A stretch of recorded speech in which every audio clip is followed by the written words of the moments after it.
1 Samuel 28.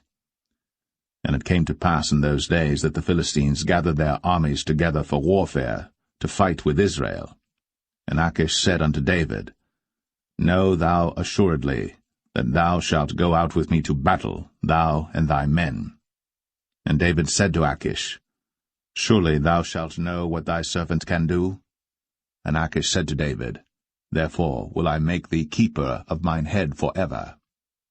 Now Samuel was dead, and all Israel had lamented him and buried him in Ramah, even in his own city. And Saul had put away those that had familiar spirits, and the wizards out of the land. And the Philistines gathered themselves together, and came and pitched in Shunem. And Saul gathered all Israel together, and they pitched in Gilboa. And when Saul saw the host of the Philistines, he was afraid, and his heart greatly trembled. And when Saul inquired of the Lord answered him not, neither by dreams, nor by Urim, nor by prophets. Then said Saul unto his servants, Seek me a woman that hath a familiar spirit, that I may go to her, and inquire of her. And his servants said to him, Behold, there is a woman that hath a familiar spirit at Endor. And Saul disguised himself, and put on other raiment, and he went, and 2 men with him. And they came to the woman by night. And he said, I pray thee, divine unto me by the familiar spirit, and bring me him up, whom I shall name unto thee. And the woman said unto him, Behold, thou knowest what Saul hath done, how he hath cut off those that have familiar spirits and the wizards out of the land? Wherefore then layest thou a snare for my life, to cause me to die? And Saul sware to her by the Lord, saying, As the Lord liveth, there shall no punishment happen to thee for this thing. Then said the woman, Whom shall I bring up unto thee? And he said, Bring me up Samuel. And when the woman saw Samuel, she cried with a loud voice, and the woman spake to Saul, saying, Why hast thou deceived me, for thou art Saul? And the king said unto her, Be not afraid. For what sawest thou? And the woman said unto Saul, I saw gods ascending out of the earth. And he said unto her, What form is he of? And she said, An old man cometh up, and he is covered with a mantle. And Saul perceived that it was Samuel, and he stooped with his face to the ground, and bowed himself. And Samuel said to Saul, Why hast thou disquieted me to bring me up? And Saul answered, I am sore distressed, for the Philistines make war against me, and God is departed from me, and answereth me no more, neither by prophets nor by dreams. Therefore I have called thee, that thou mayest make known unto me what I shall do. Then said Samuel, Wherefore then dost thou ask of me, seeing the Lord is departed from thee, and is become thine enemy? And the Lord hath done to him as he spake by me. For the Lord hath rent the kingdom out of thine hand, and given it to thy neighbor, even to David, because thou obeyest not the voice of the Lord, nor executest his fierce wrath upon Amalek. Therefore hath the Lord done this thing unto thee this day.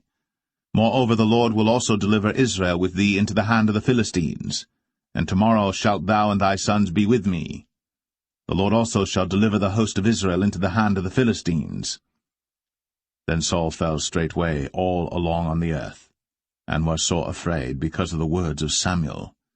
And there was no strength in him, for he had eaten no bread all the day, nor all the night. And the woman came unto Saul, and saw that he was sore troubled, and said unto him, Behold, thine handmaid hath obeyed thy voice, and I have put my life in my hand, and have hearkened unto thy words which thou spakest unto me.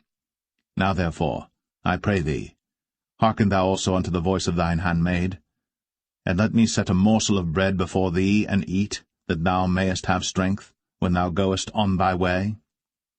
But he refused, and said, I will not eat. But his servants, together with the woman, compelled him, and he hearkened unto their voice. So he arose from the earth, and sat upon the bed. And the woman had a fat calf in the house, and she hasted and killed it, and took flour and kneaded it, and did bake unleavened bread thereof. And she brought it before Saul, and before his servants, and they did eat. Then they rose up, and went away that night.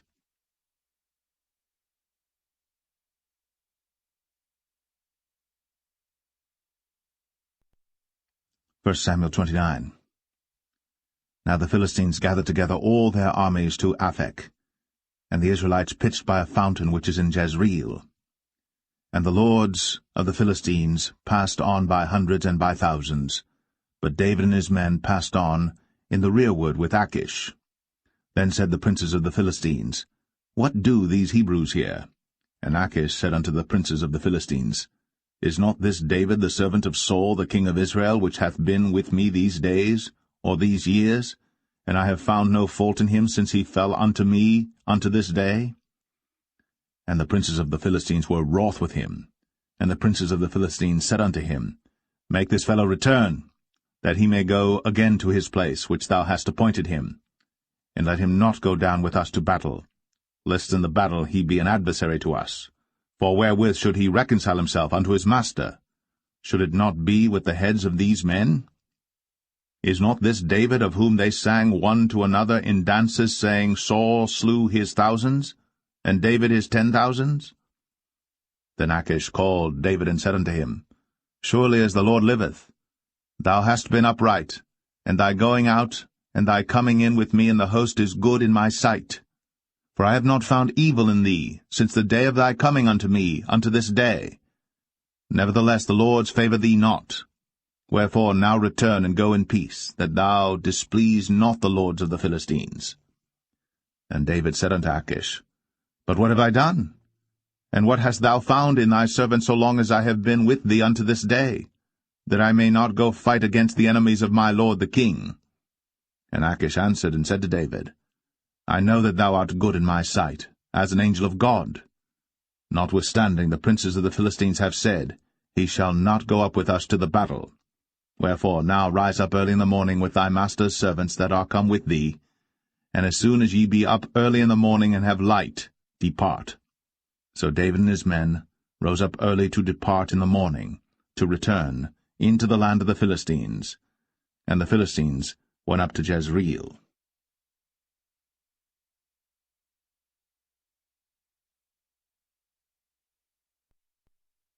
First Samuel 30. And it came to pass, when David and his men were come to Ziklag on the third day, that the Amalekites had invaded the south and Ziklag, and smitten Ziklag, and burnt it with fire, and had taken the women captives that were therein. They slew not any, either great or small, but carried them away, and went on their way.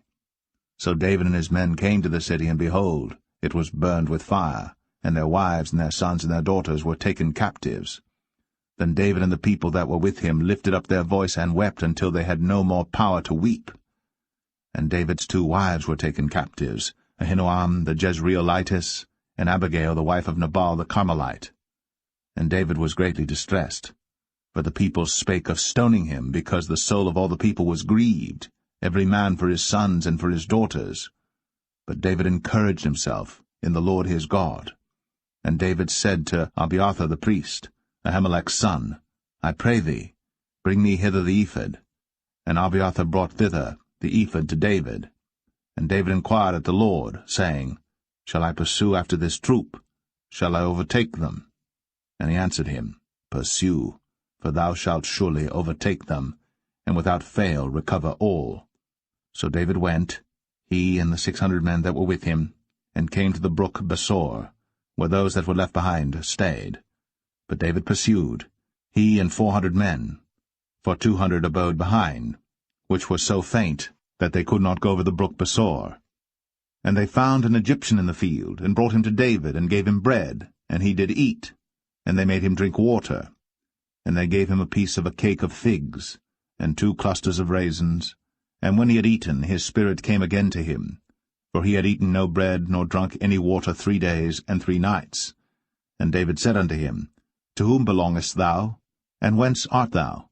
And he said, I am a young man of Egypt, servant to an Amalekite, and my master left me because 3 days agone I fell sick. We made an invasion upon the south of the Cherethites, and upon the coast which belongeth to Judah, and upon the south of Caleb, and we burned Ziklag with fire. And David said to him, Canst thou bring me down to this company? And he said, Swear unto me by God, that thou wilt neither kill me, nor deliver me into the hands of my master, and I will bring thee down to this company. And when he had brought him down, behold, they were spread abroad upon all the earth, eating and drinking and dancing, because of all the great spoil that they had taken out of the land of the Philistines, and out of the land of Judah. And David smote them from the twilight even unto the evening of the next day. And there escaped not a man of them, save 400 young men which rode upon camels and fled. And David recovered all that the Amalekites had carried away. And David rescued his 2 wives. And there was nothing lacking to them, neither small nor great, neither sons nor daughters, neither spoil nor anything that they had taken to them. David recovered all. And David took all the flocks and the herds, which they drave before those other cattle, and said, This is David's spoil. And David came to the 200 men, which were so faint that they could not follow David, whom they had made also to abide at the brook Besor. And they went forth to meet David, and to meet the people that were with him. And when David came near to the people, he saluted them. Then answered all the wicked men and men of Belial, of those that went with David, and said, Because they went not with us, we will not give them aught of the spoil that we have recovered, save to every man his wife and his children, that they may lead them away and depart. Then said David, Ye shall not do so, my brethren, with that which the Lord hath given us, who hath preserved us, and delivered the company that came against us into our hand. For who will hearken unto you in this matter? But as his part is that goeth down to the battle, so shall his part be that tarrieth by the stuff. They shall part alike. And it was so from that day forward that he made it a statute and an ordinance for Israel unto this day. And when David came to Ziklag, he sent of the spoil unto the elders of Judah, even to his friends, saying, Behold, a present for you of the spoil of the enemies of the Lord, to them which were in Bethel, and to them which were in South Ramoth, and to them which were in Jatir, and to them which were in Aroer, and to them which were in Siphmoth, and to them which were in Eshtemoa, and to them which were in Rakal, and to them which were in the cities of the Jerahmeelites, and to them which were in the cities of the Kenites, and to them which were in Hormah, and to them which were in Chor-Ashan, and to them which were in Athak, and to them which were in Hebron, and to all the places where David himself and his men were wont to haunt.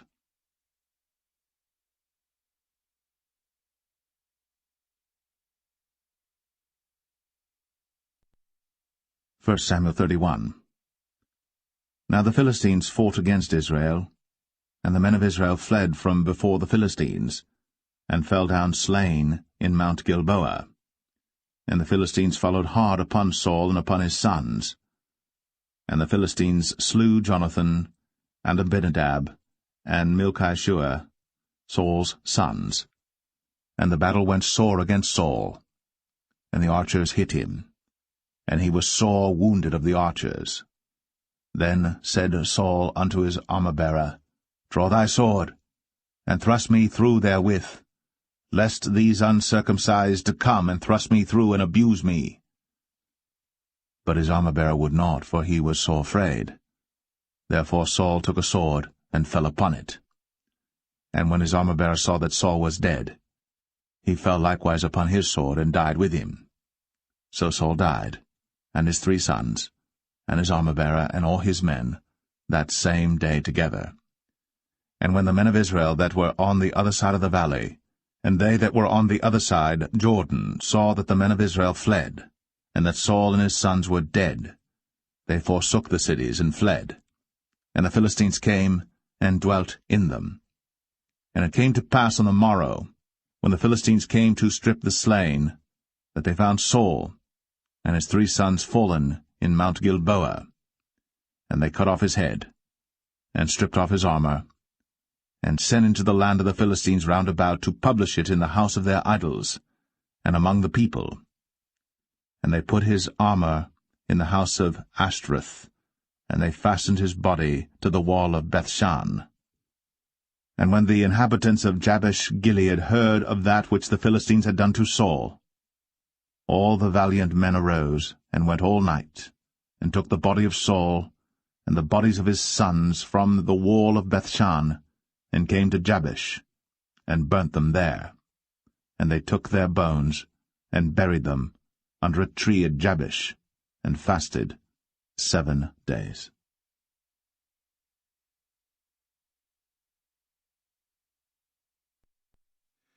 The second book of Samuel, chapter 1.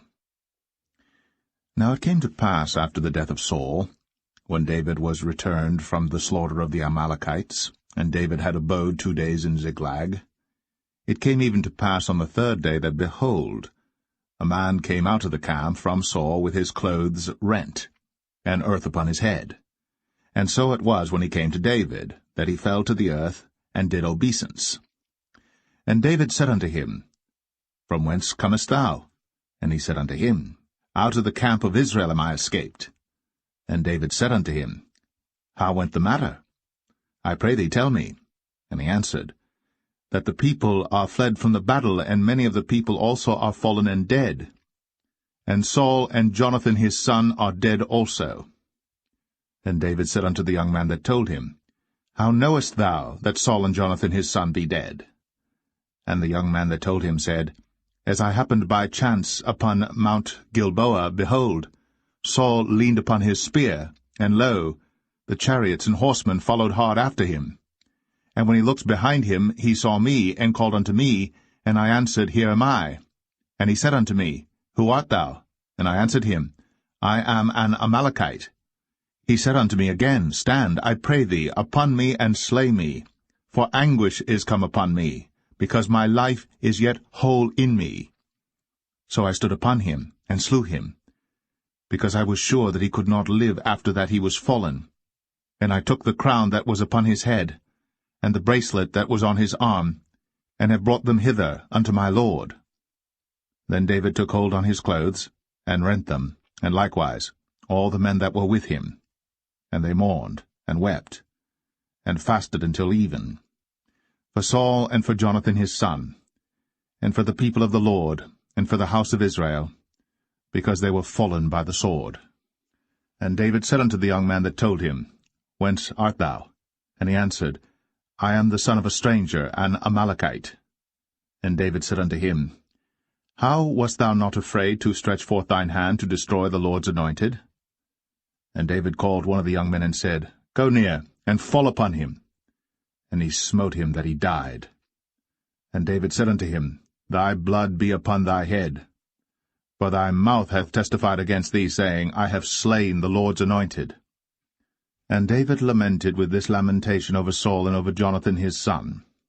Also he bade them teach the children of Judah the use of the bow. Behold, it is written in the book of Jasher, The beauty of Israel is slain upon thy high places.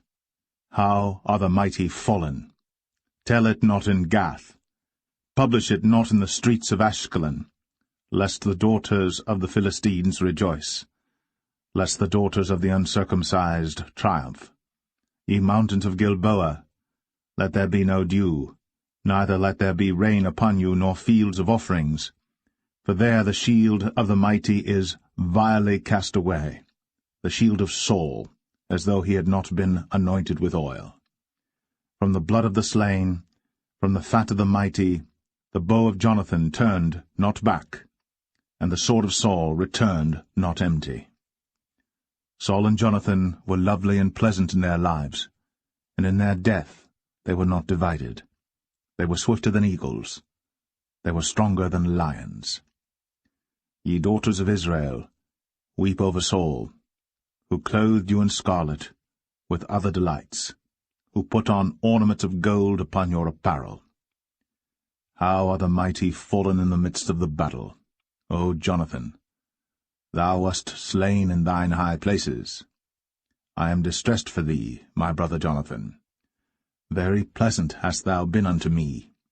Thy love to me was wonderful, passing the love of women. How are the mighty fallen, and the weapons of war perished!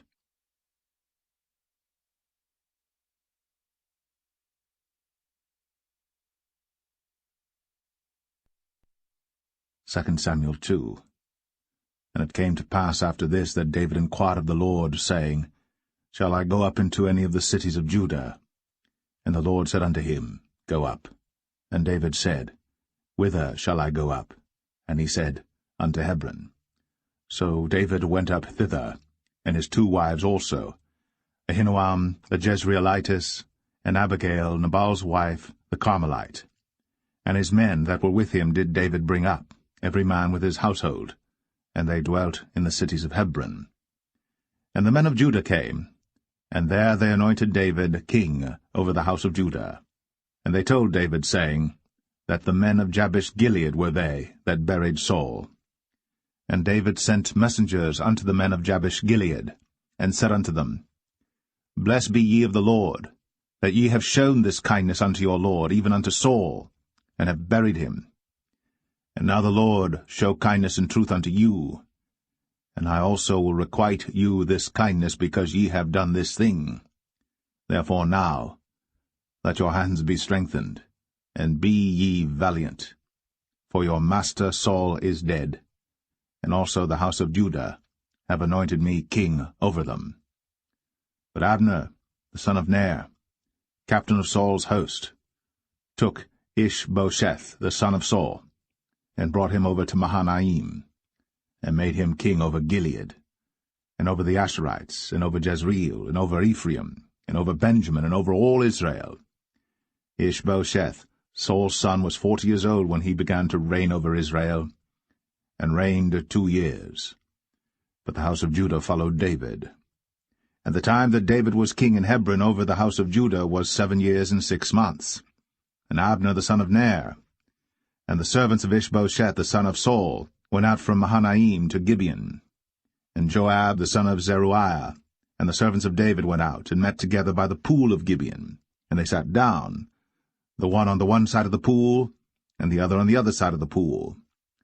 And Abner said to Joab, Let the young men now arise, and play before us. And Joab said, Let them arise.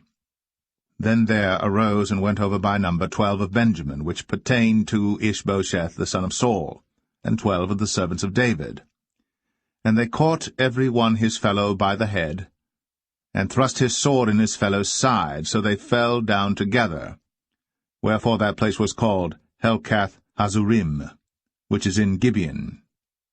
And there was a very sore battle that day, and Abner was beaten, and the men of Israel, before the servants of David. And there were 3 sons of Zeruiah there, Joab, and Abishai, and Asahel. And Asahel was as light of foot as a wild roe. And Asahel pursued after Abner, and in going he turned not to the right hand nor to the left from following Abner. Then Abner looked behind him, and said, Art thou Asahel? And he answered, I am. And Abner said to him, Turn thee aside to thy right hand or to thy left, and lay thee hold on one of the young men, and take thee his armor. But Asahel would not turn aside from following of him. And Abner said again to Asahel, Turn thee aside from following me. Wherefore should I smite thee to the ground? How then should I hold up my face to Joab thy brother? Howbeit he refused to turn aside. Wherefore Abner, with the hinder end of the spear, smote him under the 5th rib, that the spear came out behind him. And he fell down there, and died in the same place. And it came to pass, that as many as came to the place where Asahel fell down and died stood still. Joab also and Abishai pursued after Abner. And the sun went down when they were come to the hill of Ammah, that lieth before Giah by the way of the wilderness of Gibeon. And the children of Benjamin gathered themselves together after Abner, and became one troop, and stood on the top of an hill. Then Abner called to Joab and said, Shall the sword devour for ever? Knowest thou not that it will be bitterness in the latter end? How long shall it be then, ere thou bid the people return from following their brethren? And Joab said, As God liveth, unless thou hadst spoken. Surely then in the morning the people had gone up every one from following his brother. So Joab blew a trumpet, and all the people stood still, and pursued after Israel no more, neither fought they any more. And Abner and his men walked all that night through the plain, and passed over Jordan, and went through all Bithron, and they came to Mahanaim. And Joab returned from following Abner. And when he had gathered all the people together, there lacked of David's servants 19 men, and Asahel. But the servants of David had smitten of Benjamin, and of Abner's men, so that 360 men died. And they took up Asahel, and buried him in the sepulchre of his father, which was in Bethlehem. And Joab and his men went all night, and they came to Hebron at break of day.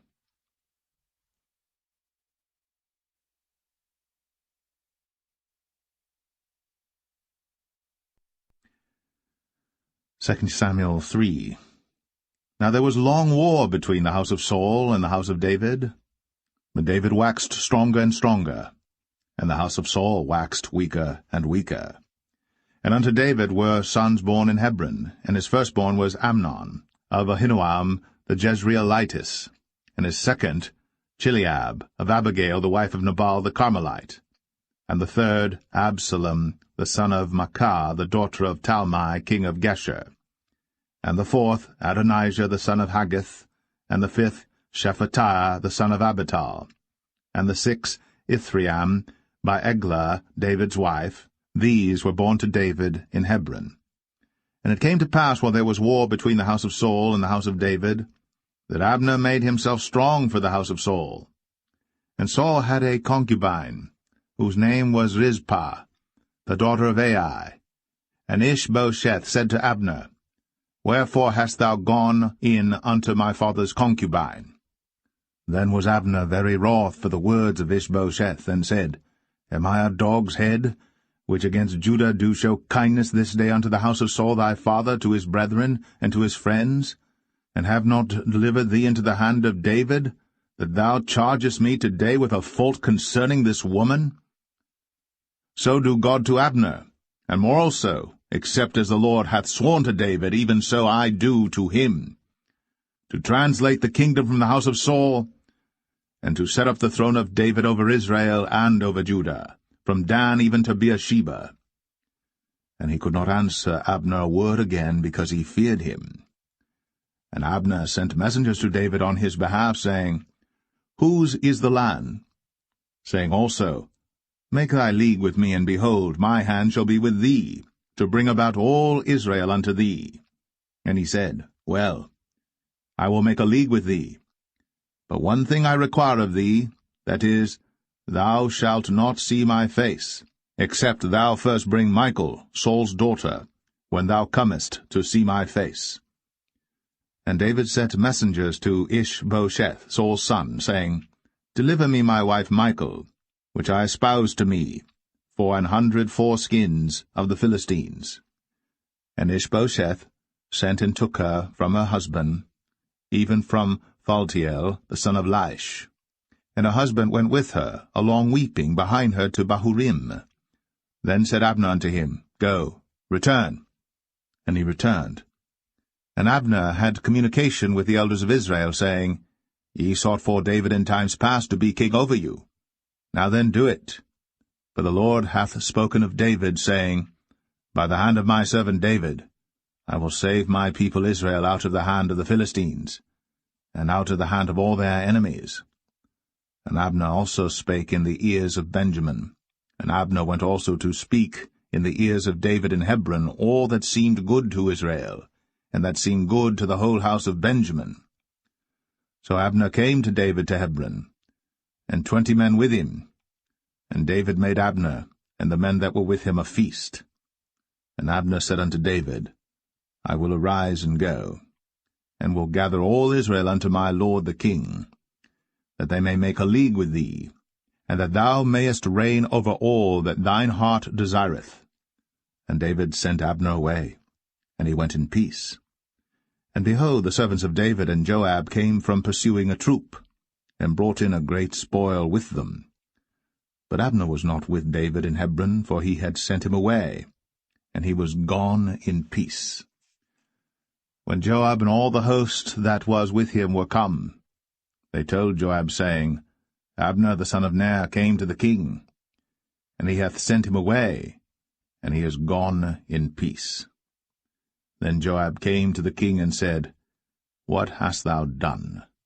Behold, Abner came unto thee? Why is it that thou hast sent him away, and he is quite gone? Thou knowest Abner the son of Ner, that he came to deceive thee, and to know thy going out and thy coming in, and to know all that thou doest. And when Joab was come out from David, he sent messengers after Abner, which brought him again from the well of Sirah. But David knew it not. And when Abner was returned to Hebron, Joab took him aside in the gate to speak with him quietly, and smote him there, under the 5th rib, that he died, for the blood of Asahel, his brother. And afterward, when David heard it, he said, I and my kingdom are guiltless before the Lord, for ever, from the blood of Abner the son of Ner. Let it rest on the head of Joab, and on all his father's house, and let there not fail from the house of Joab one that hath an issue, or that is a leper, or that leaneth on a staff, or that falleth on the sword, or that lacketh bread. So Joab and Abishai his brother slew Abner, because he had slain their brother Asahel at Gibeon in the battle. And David said to Joab and to all the people that were with him, Rend your clothes, and gird you with sackcloth, and mourn before Abner. And King David himself followed the bier. And they buried Abner in Hebron. And the king lifted up his voice, and wept at the grave of Abner. And all the people wept. And the king lamented over Abner, and said, Died Abner as a fool dieth. Thy hands were not bound, nor thy feet put into fetters. As a man falleth before wicked men, so fellest thou. And all the people wept again over him. And when all the people came to cause David to eat meat while it was yet day, David sware, saying, So do God to me, and more also, if I taste bread or aught else, till the sun be down. And all the people took notice of it, and it pleased them, as whatsoever the king did pleased all the people. For all the people and all Israel understood that day that it was not of the king to slay Abner the son of Ner. And the king said unto his servants, Know ye not that there is a prince and a great man fallen this day in Israel? And I am this day weak, though anointed king. And these men, the sons of Zeruiah, be too hard for me. The Lord shall reward the doer of evil according to his wickedness.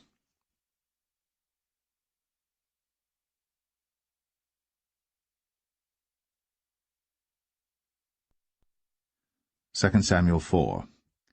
And when Saul's son heard that Abner was dead in Hebron, his hands were feeble, and all the Israelites were troubled. And Saul's son had 2 men that were captains of bands. The name of the one was Baanah, and the name of the other Rechab, the sons of Rimmon, a Beerothite, of the children of Benjamin. For Beeroth also was reckoned to Benjamin. And the Beerothites fled to Gittaim, and were sojourners there until this day. And Jonathan, Saul's son, had a son that was lame of his feet. He was 5 years old when the tidings came of Saul and Jonathan out of Jezreel. And his nurse took him up, and fled. And it came to pass, as she made haste to flee, that he fell and became lame. And his name was Mephibosheth. And the sons of Rimmon the Beerothite, Rechab and Baanah, went, and came about the heat of the day to the house of Ishbosheth, who lay on a bed at noon. And they came thither into the midst of the house, as though they would have fetched wheat, and they smote him under the 5th rib, and Rechab and Baanah his brother escaped. For when they came into the house, he lay on his bed in his bedchamber, and they smote him, and slew him, and beheaded him, and took his head, and gat them away through the plain all night. And they brought the head of Ishbosheth unto David to Hebron, and said to the king, Behold, the head of Ishbosheth, the son of Saul, thine enemy, which sought thy life. And the Lord hath avenged my lord the king this day of Saul, and of his seed.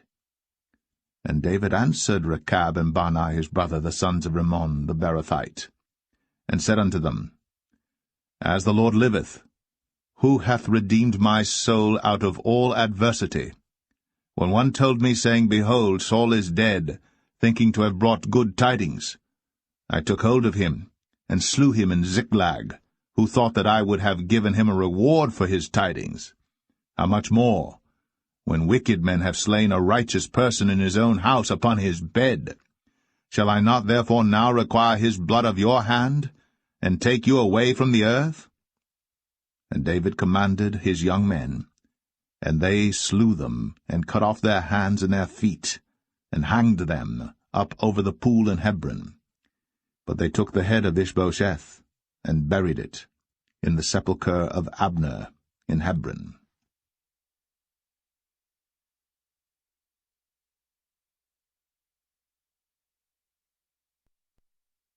2 Samuel 5. Then came all the tribes of Israel to David unto Hebron, and spake, saying, Behold, we are thy bone and thy flesh. Also in time past, when Saul was king over us, thou wast he that leddest out and broughtest in Israel. And the Lord said to thee, Thou shalt feed my people Israel, and thou shalt be a captain over Israel. So all the elders of Israel came to the king to Hebron, and King David made a league with them in Hebron before the Lord, and they anointed David king over Israel. David was 30 years old when he began to reign, and he reigned 40 years. In Hebron he reigned over Judah 7 years and 6 months, and in Jerusalem he reigned 33 years over all Israel and Judah. And the king and his men went to Jerusalem unto the Jebusites, the inhabitants of the land, which spake unto David, saying, Except thou take away the blind and the lame, thou shalt not come in hither, thinking, David cannot come in hither. Nevertheless, David took the stronghold of Zion, the same is the city of David.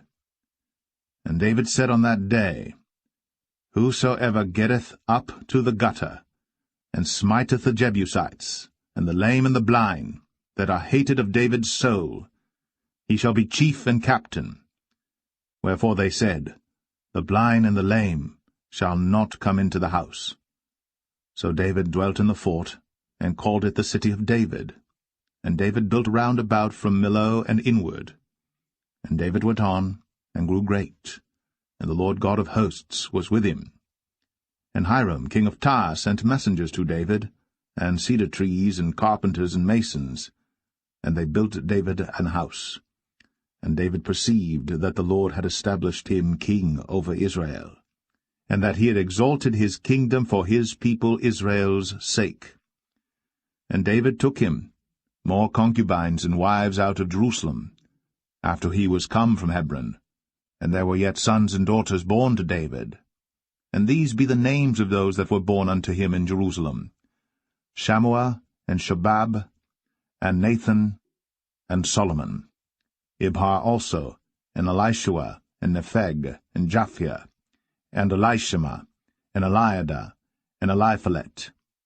But when the Philistines heard that they had anointed David king over Israel, all the Philistines came up to seek David, and David heard of it, and went down to the hold. The Philistines also came and spread themselves in the valley of Rephaim. And David inquired of the Lord, saying, Shall I go up to the Philistines? Wilt thou deliver them into mine hand? And the Lord said unto David, Go up, for I will doubtless deliver the Philistines into thine hand.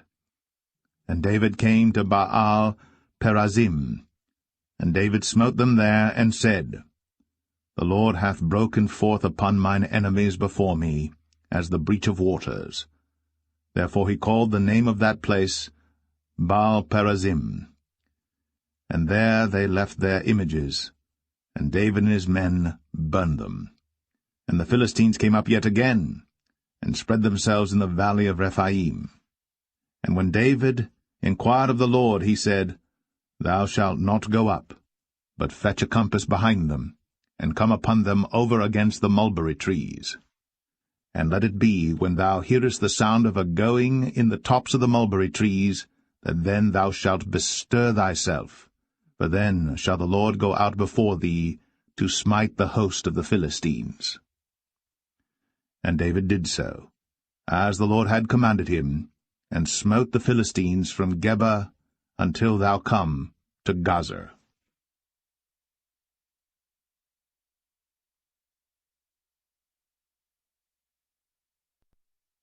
2 Samuel 6.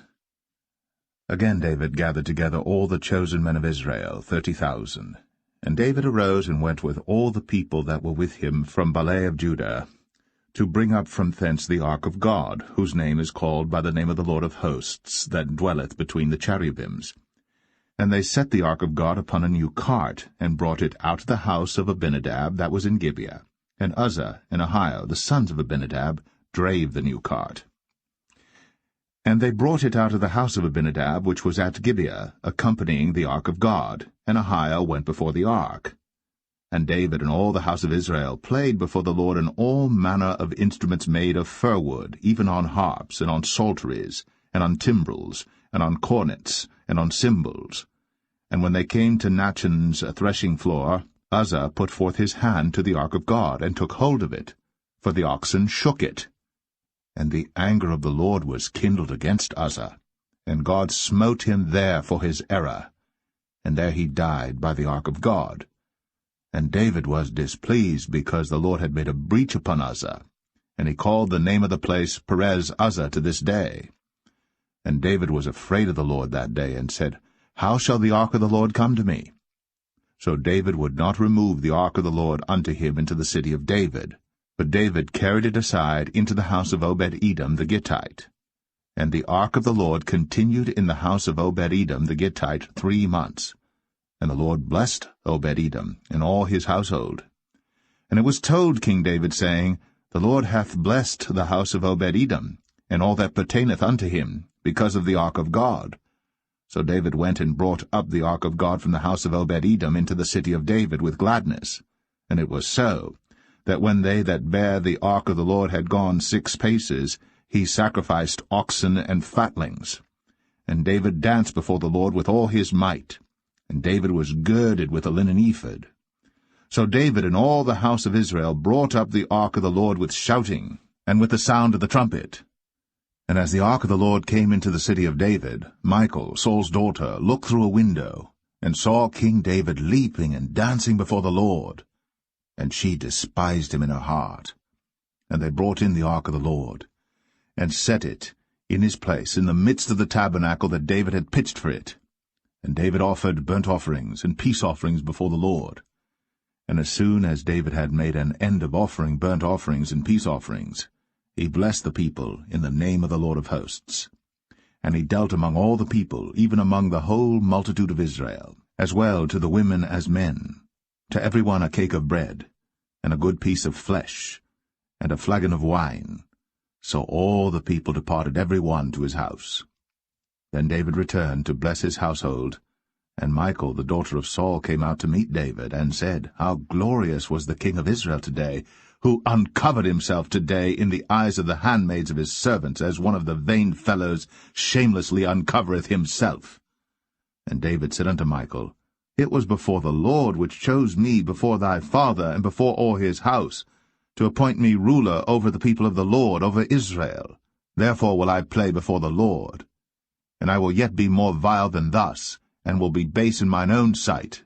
And of the maidservants which thou hast spoken of them shall I be had in honor. Therefore Michal, the daughter of Saul, had no child unto the day of her death.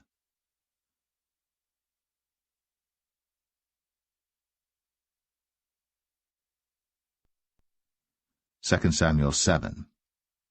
And it came to pass, when the king sat in his house, and the Lord had given him rest round about from all his enemies, that the king said unto Nathan the prophet, See now, I dwell in an house of cedar, but the ark of God dwelleth within curtains. And Nathan said to the king, Go, do all that is in thine heart, for the Lord is with thee.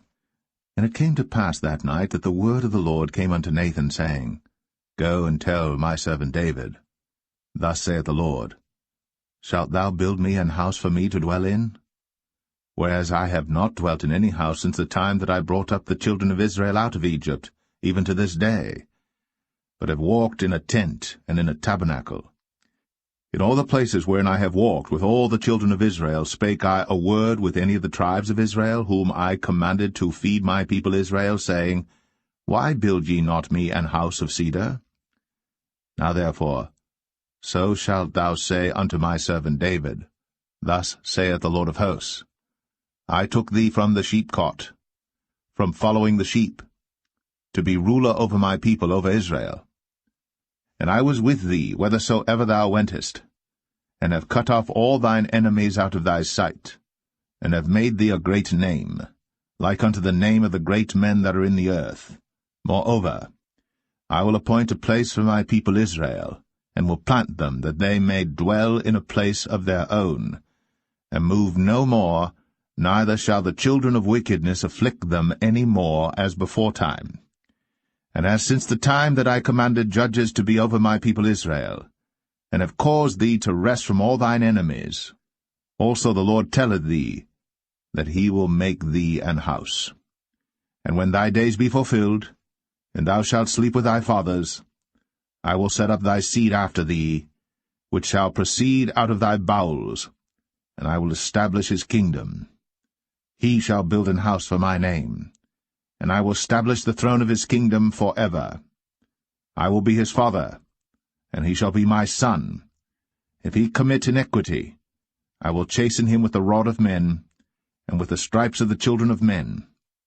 But my mercy shall not depart away from him, as I took it from Saul, whom I put away before thee. And thine house, and thy kingdom shall be established for ever before thee. Thy throne shall be established for ever. According to all these words, and according to all this vision, so did Nathan speak unto David. Then went King David in, and sat before the Lord, and he said, Who am I, O Lord God? And what is my house that thou hast brought me hitherto? And this was yet a small thing in thy sight, O Lord God. But thou hast spoken also of thy servant's house for a great while to come. And is this the manner of man, O Lord God? And what can David say more unto thee? For thou, Lord God, knowest thy servant. For thy word's sake, and according to thine own heart, hast thou done all these great things, to make thy servant know them. Wherefore thou art great, O Lord God. For there is none like thee, neither is there any God beside thee, according to all that we have heard with our ears. And what one nation in the earth is like thy people, even like Israel, whom God went to redeem for a people to himself, and to make him a name, and to do for you great things and terrible for thy land, before thy people, which thou redeemedst to thee from Egypt, from the nations and their gods. For thou hast confirmed to thyself thy people Israel to be a people unto thee for ever, and thou, Lord, art become their God. And now, O Lord God, the word that thou hast spoken concerning thy servant, and concerning his house, establish it for ever, and do as thou hast said. And let thy name be magnified for ever, saying, The Lord of hosts is the God of Israel. And let the house of thy servant David be established before thee. For thou, O Lord of hosts, God of Israel, hast revealed to thy servant, saying, I will build thee an house. Therefore hath thy servant found in his heart to pray this prayer unto thee. And now, O Lord God, thou art that God, and thy words be true, and thou hast promised this goodness unto thy servant. Therefore now, let it please thee to bless the house of thy servant, that it may continue for ever before thee. For thou, O Lord God, hast spoken it, and with thy blessing let the house of thy servant be blessed for ever.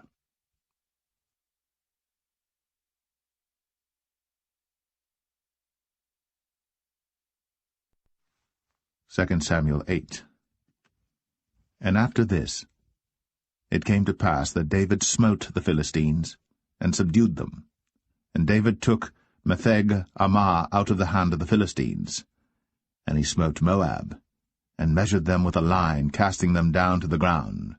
Even with 2 lines measured he, to put to death, and with 1 full line to keep alive.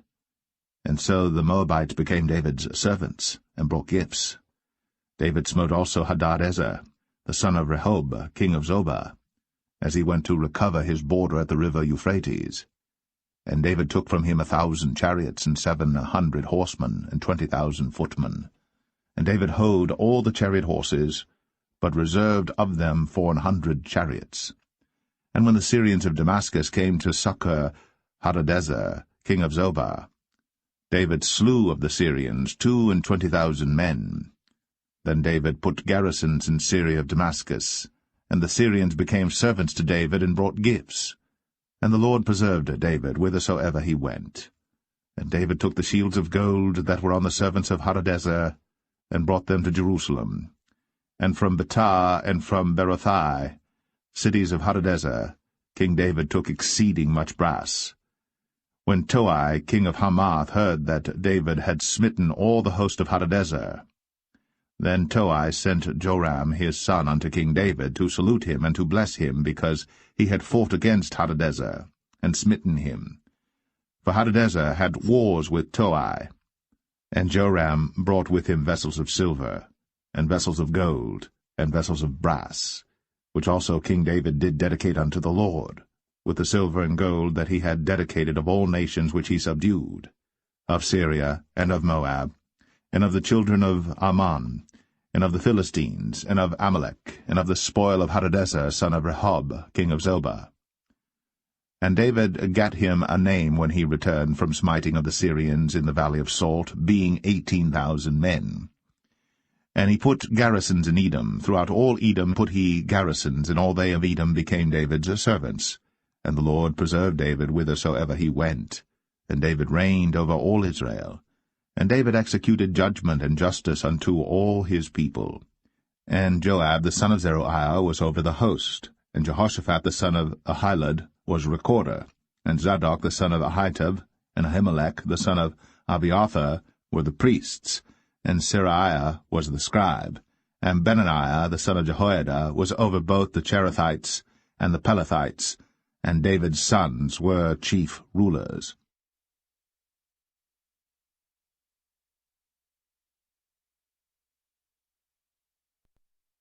2 Samuel 9. And David said, Is there yet any that is left of the house of Saul, that I may show him kindness for Jonathan's sake? And there was of the house of Saul a servant whose name was Ziba.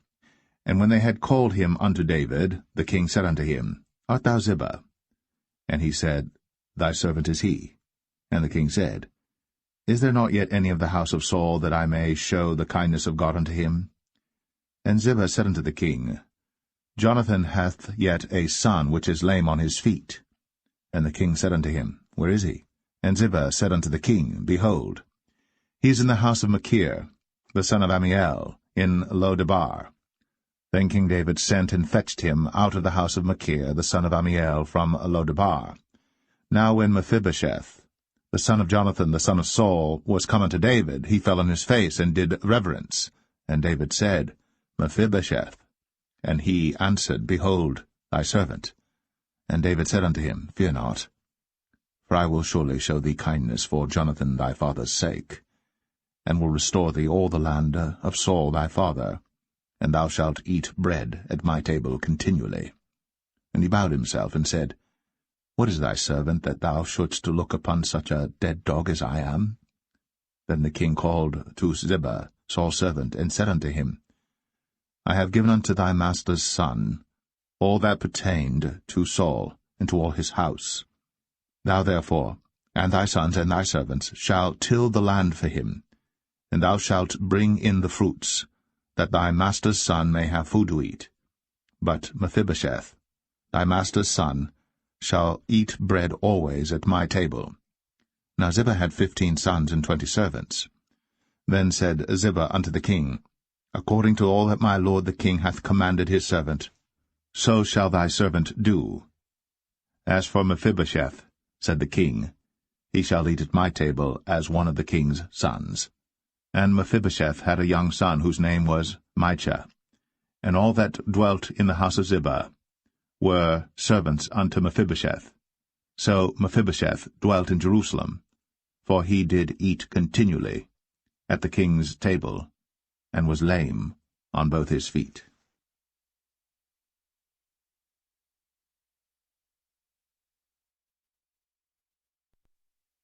2 Samuel 10. And it came to pass after this, that the king of the children of Ammon died, and Hanun his son reigned in his stead. Then said David, I will show kindness unto Hanun the son of Nahash, as his father showed kindness unto me. And David sent to comfort him by the hand of his servants for his father. And David's servants came into the land of the children of Ammon. And the princes of the children of Ammon said unto Hanun their lord, Thinkest thou that David doth honour thy father, that he hath sent comforters unto thee? Hath not David rather sent his servants unto thee to search the city, and to spy it out, and to overthrow it? Wherefore Hanun took David's servants, and shaved off the one half of their beards, and cut off their garments in the middle, even to their buttocks, and sent them away. When they told it unto David, he sent to meet them, because the men were greatly ashamed. And the king said, Tarry at Jericho until your beards be grown, and then return.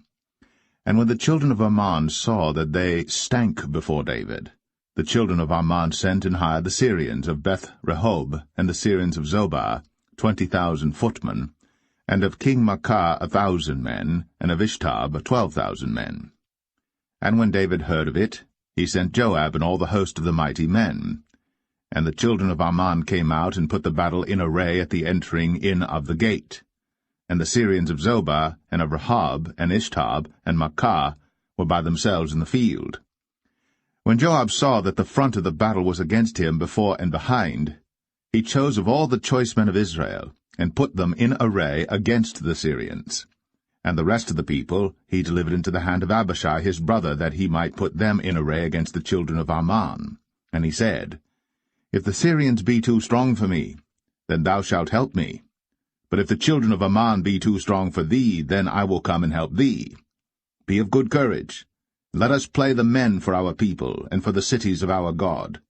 And the Lord do that which seemeth him good. And Joab drew nigh, and the people that were with him, unto the battle against the Syrians. And they fled before him. And when the children of Ammon saw that the Syrians were fled, then fled they also before Abishai, and entered into the city. So Joab returned from the children of Ammon, and came to Jerusalem. And when the Syrians saw that they were smitten before Israel, they gathered themselves together.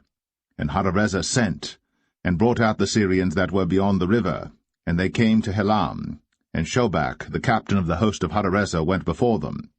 And when it was told David, he gathered all Israel together, and passed over Jordan, and came to Helam. And the Syrians set themselves in array against David, and fought with him. And the Syrians fled before Israel. And David slew the men of 700 chariots of the Syrians, and 40,000 horsemen, and smote Shobach, the captain of their host, who died there.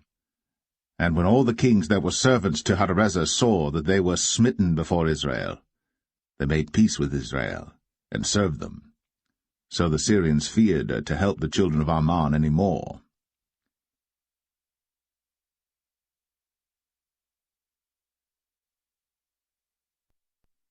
Second Samuel 11. And it came to pass, after the year was expired, at the time when kings go forth to battle, that David sent Joab and his servants with him, and all Israel. And they destroyed the children of Ammon, and besieged Rabbah. But David tarried still at Jerusalem. And it came to pass in an evening tide that David arose from off his bed, and walked upon the roof of the king's house. And from the roof he saw a woman washing herself, and the woman was very beautiful to look upon. And David sent and inquired after the woman. And one said, Is not this Bathsheba, the daughter of Eliam, the wife of Uriah the Hittite? And David sent messengers, and took her. And she came in unto him, and he lay with her. For she was purified from her uncleanness, and she returned unto her house. And the woman conceived, and sent and told David, and said, I am with child. And David sent to Joab, saying, Send me Uriah the Hittite. And Joab sent Uriah to David. And when Uriah was come unto him, David demanded of him how Joab did, and how the people did, and how the war prospered. And David said to Uriah, Go down to thy house, and wash thy feet. And Uriah departed out of the king's house, and there followed him a mess of meat from the king.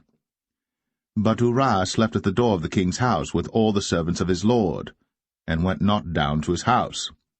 And when they had told David, saying, Uriah went not down unto his house, David said unto Uriah, Camest thou not from thy journey?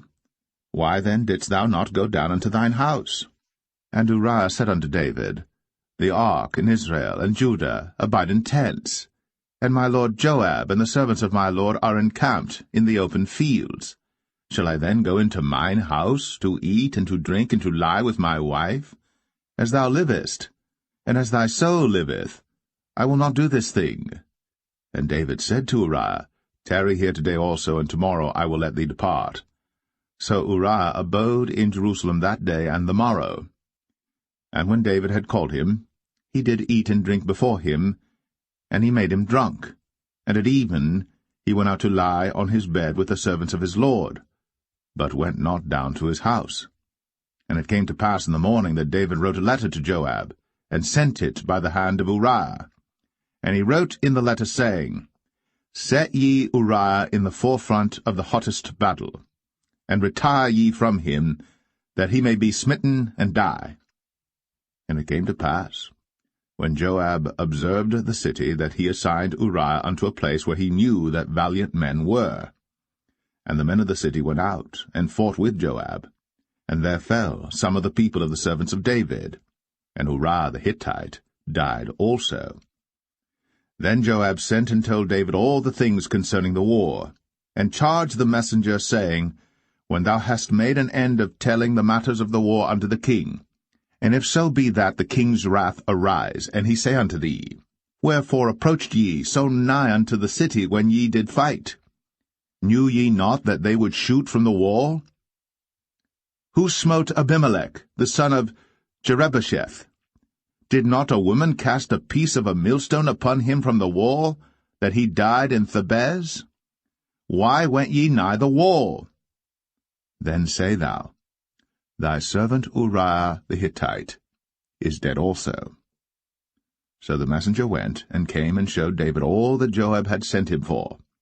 And the messenger said unto David, Surely the men prevailed against us, and came out unto us into the field, and we were upon them even unto the entering of the gate. And the shooters shot from off the wall upon thy servants, and some of the king's servants be dead, and thy servant Uriah the Hittite is dead also. Then David said unto the messenger, Thus shalt thou say unto Joab, Let not this thing displease thee, for the sword devoureth one as well as another. Make thy battle more strong against the city, and overthrow it, and encourage thou him. And when the wife of Uriah heard that Uriah her husband was dead, she mourned for her husband. And when the morning was past, David sent and fetched her to his house, and she became his wife, and bare him a son. But the thing that David had done displeased the Lord.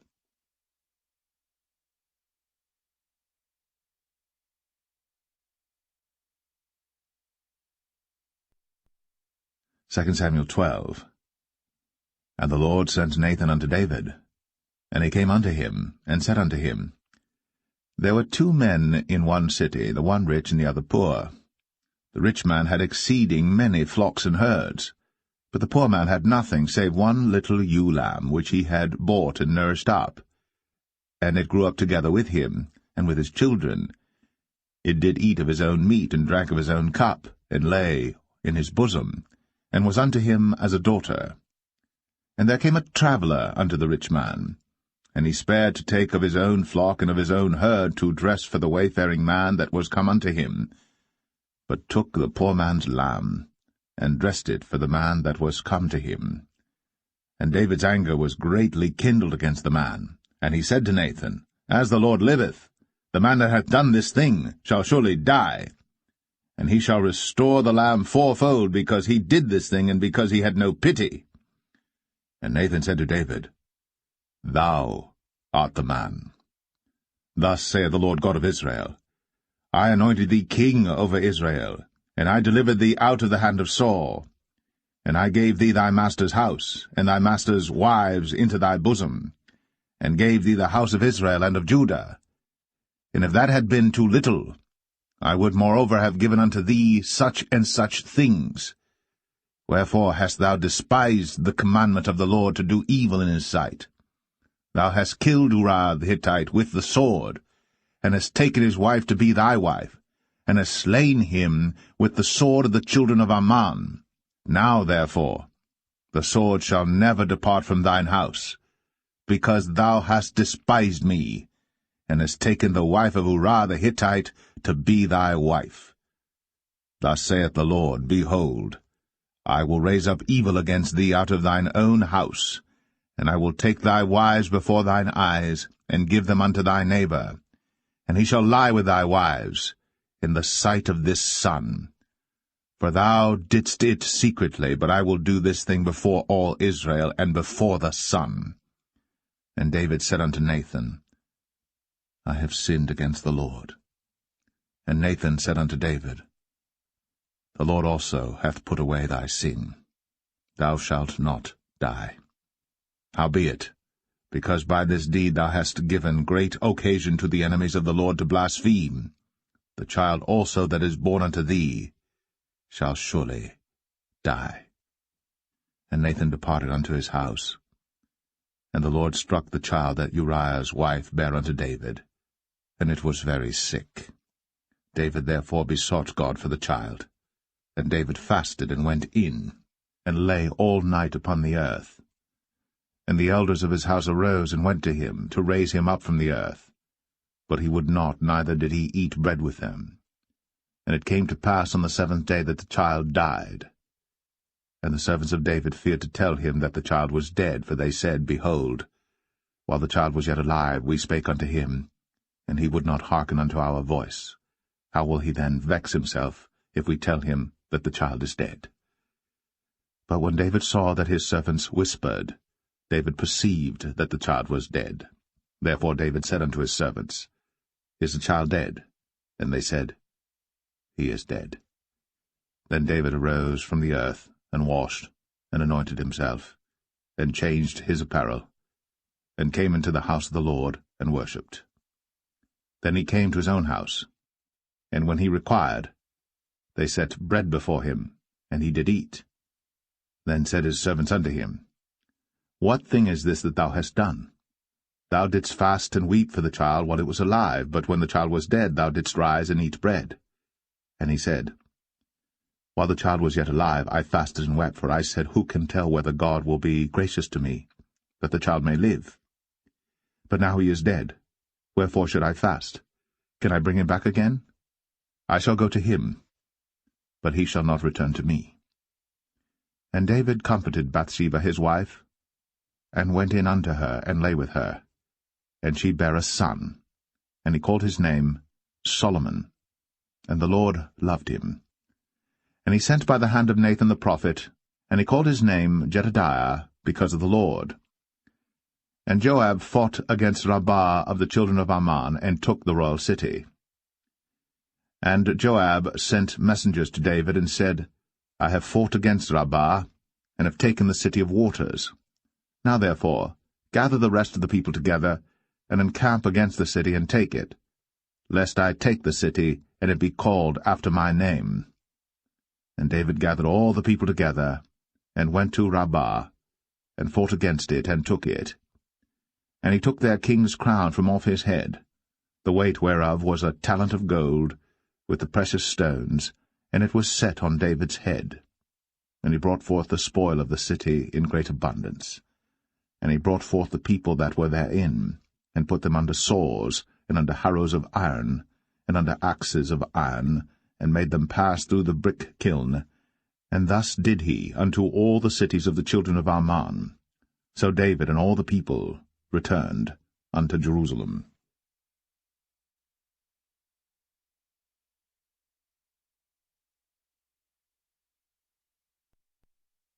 2 Samuel 13. And it came to pass after this, that Absalom the son of David had a fair sister whose name was Tamar, and Amnon the son of David loved her. And Amnon was so vexed that he fell sick for his sister Tamar, for she was a virgin, and Amnon thought it hard for him to do anything to her. But Amnon had a friend whose name was Jonadab, the son of Shimea, David's brother. And Jonadab was a very subtle man. And he said unto him, Why art thou, being the king's son, lean from day to day? Wilt thou not tell me? And Amnon said unto him, I love Tamar, my brother Absalom's sister. And Jonadab said unto him, Lay thee down on thy bed, and make thyself sick. And when thy father cometh to see thee, say unto him, I pray thee, let my sister Tamar come and give me meat, and dress the meat in my sight, that I may see it, and eat it at her hand. So Amnon lay down, and made himself sick. And when the king was come to see him, Amnon said unto the king, I pray thee, let Tamar my sister come, and make me a couple of cakes in my sight, that I may eat at her hand. Then David sent home to Tamar, saying, Go now to thy brother Amnon's house, and dress him meat. So Tamar went to her brother Amnon's house, and he was laid down. And she took flour, and kneaded it, and made cakes in his sight, and did bake the cakes. And she took a pan, and poured them out before him. But he refused to eat. And Amnon said, Have out all men from me. And they went out every man from him.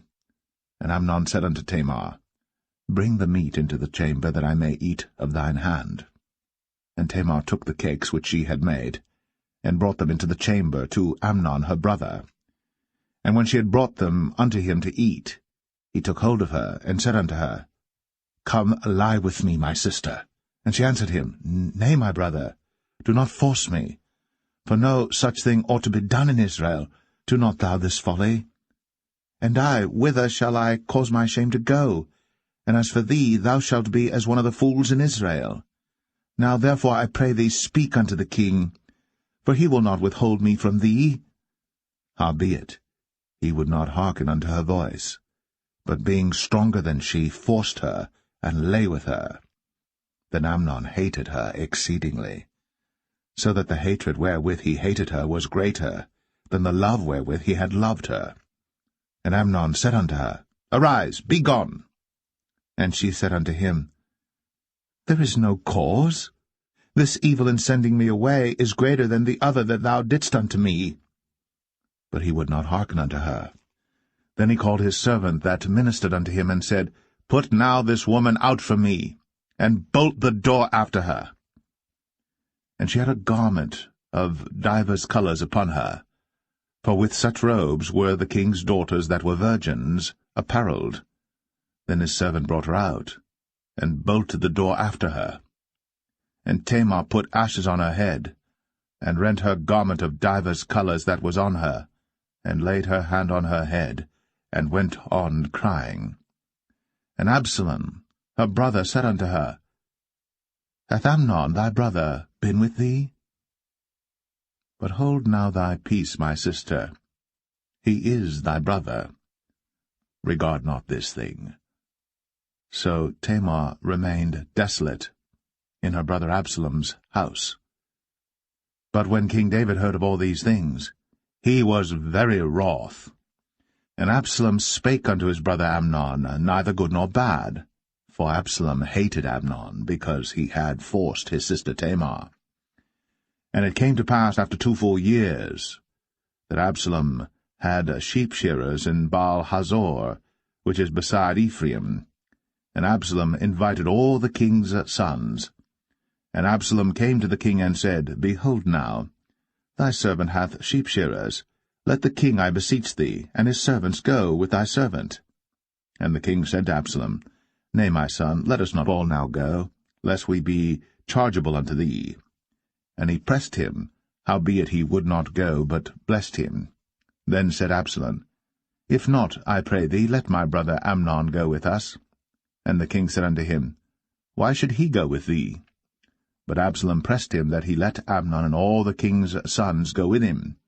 Now Absalom had commanded his servant, saying, Mark ye now, when Amnon's heart is merry with wine, and when I say unto you, Smite Amnon, then kill him. Fear not. Have not I commanded you? Be courageous, and be valiant. And the servants of Absalom did unto Amnon, as Absalom had commanded. Then all the king's sons arose, and every man gat him up upon his mule, and fled. And it came to pass, while they were in the way, that tidings came to David, saying, Absalom hath slain all the king's sons, and there is not one of them left. Then the king arose, and tare his garments, and lay on the earth, and all his servants stood by with their clothes rent. And Jonadab, the son of Shemaiah, David's brother, answered and said, Let not my lord suppose that they have slain all the young men, the king's sons, for Amnon only is dead. For by the appointment of Absalom this hath been determined from the day that he forced his sister Tamar. Now therefore, let not my lord the king take the thing to his heart, to think that all the king's sons are dead, for Amnon only is dead. But Absalom fled. And the young man that kept the watch lifted up his eyes, and looked, and behold, there came much people by the way of the hillside behind him. And Jonadab said unto the king, Behold, the king's sons come, as thy servant said, so it is.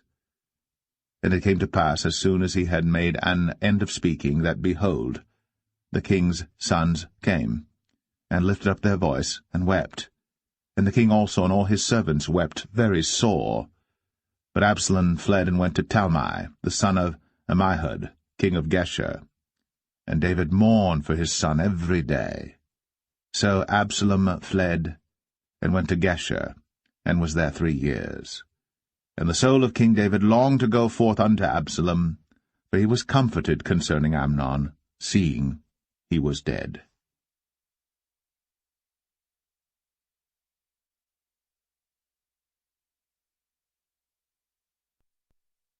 2 Samuel 14. Now Joab the son of Zeruiah perceived that the king's heart was toward Absalom. And Joab sent to Tekoa, and fetched thence a wise woman, and said unto her, I pray thee, feign thyself to be a mourner, and put on now mourning apparel, and anoint not thyself with oil, but be as a woman that had a long time mourned for the dead. And come to the king, and speak on this manner unto him. So Joab put the words in her mouth. And when the woman of Tekoa spake to the king, she fell on her face to the ground, and did obeisance, and said, Help, O king. And the king said unto her, What aileth thee? And she answered, I am indeed a widow woman, and mine husband is dead. And thy handmaid had 2 sons, and they 2 strove together in the field, and there was none to part them. But the one smote the other, and slew him. And behold, the whole family is risen against thine handmaid. And they said, Deliver him that smote his brother, that we may kill him for the life of his brother whom he slew. And we will destroy the heir also. And so they shall quench my coal which is left, and shall not leave to my husband neither name nor remainder upon the earth. And the king said unto the woman, Go to thine house, and I will give charge concerning thee. And the woman of Tekoa said unto the king, My lord, O king, the iniquity be on me, and on my father's house, and the king and his throne be guiltless. And the king said, Whosoever saith aught unto thee, bring him to me, and he shall not touch thee any more. Then said she, I pray thee, let the king remember the Lord thy God, that thou wouldst not suffer the revengers of blood to destroy any more, lest they destroy my son. And he said, As the Lord liveth, there shall not one hair of thy son fall to the earth. Then the woman said, Let thine handmaid, I pray thee, speak one word unto my lord the king. And he said, Say on. And the woman said, Wherefore then hast thou thought such a thing against the people of God? For the king doth speak this thing as one which is faulty, in that the king doth not fetch home again his banished. For we must needs die, and are as water spilt on the ground, which cannot be gathered up again. Neither doth God respect any person, yet doth he devise means that his banished be not expelled from him. Now therefore that I am come to speak of this thing unto my lord the king, it is because the people have made me afraid. And thy handmaid said, I will now speak unto the king. It may be that the king will perform the request of his handmaid. For the king will hear to deliver his handmaid out of the hand of the man that would destroy me and my son together out of the inheritance of God. Then thine handmaid said, The word of my lord the king shall now be comfortable. For as an angel of God, so is my lord the king to discern good and bad. Therefore the Lord thy God will be with thee. Then the king answered and said unto the woman, Hide not from me, I pray thee, the thing that I shall ask thee. And the woman said, Let my lord the king now speak. And the king said, Is not the hand of Joab with thee in all this? And the woman answered and said, As thy soul liveth, my lord the king, none can turn to the right hand or to the left from aught that my lord the king hath spoken. For thy servant Joab, he bade me, and he put all these words in the mouth of thine handmaid. To fetch about this form of speech hath thy servant Joab done this thing. And my lord is wise, according to the wisdom of an angel of God, to know all things that are in the earth. And the king said unto Joab, Behold now, I have done this thing. Go therefore, bring the young man Absalom again. And Joab fell to the ground on his face, and bowed himself, and thanked the king. And Joab said, Today thy servant knoweth that I have found grace in thy sight, my lord, O king, in that the king hath fulfilled the request of his servant. So Joab arose and went to Geshur, and brought Absalom to Jerusalem. And the king said, Let him turn to his own house, and let him not see my face.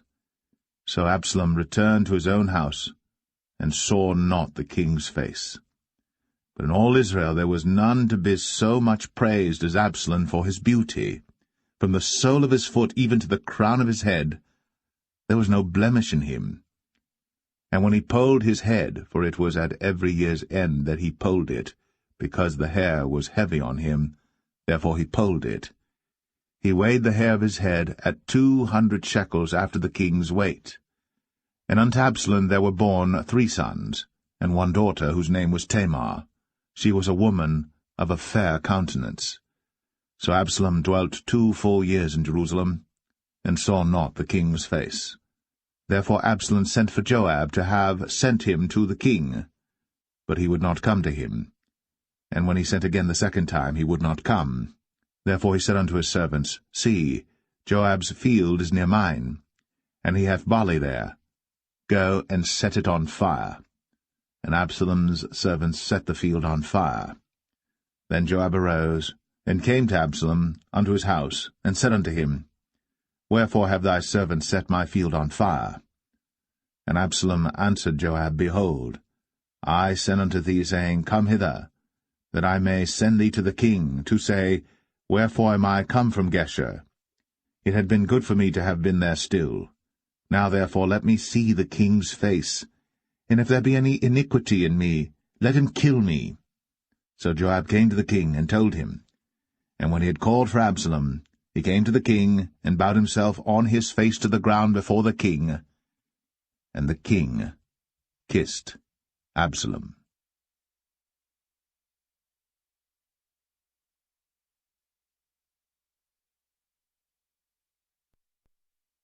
2 Samuel 15. And it came to pass after this, that Absalom prepared him chariots and horses, and 50 men to run before him. And Absalom rose up early, and stood beside the way of the gate. And it was so, that when any man that had a controversy came to the king for judgment, then Absalom called unto him, and said, Of what city art thou? And he said, Thy servant is of one of the tribes of Israel. And Absalom said unto him, See, thy matters are good and right, but there is no man deputed of the king to hear thee. Absalom said moreover, O that I were made judge in the land, that every man which hath any suit or cause might come unto me, and I would do him justice. And it was so, that when any man came nigh to him to do him obeisance, he put forth his hand, and took him, and kissed him. And on this manner did Absalom to all Israel that came to the king for judgment. So Absalom stole the hearts of the men of Israel. And it came to pass after 40 years that Absalom said unto the king, I pray thee, let me go and pay my vow, which I have vowed unto the Lord in Hebron. For thy servant vowed a vow while I abode at Geshur in Syria, saying, If the Lord shall bring me again indeed to Jerusalem, then I will serve the Lord. And the king said unto him, Go in peace. So he arose, and went to Hebron. But Absalom sent spies throughout all the tribes of Israel, saying, As soon as ye hear the sound of the trumpet, then ye shall say, Absalom reigneth in Hebron. And with Absalom went 200 men out of Jerusalem, that were called, and they went in their simplicity, and they knew not anything. And Absalom sent for Ahithophel the Gilonite, David's counselor, from his city, even from Gilo, while he offered sacrifices. And the conspiracy was strong, for the people increased continually with Absalom. And there came a messenger to David, saying, The hearts of the men of Israel are after Absalom. And David said unto all his servants that were with him at Jerusalem, Arise, and let us flee. For we shall not else escape from Absalom. Make speed to depart, lest he overtake us suddenly, and bring evil upon us, and smite the city with the edge of the sword. And the king's servants said unto the king, Behold, thy servants are ready to do whatsoever my lord the king shall appoint. And the king went forth, and all his household after him. And the king left 10 women which were concubines to keep the house. And the king went forth, and all the people after him, and tarried in a place that was far off. And all his servants passed on beside him, and all the Cherethites, and all the Pelethites, and all the Gittites, 600 men which came after him from Gath, passed on before the king. Then said the king to Ittai the Gittite, Wherefore goest thou also with us? Return to thy place, and abide with the king, for thou art a stranger, and also an exile. Whereas thou camest but yesterday, should I this day make thee go up and down with us? Seeing I go whither I may, return thou, and take back thy brethren. Mercy and truth be with thee. And Ittai answered the king, and said, As the Lord liveth, and as my lord the king liveth, surely in what place my lord the king shall be, whether in death or life, even there also will thy servant be. And David said to Ittai, Go and pass over. And Ittai the Gittite passed over, and all his men, and all the little ones that were with him. And all the country wept with a loud voice. And all the people passed over. The king also himself passed over the brook Kidron. And all the people passed over toward the way of the wilderness. And lo, Zadok also, and all the Levites were with him, bearing the ark of the covenant of God. And they set down the ark of God, and Abiathar went up, until all the people had done passing out of the city. And the king said unto Zadok, Carry back the ark of God into the city. If I shall find favor in the eyes of the Lord, he will bring me again, and show me both it and his habitation. But if he thus say, I have no delight in thee, behold, here am I. Let him do to me as seemeth good unto him. The king said also unto Zadok the priest, Art not thou a seer? Return into the city in peace, and your 2 sons with you, Ahimaaz thy son, and Jonathan the son of Abiathar. See, I will tarry in the plain of the wilderness, until there come word from you to certify me. Zadok therefore and Abiathar carried the ark of God again to Jerusalem, and they tarried there. And David went up by the ascent of Mount Olivet, and wept as he went up, and had his head covered, and he went barefoot, and all the people that was with him covered every man his head, and they went up, weeping as they went up. And one told David, saying, Ahithophel is among the conspirators with Absalom. And David said, O Lord, I pray thee, turn the counsel of Ahithophel into foolishness. And it came to pass that when David was come to the top of the mount, where he worshipped God, behold, Hushai the Archite came to meet him with his coat rent, and earth upon his head. Unto whom David said, If thou passest on with me, then thou shalt be a burden unto me. But if thou return to the city, and say unto Absalom, I will be thy servant, O king, as I have been thy father's servant hitherto, so will I now also be thy servant. Then mayest thou for me defeat the counsel of Ahithophel. And hast thou not there with thee Zadok and Abiathar the priests?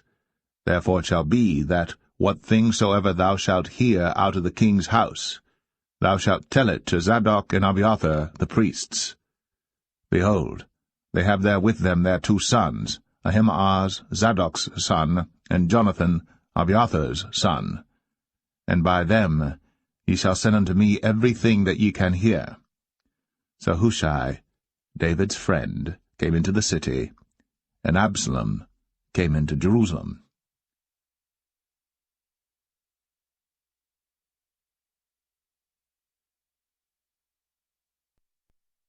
2 Samuel 16. And when David was a little past the top of the hill, behold, Ziba, the servant of Mephibosheth, met him, with a couple of asses saddled, and upon them 200 loaves of bread, and 100 bunches of raisins, and 100 of summer fruits, and a bottle of wine. And the king said unto Ziba, What meanest thou by these? And Ziba said, The asses be for the king's household to ride on, and the bread and summer fruit for the young men to eat, and the wine, that such as be faint in the wilderness may drink. And the king said, And where is thy master's son? And Ziba said unto the king, Behold, he abideth at Jerusalem, for he said, Today shall the house of Israel restore me the kingdom of my father. Then said the king to Ziba, Behold, thine are all that pertained unto Mephibosheth. And Ziba said, I humbly beseech thee that I may find grace in thy sight, my lord, O king. And when King David came to Bahurim, behold, thence came out a man of the family of the house of Saul, whose name was Shimei, the son of Gera. He came forth, and cursed still as he came. And he cast stones at David, and at all the servants of King David. And all the people and all the mighty men were on his right hand and on his left. And thus said Shimei, when he cursed, Come out, thou bloody man, and thou man of Belial. The Lord hath returned upon thee all the blood of the house of Saul, in whose stead thou hast reigned. And the Lord hath delivered the kingdom into the hand of Absalom thy son, and behold, thou art taken in thy mischief, because thou art a bloody man. Then said Abishai the son of Zeruiah unto the king, Why should this dead dog curse my lord the king? Let me go over, I pray thee, and take off his head. And the king said, What have I to do with you, ye sons of Zeruiah? So let him curse, because the Lord hath said unto him, Curse David. Who shall then say, Wherefore hast thou done so? And David said to Abishai and to all his servants, Behold, my son, which came forth of my bowels, seeketh my life. How much more now may this Benjamite do it? Let him alone, and let him curse. For the Lord hath bidden him. It may be that the Lord will look on mine affliction, and that the Lord will requite me good for his cursing this day. And as David and his men went by the way, Shimei went along on the hill's side over against him, and cursed as he went, and threw stones at him, and cast dust. And the king and all the people that were with him came weary, and refreshed themselves there. And Absalom and all the people, the men of Israel, came to Jerusalem, and Ahithophel with him. And it came to pass, when Hushai the Archite, David's friend, was come unto Absalom, that Hushai said unto Absalom, God save the king, God save the king. And Absalom said to Hushai, Is this thy kindness to thy friend? Why wentest thou not with thy friend? And Hushai said unto Absalom, Nay, but whom the Lord and this people, and all the men of Israel choose, his will I be, and with him will I abide. And again, whom should I serve? Should I not serve in the presence of his son? As I have served in thy father's presence, so will I be in thy presence. Then said Absalom to Ahithophel, Give counsel among you what we shall do. And Ahithophel said unto Absalom, Go in unto thy father's concubines, which he hath left to keep the house.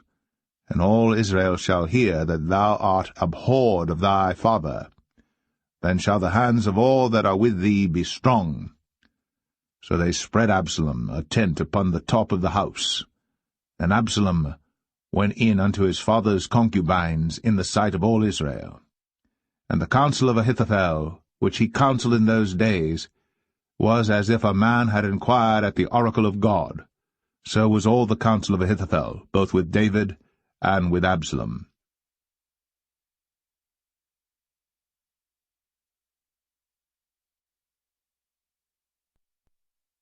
2 Samuel 17. Moreover Ahithophel said unto Absalom, Let me now choose out 12,000 men, and I will arise and pursue after David this night. And I will come upon him while he is weary and weak-handed, and will make him afraid, and all the people that are with him shall flee, and I will smite the king only. And I will bring back all the people unto thee. The man whom thou seekest is as if all returned, so all the people shall be in peace.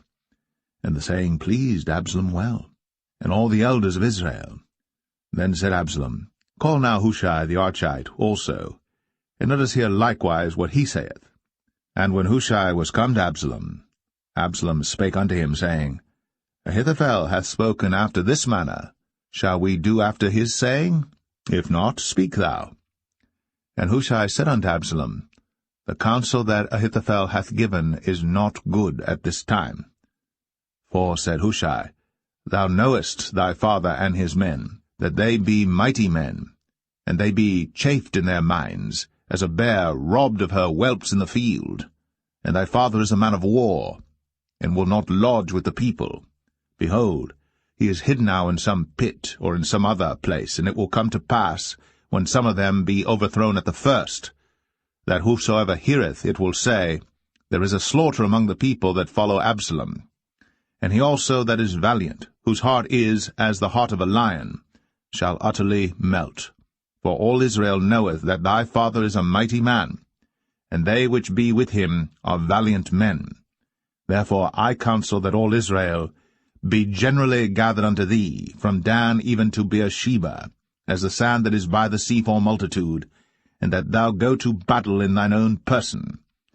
So shall we come upon him in some place where he shall be found, and we will light upon him, as the dew falleth on the ground, and of him, and of all the men that are with him, there shall not be left so much as one. Moreover, if he be gotten into a city, then shall all Israel bring ropes to that city, and we will draw it into the river, until there be not one small stone found there. And Absalom and all the men of Israel said, The counsel of Hushai the Archite is better than the counsel of Ahithophel. For the Lord had appointed to defeat the good counsel of Ahithophel, to the intent that the Lord might bring evil upon Absalom. Then said Hushai unto Zadok, and to Abiathar the priests, Thus and thus did Ahithophel counsel Absalom and the elders of Israel, and thus have I counselled. Now therefore send quickly, and tell David, saying, Lodge not this night in the plains of the wilderness, but speedily pass over, lest the king be swallowed up, and all the people that are with him. Now Jonathan and Ahimaaz stayed by En-Rogel, for they might not be seen to come into the city. And a wench went and told them, and they went and told King David. Nevertheless a lad saw them and told Absalom.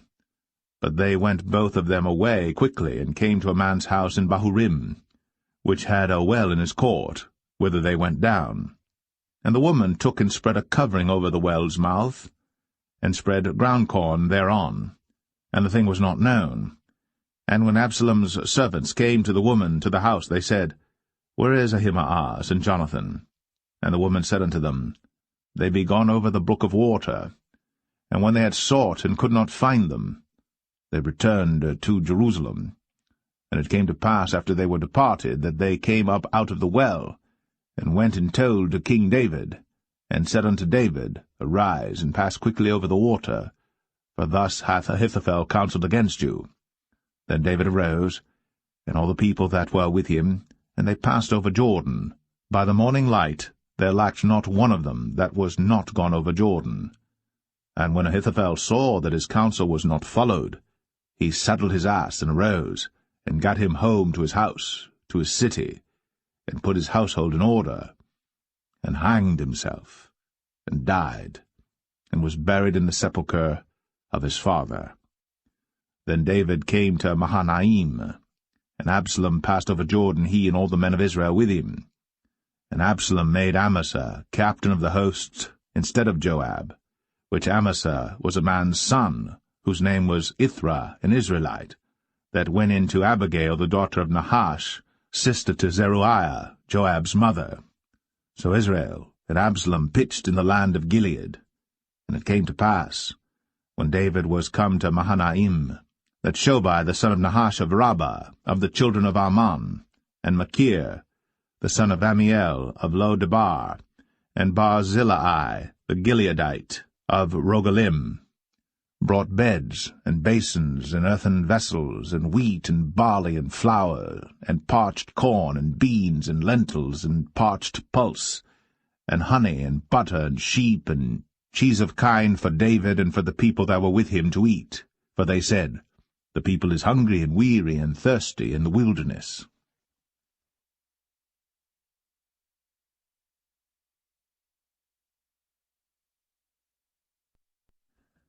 2 Samuel 18. And David numbered the people that were with him, and set captains of thousands and captains of hundreds over them. And David sent forth a third part of the people under the hand of Joab, and a third part under the hand of Abishai the son of Zeruiah, Joab's brother, and a third part under the hand of Ittai the Gittite. And the king said unto the people, I will surely go forth with you myself also. But the people answered, Thou shalt not go forth, for if we flee away, they will not care for us, neither, if half of us die, will they care for us. But now thou art worth 10,000 of us.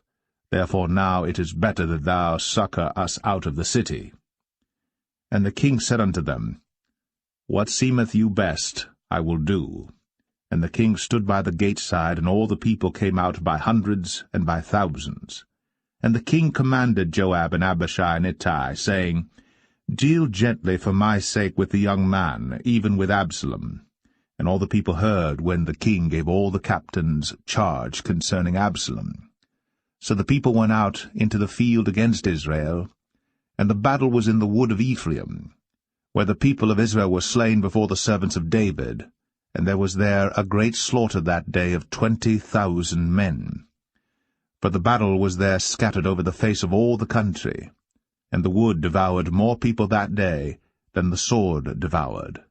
And Absalom met the servants of David, and Absalom rode upon a mule, and the mule went under the thick boughs of a great oak, and his head caught hold of the oak, and he was taken up between the heaven and the earth, and the mule that was under him went away. And a certain man saw it, and told Joab, and said, Behold, I saw Absalom hanged in an oak. And Joab said unto the man that told him, And behold, thou sawest him, and why didst thou not smite him there to the ground? And I would have given thee 10 shekels of silver and a girdle. And the man said unto Joab, Though I should receive 1,000 shekels of silver in mine hand, yet would I not put forth mine hand against the king's son. For in our hearing the king charged thee and Abishai and Ittai, saying, Beware that none touch the young man Absalom. Otherwise I should have wrought falsehood against mine own life. For there is no matter hid from the king, and thou thyself wouldest have set thyself against me. Then said Joab, I may not tarry thus with thee. And he took 3 darts in his hand, and thrust them through the heart of Absalom, while he was yet alive, in the midst of the oak. And 10 young men that bare Joab's armor compassed about, and smote Absalom, and slew him. And Joab blew the trumpet, and the people returned from pursuing after Israel. For Joab held back the people. And they took Absalom, and cast him into a great pit in the wood, and laid a very great heap of stones upon him. And all Israel fled, every one to his tent. Now Absalom, in his lifetime, had taken and reared up for himself a pillar which is in the king's dale, for he said, I have no son to keep my name in remembrance. And he called the pillar after his own name, and it is called unto this day Absalom's place. Then said Ahimaaz, the son of Zadok, Let me now run, and bear the king tidings, how that the Lord hath avenged him of his enemies. And Joab said unto him, Thou shalt not bear tidings this day, but thou shalt bear tidings another day. But this day thou shalt bear no tidings, because the king's son is dead. Then said Joab to Cushai, Go tell the king what thou hast seen. And Cushai bowed himself unto Joab, and ran. Then said Ahimaaz, the son of Zadok, yet again to Joab, But howsoever let me, I pray thee, also run after Cushai. And Joab said, Wherefore wilt thou run, my son, seeing that thou hast no tidings ready? But howsoever said he, Let me run. And he said unto him, Run.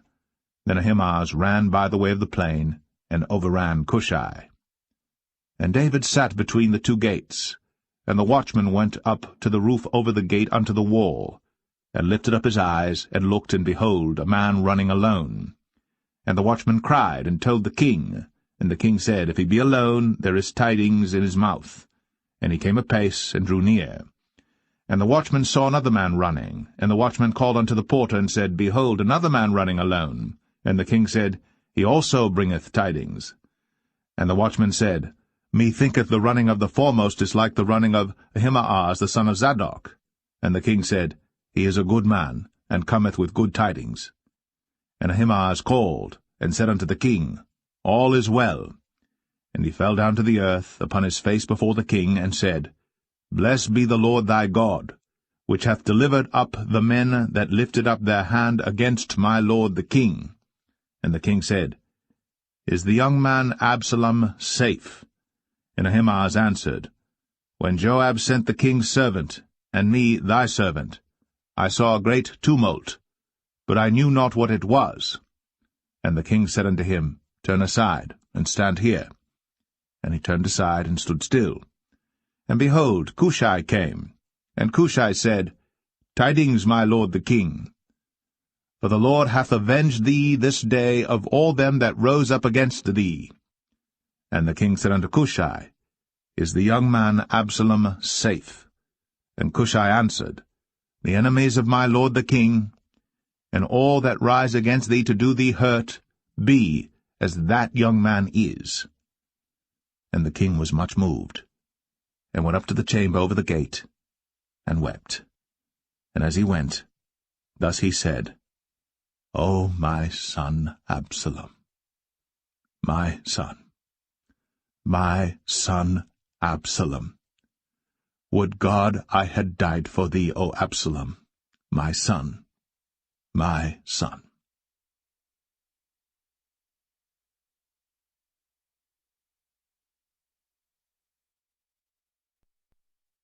2 Samuel 19.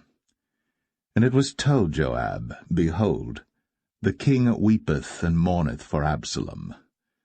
And the victory that day was turned into mourning unto all the people, for the people heard say that day how the king was grieved for his son. And the people gat them by stealth that day into the city, as people being ashamed steal away when they flee in battle. But the king covered his face. And the king cried with a loud voice, O my son Absalom! O Absalom, my son, my son!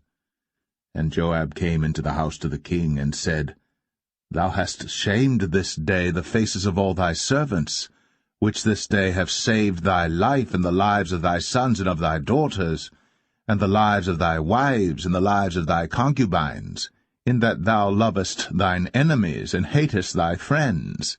For thou hast declared this day that thou regardest neither princes nor servants. For this day I perceive that if Absalom had lived, and all we had died this day, then it had pleased thee well.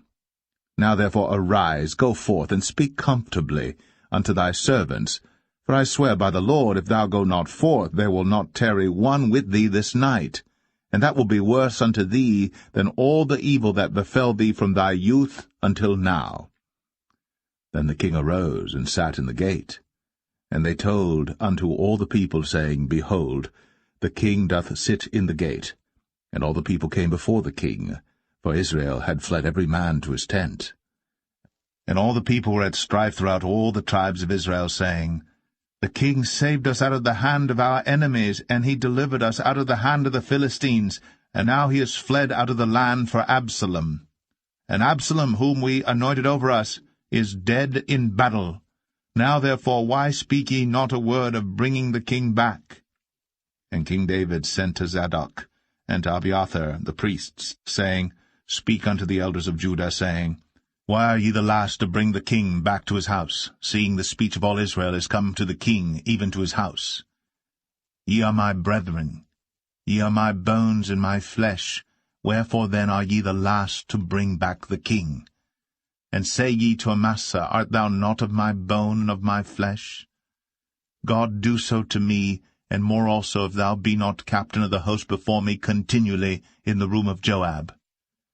And he bowed the heart of all the men of Judah, even as the heart of one man, so that they sent this word unto the king, Return thou, and all thy servants. So the king returned, and came to Jordan, and Judah came to Gilgal, to go to meet the king, to conduct the king over Jordan. And Shimei the son of Gera, a Benjamite, which was of Bahurim, hasted and came down with the men of Judah to meet King David. And there were 1,000 men of Benjamin with him, and Ziba the servant of the house of Saul, and his 15 sons and his 20 servants with him. And they went over Jordan before the king. And there went over a ferry boat to carry over the king's household, and to do what he thought good. And Shimei the son of Gera fell down before the king, as he was come over Jordan, and said unto the king, Let not my lord impute iniquity unto me, neither do thou remember that which thy servant did perversely the day that my lord the king went out of Jerusalem, that the king should take it to his heart. For thy servant doth know that I have sinned, therefore, behold, I am come the first this day of all the house of Joseph, to go down to meet my lord the king. But Abishai the son of Zeruiah answered and said, Shall not Shimei be put to death for this, because he cursed the Lord's anointed? And David said, What have I to do with you, ye sons of Zeruiah, that ye should this day be adversaries unto me? Shall there any man be put to death this day in Israel? For do not I know that I am this day king over Israel? Therefore the king said unto Shimei, Thou shalt not die. And the king sware unto him. And Mephibosheth, the son of Saul, came down to meet the king, and had neither dressed his feet, nor trimmed his beard, nor washed his clothes, from the day the king departed until the day he came again in peace. And it came to pass, when he was come to Jerusalem to meet the king, that the king said unto him, Wherefore wentest not thou with me, Mephibosheth? And he answered, My lord, O king, my servant deceived me. For thy servant said, I will saddle me an ass, that I may ride thereon, and go to the king, because thy servant is lame. And he hath slandered thy servant unto my lord the king. But my lord the king is as an angel of God. Do therefore what is good in thine eyes. For all of my father's house were but dead men before my lord the king. Yet didst thou set thy servant among them that did eat at thine own table? What right therefore have I yet to cry any more unto the king? And the king said unto him, Why speakest thou any more of thy matters? I have said, Thou and Ziba divide the land.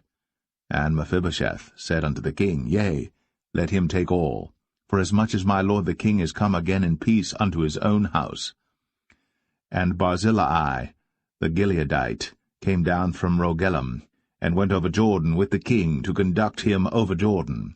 Now Barzillai was a very aged man, even 80 years old, and he had provided the king of sustenance while he lay at Mahanaim, for he was a very great man. And the king said unto Barzillai, Come thou over with me, and I will feed thee with me in Jerusalem. And Barzillai said unto the king, How long have I to live, that I should go up with the king unto Jerusalem? I am this day 80 years old, and can I discern between good and evil? Can thy servant taste what I eat or what I drink? Can I hear any more the voice of singing men and singing women? Wherefore then should thy servant be yet a burden unto my lord the king? Thy servant will go a little way over Jordan with the king, and why should the king recompense it me with such a reward? Let thy servant, I pray thee, turn back again, that I may die in mine own city. and be buried by the grave of my father and of my mother. But behold thy servant Chimham, let him go over with my lord the king, and do to him what shall seem good unto thee. And the king answered, Chimham shall go over with me, and I will do to him that which shall seem good unto thee. And whatsoever thou shalt require of me, that will I do for thee. And all the people went over Jordan. And when the king was come over, the king kissed Barzillai, and blessed him, and he returned unto his own place. Then the king went on to Gilgal, and Chimham went on with him. And all the people of Judah conducted the king, and also half the people of Israel. And behold, all the men of Israel came to the king, and said unto the king, Why have our brethren the men of Judah stolen thee away, and have brought the king and his household and all David's men with him over Jordan? And all the men of Judah answered the men of Israel, Because the king is near of kin to us, wherefore then be ye angry for this matter? Have we eaten at all of the king's cost, or hath he given us any gift? And the men of Israel answered the men of Judah, and said, We have 10 parts in the king, and we have also more right in David than ye. Why then did ye despise us, that our advice should not be first had in bringing back our king? And the words of the men of Judah were fiercer than the words of the men of Israel.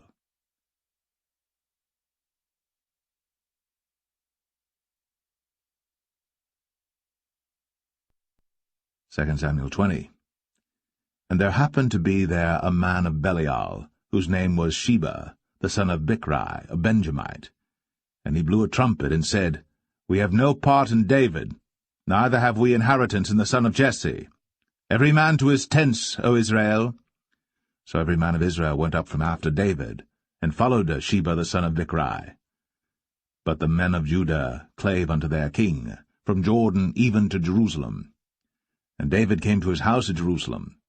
And the king took the 10 women his concubines, whom he had left to keep the house, and put them in ward, and fed them, but went not in unto them.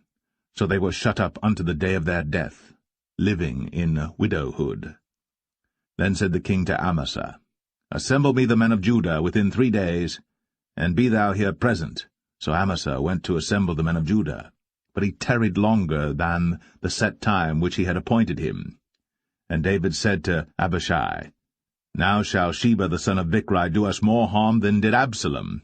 Take thou thy lord's servants, and pursue after him, lest he get him fenced cities and escape us. And there went out after him Joab's men, and the Cherethites and the Pelethites, and all the mighty men, and they went out of Jerusalem, to pursue after Sheba the son of Bichri. When they were at the great stone which is in Gibeon, Amasa went before them, and Joab's garment that he had put on was girded unto him, and upon it a girdle with a sword fastened upon his loins in the sheath thereof. And as he went forth it fell out. And Joab said to Amasa, Art thou in health, my brother? And Joab took Amasa by the beard with the right hand to kiss him. But Amasa took no heed to the sword that was in Joab's hand. So he smote him therewith in the 5th rib, and shed out his bowels to the ground, and struck him not again, and he died. So Joab and Abishai his brother pursued after Sheba the son of Bichri. And one of Joab's men stood by him, and said, He that favoureth Joab, and he that is for David, let him go after Joab. And Amasa wallowed in blood in the midst of the highway. And when the man saw that all the people stood still, he removed Amasa out of the highway into the field, and cast a cloth upon him when he saw that every one that came by him stood still. When he was removed out of the highway, all the people went on after Joab, to pursue after Sheba the son of Bichri. And he went through all the tribes of Israel unto Abel, and to Bethmachah, and all the Berites, and they were gathered together, and went also after him. And they came and besieged him in Abel of Bethmachah. And they cast up a bank against the city, and it stood in the trench, and all the people that were with Joab battered the wall to throw it down.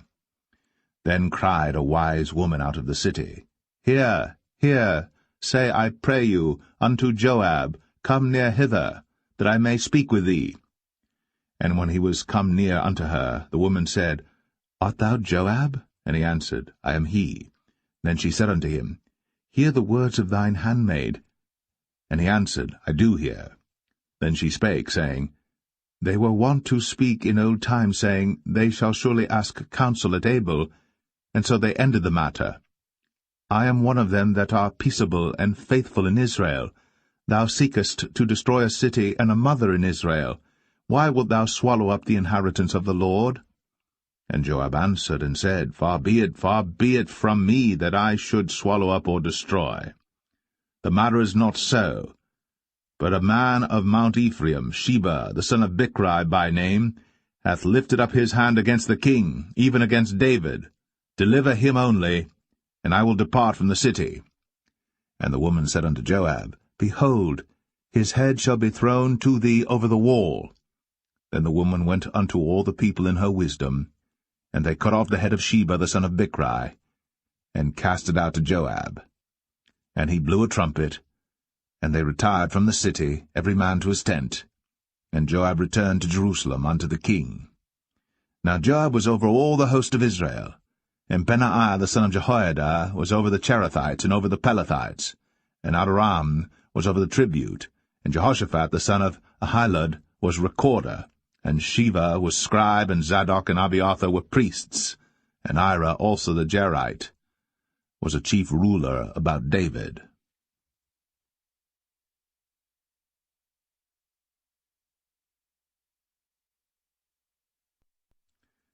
2 Samuel 21. Then there was a famine in the days of David 3 years, year after year. And David inquired of the Lord. And the Lord answered, It is for Saul and for his bloody house, because he slew the Gibeonites. And the king called the Gibeonites, and said unto them, Now the Gibeonites were not of the children of Israel, but of the remnant of the Amorites, and the children of Israel had sworn unto them. And Saul sought to slay them in his zeal to the children of Israel and Judah. Wherefore David said unto the Gibeonites, What shall I do for you? And wherewith shall I make the atonement, that ye may bless the inheritance of the Lord? And the Gibeonites said unto him, We will have no silver nor gold of Saul, nor of his house, neither for us shalt thou kill any man in Israel. And he said, What ye shall say, that will I do for you. And they answered the king, The man that consumed us, and that devised against us, that we should be destroyed from remaining in any of the coasts of Israel. Let 7 men of his sons be delivered unto us, and we will hang them up unto the Lord in Gibeah of Saul, whom the Lord did choose. And the king said, I will give them. But the king spared Mephibosheth, the son of Jonathan the son of Saul, because of the Lord's oath that was between them, between David and Jonathan the son of Saul. But the king took the 2 sons of Rizpah, the daughter of Aiah, whom she bare unto Saul, Armoni and Mephibosheth, and the 5 sons of Michal the daughter of Saul, whom she brought up for Adriel the son of Barzillai the Maholathite. And he delivered them into the hands of the Gibeonites, and they hanged them in the hill before the Lord. And they fell all 7 together, and were put to death in the days of harvest, in the first days, in the beginning of barley harvest. And Rizpah the daughter of Aiah took sackcloth, and spread it for her upon the rock, from the beginning of harvest until water dropped upon them out of heaven, and suffered neither the birds of the air to rest on them by day, nor the beast of the field by night. And it was told David what Rizpah the daughter of Aiah, the concubine of Saul, had done. And David went and took the bones of Saul, and the bones of Jonathan his son, from the men of Jabesh-Gilead, which had stolen them from the street of Bethshan, where the Philistines had hanged them, when the Philistines had slain Saul in Gilboa. And he brought up from thence the bones of Saul, and the bones of Jonathan his son, and they gathered the bones of them that were hanged. And the bones of Saul and Jonathan his son buried they in the country of Benjamin in Zelle, in the sepulchre of Kish his father, and they performed all that the king commanded, and after that God was entreated for the land. Moreover, the Philistines had yet war again with Israel, and David went down, and his servants with him, and fought against the Philistines, and David waxed faint. And Ishbi-Benob, which was of the sons of the giant, the weight of whose spear weighed 300 shekels of brass in weight, he being girded with a new sword, thought to have slain David. But Abishai the son of Zeruiah succored him, and smote the Philistine, and killed him. Then the men of David sware unto him, saying, Thou shalt go no more out with us to battle, that thou quench not the light of Israel. And it came to pass after this, that there was again a battle with the Philistines at Gob. Then Sibbechai the Hushathite slew Saph, which was of the sons of the giant. And there was again a battle in Gob with the Philistines, where Elhanan the son of Jaare-Oregim, a Bethlehemite, slew the brother of Goliath the Gittite, the staff of whose spear was like a weaver's beam. And there was yet a battle in Gath, where was a man of great stature, that had on every hand 6 fingers, and on every foot 6 toes, 24 in number, and he also was born to the giant. And when he defied Israel, Jonathan the son of Shimea, the brother of David, slew him. These 4 were born to the giant in Gath, and fell by the hand of David, and by the hand of his servants.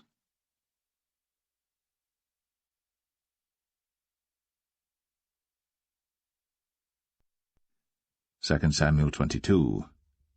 And David spake unto the Lord the words of this song in the day that the Lord had delivered him out of the hand of all his enemies, and out of the hand of Saul. And he said, The Lord is my rock, and my fortress, and my deliverer. The God of my rock, in him will I trust. He is my shield, and the horn of my salvation, my high tower, and my refuge, my Saviour. Thou savest me from violence. I will call on the Lord, who is worthy to be praised.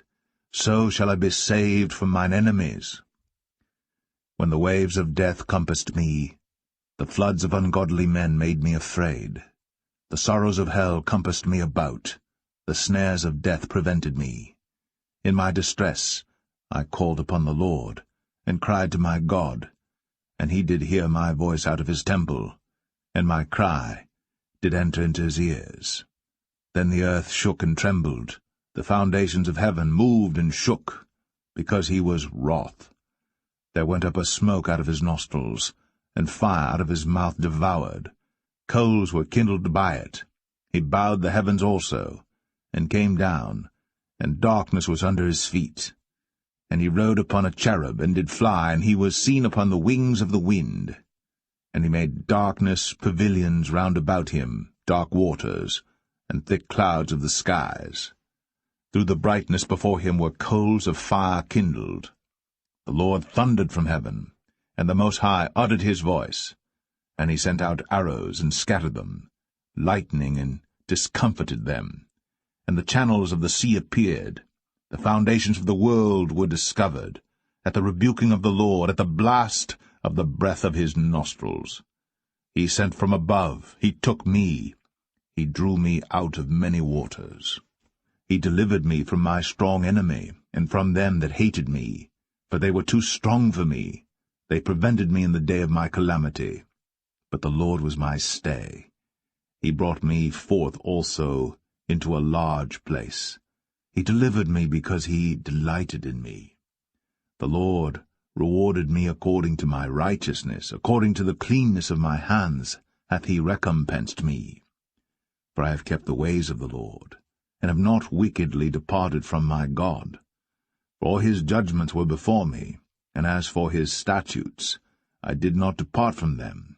I was also upright before him, and have kept myself from mine iniquity.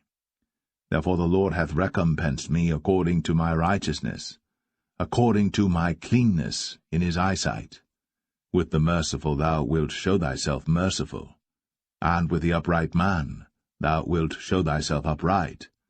With the pure thou wilt show thyself pure, and with the froward thou wilt show thyself unsavoury. And the afflicted people thou wilt save, but thine eyes are upon the haughty, that thou mayest bring them down. For thou art my lamp, O Lord, and the Lord will lighten my darkness. For by thee I have run through a troop, by my God have I leaped over a wall. As for God, his way is perfect. The word of the Lord is tried. He is a buckler to all them that trust in him. For who is God save the Lord? And who is a rock save our God? God is my strength and power, and he maketh my way perfect. He maketh my feet like hinds' feet, and setteth me upon my high places. He teacheth my hands to war, so that a bow of steel is broken by mine arms. Thou hast also given me the shield of thy salvation, and thy gentleness hath made me great. Thou hast enlarged my steps under me, so that my feet did not slip. I have pursued mine enemies, and destroyed them, and turned not again until I had consumed them. And I have consumed them and wounded them, that they could not arise, yea, they are fallen under my feet. For thou hast girded me with strength to battle. Them that rose up against me hast thou subdued under me. Thou hast also given me the necks of mine enemies, that I might destroy them that hate me. They looked, but there was none to save, even unto the Lord. But he answered them not. Then did I beat them as small as the dust of the earth. I did stamp them as the mire of the street, and did spread them abroad. Thou also hast delivered me from the strivings of my people. Thou hast kept me to be head of the heathen. A people which I knew not shall serve me. Strangers shall submit themselves unto me. As soon as they hear, they shall be obedient unto me. Strangers shall fade away, and they shall be afraid out of their close places. The Lord liveth, and blessed be my rock, and exalted be the God of the rock of my salvation. It is God that avengeth me, and that bringeth down the people unto me, and that bringeth me forth from mine enemies. Thou also hast lifted me up on high above them that rose up against me.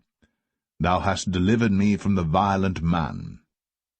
Therefore I will give thanks unto thee, O Lord, among the heathen, and I will sing praises unto thy name. He is the tower of salvation for his king, and showeth mercy to his anointed, unto David, and to his seed for evermore.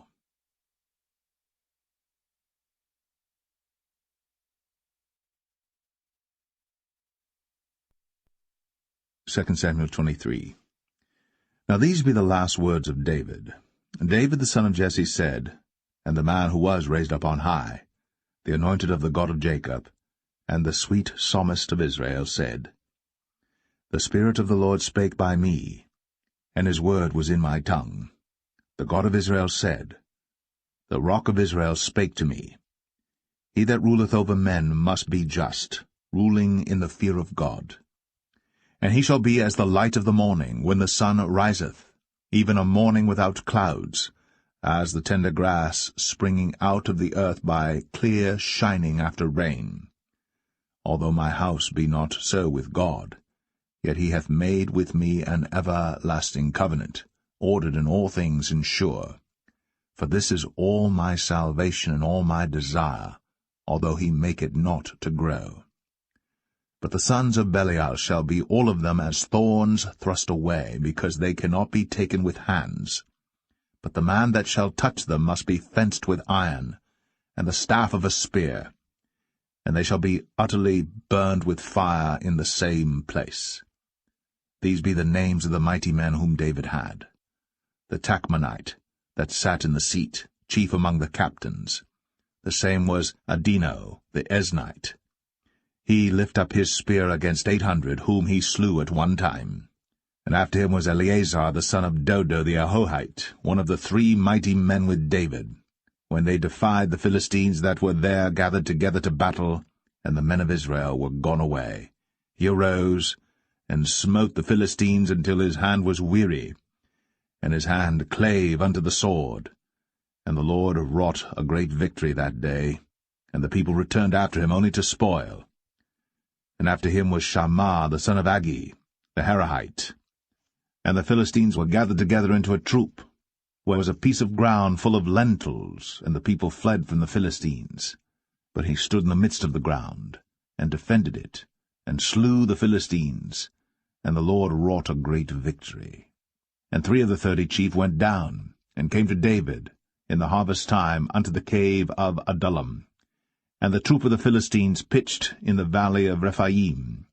And David was then in an hold, and the garrison of the Philistines was then in Bethlehem. And David longed, and said, Oh, that one would give me drink of the water of the well of Bethlehem, which is by the gate. And the 3 mighty men brake through the host of the Philistines, and drew water out of the well of Bethlehem that was by the gate, and took it, and brought it to David. Nevertheless he would not drink thereof, but poured it out unto the Lord. And he said, Be it far from me, O Lord, that I should do this. Is not this the blood of the men that went in jeopardy of their lives? Therefore he would not drink it. These things did these 3 mighty men. And Abishai the brother of Joab, the son of Zeruiah, was chief among 3. And he lifted up his spear against 300, and slew them, and had the name among 3. Was he not most honourable of 3? Therefore he was their captain, howbeit he attained not unto the first 3.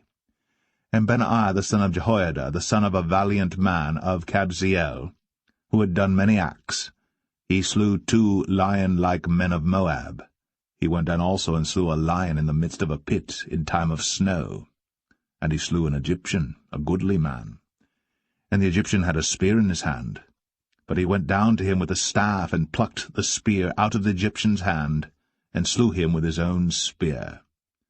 These things did Benaiah the son of Jehoiada, and had the name among 3 mighty men. He was more honourable than the 30, but he attained not to the first 3. And David set him over his guard. Asahel the brother of Joab was one of the 30, Elhanan the son of Dodo of Bethlehem, Shammah the Harodite, Elika the Harodite, Helez the Paltite, Ira the son of Ikesh the Tekoite, Abiezer the Anethathite, Mebunai the Hushathite, Zalman the Ahohite, Maharai the Netophathite, Heleb the son of Baanah, a Netophathite, Ittai the son of Ribai, out of Gibeah of the children of Benjamin, Benaiah the Parathonite, Hiddai of the brooks of Gaash, Abialbon the Arbathite, Asmaveth the Bahamite, Eliabah the Shaalbanite, of the sons of Jashan, Jonathan, Shammah the Hararite, Ahiam the son of Sharah, the Hararite, Eliphalet the son of Ahasbai, the son of the Maacathite, Eliam the son of Ahithophel the Gelonite, Hezrai the Carmelite, Parai the Arbite, Igal the son of Nathan of Zobah, Bani the Gadite, Zelek the Ammonite, Naharai the Barathite, Armabera to Joab the son of Zeruiah, Ira and Ithrite, Gareb and Ithrite, Uriah the Hittite, 37 in all.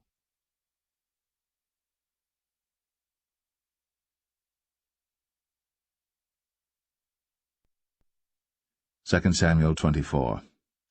And again the anger of the Lord was kindled against Israel. And he moved David against them to say, Go, number Israel and Judah. For the king said to Joab, the captain of the host, which was with him, Go now through all the tribes of Israel, from Dan even to Beersheba, and number ye the people, that I may know the number of the people.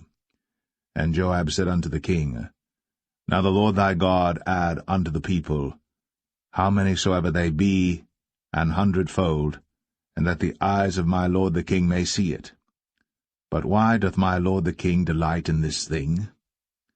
Notwithstanding the king's word prevailed against Joab and against the captains of the host. And Joab and the captains of the host went out from the presence of the king, to number the people of Israel. And they passed over Jordan, and pitched in Aroer, on the right side of the city that lieth in the midst of the river of Gad, and toward Jazer. Then they came to Gilead, and to the land of Tatim Hoshai, and they came to Dan Jaan, and about to Zidon, and came to the stronghold of Tyre, and to all the cities of the Hivites and of the Canaanites, and they went out to the south of Judah, even to Beersheba. So when they had gone through all the land, they came to Jerusalem at the end of 9 months and 20 days. And Joab gave up the sum of the number of the people unto the king, and there were in Israel 800,000 valiant men that drew the sword, and the men of Judah were 500,000 men. And David's heart smote him after that he had numbered the people. And David said unto the Lord, I have sinned greatly in that I have done, and now I beseech thee, O Lord, take away the iniquity of thy servant, for I have done very foolishly. For when David was up in the morning, the word of the Lord came unto the prophet Gad, David's seer, saying, Go and say unto David, Thus saith the Lord, I offer thee 3 things. Choose thee one of them, that I may do it unto thee. So Gad came to David and told him, and said unto him, Shall 7 years of famine come unto thee in thy land?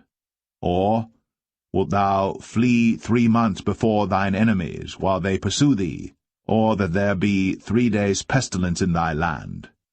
Now advise, and see what answer I shall return to him that sent me. And David said unto Gad, I am in a great strait. Let us fall now into the hand of the Lord, for his mercies are great, and let me not fall into the hand of man. So the Lord sent a pestilence upon Israel, from the morning even to the time appointed. And there died of the people from Dan even to Beersheba 70,000 men.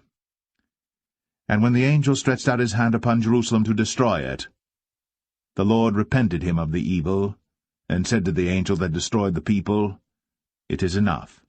Stay now thine hand. And the angel of the Lord was by the threshing place of Araunah the Jebusite. And David spake unto the Lord when he saw the angel that smote the people, and said, Lo, I have sinned, and I have done wickedly. But these sheep, what have they done? Let thine hand, I pray thee, be against me, and against my father's house. And Gad came that day to David, and said unto him, Go up, rear an altar unto the Lord in the threshing floor of Araunah the Jebusite.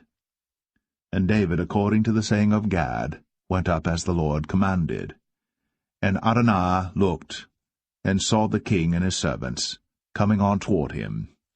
And Araunah went out, and bowed himself before the king on his face upon the ground. And Araunah said, Wherefore is my lord the king come to his servant?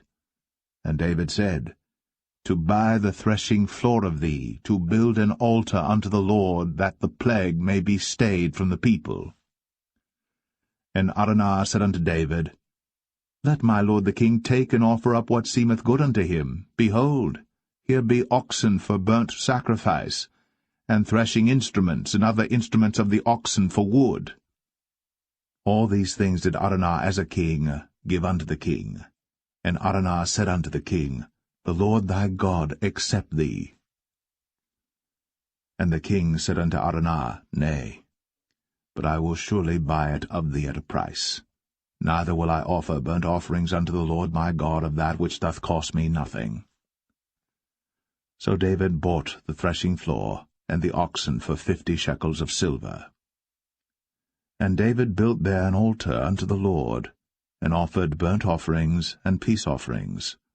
So the Lord was entreated for the land, and the plague was stayed from Israel.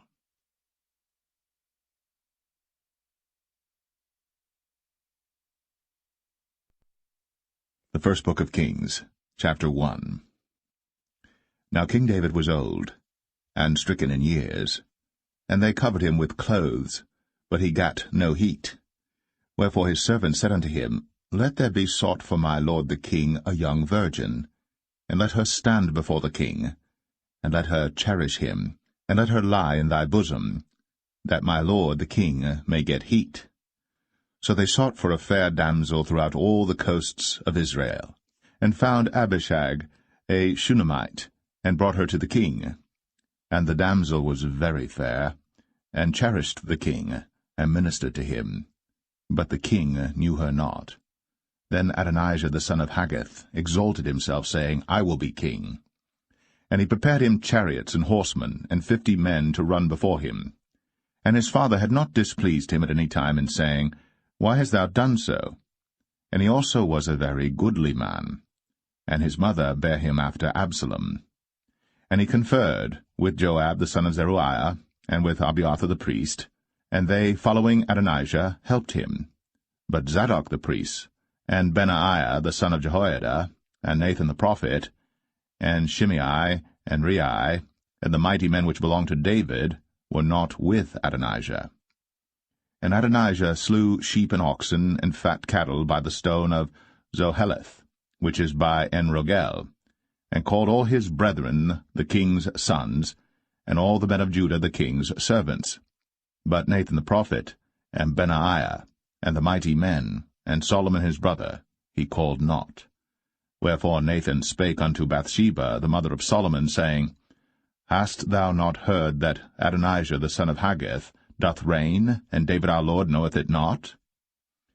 Now therefore come, let me, I pray thee, give thee counsel, that thou mayest save thine own life, and the life of thy son Solomon. Go and get thee in unto King David, and say unto him, Didst not thou, my lord, O king, swear unto thine handmaid, saying, Assuredly Solomon thy son shall reign after me, and he shall sit upon my throne? Why then doth Adonijah reign? Behold, while thou yet talkest there with the king, I also will come in after thee, and confirm thy words. And Bathsheba went in unto the king into the chamber. And the king was very old, and Abishag the Shunammite ministered unto the king. And Bathsheba bowed, and did obeisance unto the king. And the king said, What wouldst thou? And she said unto him, My lord, thou swearest by the Lord thy God unto thine handmaid, saying, Assuredly Solomon thy son shall reign after me, and he shall sit upon my throne. And now, behold, Adonijah reigneth, and now, my lord the king, thou knowest it not. And he hath slain oxen and fat cattle, and sheep in abundance, and hath called all the sons of the king, and Abiathar the priest, and Joab the captain of the host. But Solomon thy servant hath he not called. And thou, my lord, O king, the eyes of all Israel are upon thee, that thou shouldst tell them who shall sit on the throne of my lord the king after him. Otherwise it shall come to pass, when my lord the king shall sleep with his fathers, that I and my son Solomon shall be counted offenders. And lo, while she yet talked with the king, Nathan the prophet also came in. And they told the king, saying, Behold, Nathan the prophet. And when he was come in before the king, he bowed himself before the king with his face to the ground. And Nathan said, My lord, O king, hast thou said, Adonijah shall reign after me, and he shall sit upon my throne? For he is gone down this day, and hath slain oxen and fat cattle and sheep in abundance, and hath called all the king's sons, and the captains of the host, and Abiathar the priest, and behold, they eat and drink before him, and say, God save King Adonijah. But me, even me thy servant, and Zadok the priest, and Benaiah the son of Jehoiada, and thy servant Solomon hath he not called. Is this thing done by my lord the king? And thou hast not showed it unto thy servant, who should sit on the throne of my lord the king after him? Then King David answered and said, Call me Bathsheba. And she came into the king's presence, and stood before the king. And the king sware, and said, As the Lord liveth, that hath redeemed my soul out of all distress, even as I swear unto thee by the Lord God of Israel, saying, Assuredly Solomon thy son shall reign after me, and he shall sit upon my throne in my stead, even so will I certainly do this day. Then Bathsheba bowed with her face to the earth, and did reverence to the king, and said, Let my lord King David live for ever. And King David said, Call me Zadok the priest, and Nathan the prophet, and Benaiah the son of Jehoiada. And they came before the king. The king also said unto them, Take with you the servants of your lord, and cause Solomon my son to ride upon mine own mule, and bring him down to Gihon. And let Zadok the priest, and Nathan the prophet, anoint him there king over Israel. And blow ye with the trumpet, and say, God save King Solomon. Then ye shall come up after him, that he may come and sit upon my throne, for he shall be king in my stead. And I have appointed him to be ruler over Israel and over Judah. And Benaiah the son of Jehoiada answered the king, and said, Amen. The Lord God of my lord the king say so too. As the Lord hath been with my lord the king, even so be he with Solomon, and make his throne greater than the throne of my lord, King David. So Zadok the priest, and Nathan the prophet, and Benaiah the son of Jehoiada, and the Cherethites, and the Pelethites, went down, and caused Solomon to ride upon King David's mule, and brought him to Gihon.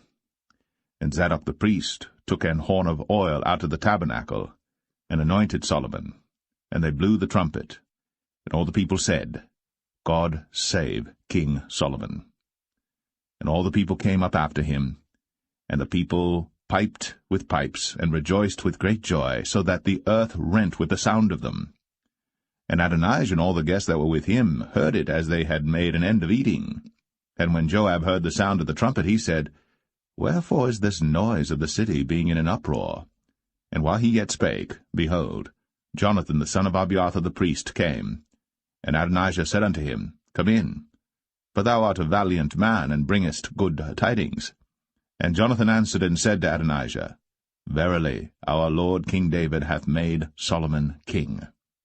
And the king hath sent with him Zadok the priest, and Nathan the prophet, and Benaiah the son of Jehoiada, and the Cherethites and the Pelethites, and they have caused him to ride upon the king's mule.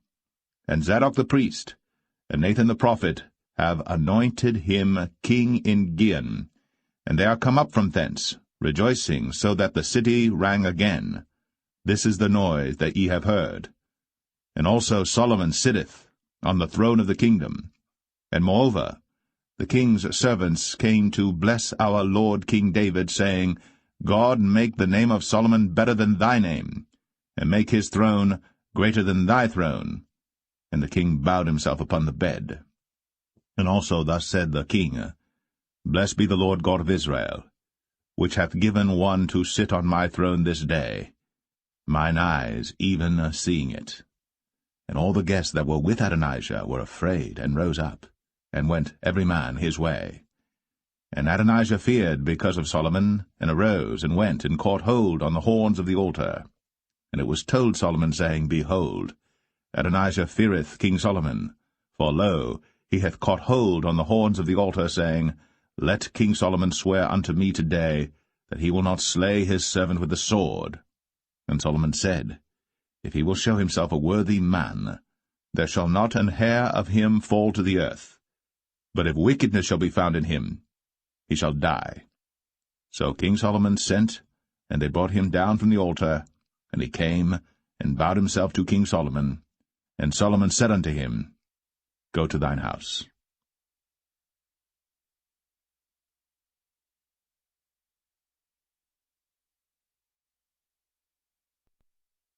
1 Kings 2. Now the days of David drew nigh, that he should die. And he charged Solomon his son, saying, I go the way of all the earth. Be thou strong therefore, and show thyself a man, and keep the charge of the Lord thy God, to walk in his ways, to keep his statutes, and his commandments, and his judgments, and his testimonies, as it is written in the law of Moses, that thou mayest prosper in all that thou doest, and whithersoever thou turnest thyself, that the Lord may continue his word which he spake concerning me, saying, If thy children take heed to their way, to walk before me in truth with all their heart and with all their soul, there shall not fail thee, said he, a man on the throne of Israel. Moreover, thou knowest also what Joab the son of Zeruiah did to me, and what he did to the two captains of the host of Israel, unto Abner the son of Ner, and unto Amasa the son of Jether, whom he slew, and shed the blood of war in peace, and put the blood of war upon his girdle that was about his loins, and in his shoes that were on his feet. Do therefore according to thy wisdom, and let not his hoar head go down to the grave in peace. But show kindness unto the sons of Barzillai the Gileadite, and let them be of those that eat at thy table. For so they came to me when I fled because of Absalom thy brother. And behold, thou hast with thee Shimei the son of Gera, a Benjamite of Bahurim, which cursed me with a grievous curse, in the day when I went to Mahanaim. But he came down to meet me at Jordan, and I sware to him by the Lord, saying, I will not put thee to death with the sword. Now therefore hold him not guiltless, for thou art a wise man, and knowest what thou oughtest to do unto him. but his hoar head bring thou down to the grave with blood. So David slept with his fathers, and was buried in the city of David. And the days that David reigned over Israel were 40 years. 7 years reigned he in Hebron, and 33 years reigned he in Jerusalem. Then sat Solomon upon the throne of David his father, and his kingdom was established greatly. And Adonijah the son of Haggith came to Bathsheba, the mother of Solomon, and she said, Comest thou peaceably? And he said, Peaceably. He said, Moreover, I have somewhat to say unto thee. And she said, Say on. And he said, Thou knowest that the kingdom was mine, and that all Israel set their faces on me, that I should reign. Howbeit the kingdom is turned about, and is become my brother's, for it was his from the Lord. And now I ask one petition of thee, deny me not. And she said unto him, Say on. And he said, Speak, I pray thee, unto Solomon the king. For he will not say thee nay, that he give me Abishag the Shunammite to wife. And Bathsheba said, Well, I will speak for thee unto the king. Bathsheba therefore went unto King Solomon, to speak unto him for Adonijah. And the king rose up to meet her, and bowed himself unto her, and sat down on his throne, and caused a seat to be set for the king's mother. And she sat on his right hand. Then she said, I desire one small petition of thee. I pray thee, say me not nay. And the king said unto her, Ask on, my mother, for I will not say thee nay. And she said, Let Abishag the Shunammite be given to Adonijah thy brother to wife. And King Solomon answered and said unto his mother, And why dost thou ask Abishag the Shunammite for Adonijah? Ask for him the kingdom also? For he is mine elder brother, even for him, and for Abiathar the priest, and for Joab the son of Zeruiah. Then King Solomon sware by the Lord, saying, God do so to me, and more also, if Adonijah have not spoken this word against his own life. Now therefore, as the Lord liveth, which hath established me, and set me on the throne of David my father, and who hath made me an house, as he promised, Adonijah shall be put to death this day. And King Solomon sent by the hand of Benaiah the son of Jehoiada, and he fell upon him, that he died. And unto Abiathar the priest said the king, Get thee to Anathoth, unto thine own fields, for thou art worthy of death. But I will not at this time put thee to death, because thou bearest the ark of the Lord God before David my father, and because thou hast been afflicted in all wherein my father was afflicted. So Solomon thrust out Abiathar from being priest unto the Lord, that he might fulfill the word of the Lord, which he spake concerning the house of Eli and Shiloh. Then tidings came to Joab. For Joab had turned after Adonijah, though he turned not after Absalom. And Joab fled unto the tabernacle of the Lord, and caught hold on the horns of the altar. And it was told King Solomon that Joab was fled unto the tabernacle of the Lord, and behold, he is by the altar. Then Solomon sent Benaiah the son of Jehoiada, saying, Go, fall upon him. And Benaiah came to the tabernacle of the Lord, and said unto him, Thus saith the king, Come forth. And he said, Nay, but I will die here. And Benaiah brought the king word again, saying, Thus said Joab. And thus he answered me. And the king said unto him, Do as he hath said, and fall upon him, and bury him, that thou mayest take away the innocent blood, which Joab shed from me, and from the house of my father. And the Lord shall return his blood upon his own head, who fell upon 2 men more righteous and better than he, and slew them with the sword. My father David, not knowing thereof, to wit, Abner the son of Ner, captain of the host of Israel, and Amasa the son of Jether, captain of the host of Judah. Their blood shall therefore return upon the head of Joab, and upon the head of his seed for ever. But upon David, and upon his seed, and upon his house, and upon his throne, shall there be peace for ever from the Lord. So Benaiah the son of Jehoiada went up, and fell upon him, and slew him. And he was buried in his own house, in the wilderness. And the king put Benaiah the son of Jehoiada in his room over the host, and Zadok the priest did the king put in the room of Abiathar. And the king sent and called for Shimei, and said unto him, Build thee an house in Jerusalem, and dwell there, and go not forth thence any whither. For it shall be, that on the day thou goest out, and passest over the brook Kidron, thou shalt know for certain that thou shalt surely die. Thy blood shall be upon thine own head. And Shimei said unto the king, The saying is good. As my lord the king hath said, so will thy servant do. And Shimei dwelt in Jerusalem many days. And it came to pass at the end of 3 years, that 2 of the servants of Shimei ran away unto Achish, son of Maachah, king of Gath. And they told Shimei, saying, Behold, thy servants be in Gath. And Shimei arose, and saddled his ass, and went to Gath to Achish to seek his servants. And Shimei went, and brought his servants from Gath. And it was told Solomon that Shimei had gone from Jerusalem to Gath, and was come again. And the king sent and called for Shimei, and said unto him, Did I not make thee to swear by the Lord, and protested unto thee, saying, Know for a certain, on the day thou goest out, and walkest abroad any whither, that thou shalt surely die? And thou saidst unto me, The word that I have heard is good. Why then hast thou not kept the oath of the Lord, and the commandment that I have charged thee with? The king said moreover to Shimei, Thou knowest all the wickedness which thine heart is privy to, that thou didst to David my father. Therefore the Lord shall return thy wickedness upon thine own head. And King Solomon shall be blessed, and the throne of David shall be established before the Lord for ever. So the king commanded Benaiah the son of Jehoiada, which went out, and fell upon him that he died. And the kingdom was established in the hand of Solomon.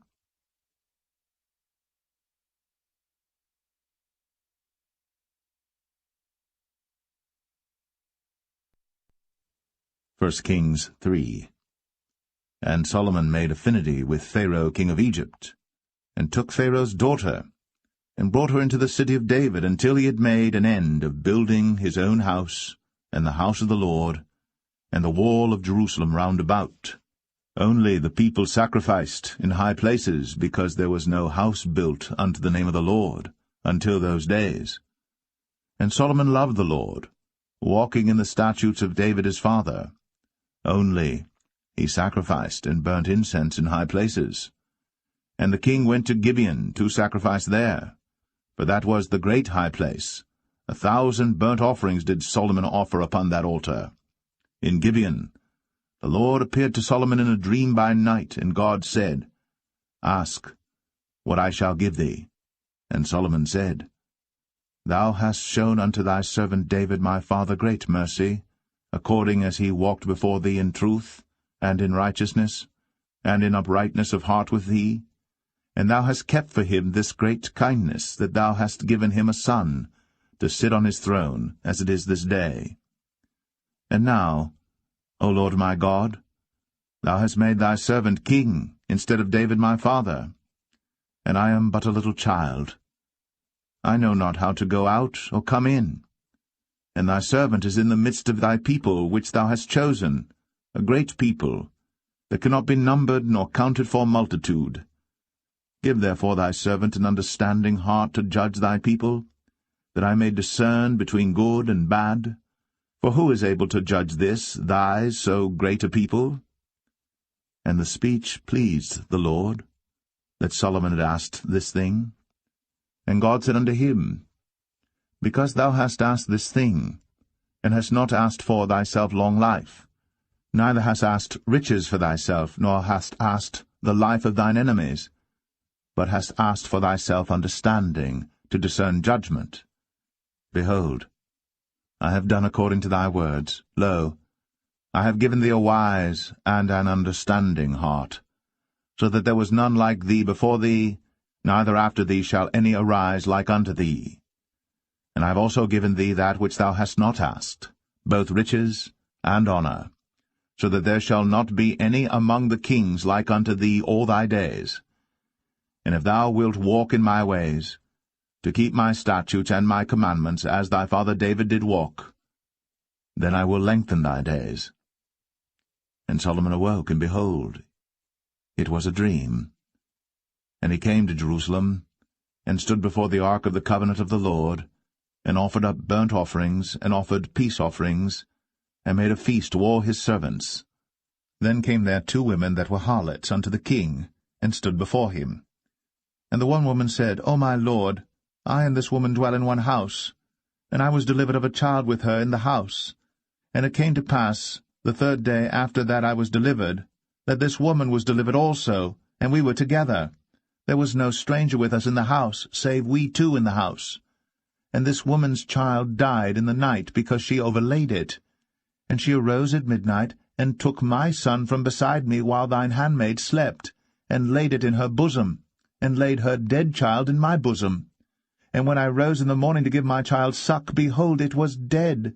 But when I had considered it in the morning, behold, it was not my son which I did bear.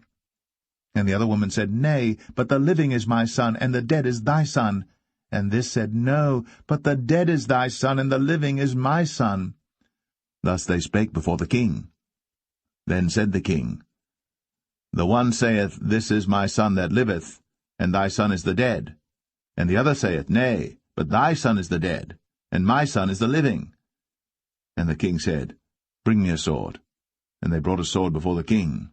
And the king said, Divide the living child in 2, and give half to the one, and half to the other. Then spake the woman, whose the living child was, unto the king. For her bowels yearned upon her son, and she said, O my lord, give her the living child, and in no wise slay it. But the other said, Let it be neither mine nor thine, but divide it. Then the king answered and said, Give her the living child, and in no wise slay it. She is the mother thereof. And all Israel heard of the judgment which the king had judged. And they feared the king, for they saw that the wisdom of God was in him, to do judgment.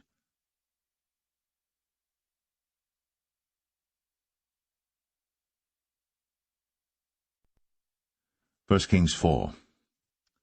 So King Solomon was king over all Israel. And these were the princes which he had: Azariah the son of Zadok the priest, Elihoreph and Ahiah the sons of Shishah, scribes, Jehoshaphat the son of Ahilud, the recorder, and Benaiah the son of Jehoiada was over the host, and Zadok and Abiathar were the priests. And Azariah the son of Nathan was over the officers, and Zabud the son of Nathan was principal officer, and the king's friend. And Ahishah was over the household, and Adoniram the son of Abda was over the tribute. And Solomon had 12 officers over all Israel, which provided victuals for the king and his household. Each man his month in a year made provision. And these are their names: the son of Hur, in Mount Ephraim, the son of Dekar, in Makaz, and in Shaalbim, and in Beth-Shemesh, and Elon Bethhanan, the son of Hesed in Arabath. To him pertained Socho, in all the land of Hepher, the son of Abinadab, in all the region of Dor, which had Taphath, the daughter of Solomon, to wife. Baanah, the son of Ahilud, to him pertained Tanakh and Megiddo, and all Bethshan, which is by Zartanah beneath Jezreel, from Bethshan to Abel-Meholah, even unto the place that is beyond Jokneam. The son of Geber, in Ramoth-Gilead, to him pertain the towns of Jair the son of Manasseh, which are in Gilead. To him also pertain the region of Argob, which is in Bashan, 80 great cities with walls and brazen bars. Ahinadab the son of Edo had Mahanaim. Ahimaaz was in Naphtali. He also took Basmath, the daughter of Solomon, to wife. Baanah the son of Hushai was in Asher and in Aloth. Jehoshaphat the son of Paruah in Issachar. Shimei the son of Elah in Benjamin. Geber the son of Uri was in the country of Gilead, in the country of Sihon the king of the Amorites, and of Og the king of Bashan, and he was the only officer which was in the land. Judah and Israel were many, as the sand which is by the sea in multitude, eating and drinking and making merry.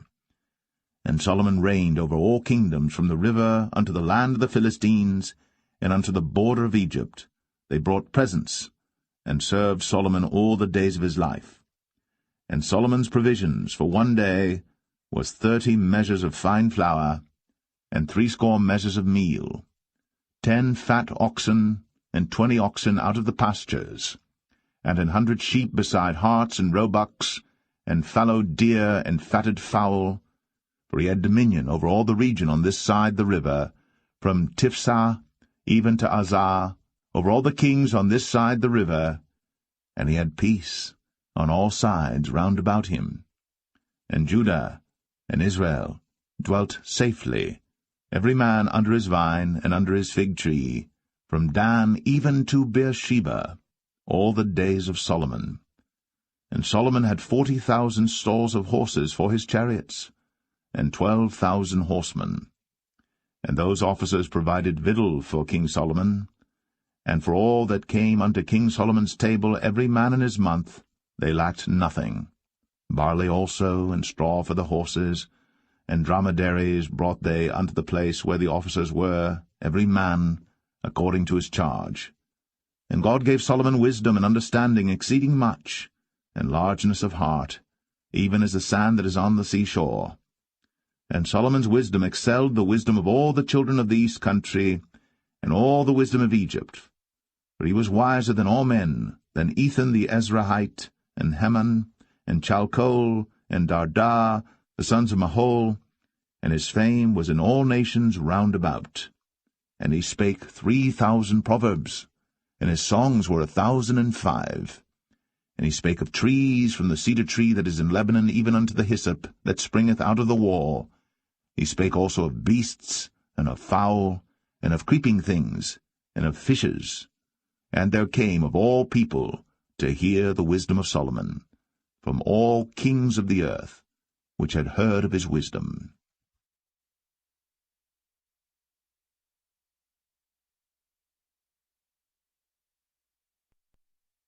1 Kings 5. And Hiram king of Tyre sent his servants unto Solomon, for he had heard that they had anointed him king in the room of his father, for Hiram was ever a lover of David. And Solomon sent to Hiram, saying, Thou knowest how that David my father could not build an house unto the name of the Lord his God for the wars which were about him on every side, until the Lord put them under the soles of his feet. But now the Lord my God hath given me rest on every side, so that there is neither adversary nor evil occurrent. And behold, I purpose to build an house unto the name of the Lord my God, as the Lord spake unto David my father, saying, Thy son, whom I will set upon thy throne in thy room, he shall build an house unto my name. Now therefore command thou that they hew me cedar trees out of Lebanon, and my servants shall be with thy servants, and unto thee will I give hire for thy servants according to all that thou shalt appoint. For thou knowest that there is not among us any that can skill to hew timber like unto the Sidonians. And it came to pass, when Hiram heard the words of Solomon, that he rejoiced greatly, and said, Blessed be the Lord this day, which hath given unto David a wise son over this great people. And Hiram sent to Solomon, saying, I have considered the things which thou sentest to me for, and I will do all thy desire concerning timber of cedar, and concerning timber of fir. My servants shall bring them down from Lebanon unto the sea, and I will convey them by sea in floats unto the place that thou shalt appoint me, and will cause them to be discharged there. And thou shalt receive them, and thou shalt accomplish my desire in giving food for my household. So Hiram gave Solomon cedar trees and fir trees, according to all his desire. And Solomon gave Hiram 20,000 measures of wheat for food to his household, and 20 measures of pure oil. Thus gave Solomon to Hiram year by year. And the Lord gave Solomon wisdom, as he promised him. And there was peace between Hiram and Solomon, and they two made a league together. And King Solomon raised a levy out of all Israel, and the levy was 30,000 men. And he sent them to Lebanon, 10,000 a month by courses. A month they were in Lebanon, and 2 months at home, and Adoniram was over the levy. And Solomon had 70,000 that bare burdens, and 80,000 hewers in the mountains, beside the chief of Solomon's officers which were over the work, 3,300 which ruled over the people that wrought in the work. And the king commanded, and they brought great stones, costly stones, and hewed stones, to lay the foundation of the house.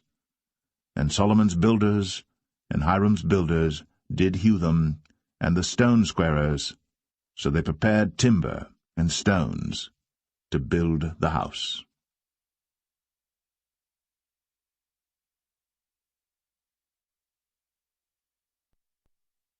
1 Kings 6. And it came to pass in the 480th year, after the children of Israel were come out of the land of Egypt, in the 4th year of Solomon's reign over Israel, in the month Ziph, which is the 2nd month, that he began to build the house of the Lord. And the house which King Solomon built for the Lord, the length thereof was 80 cubits, and the breadth thereof 20 cubits, and the height thereof 30 cubits. And the porch before the temple of the house 20 cubits was the length thereof, according to the breadth of the house, and 10 cubits was the breadth thereof before the house. And for the house he made windows of narrow lights. And against the wall of the house he built chambers round about, against the walls of the house round about, both of the temple and of the oracle, and he made chambers round about. The nethermost chamber was 5 cubits broad, and the middle was 6 cubits broad, and the third was 7 cubits broad. For without, in the wall of the house, he made narrowed rests round about, that the beams should not be fastened in the walls of the house. And the house, when it was in building, was built of stone made ready before it was brought thither, so that there was neither hammer nor axe nor any tool of iron heard in the house, while it was in building. The door for the middle chamber was in the right side of the house, and they went up with winding stairs into the middle chamber, and out of the middle into the third. So he built the house, and finished it, and covered the house with beams and boards of cedar. And then he built chambers against all the house, 5 cubits high, and they rested on the house with timber of cedar. And the word of the Lord came to Solomon, saying, Concerning this house, which thou art in building, if thou wilt walk in my statutes, and execute my judgments, and keep all my commandments to walk in them, then will I perform my word with thee, which I spake unto David thy father. And I will dwell among the children of Israel, and will not forsake my people Israel. So Solomon built the house, and finished it. And he built the walls of the house within with boards of cedar, both the floor of the house and the walls of the ceiling, and he covered them on the inside with wood, and covered the floor of the house with planks of fir. And he built 20 cubits on the sides of the house, both the floor and the walls with boards of cedar, even built them for it within, even for the oracle, even for the most holy place. And the house, that is, the temple before it, was 40 cubits long, and the cedar of the house within was carved with knobs and open flowers. All was cedar. There was no stone seen. And the oracle he prepared in the house within, to set there the ark of the covenant of the Lord. And the oracle in the forepart was 20 cubits in length, and 20 cubits in breadth, and 20 cubits in the height thereof. And he overlaid it with pure gold, and so covered the altar which was of cedar. So Solomon overlaid the house within with pure gold, and he made a partition by the chains of gold before the oracle, and he overlaid it with gold. And the whole house he overlaid with gold until he had finished all the house. Also the whole altar that was by the oracle he overlaid with gold. And within the oracle he made 2 cherubims of olive tree, each 10 cubits high. And 5 cubits was the one wing of the cherub, and 5 cubits the other wing of the cherub. From the uttermost part of the one wing unto the uttermost part of the other were 10 cubits. And the other cherub was 10 cubits. Both the cherubims were of one measure and one size. The height of the one cherub was 10 cubits, and so was it of the other cherub. And he set the cherubims within the inner house, and they stretched forth the wings of the cherubims, so that the wing of the one touched the one wall, and the wing of the other cherub touched the other wall, and their wings touched one another in the midst of the house. And he overlaid the cherubims with gold, And he carved all the walls of the house round about with carved figures of cherubims, and palm trees, and open flowers, within and without. And the floor of the house he overlaid with gold, within and without. And for the entering of the oracle he made doors of olive tree. The lintel and side posts were a fifth part of the wall. The 2 doors also were of olive tree, and he carved upon them carvings of cherubims and palm trees and open flowers, and overlaid them with gold, and spread gold upon the cherubims and upon the palm trees. So also made he for the door of the temple posts of olive tree, a 4th part of the wall. And the 2 doors were of fir tree. The 2 leaves of the one door were folding, and the 2 leaves of the other door were folding. And he carved thereon cherubims and palm trees and open flowers, and covered them with gold, fitted upon the carved work. And he built the inner court with 3 rows of hewed stone, and a row of cedar beams. In the 4th year was the foundation of the house of the Lord laid, in the month Ziph.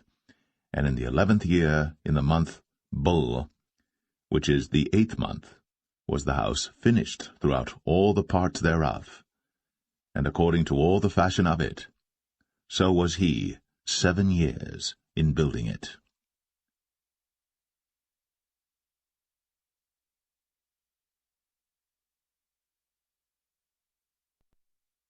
1 Kings 7. But Solomon was building his own house 13 years, and he finished all his house. He built also the house of the forest of Lebanon. The length thereof was 100 cubits, and the breadth thereof 50 cubits, and the height thereof 30 cubits, upon 4 rows of cedar pillars, with cedar beams upon the pillars. And it was covered with cedar above, upon the beams, that lay on 45 pillars, 15 in a row. And there were windows in 3 rows, and light was against light in 3 ranks. And all the doors and posts were square, with the windows, and light was against light in 3 ranks. And he made a porch of pillars. The length thereof was 50 cubits, and the breadth thereof 30 cubits, and the porch was before them. And the other pillars and the thick beam were before them. Then he made a porch for the throne where he might judge, even the porch of judgment, and it was covered with cedar from one side of the floor to the other. And his house where he dwelt had another court within the porch, which was of the like work. Solomon made also an house for Pharaoh's daughter, whom he had taken to wife, like unto this porch. All these were of costly stones, according to the measures of hewed stones, sawed with saws, within and without, even from the foundation unto the coping, and so on the outside toward the great court. And the foundation was of costly stones, even great stones, stones of 10 cubits, and stones of 8 cubits. And above were costly stones after the measures of hewed stones and cedars. And the great court round about was with 3 rows of hewed stones, and a row of cedar beams, both for the inner court of the house of the Lord, and for the porch of the house. And King Solomon sent and fetched Hiram out of Tyre. He was a widow's son of the tribe of Naphtali, and his father was a man of Tyre, a worker in brass, and he was filled with wisdom and understanding and cunning, to work all works in brass. And he came to King Solomon, and wrought all his work. For he cast 2 pillars of brass of 18 cubits high apiece, and a line of 12 cubits did compass either of them about. And he made 2 chapiters of molten brass, to set upon the tops of the pillars. The height of the one chapiter was 5 cubits, and the height of the other chapiter was 5 cubits. And nets of checker work, and wreaths of chain work, for the chapiters which were upon the top of the pillars, 7 for the one chapiter, and 7 for the other chapiter. And he made the pillars, and 2 rows round about upon the one network, to cover the chapiters that were upon the top, with pomegranates. And so did he for the other chapiter. And the chapiters that were upon the top of the pillars were of lily work in the porch 4 cubits. And the chapiters upon the 2 pillars had pomegranates also above, over against the belly which was by the network. And the pomegranates were 200 in rows round about upon the other chapiter. And he set up the pillars in the porch of the temple. And he set up the right pillar, and called the name thereof Jachin. And he set up the left pillar, and called the name thereof Boaz. And upon the top of the pillars was lily work. so was the work of the pillars finished. And he made a molten sea, 10 cubits from the one brim to the other. It was round all about, and his height was 5 cubits, and a line of 30 cubits did compass it round about. And under the brim of it round about there were knobs compassing it, 10 in a cubit, compassing the sea round about. The knobs were cast in 2 rows when it was cast. It stood upon 12 oxen, 3 looking toward the north, and 3 looking toward the west, and 3 looking toward the south, and 3 looking toward the east. And the sea was set above, upon them, and all their hinder parts were inward. And it was an handbreadth thick, and the brim thereof was wrought like the brim of a cup, with flowers of lilies. It contained 2,000 baths. And he made 10 bases of brass. 4 cubits was the length of one base, and 4 cubits the breadth thereof, and 3 cubits the height of it. And the work of the bases was on this manner. They had borders, and the borders were between the ledges. And on the borders that were between the ledges were lions, oxen, and cherubims. And upon the ledges there was a base above, and beneath the lions and oxen were certain additions made of thin work. And every base had 4 brazen wheels, and plates of brass, and the 4 corners thereof had undersetters. Under the laver were undersetters molten, at the side of every addition. And the mouth of it within the chapiter, and above was a cubit, but the mouth thereof was round after the work of the base, a cubit and an half. And also upon the mouth of it were gravings with their borders 4 square, not round. And under the borders were 4 wheels, and the axle trees of the wheels were joined to the base, and the height of a wheel was a cubit and a half a cubit. And the work of the wheels was like the work of a chariot wheel. Their axle trees and their naves and their felloes and their spokes were all molten. And there were 4 undersetters to the 4 corners of one base, and the undersetters were of the very base itself. And in the top of the base was there a round compass of half a cubit high, and on the top of the base the ledges thereof, and the borders thereof were of the same. For on the plates of the ledges thereof, and on the borders thereof, he graved cherubims, lions, and palm trees, according to the proportion of every one, and additions round about. After this manner he made the 10 bases. All of them had 1 casting, 1 measure, and 1 size. Then made he 10 lavers of brass. 1 laver contained 40 baths, and every laver was 4 cubits, and upon every one of the 10 bases 1 laver. And he put 5 bases on the right side of the house, and 5 on the left side of the house, and he set the sea on the right side of the house eastward over against the south. And Hiram made the lavers, and the shovels, and the basins. So Hiram made an end of doing all the work that he made, King Solomon, for the house of the Lord. The 2 pillars and the 2 bowls of the chapiters that were on the top of the 2 pillars, and the 2 networks to cover the 2 bowls of the chapiters, which were upon the top of the pillars, and 400 pomegranates for the 2 networks, even 2 rows of pomegranates for 1 network, to cover the 2 bowls of the chapiters that were upon the pillars, and the 10 bases, and 10 lavers on the bases, and 1 sea, and 12 oxen under the sea, and the pots, and the shovels, and the basins, and all these vessels which Hiram made to King Solomon for the house of the Lord, were of bright brass. In the plain of Jordan did the king cast them, in the clay ground between Succoth and Zarthan. And Solomon left all the vessels unweighed, because they were exceeding many, neither was the weight of the brass found out. And Solomon made all the vessels that pertained unto the house of the Lord, the altar of gold, and the table of gold whereupon the showbread was, and the candlesticks of pure gold, 5 on the right side and 5 on the left, before the oracle, with the flowers and the lamps and the tongs of gold, and the bowls and the snuffers and the basins and the spoons and the censers of pure gold, and the hinges of gold, both for the doors of the inner house, the most holy place, and for the doors of the house, to wit, of the temple. So was ended all the work that King Solomon made for the house of the Lord. And Solomon brought in the things which David his father had dedicated, even the silver, and the gold, and the vessels, did he put among the treasures of the house of the Lord.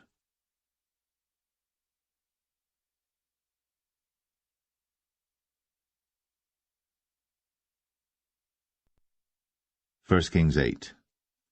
Then Solomon assembled the elders of Israel, and all the heads of the tribes, the chief of the fathers of the children of Israel, unto King Solomon in Jerusalem, that they might bring up the ark of the covenant of the Lord out of the city of David, which is Zion. And all the men of Israel assembled themselves unto King Solomon at the feast in the month Ethanim, which is the 7th month. And all the elders of Israel came, and the priests took up the ark, and they brought up the ark of the Lord, and the tabernacle of the congregation, and all the holy vessels that were in the tabernacle, even those did the priests and the Levites bring up. And King Solomon and all the congregation of Israel that were assembled unto him were with him before the ark, sacrificing sheep and oxen that could not be told nor numbered for multitude. And the priests brought in the ark of the covenant of the Lord unto his place, into the oracle of the house, to the most holy place, even under the wings of the cherubims.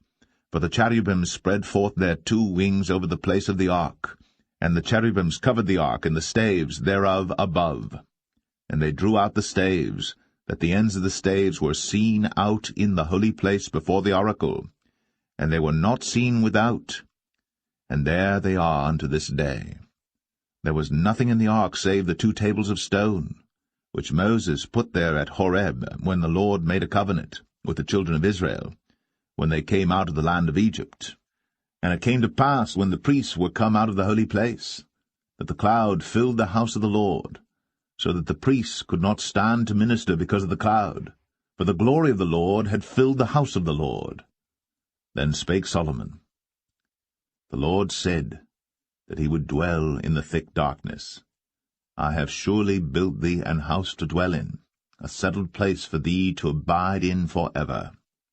And the king turned his face about, and blessed all the congregation of Israel. And all the congregation of Israel stood, and he said, Blessed be the Lord God of Israel, which spake with his mouth unto David my father, and hath with his hand fulfilled it, saying, Since the day that I brought forth my people Israel out of Egypt, I chose no city out of all the tribes of Israel to build an house, that my name might be therein. But I chose David to be over my people Israel. And it was in the heart of David my father to build an house for the name of the Lord God of Israel. And the Lord said unto David my father, Whereas it was in thine heart to build an house unto my name, thou didst well that it was in thine heart. Nevertheless thou shalt not build the house, but thy son that shall come forth out of thy loins, he shall build the house unto my name. And the Lord hath performed his word that he spake, and I am risen up in the room of David my father, and sit on the throne of Israel, as the Lord promised, and have built an house for the name of the Lord God of Israel. And I have set there a place for the ark, wherein is the covenant of the Lord, which he made with our fathers when he brought them out of the land of Egypt. And Solomon stood before the altar of the Lord in the presence of all the congregation of Israel, and spread forth his hands toward heaven, and he said, Lord God of Israel, there is no God like thee, in heaven above, or on earth beneath, who keepest covenant and mercy with thy servants that walk before thee with all their heart, who hast kept with thy servant David my father, that thou promised him, thou spakest also with thy mouth, and hast fulfilled it with thine hand, as it is this day. Therefore now, Lord God of Israel, keep with thy servant David my father, that thou promised him, saying, There shall not fail thee a man in my sight to sit on the throne of Israel, so that thy children take heed to their way, that they walk before me as thou hast walked before me. And now, O God of Israel, let thy word, I pray thee, be verified, which thou spakest unto thy servant David my father. But will God indeed dwell on the earth? Behold, the heaven, and heaven of heavens cannot contain thee. How much less this house that I have builded? Yet have thou respect unto the prayer of thy servant, and to his supplication, O Lord my God, to hearken unto the cry and to the prayer which thy servant prayeth before thee today, that thine eyes may be open toward this house night and day, even toward the place of which thou hast said, my name shall be there, that thou mayest hearken unto the prayer which thy servant shall make toward this place. And hearken thou to the supplication of thy servant, and of thy people Israel, when they shall pray toward this place. And hear thou in heaven thy dwelling place, and when thou hearest, forgive.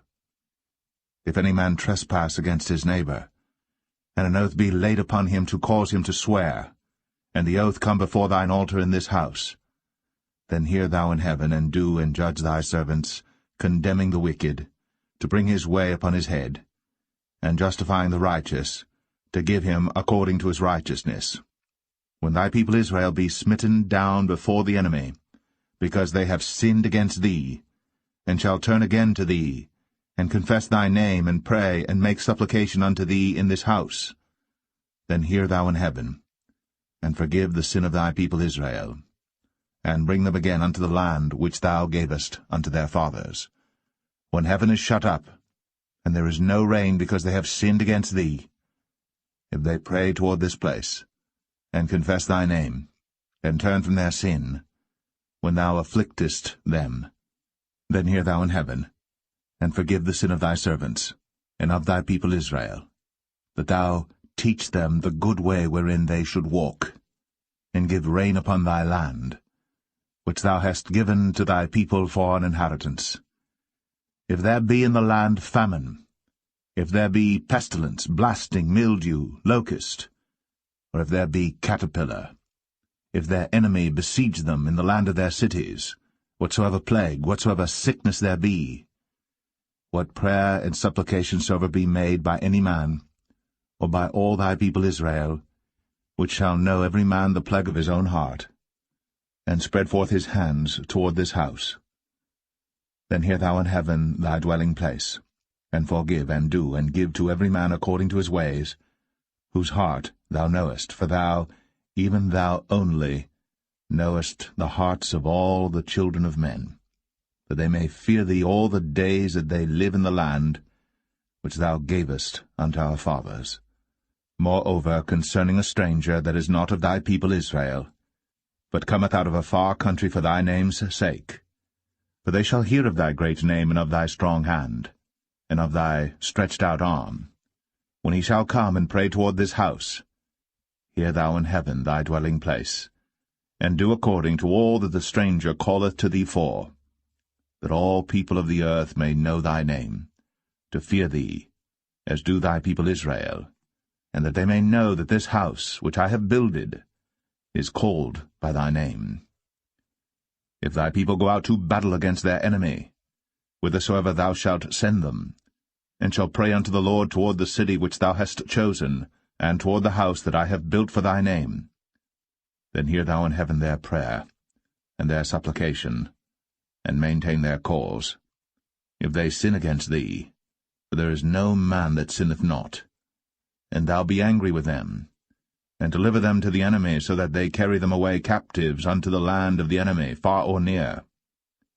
Yet, if they shall bethink themselves in the land whither they were carried captives, and repent, and make supplication unto thee in the land of them that carried them captives, saying, We have sinned, and have done perversely, we have committed wickedness, and so return unto thee with all their heart, and with all their soul, in the land of their enemies, which led them away captive, and pray unto thee toward their land, which thou gavest unto their fathers, the city which thou hast chosen, and the house which I have built for thy name. Then hear thou their prayer, and their supplication in heaven thy dwelling place, and maintain their cause, and forgive thy people that have sinned against thee, and all their transgressions wherein they have transgressed against thee, and give them compassion before them who carry them captive, that they may have compassion on them. For they be thy people, and thine inheritance, which thou broughtest forth out of Egypt, from the midst of the furnace of iron, that thine eyes may be open unto the supplication of thy servant, and unto the supplication of thy people Israel, to hearken unto them in all that they call for unto thee. For thou didst separate them from among all the people of the earth to be thine inheritance, as thou spakest by the hand of Moses thy servant, when thou broughtest our fathers out of Egypt, O Lord God. And it was so that when Solomon had made an end of praying all this prayer and supplication unto the Lord, he arose from before the altar of the Lord, from kneeling on his knees with his hands spread up to heaven. And he stood, and blessed all the congregation of Israel with a loud voice, saying, Blessed be the Lord, that hath given rest unto his people Israel, according to all that he promised. There hath not failed one word of all his good promise, which he promised by the hand of Moses his servant. The Lord our God be with us, as he was with our fathers. Let him not leave us, nor forsake us, that he may incline our hearts unto him, to walk in all his ways, and to keep his commandments and his statutes and his judgments, which he commanded our fathers. And let these my words wherewith I have made supplication before the Lord be nigh unto the Lord our God day and night, that he maintain the cause of his servant, and the cause of his people Israel at all times, as the matter shall require, that all the people of the earth may know that the Lord is God, and that there is none else. Let your heart therefore be perfect with the Lord our God, to walk in his statutes, and to keep his commandments, as at this day. And the king and all Israel with him offered sacrifice before the Lord. And Solomon offered a sacrifice of peace offerings which he offered unto the Lord, 22,000 oxen, and 120,000 sheep. So the king and all the children of Israel dedicated the house of the Lord. The same day did the king hallow the middle of the court that was before the house of the Lord, for there he offered burnt offerings and meat offerings, and the fat of the peace offerings, because the brazen altar that was before the Lord was too little to receive the burnt offerings and meat offerings, and the fat of the peace offerings. And at that time Solomon held a feast, and all Israel with him, a great congregation from the entering in of Hamath unto the river of Egypt, before the Lord our God 7 days, and 7 days, even 14 days. On the 8th day he sent the people away, and they blessed the king, and went unto their tents joyful and glad of heart, for all the goodness that the Lord had done for David his servant, and for Israel his people.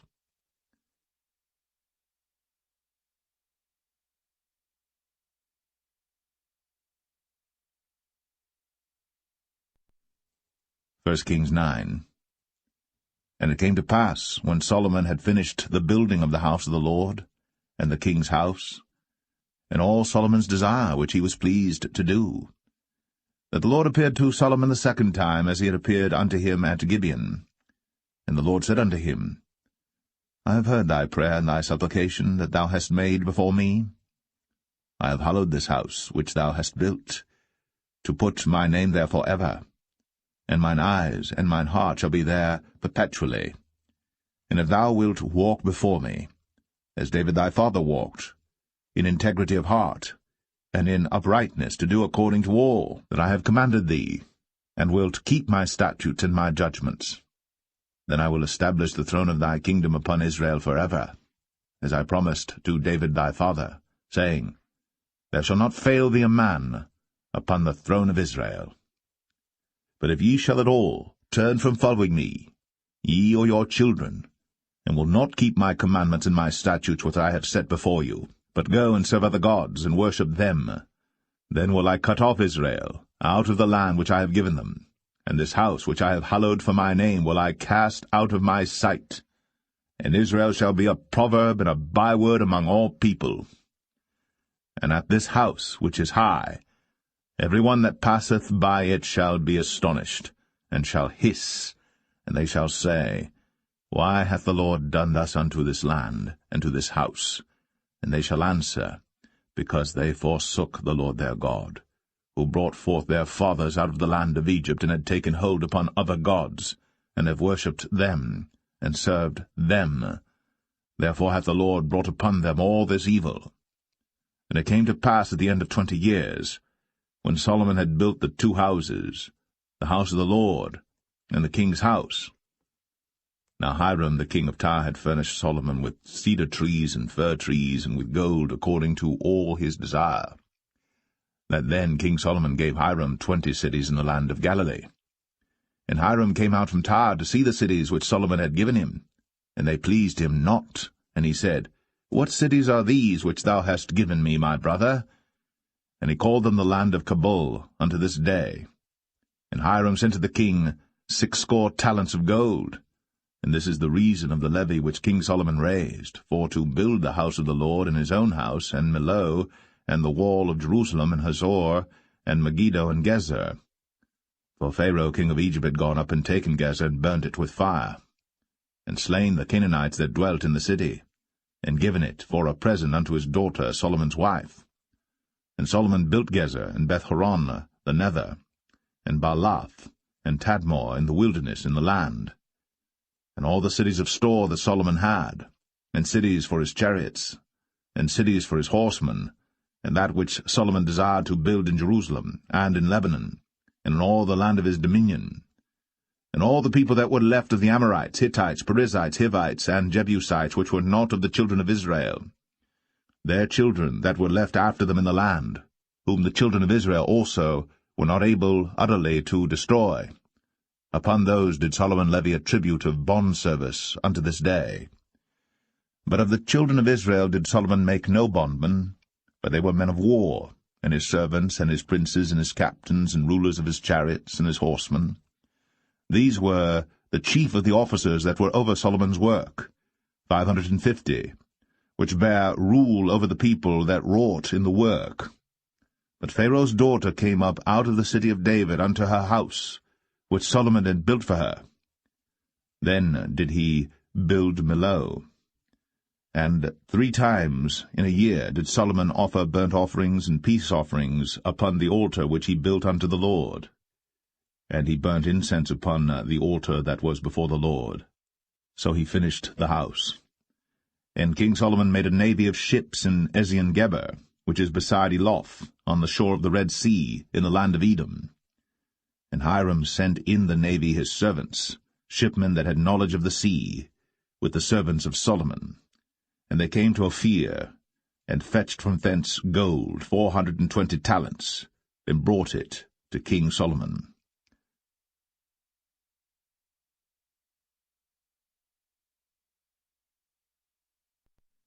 1 Kings 10. And when the queen of Sheba heard of the fame of Solomon concerning the name of the Lord, she came to prove him with hard questions. And she came to Jerusalem with a very great train, with camels that bare spices, and very much gold, and precious stones. And when she was come to Solomon, she communed with him of all that was in her heart. And Solomon told her all her questions. There was not anything hid from the king which he told her not. And when the queen of Sheba had seen all Solomon's wisdom, and the house that he had built, and the meat of his table, and the sitting of his servants, and the attendance of his ministers, and their apparel, and his cupbearers, and his ascent by which he went up unto the house of the Lord, there was no more spirit in her. And she said to the king, It was a true report that I heard in mine own land of thy acts and of thy wisdom. Howbeit, I believed not the word until I came. And mine eyes had seen it, and behold, the half was not told me. Thy wisdom and prosperity exceedeth the fame which I heard. Happy are thy men, happy are these thy servants, which stand continually before thee, and that hear thy wisdom. Blessed be the Lord thy God, which delighteth in thee, to set thee on the throne of Israel, because the Lord loved Israel for ever. Therefore made he thee king, to do judgment and justice. And she gave the king 120 talents, of gold and of spices, very great store, and precious stones.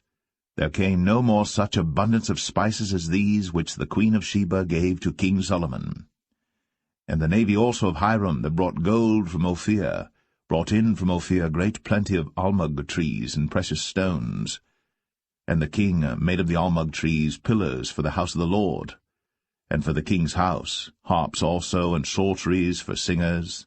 There came no such almug trees, nor were seen unto this day. And King Solomon gave unto the queen of Sheba all her desire, whatsoever she asked, beside that which Solomon gave her of his royal bounty. So she turned, and went to her own country, she and her servants. Now the weight of gold that came to Solomon in 1 year was 666 talents of gold. Beside that he had of the merchantmen, and of the traffic of the spice merchants, and of all the kings of Arabia, and of the governors of the country. And King Solomon made 200 targets of beaten gold. 600 shekels of gold went to 1 target. And he made 300 shields of beaten gold. 3 pound of gold went to 1 shield, and the king put them in the house of the forest of Lebanon. Moreover, the king made a great throne of ivory, and overlaid it with the best gold. The throne had 6 steps, and the top of the throne was round behind, and there were stays on either side on the place of the seat, and 2 lions stood beside the stays, and 12 lions stood there on the one side, and on the other upon the 6 steps. There was not the like made in any kingdom.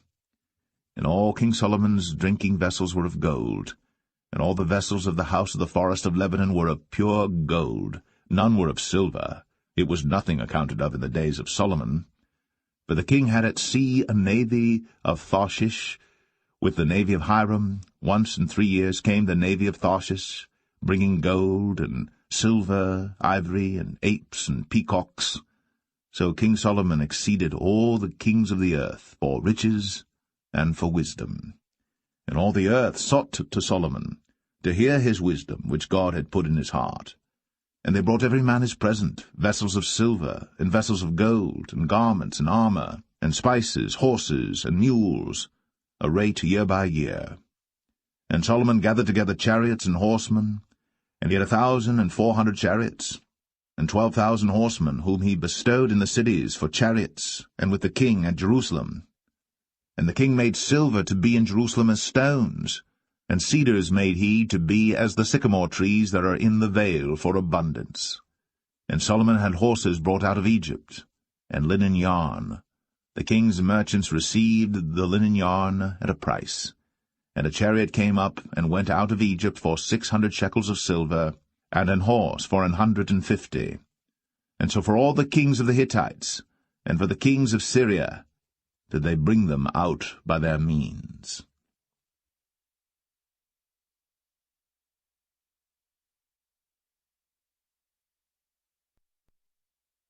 1 Kings 11. But King Solomon loved many strange women, together with the daughter of Pharaoh, women of the Moabites, Ammonites, Edomites, Zidonians, and Hittites. Of the nations concerning which the Lord said unto the children of Israel, Ye shall not go in to them, neither shall they come in unto you, for surely they will turn away your heart after their gods. Solomon clave unto these in love. And he had 700 wives, princesses, and 300 concubines, and his wives turned away his heart. For it came to pass, when Solomon was old, that his wives turned away his heart after other gods.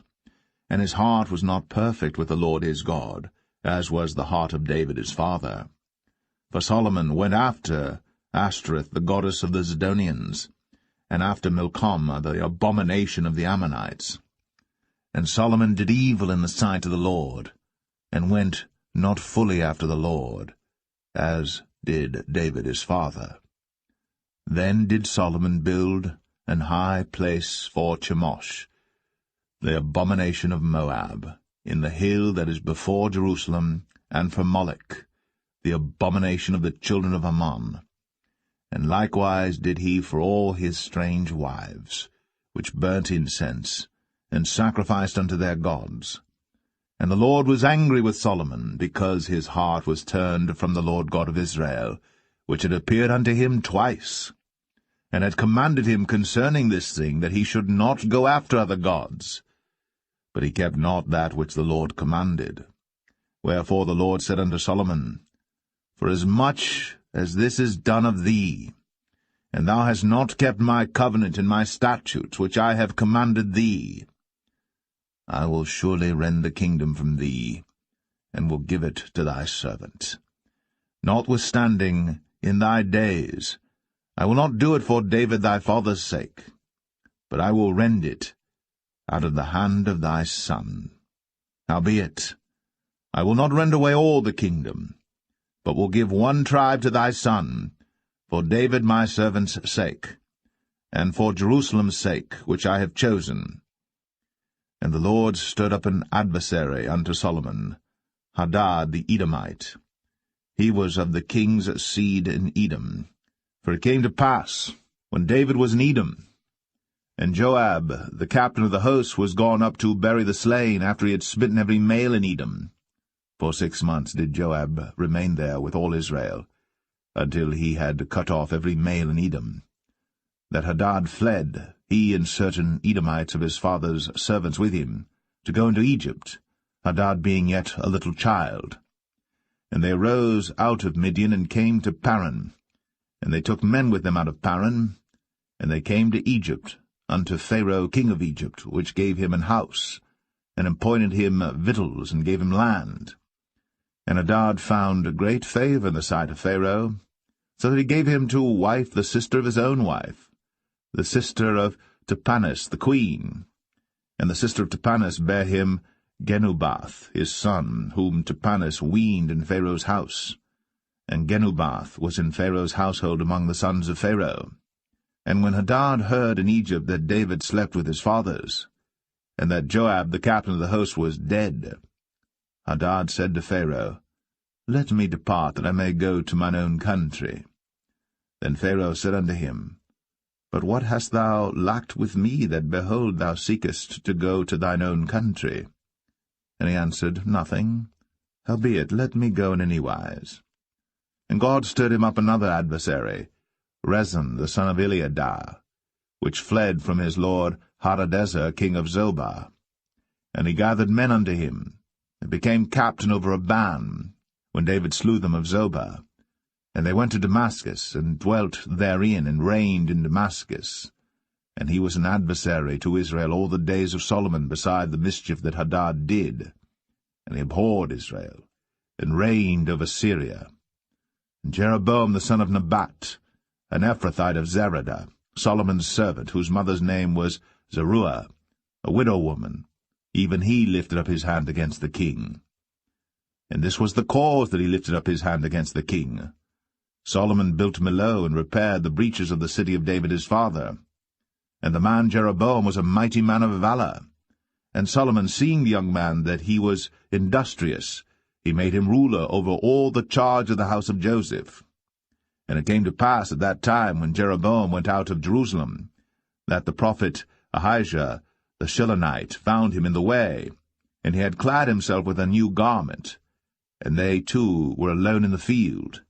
And Ahijah caught the new garment that was on him, and rent it in 12 pieces. And he said to Jeroboam, Take thee 10 pieces, for thus saith the Lord, the God of Israel, Behold, I will rend the kingdom out of the hand of Solomon, and will give 10 tribes to thee. But he shall have 1 tribe for my servant David's sake, and for Jerusalem's sake, the city which I have chosen out of all the tribes of Israel, because that they have forsaken me, and have worshipped Ashtoreth, the goddess of the Zidonians, Chemosh, the god of the Moabites, and Milcom, the god of the children of Ammon, and have not walked in my ways, to do that which is right in mine eyes, and to keep my statutes and my judgments, as did David his father. Howbeit, I will not take the whole kingdom out of his hand, but I will make him prince all the days of his life, for David my servant's sake, whom I chose, because he kept my commandments and my statutes. But I will take the kingdom out of his son's hand, and will give it unto thee, even 10 tribes. And unto his son will I give 1 tribe, that David my servant may have a light always before me in Jerusalem, the city which I have chosen me, to put my name there. And I will take thee, and thou shalt reign according to all that thy soul desireth, and shalt be king over Israel. And it shall be, if thou wilt hearken unto all that I command thee, and wilt walk in my ways, and do that is right in my sight, to keep my statutes and my commandments, as David my servant did, that I will be with thee, and build thee a sure house, as I built for David, and will give Israel unto thee. And I will for this afflict the seed of David, but not forever. Solomon sought therefore to kill Jeroboam. And Jeroboam arose and fled into Egypt, unto Shishak king of Egypt, and was in Egypt until the death of Solomon. And the rest of the acts of Solomon, and all that he did, and his wisdom, are they not written in the book of the acts of Solomon? And the time that Solomon reigned in Jerusalem over all Israel was 40 years. And Solomon slept with his fathers, and was buried in the city of David his father, and Rehoboam his son reigned in his stead.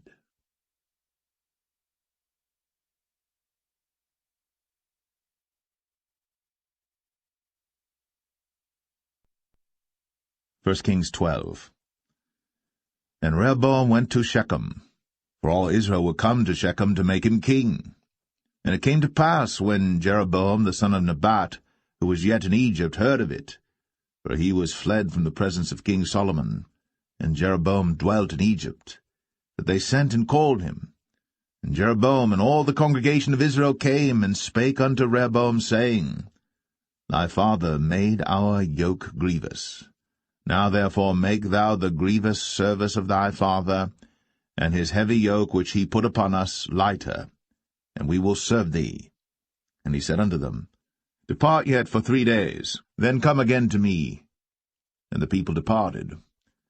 And King Rehoboam consulted with the old men that stood before Solomon his father while he yet lived, and said, How do ye advise that I may answer this people? And they spake unto him, saying, If thou wilt be a servant unto this people this day, and wilt serve them, and answer them, and speak good words to them, then they will be thy servants forever. But he forsook the counsel of the old men which they had given him, and consulted with the young men that were grown up with him, and which stood before him. And he said unto them, What counsel give ye that we may answer this people who have spoken to me, saying, Make the yoke which thy father did put upon us lighter? And the young men that were grown up with him spake unto him, saying, Thus shalt thou speak unto this people that spake unto thee, saying, Thy father made our yoke heavy, but make thou it lighter unto us. Thus shalt thou say unto them, My little finger shall be thicker than my father's loins. And now, whereas my father did lade you with a heavy yoke, I will add to your yoke. My father hath chastised you with whips, but I will chastise you with scorpions. So Jeroboam and all the people came to Rehoboam the 3rd day, as the king had appointed, saying, Come to me again the 3rd day. And the king answered the people roughly, and forsook the old men's counsel that they gave him, and spake to them after the counsel of the young men, saying, My father made your yoke heavy, and I will add to your yoke. My father also chastised you with whips, but I will chastise you with scorpions. Wherefore the king hearkened not unto the people. For the cause was from the Lord, that he might perform his saying, which the Lord spake by Ahijah the Shilonite unto Jeroboam the son of Nebat.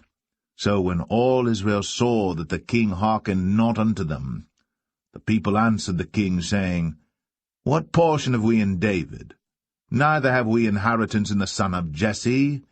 To your tents, O Israel. Now see to thine own house, David. So Israel departed unto their tents. But as for the children of Israel which dwelt in the cities of Judah, Rehoboam reigned over them. Then King Rehoboam sent Adoram, who was over the tribute, and all Israel stoned him with stones, that he died. Therefore King Rehoboam made speed to get him up to his chariot, to flee to Jerusalem. So Israel rebelled against the house of David unto this day. And it came to pass, when all Israel heard that Jeroboam was come again, that they sent and called him unto the congregation, and made him king over all Israel. There was none that followed the house of David, but the tribe of Judah only. And when Rehoboam was come to Jerusalem, he assembled all the house of Judah with the tribe of Benjamin, 180,000 chosen men which were warriors, to fight against the house of Israel, to bring the kingdom again to Rehoboam the son of Solomon. But the word of God came unto Shemaiah the man of God, saying, Speak unto Rehoboam the son of Solomon, king of Judah, and unto all the house of Judah and Benjamin, and to the remnant of the people, saying, Thus saith the Lord, Ye shall not go up, nor fight against your brethren the children of Israel. Return every man to his house, for this thing is from me. They hearkened therefore to the word of the Lord, and returned to depart according to the word of the Lord. Then Jeroboam built Shechem in Mount Ephraim, and dwelt therein, and went out from thence, and built Penuel. And Jeroboam said in his heart, Now shall the kingdom return to the house of David. If this people go up to do sacrifice in the house of the Lord at Jerusalem, then shall the heart of this people turn again unto their Lord, even unto Rehoboam king of Judah, and they shall kill me, and go again to Rehoboam king of Judah. Whereupon the king took counsel, and made 2 calves of gold, and said unto them, It is too much for you to go up to Jerusalem. Behold thy gods, O Israel, which brought thee up out of the land of Egypt. And he set the one in Bethel, and the other put he in Dan. And this thing became a sin, for the people went to worship before the one, even unto Dan. And he made an house of high places, and made priests of the lowest of the people, which were not of the sons of Levi. And Jeroboam ordained a feast in the 8th month, on the 15th day of the month, like unto the feast that is in Judah. And he offered upon the altar. So did he in Bethel, sacrificing unto the calves that he had made. And he placed in Bethel the priests of the high places which he had made. So he offered upon the altar which he had made in Bethel the 15th day of the 8th month, even in the month which he had devised of his own heart, and ordained a feast unto the children of Israel. And he offered upon the altar, and burnt incense.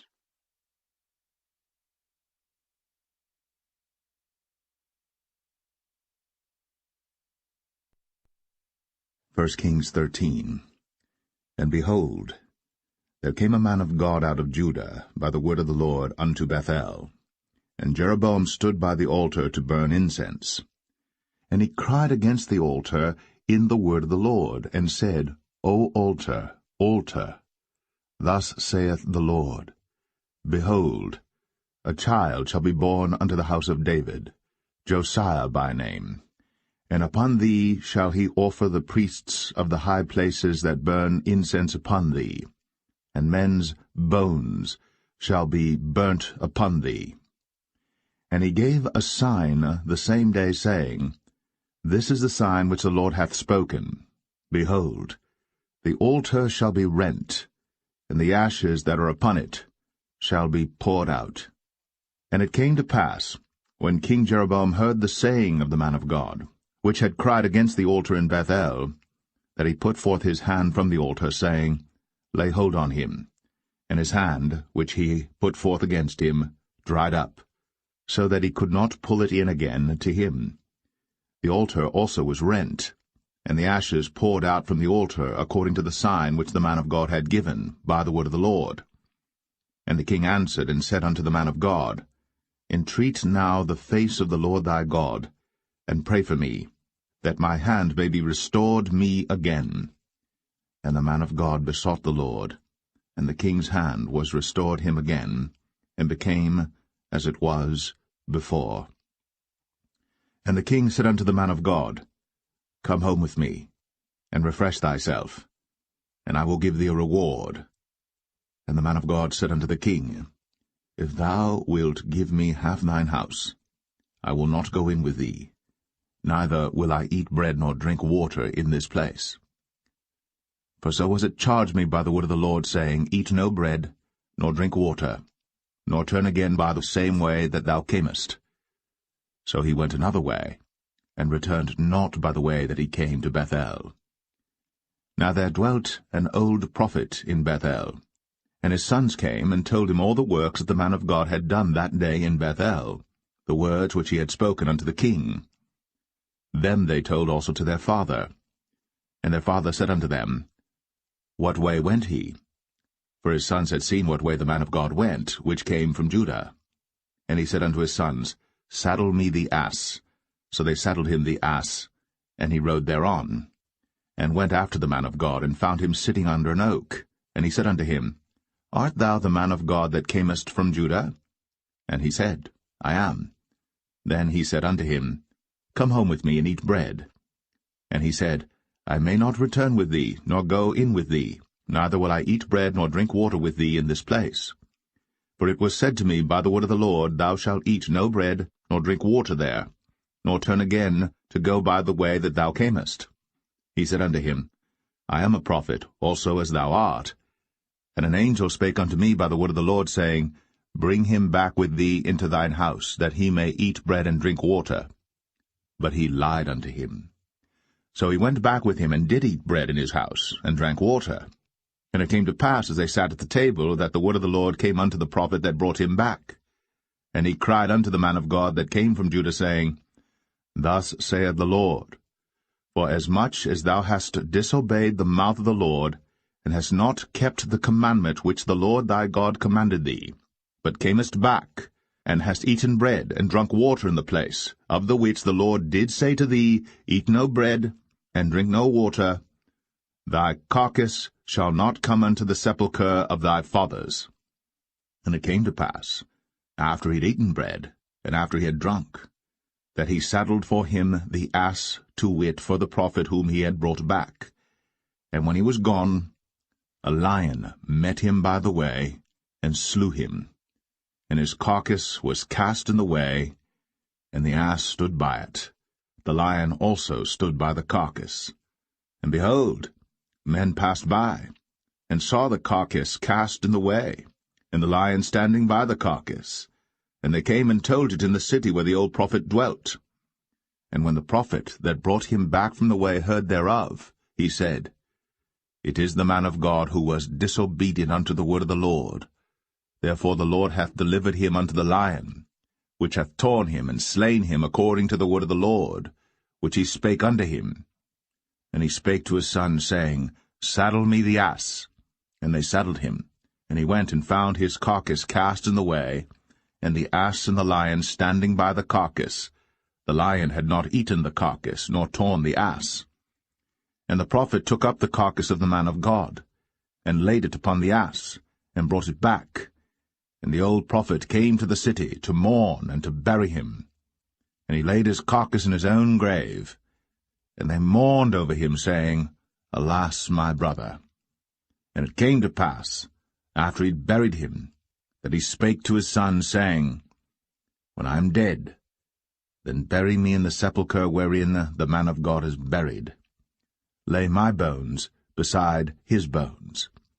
For the saying which he cried by the word of the Lord against the altar in Bethel, and against all the houses of the high places which are in the cities of Samaria, shall surely come to pass. After this thing Jeroboam returned not from his evil way, but made again of the lowest of the people priests of the high places. Whosoever would, he consecrated him, and he became one of the priests of the high places. And this thing became sin unto the house of Jeroboam, even to cut it off, and to destroy it from off the face of the earth.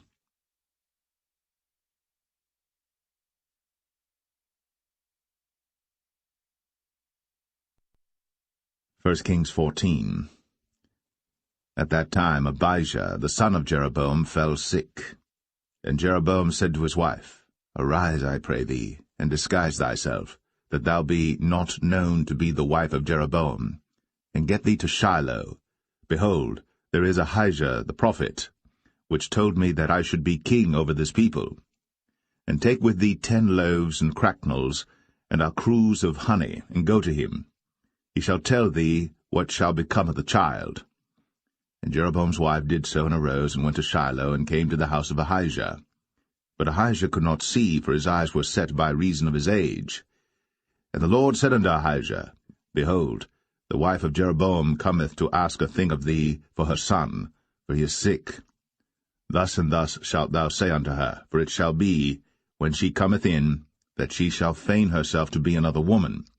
And it was so, when Ahijah heard the sound of her feet, as she came in at the door, that he said, Come in, thou wife of Jeroboam. Why feignest thou thyself to be another? For I am sent to thee with heavy tidings. Go, tell Jeroboam, Thus saith the Lord God of Israel, Forasmuch as I exalted thee from among the people, and made thee prince over my people Israel, and rent the kingdom away from the house of David, and gave it thee, and yet thou hast not been as my servant David, who kept my commandments, and who followed me with all his heart, to do that only which was right in mine eyes, but hast done evil above all that were before thee. For thou hast gone and made thee other gods, and molten images, to provoke me to anger, and hast cast me behind thy back. Therefore, behold, I will bring evil upon the house of Jeroboam, and will cut off from Jeroboam him that pisseth against the wall, and him that is shut up and left in Israel, and will take away the remnant of the house of Jeroboam as a man taketh away dung, till it be all gone. Him that dieth of Jeroboam in the city shall the dogs eat, and him that dieth in the field shall the fowls of the air eat. For the Lord hath spoken it. Arise thou therefore, get thee to thine own house, and when thy feet enter into the city, the child shall die. And all Israel shall mourn for him, and bury him. For he only of Jeroboam shall come to the grave, because in him there is found some good thing toward the Lord God of Israel in the house of Jeroboam. Moreover, the Lord shall raise him up a king over Israel, who shall cut off the house of Jeroboam that day. But what? Even now. For the Lord shall smite Israel, as a reed is shaken in the water, and he shall root up Israel out of this good land, which he gave to their fathers, and shall scatter them beyond the river, because they have made their groves, provoking the Lord to anger. And he shall give Israel up, because of the sins of Jeroboam, who did sin, and who made Israel to sin. And Jeroboam's wife arose and departed, and came to Tirzah.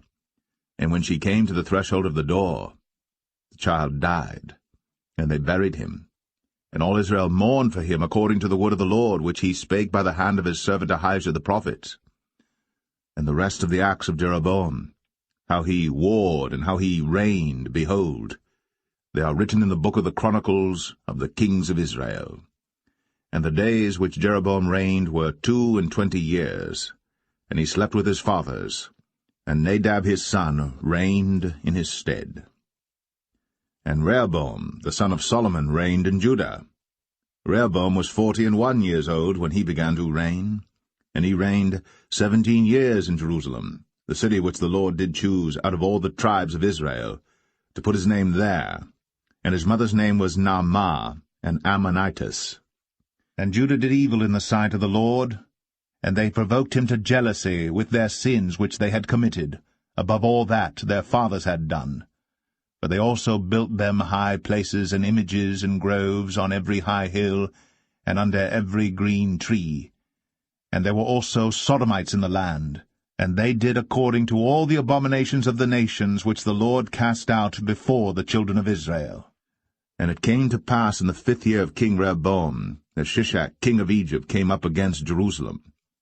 And he took away the treasures of the house of the Lord, and the treasures of the king's house, he even took away all, and he took away all the shields of gold which Solomon had made. And King Rehoboam made in their stead brazen shields, and committed them unto the hands of the chief of the guard which kept the door of the king's house. And it was so, when the king went into the house of the Lord, that the guard bare them and brought them back into the guard chamber.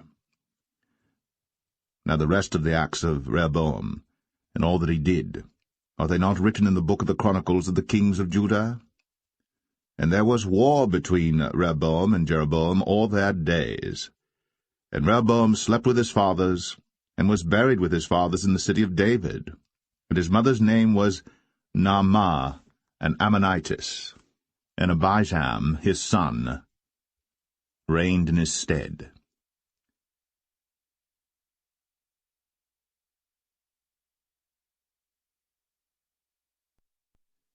1 Kings 15.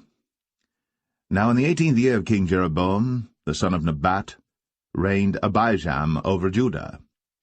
3 years reigned he in Jerusalem, and his mother's name was Maachah, the daughter of Abishalom. And he walked in all the sins of his father which he had done before him, and his heart was not perfect with the Lord his God, as the heart of David his father. Nevertheless, for David's sake did the Lord his God give him a lamp in Jerusalem to set up his son after him, and to establish Jerusalem, because David did that which was right in the eyes of the Lord, and turned not aside from anything that he commanded him all the days of his life, save only in the matter of Uriah the Hittite. And there was war between Rehoboam and Jeroboam all the days of his life. Now the rest of the acts of Abijam, and all that he did, are they not written in the book of the Chronicles of the kings of Judah? And there was war between Abijam and Jeroboam. And Abijam slept with his fathers, and they buried him in the city of David, and Asa, his son, reigned in his stead. And in the 20th year of Jeroboam, king of Israel, reigned Asa over Judah. And 41 years reigned he in Jerusalem. And his mother's name was Maachah, the daughter of Abishalom. And Asa did that which was right in the eyes of the Lord, as did David his father. And he took away the Sodomites out of the land, and removed all the idols that his fathers had made, and also Maachah his mother. Even her he removed from being queen, because she had made an idol in the grove. And Asa destroyed her idol, and burned it by the brook Kidron. But the high places were not removed. Nevertheless Asa's heart was perfect with the Lord all his days. And he brought in the things which his father had dedicated, and the things which himself had dedicated, into the house of the Lord, silver and gold and vessels. And there was war between Asa and Baasha, king of Israel, all their days. And Baasha, king of Israel, went up against Judah, and built Ramah, that he might not suffer any to go out or come in to Asa, king of Judah.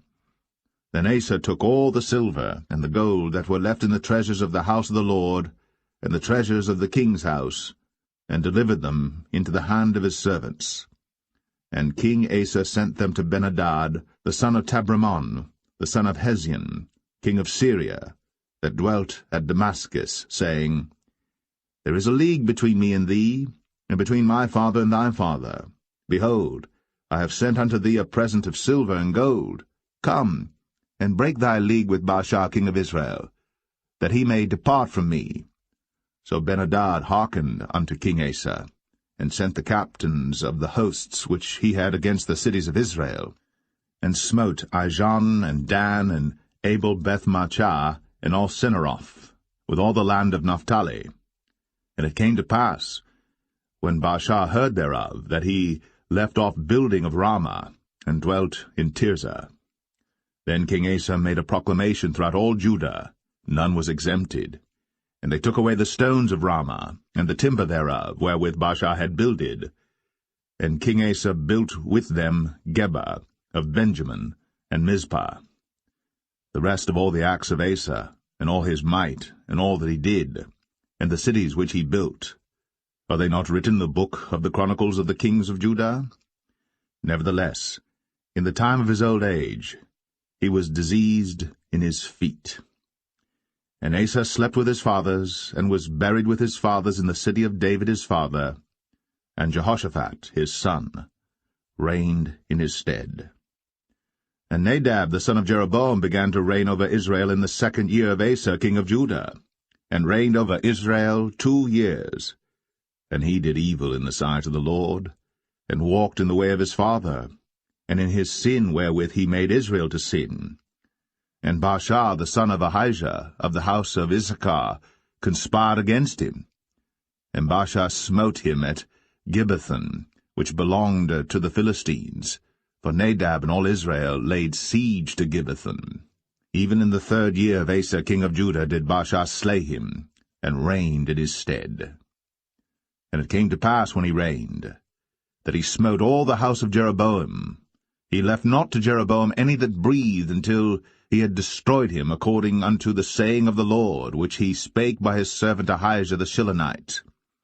Because of the sins of Jeroboam which he sinned, and which he made Israel sin, by his provocation wherewith he provoked the Lord God of Israel to anger. Now the rest of the acts of Nadab, and all that he did, are they not written in the book of the Chronicles of the kings of Israel? And there was war between Asa and Baasha, king of Israel, all their days.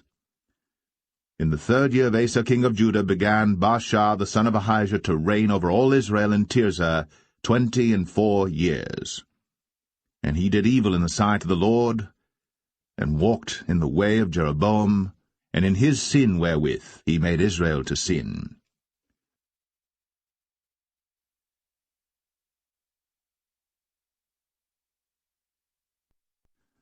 1 Kings 16.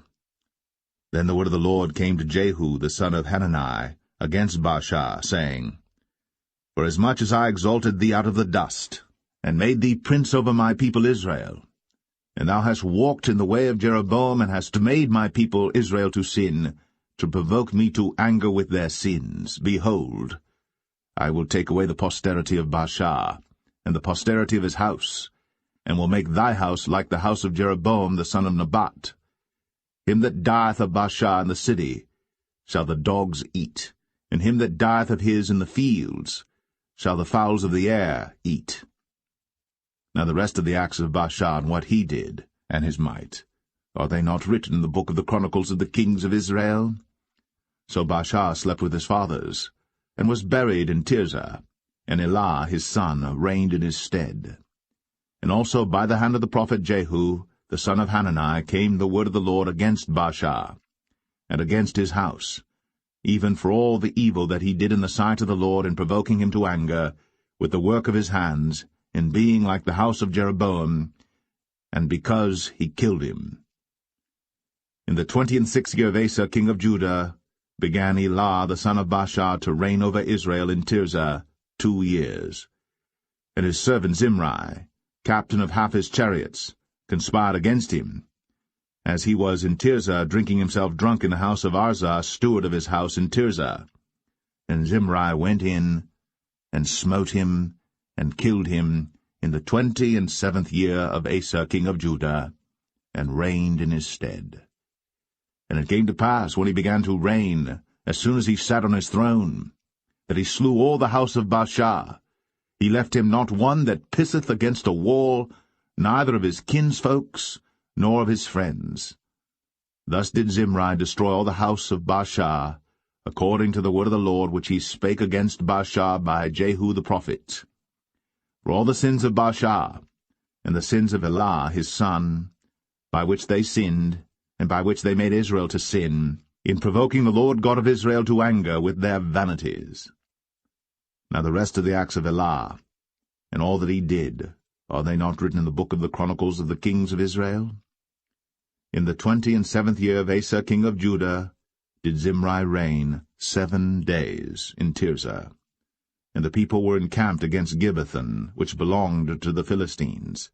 And the people that were encamped heard say, Zimri hath conspired, and hath also slain the king. Wherefore all Israel made Omri, the captain of the host, king over Israel that day in the camp. And Omri went up from Gibbethon, and all Israel with him, and they besieged Tirzah. And it came to pass, when Zimri saw that the city was taken, that he went into the palace of the king's house, and burnt the king's house over him with fire, and died. For his sins, which he sinned in doing evil in the sight of the Lord, in walking in the way of Jeroboam, and in his sin which he did, to make Israel to sin. Now the rest of the acts of Zimri, and his treason that he wrought, are they not written in the book of the Chronicles of the kings of Israel? Then were the people of Israel divided into 2 parts. Half of the people followed Tibni the son of Ginath, to make him king, and half followed Omri. But the people that followed Omri prevailed against the people that followed Tibni the son of Ginath. So Tibni died, and Omri reigned. In the 31st year of Asa king of Judah began Omri to reign over Israel 12 years. 6 years reigned he in Tirzah. And he bought the hill Samaria of Shemer for 2 talents of silver, and built on the hill, and called the name of the city which he built after the name of Shemer, owner of the hill, Samaria. But Omri wrought evil in the eyes of the Lord, and did worse than all that were before him. For he walked in all the way of Jeroboam the son of Nebat, and in his sin wherewith he made Israel to sin, to provoke the Lord God of Israel to anger with their vanities. Now the rest of the acts of Omri which he did, and his might that he showed, are they not written in the book of the Chronicles of the kings of Israel? So Omri slept with his fathers, and was buried in Samaria, and Ahab his son reigned in his stead. And in the 38th year of Asa king of Judah began Ahab the son of Omri to reign over Israel. And Ahab the son of Omri reigned over Israel in Samaria 22 years. And Ahab the son of Omri did evil in the sight of the Lord above all that were before him. And it came to pass, as if it had been a light thing for him to walk in the sins of Jeroboam the son of Nebat, that he took to wife Jezebel, the daughter of Ethbaal, king of the Zidonians, and went and served Baal, and worshipped him. And he reared up an altar for Baal in the house of Baal, which he had built in Samaria. And Ahab made a grove, and Ahab did more to provoke the Lord God of Israel to anger than all the kings of Israel that were before him. In his days did Hiel the Bethelite build Jericho. He laid the foundation thereof in Abiram his firstborn, and set up the gates thereof in his youngest son Segub, according to the word of the Lord, which he spake by Joshua the son of Nun.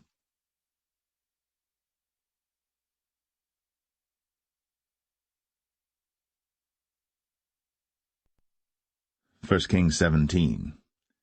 And Elijah the Tishbite, who was of the inhabitants of Gilead, said unto Ahab, As the Lord God of Israel liveth, before whom I stand, there shall not be dew nor rain these years, but according to my word.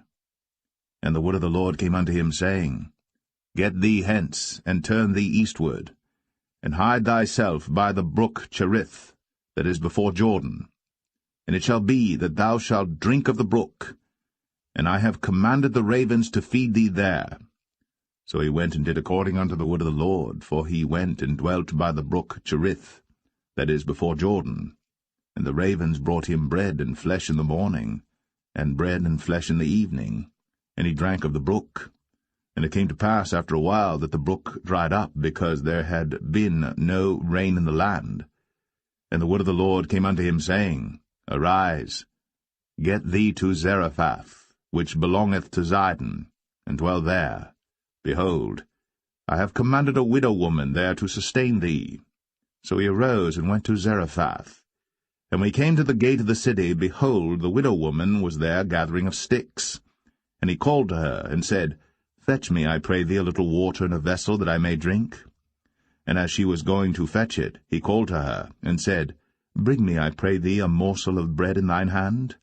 And she said, As the Lord thy God liveth, I have not a cake, but an handful of meal in a barrel, and a little oil in a cruse, and behold, I am gathering 2 sticks, that I may go in and dress it for me, and my son, that we may eat it, and die.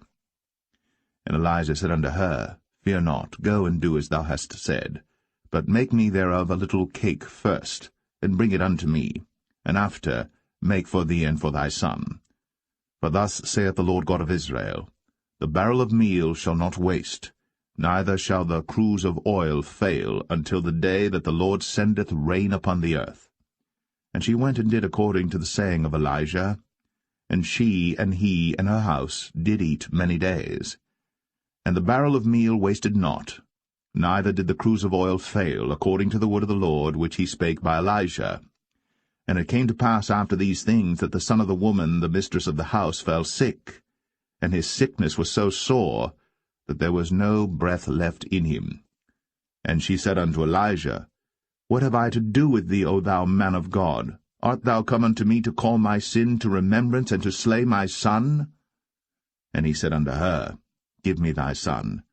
And he took him out of her bosom, and carried him up into a loft, where he abode, and laid him upon his own bed. And he cried unto the Lord, and said, O Lord my God, hast thou also brought evil upon the widow with whom I sojourn by slaying her son? And he stretched himself upon the child 3 times, and cried unto the Lord, and said, O Lord my God, I pray thee, let this child's soul come into him again.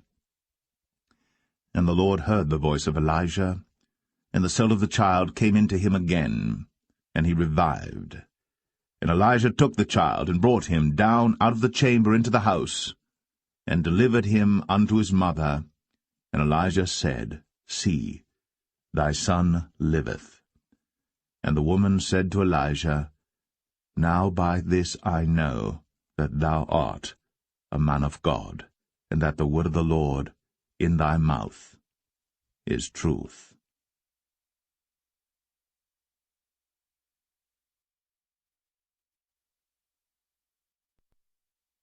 1 Kings 18.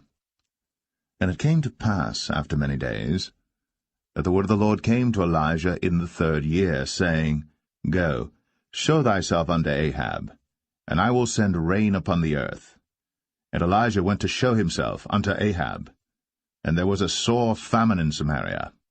And Ahab called Obadiah, which was the governor of his house. Now Obadiah feared the Lord greatly.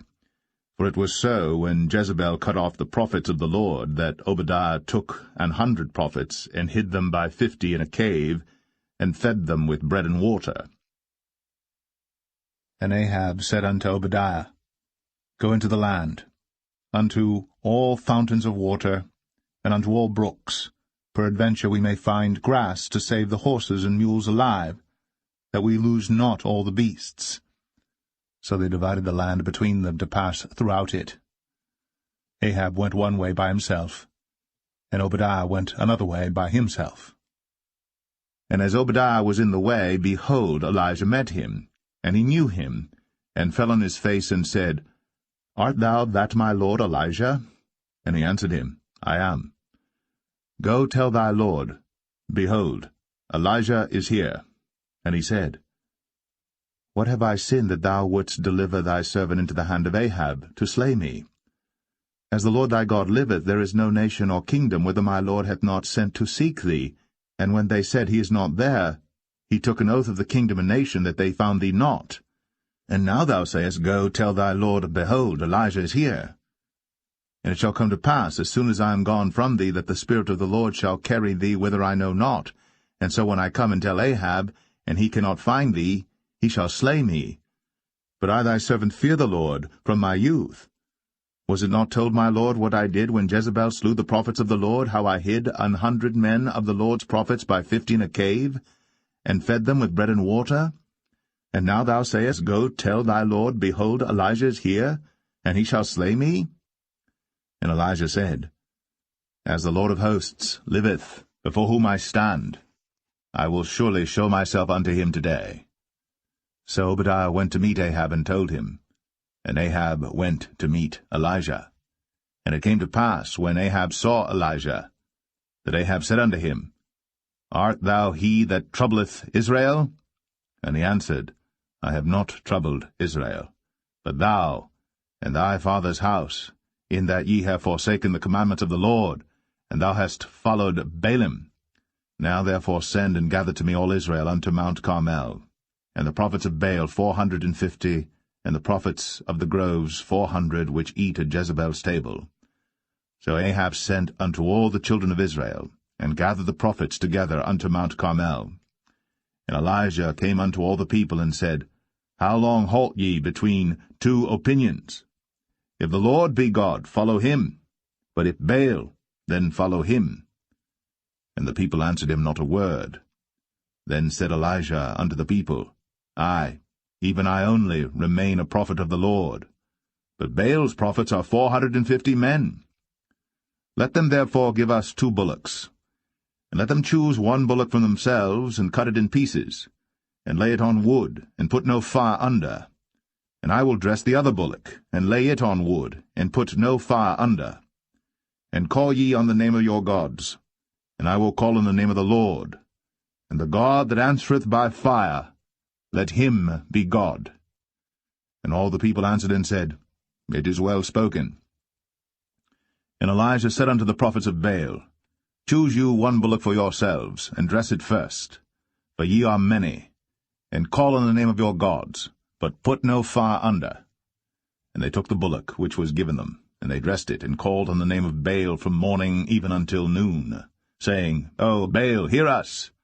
But there was no voice, nor any that answered, and they leaped upon the altar which was made. And it came to pass at noon that Elijah mocked them, and said, Cry aloud, for he is a god.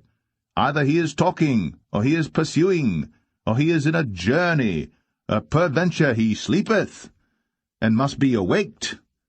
And they cried aloud, and cut themselves after their manner with knives and lancets, till the blood gushed out upon them. And it came to pass, when midday was past, and they prophesied until the time of the offering of the evening sacrifice, that there was neither voice, nor any to answer, nor any that regarded. And Elijah said unto all the people, Come near unto me. And all the people came near unto him, and he repaired the altar of the Lord that was broken down. And Elijah took 12 stones, according to the number of the tribes of the sons of Jacob, unto whom the word of the Lord came, saying, Israel shall be thy name. And with the stones he built an altar in the name of the Lord, and he made a trench about the altar, as great as would contain 2 measures of seed.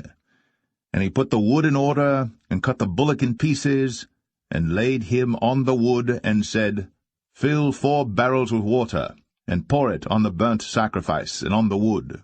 And he said, Do it the 2nd time.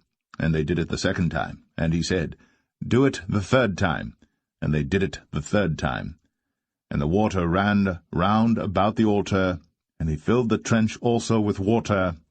And it came to pass, at the time of the offering of the evening sacrifice, that Elijah the prophet came near and said, Lord God of Abraham, Isaac, and of Israel, let it be known this day that thou art God in Israel, and that I am thy servant, and that I have done all these things at thy word. Hear me, O Lord, hear me, that this people may know that thou art the Lord God, and that thou hast turned their heart back again. Then the fire of the Lord fell, and consumed the burnt sacrifice, and the wood, and the stones, and the dust, and licked up the water that was in the trench. And when all the people saw it, they fell on their faces, and they said, The Lord, he is the God. The Lord, he is the God. And Elijah said unto them, Take the prophets of Baal, let not one of them escape. And they took them. And Elijah brought them down to the brook Kishon, and slew them there. And Elijah said unto Ahab, Get thee up, eat and drink, for there is a sound of abundance of rain. So Ahab went up to eat and to drink. And Elijah went up to the top of Carmel, and he cast himself down upon the earth, and put his face between his knees, and said to his servant, Go up now, look toward the sea. And he went up and looked, and said, There is nothing. And he said, Go again 7 times. And it came to pass at the 7th time that he said, Behold, there ariseth a little cloud out of the sea like a man's hand. And he said, Go up, say unto Ahab, Prepare thy chariot, and get thee down, that the rain stop thee not. And it came to pass in the meanwhile, that the heaven was black with clouds and wind, and there was a great rain. And Ahab rode, and went to Jezreel. And the hand of the Lord was on Elijah, and he girded up his loins, and ran before Ahab to the entrance of Jezreel.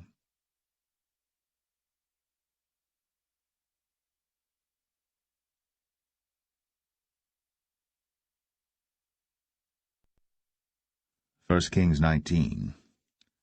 And Ahab told Jezebel all that Elijah had done, and withal how he had slain all the prophets with the sword. Then Jezebel sent a messenger unto Elijah, saying, So let the gods do to me, and more also, if I make not thy life as the life of one of them by tomorrow about this time. And when he saw that, he arose, and went for his life, and came to Beersheba, which belongeth to Judah, and left his servant there. But he himself went a day's journey into the wilderness, and came and sat down under a juniper tree. And he requested for himself that he might die, and said, It is enough. Now, O Lord, take away my life, for I am not better than my fathers. And as he lay and slept under a juniper tree, behold, then an angel touched him, and said unto him, Arise and eat. And he looked, and behold, there was a cake baked on the coals, and a cruse of water at his head. And he did eat and drink, and laid him down again. And the angel of the Lord came again the second time, and touched him, and said, Arise and eat, because the journey is too great for thee. And he arose, and did eat and drink, and went in the strength of that meat 40 days, and 40 nights, unto Horeb the mount of God.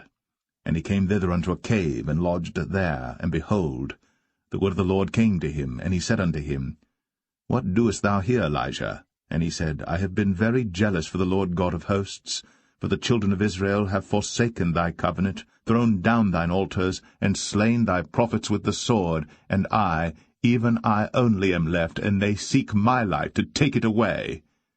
And he said, Go forth, and stand upon the mount before the Lord. And behold, the Lord passed by, and a great and strong wind rent the mountains, and brake in pieces the rocks before the Lord. But the Lord was not in the wind. And after the wind an earthquake. But the Lord was not in the earthquake. And after the earthquake a fire. But the Lord was not in the fire. And after the fire a still small voice. And it was so, when Elijah heard it, that he wrapped his face in his mantle, and went out, and stood in the entering in of the cave. And behold, there came a voice unto him, and said, What doest thou here, Elijah? And he said, I have been very jealous for the Lord God of hosts, because the children of Israel have forsaken thy covenant, thrown down thine altars, and slain thy prophets with the sword, and I, even I only, am left. And they seek my life, to take it away.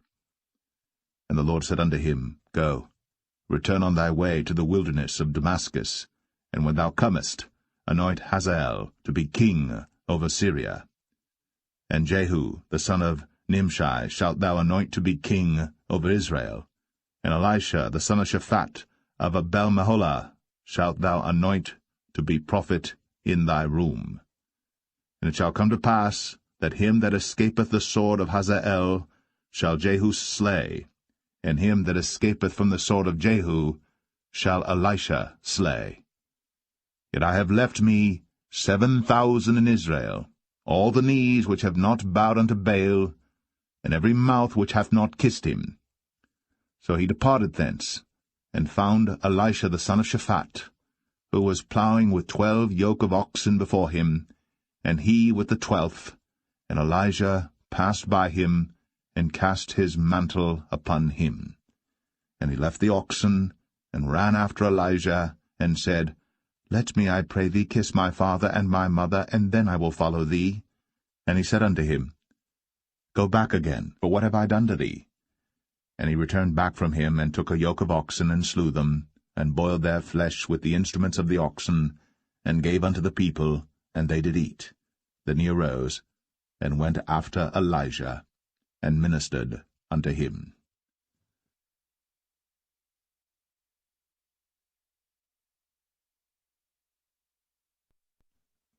1 Kings 20.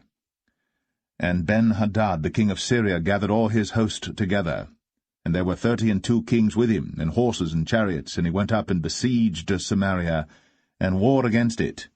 And he sent messengers to Ahab king of Israel into the city, and said unto him, Thus saith Ben-Hadad, Thy silver and thy gold is mine, thy wives also and thy children, even the goodliest, are mine.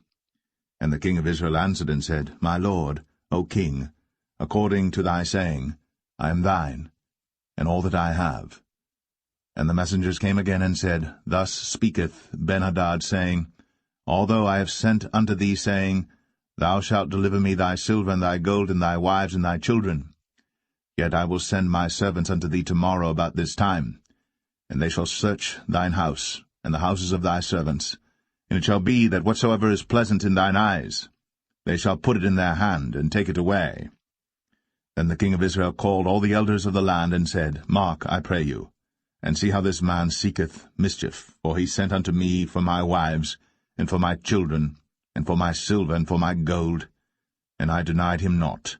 And all the elders and all the people said unto him, Hearken not unto him, nor consent. Wherefore he said unto the messengers of Ben-hadad, Tell my lord the king, all that thou didst send for to thy servant at the first, I will do, but this thing I may not do. And the messengers departed, and brought him word again. And Ben-hadad sent unto him, and said, The gods do so unto me, and more also, if the dust of Samaria shall suffice for handfuls for all the people that follow me. And the king of Israel answered and said, Tell him, Let not him that girdeth on his harness boast himself, as he that putteth it off. And it came to pass, when Ben-hadad heard this message, as he was drinking, he and the kings in the pavilions, that he said unto his servants, Set yourselves in array. And they set themselves in array against the city. And behold, there came a prophet unto Ahab king of Israel, saying, Thus saith the Lord, Hast thou seen all this great multitude? Behold, I will deliver it into thine hand this day, and thou shalt know that I am the Lord. And Ahab said, By whom? And he said, Thus saith the Lord, Even by the young men of the princes of the provinces. Then he said, Who shall order the battle? And he answered, Thou. Then he numbered the young men of the princes of the provinces, and they were 232, and after them he numbered all the people, even all the children of Israel, being 7,000. And they went out at noon. But Ben-hadad was drinking himself drunk in the pavilions, he and the kings, the 32 kings that helped him. And the young men of the princes of the provinces went out first. And Ben-hadad sent out, and they told him, saying, There are men come out of Samaria. And he said, Whether they be come out for peace, take them alive, or whether they be come out for war, take them alive. So these young men of the princes of the provinces came out of the city, and the army which followed them, and they slew every one his man, and the Syrians fled. And Israel pursued them, and Ben-hadad the king of Syria escaped on an horse with the horsemen. And the king of Israel went out, and smote the horses and chariots, and slew the Syrians with a great slaughter. And the prophet came to the king of Israel, and said unto him, Go, strengthen thyself, and mark and see what thou doest. For at the return of the year the king of Syria will come up against thee. And the servants of the king of Syria said unto him, Their gods are gods of the hills, therefore they were stronger than we. But let us fight against them in the plain, and surely we shall be stronger than they. And do this thing, take the kings away, every man out of his place, and put captains in their rooms. And number thee an army like the army that thou hast lost, horse for horse, and chariot for chariot, and we will fight against them in the plain, and surely we shall be stronger than they. And he hearkened unto their voice, and did so. And it came to pass, at the return of the year, that Ben-hadad numbered the Syrians, and went up to Aphek to fight against Israel. And the children of Israel were numbered, and were all present, and went against them. And the children of Israel pitched before them like 2 little flocks of kids, but the Syrians filled the country. And there came a man of God, and spake unto the king of Israel, and said, Thus saith the Lord, Because the Syrians have said, The Lord is God of the hills, but he is not God of the valleys. Therefore will I deliver all this great multitude into thine hand, and ye shall know that I am the Lord. And they pitched one over against the other 7 days, and so it was, that in the 7th day the battle was joined, and the children of Israel slew of the Syrians 100,000 footmen in 1 day. But the rest fled to Aphek into the city, and there a wall fell upon 27,000 of the men that were left. And Ben-hadad fled, and came into the city, into an inner chamber. And his servants said unto him, Behold now, we have heard that the kings of the house of Israel are merciful kings. Let us, I pray thee, put sackcloth on our loins, and ropes upon our heads, and go out to the king of Israel. Peradventure, he will save thy life. So they girded sackcloth on their loins, and put ropes on their heads, and came to the king of Israel, and said, Thy servant Benhadad saith, I pray thee, let me live. And he said, Is he yet alive? He is my brother. Now the men did diligently observe whether anything would come from him, and did hastily catch it. And they said, Thy brother Benhadad. Then he said, Go ye, bring him. Then Benhadad came forth to him, and he caused him to come up into the chariot. And Benhadad said unto him, The cities which my father took from thy father I will restore, and thou shalt make streets for thee in Damascus, as my father made in Samaria. Then said Ahab, I will send thee away with this covenant. So he made a covenant with him, and sent him away. And a certain man of the sons of the prophets said unto his neighbor in the word of the Lord, Smite me, I pray thee. And the man refused to smite him. Then said he unto him, Because thou hast not obeyed the voice of the Lord, behold, as soon as thou art departed from me, a lion shall slay thee. And as soon as he was departed from him, a lion found him, and slew him. Then he found another man, and said, Smite me, I pray thee. And the man smote him, so that in smiting he wounded him. So the prophet departed, and waited for the king by the way, and disguised himself with ashes upon his face. And as the king passed by, he cried unto the king, and he said, Thy servant went out into the midst of the battle, and behold, a man turned aside, and brought a man unto me, and said, Keep this man. If by any means he be missing, then shall thy life be for his life, or else thou shalt pay a talent of silver. And as thy servant was busy here and there, he was gone. And the king of Israel said unto him, So shall thy judgment be. Thyself hast decided it. And he hasted, and took the ashes away from his face. And the king of Israel discerned him that he was of the prophets. And he said unto him, Thus saith the Lord, Because thou hast let go out of thy hand a man whom I appointed to utter destruction, therefore thy life shall go for his life, and thy people for his people. And the king of Israel went to his house, heavy and displeased, and came to Samaria.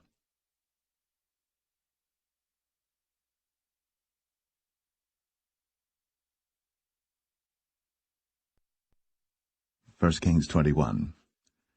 And it came to pass, after these things, that Naboth the Jezreelite had a vineyard, which was in Jezreel, hard by the palace of Ahab king of Samaria. And Ahab spake unto Naboth, saying, Give me thy vineyard, that I may have it for a garden of herbs, because it is near unto my house. And I will give thee for it a better vineyard than it. Or, if it seem good to thee, I will give thee the worth of it in money. And Naboth said to Ahab, The Lord forbid it me, that I should give the inheritance of my fathers unto thee.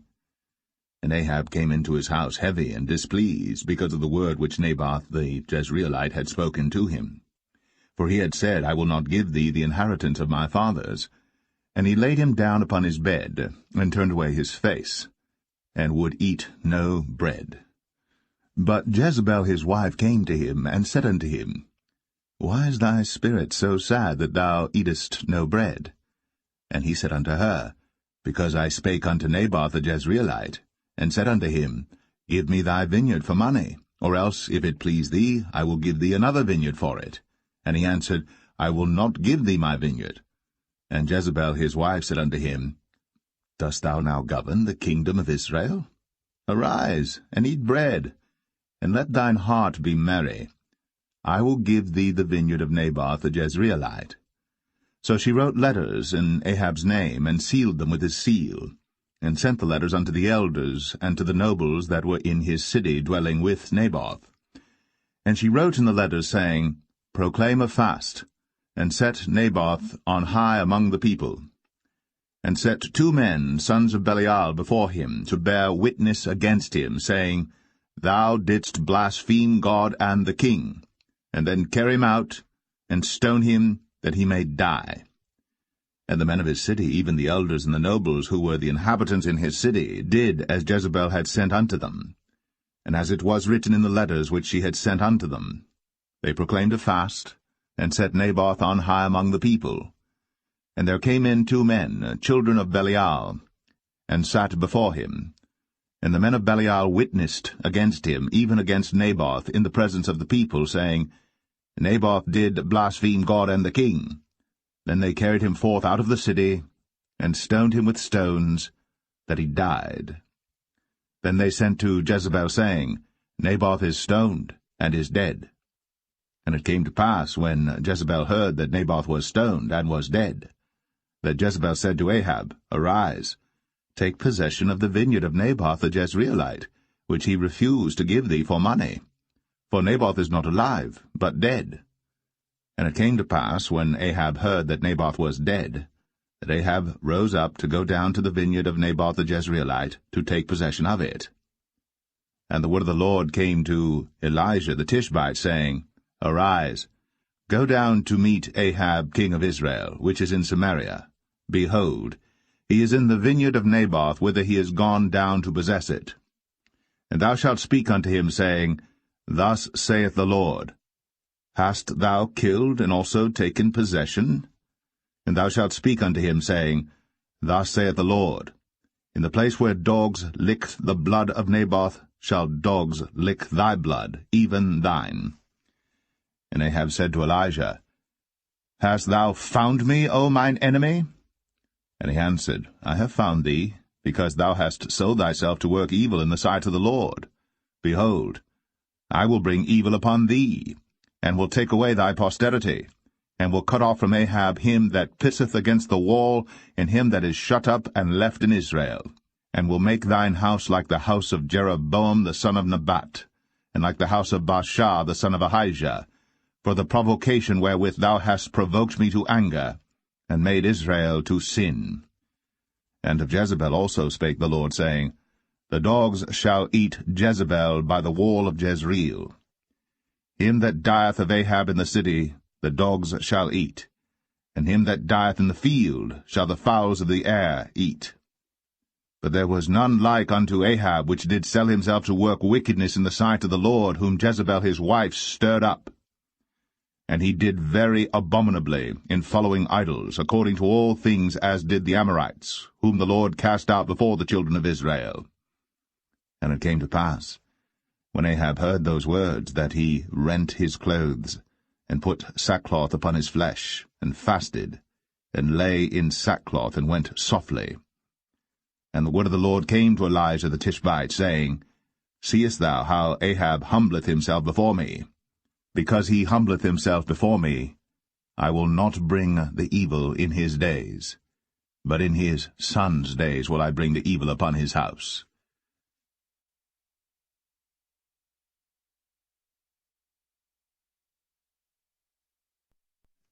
1 Kings 22.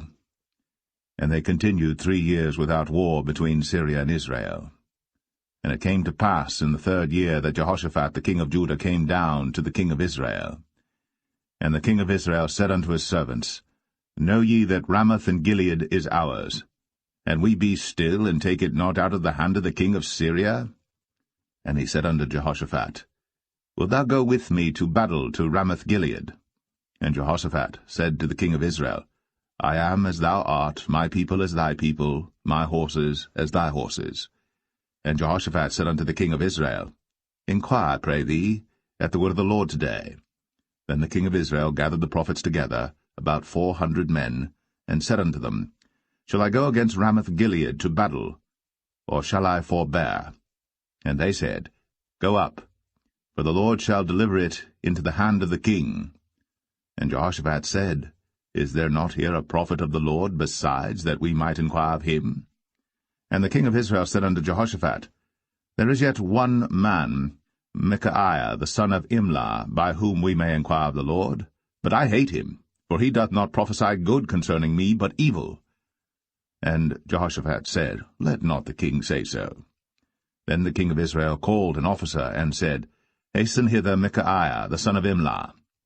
And the king of Israel and Jehoshaphat the king of Judah sat each on his throne, having put on their robes in a void place in the entrance of the gate of Samaria. And all the prophets prophesied before them.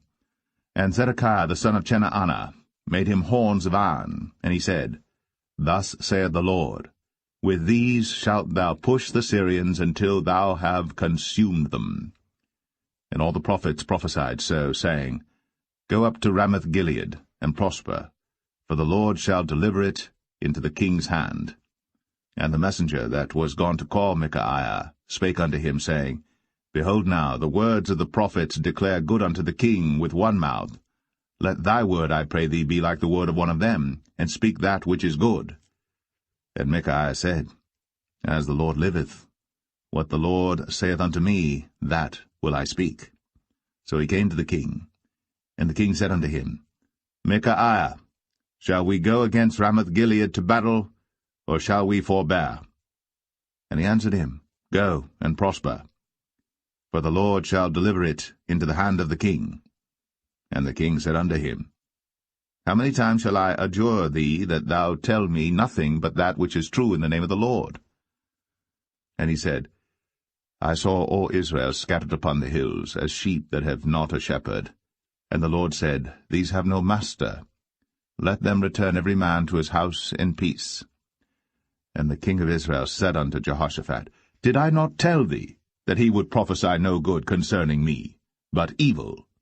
And he said, Hear thou therefore the word of the Lord. I saw the Lord sitting on his throne, and all the host of heaven standing by him on his right hand and on his left. And the Lord said, Who shall persuade Ahab that he may go up and fall at Ramoth-Gilead? And one said on this manner, and another said on that manner. And there came forth a spirit, and stood before the Lord, and said, I will persuade him. And the Lord said unto him, Wherewith? And he said, I will go forth, and I will be a lying spirit in the mouth of all his prophets. And he said, Thou shalt persuade him, and prevail also. Go forth, and do so. Now therefore, behold, the Lord hath put a lying spirit in the mouth of all these thy prophets, and the Lord hath spoken evil concerning thee. But Zedekiah the son of Chenaanah went near, and smote Micaiah on the cheek, and said, Which way went the Spirit of the Lord from me to speak unto thee? And Micaiah said, Behold, thou shalt see in that day, when thou shalt go into an inner chamber to hide thyself. And the king of Israel said, Take Micaiah, and carry him back unto Amon the governor of the city, and to Joash the king's son, and say, Thus saith the king, Put this fellow in the prison, and feed him with bread of affliction and with water of affliction, until I come in peace. And Micaiah said, If thou return at all in peace, the Lord hath not spoken by me. And he said, Hearken, O people, every one of you. So the king of Israel and Jehoshaphat the king of Judah went up to Ramoth-Gilead. And the king of Israel said unto Jehoshaphat, I will disguise myself, and enter into battle. But put thou on thy robes. And the king of Israel disguised himself, and went into the battle. But the king of Syria commanded his 32 captains that had rule over his chariots, saying, Fight neither with small nor great, save only with the king of Israel. And it came to pass, when the captains of the chariots saw Jehoshaphat, that they said, Surely it is the king of Israel. And they turned aside to fight against him. And Jehoshaphat cried out. And it came to pass, when the captains of the chariots perceived that it was not the king of Israel, that they turned back from pursuing him. And a certain man drew a bow at a venture, and smote the king of Israel between the joints of the harness. Wherefore he said unto the driver of his chariots, Turn thy hand, and carry me out of the host, for I am wounded. And the battle increased that day. And the king was stayed up in his chariot against the Syrians, and died at even. And the blood ran out of the wound into the midst of the chariot. And there went a proclamation throughout the host about the going down of the sun, saying, Every man to his city, and every man to his own country. So the king died, and was brought to Samaria, and they buried the king in Samaria. And one washed the chariot in the pool of Samaria, and the dogs licked up his blood, and they washed his armor, according unto the word of the Lord which he spake. Now the rest of the acts of Ahab, and all that he did, and the ivory house which he made, and all the cities that he built, are they not written in the book of the Chronicles of the kings of Israel? So Ahab slept with his fathers, And Ahaziah his son reigned in his stead. And Jehoshaphat the son of Asa began to reign over Judah in the 4th year of Ahab king of Israel. Jehoshaphat was 35 years old when he began to reign, and he reigned 25 years in Jerusalem. And his mother's name was Azubah, the daughter of Shilhi. And he walked in all the ways of Asa his father. He turned not aside from it, doing that which was right in the eyes of the Lord. Nevertheless the high places were not taken away, for the people offered and burnt incense yet in the high places. And Jehoshaphat made peace with the king of Israel. Now the rest of the acts of Jehoshaphat, and his might that he showed, and how he warred, are they not written in the book of the Chronicles of the kings of Judah? And the remnant of the Sodomites, which remained in the days of his father Asa, he took out of the land. There was then no king in Edom, a deputy was king. Jehoshaphat made ships of Tarshish to go to Ophir for gold, but they went not, for the ships were broken at Ezion-Geber. Then said Ahaziah the son of Ahab unto Jehoshaphat, Let my servants go with thy servants in the ships. But Jehoshaphat would not. And Jehoshaphat slept with his fathers, and was buried with his fathers, in the city of David his father. And Jehoram his son reigned in his stead. Ahaziah the son of Ahab began to reign over Israel in Samaria, the 17th year of Jehoshaphat king of Judah, and reigned 2 years over Israel. And he did evil in the sight of the Lord, and walked in the way of his father, and in the way of his mother, and in the way of Jeroboam the son of Nebat, who made Israel to sin. For he served Baal, and worshipped him, and provoked to anger the Lord God of Israel, according to all that his father had done.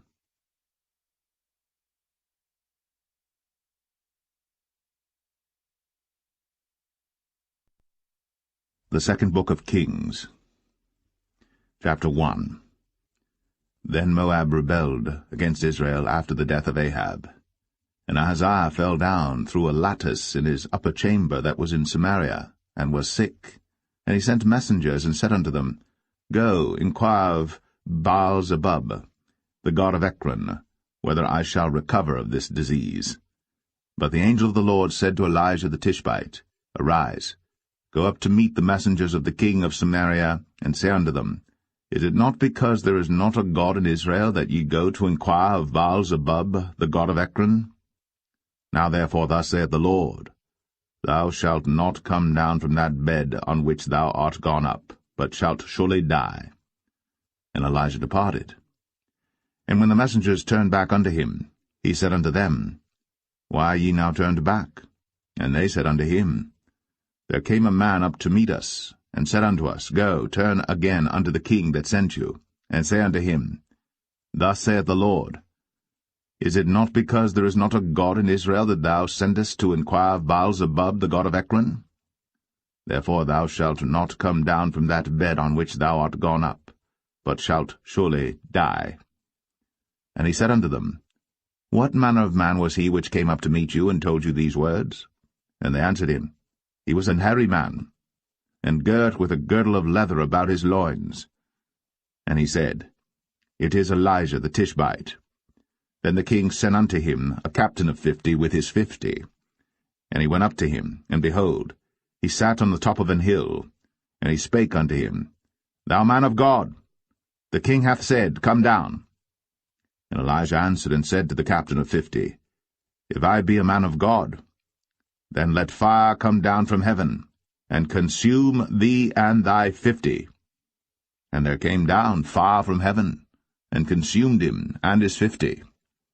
Again also he sent unto him another captain of 50 with his 50. And he answered and said unto him, O man of God, thus hath the king said, Come down quickly.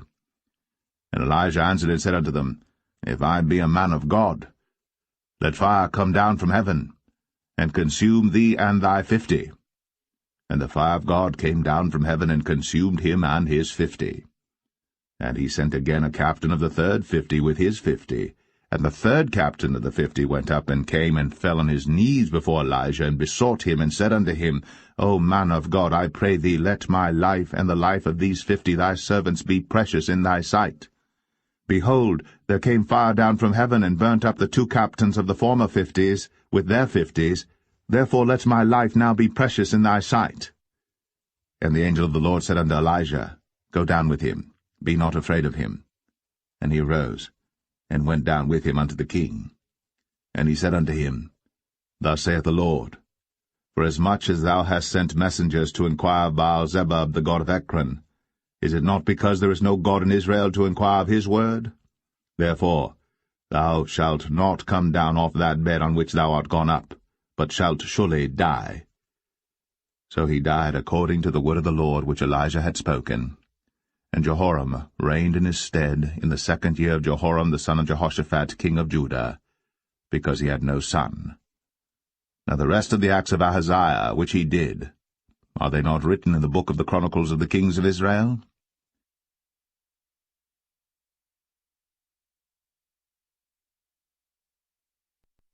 Second Kings 2.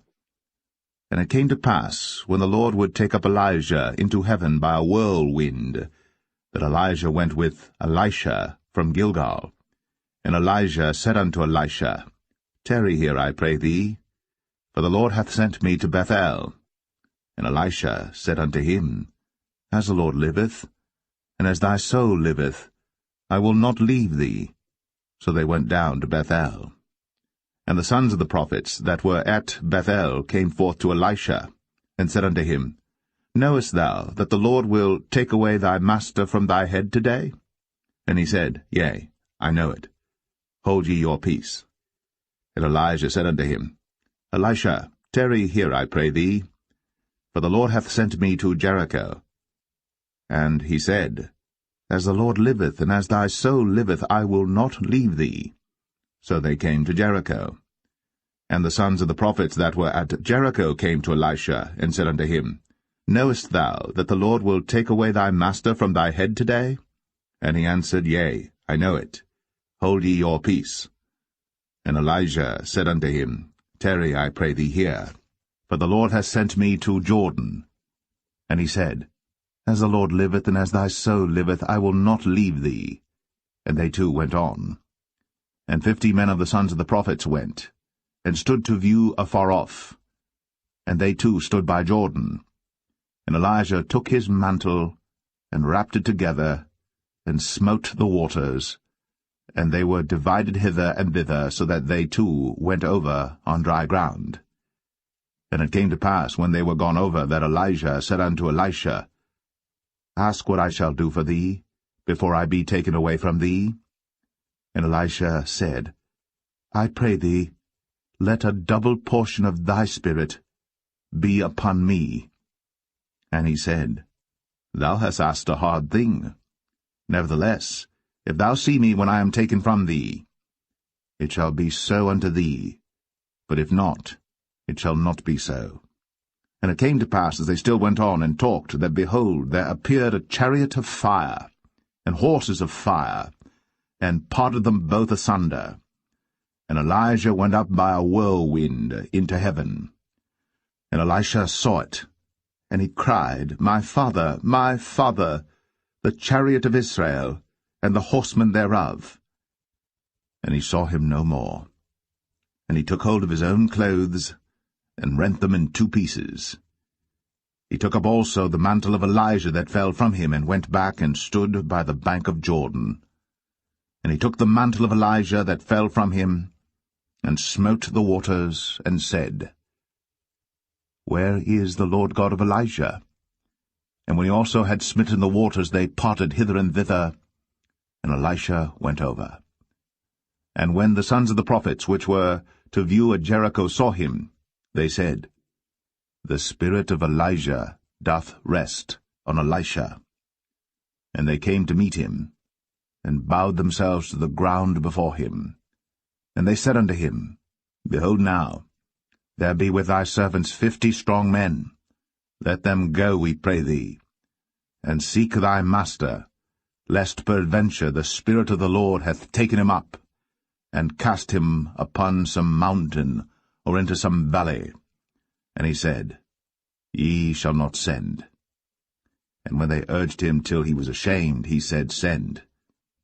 They sent therefore 50 men, and they sought 3 days, but found him not. And when they came again to him, for he tarried at Jericho, he said unto them, Did I not say unto you, Go not? And the men of the city said unto Elisha, Behold, I pray thee, the situation of this city is pleasant, as my Lord seeth, but the water is not, and the ground barren. And he said, Bring me a new cruse, and put salt therein. And they brought it to him. And he went forth unto the spring of the waters, and cast the salt in there, and said, Thus saith the Lord, I have healed these waters. There shall not be from thence any more death or barren land. So the waters were healed unto this day, according to the saying of Elisha which he spake. And he went up from thence unto Bethel, and as he was going up by the way, there came forth little children out of the city, and mocked him, and said unto him, Go up, thou bald head, go up, thou bald head. And he turned back, and looked on them, and cursed them in the name of the Lord. And there came forth 2 she-bears out of the wood, and tare 42 children of them. And he went from thence to Mount Carmel, and from thence he returned to Samaria.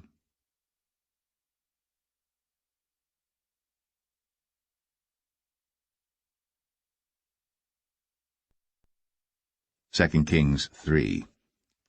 Now Jehoram the son of Ahab began to reign over Israel in Samaria the 18th year of Jehoshaphat king of Judah, and reigned 12 years. And he wrought evil in the sight of the Lord, but not like his father and like his mother. For he put away the image of Baal that his father had made. Nevertheless he cleaved unto the sins of Jeroboam the son of Nebat, which made Israel to sin. He departed not therefrom. And Mesha king of Moab was a sheepmaster, and rendered unto the king of Israel 100,000 lambs and 100,000 rams with the wool. But it came to pass, when Ahab was dead, that the king of Moab rebelled against the king of Israel. And King Jehoram went out of Samaria the same time, and numbered all Israel. And he went and sent to Jehoshaphat the king of Judah, saying, The king of Moab hath rebelled against me. Wilt thou go with me against Moab to battle? And he said, I will go up. I am as thou art, my people as thy people, and my horses as thy horses. And he said, Which way shall we go up? And he answered, The way through the wilderness of Edom. So the king of Israel went, and the king of Judah, and the king of Edom, and they fetched a compass of 7 days' journey, and there was no water for the host, and for the cattle that followed them. And the king of Israel said, Alas, that the Lord hath called these 3 kings together to deliver them into the hand of Moab. But Jehoshaphat said, Is there not here a prophet of the Lord, that we may inquire of the Lord by him? And one of the king of Israel's servants answered and said, Here is Elisha the son of Shaphat, which poured water on the hands of Elijah. And Jehoshaphat said, The word of the Lord is with him. So the king of Israel and Jehoshaphat and the king of Edom went down to him. And Elisha said unto the king of Israel, What have I to do with thee? Get thee to the prophets of thy father, and to the prophets of thy mother. And the king of Israel said unto him, Nay, for the Lord hath called these 3 kings together to deliver them into the hand of Moab. And Elisha said, As the Lord of hosts liveth, before whom I stand, surely, were it not that I regard the presence of Jehoshaphat the king of Judah, I would not look toward thee, nor see thee. But now bring me a minstrel. And it came to pass, when the minstrel played, that the hand of the Lord came upon him. And he said, Thus saith the Lord, Make this valley full of ditches. For thus saith the Lord, Ye shall not see wind, neither shall ye see rain, yet that valley shall be filled with water, that ye may drink, both ye, and your cattle, and your beasts. And this is but a light thing in the sight of the Lord, he will deliver the Moabites also into your hand. And ye shall smite every fenced city and every choice city, and shall fell every good tree, and stop all wells of water, and mar every good piece of land with stones. And it came to pass in the morning, when the meat offering was offered, that, behold, there came water by the way of Edom, and the country was filled with water. And when all the Moabites heard that the kings were come up to fight against them, they gathered all that were able to put on armor, and upward and stood in the border. And they rose up early in the morning, and the sun shone upon the water, and the Moabites saw the water on the other side as red as blood. And they said, This is blood, the kings are surely slain, and they have smitten one another. Now, therefore, Moab to the spoil. And when they came to the camp of Israel, the Israelites rose up and smote the Moabites, so that they fled before them. But they went forward, smiting the Moabites, even in their country. And they beat down the cities, and on every good piece of land cast every man his stone, and filled it. And they stopped all the wells of water, and felled all the good trees. Only in Kir Hareseth left they the stones thereof. Howbeit the slingers went about it, and smote it. And when the king of Moab saw that the battle was too sore for him, he took with him 700 men that drew swords, to break through even unto the kings of Edom, but they could not. Then he took his eldest son that should have reigned in his stead, and offered him for a burnt offering upon the wall. And there was great indignation against Israel, and they departed from him, and returned to their own land.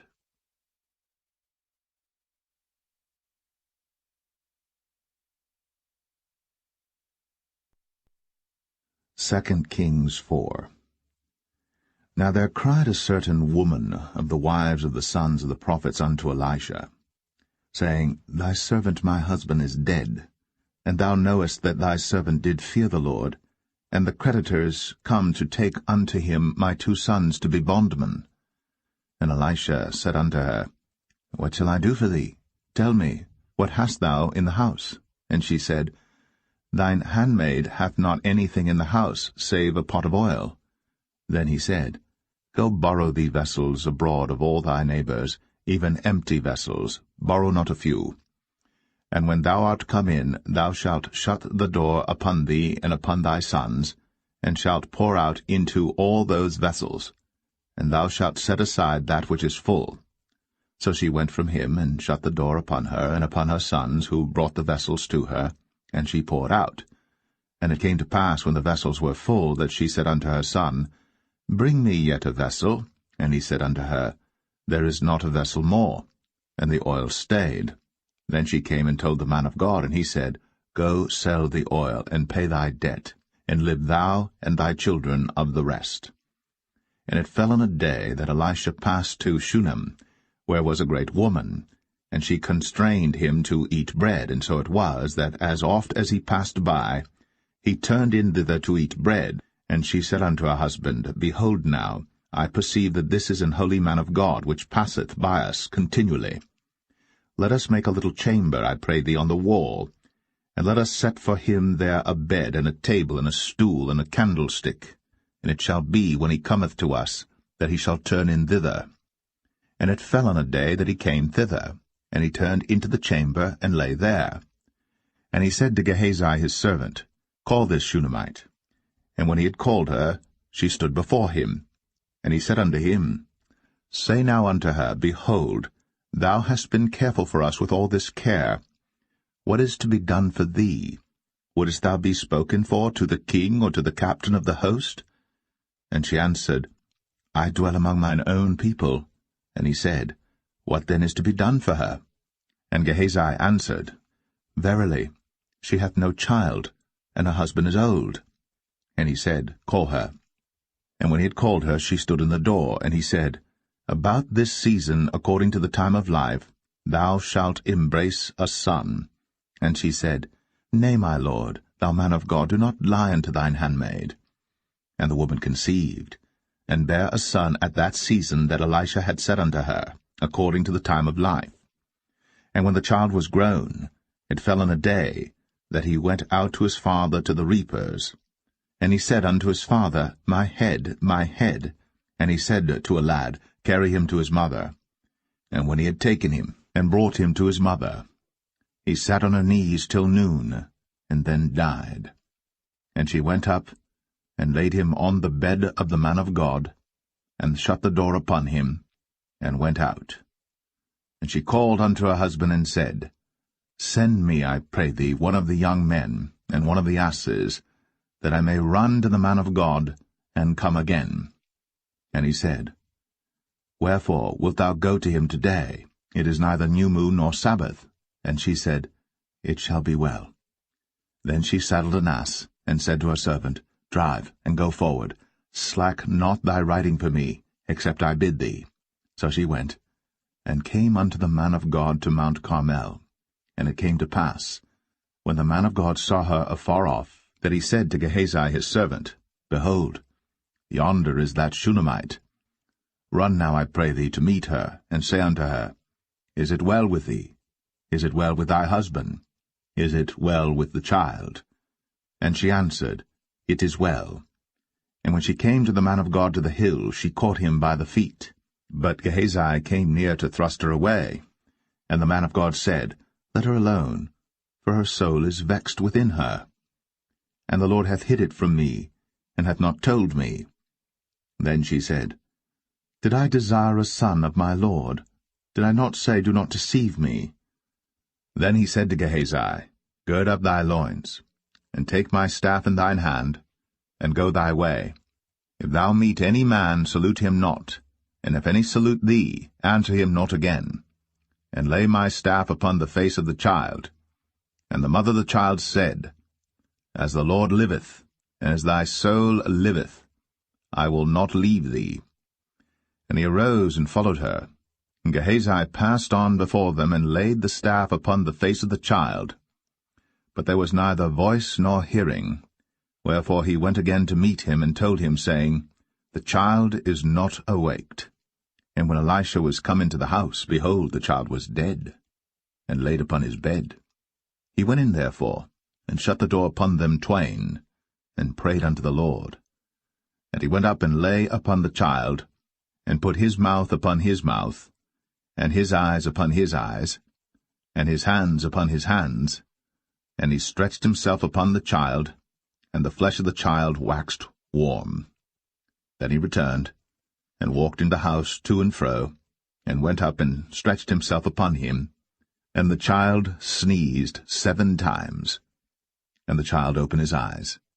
And he called Gehazi, and said, Call this Shunammite. So he called her. And when she was come in unto him, he said, Take up thy son.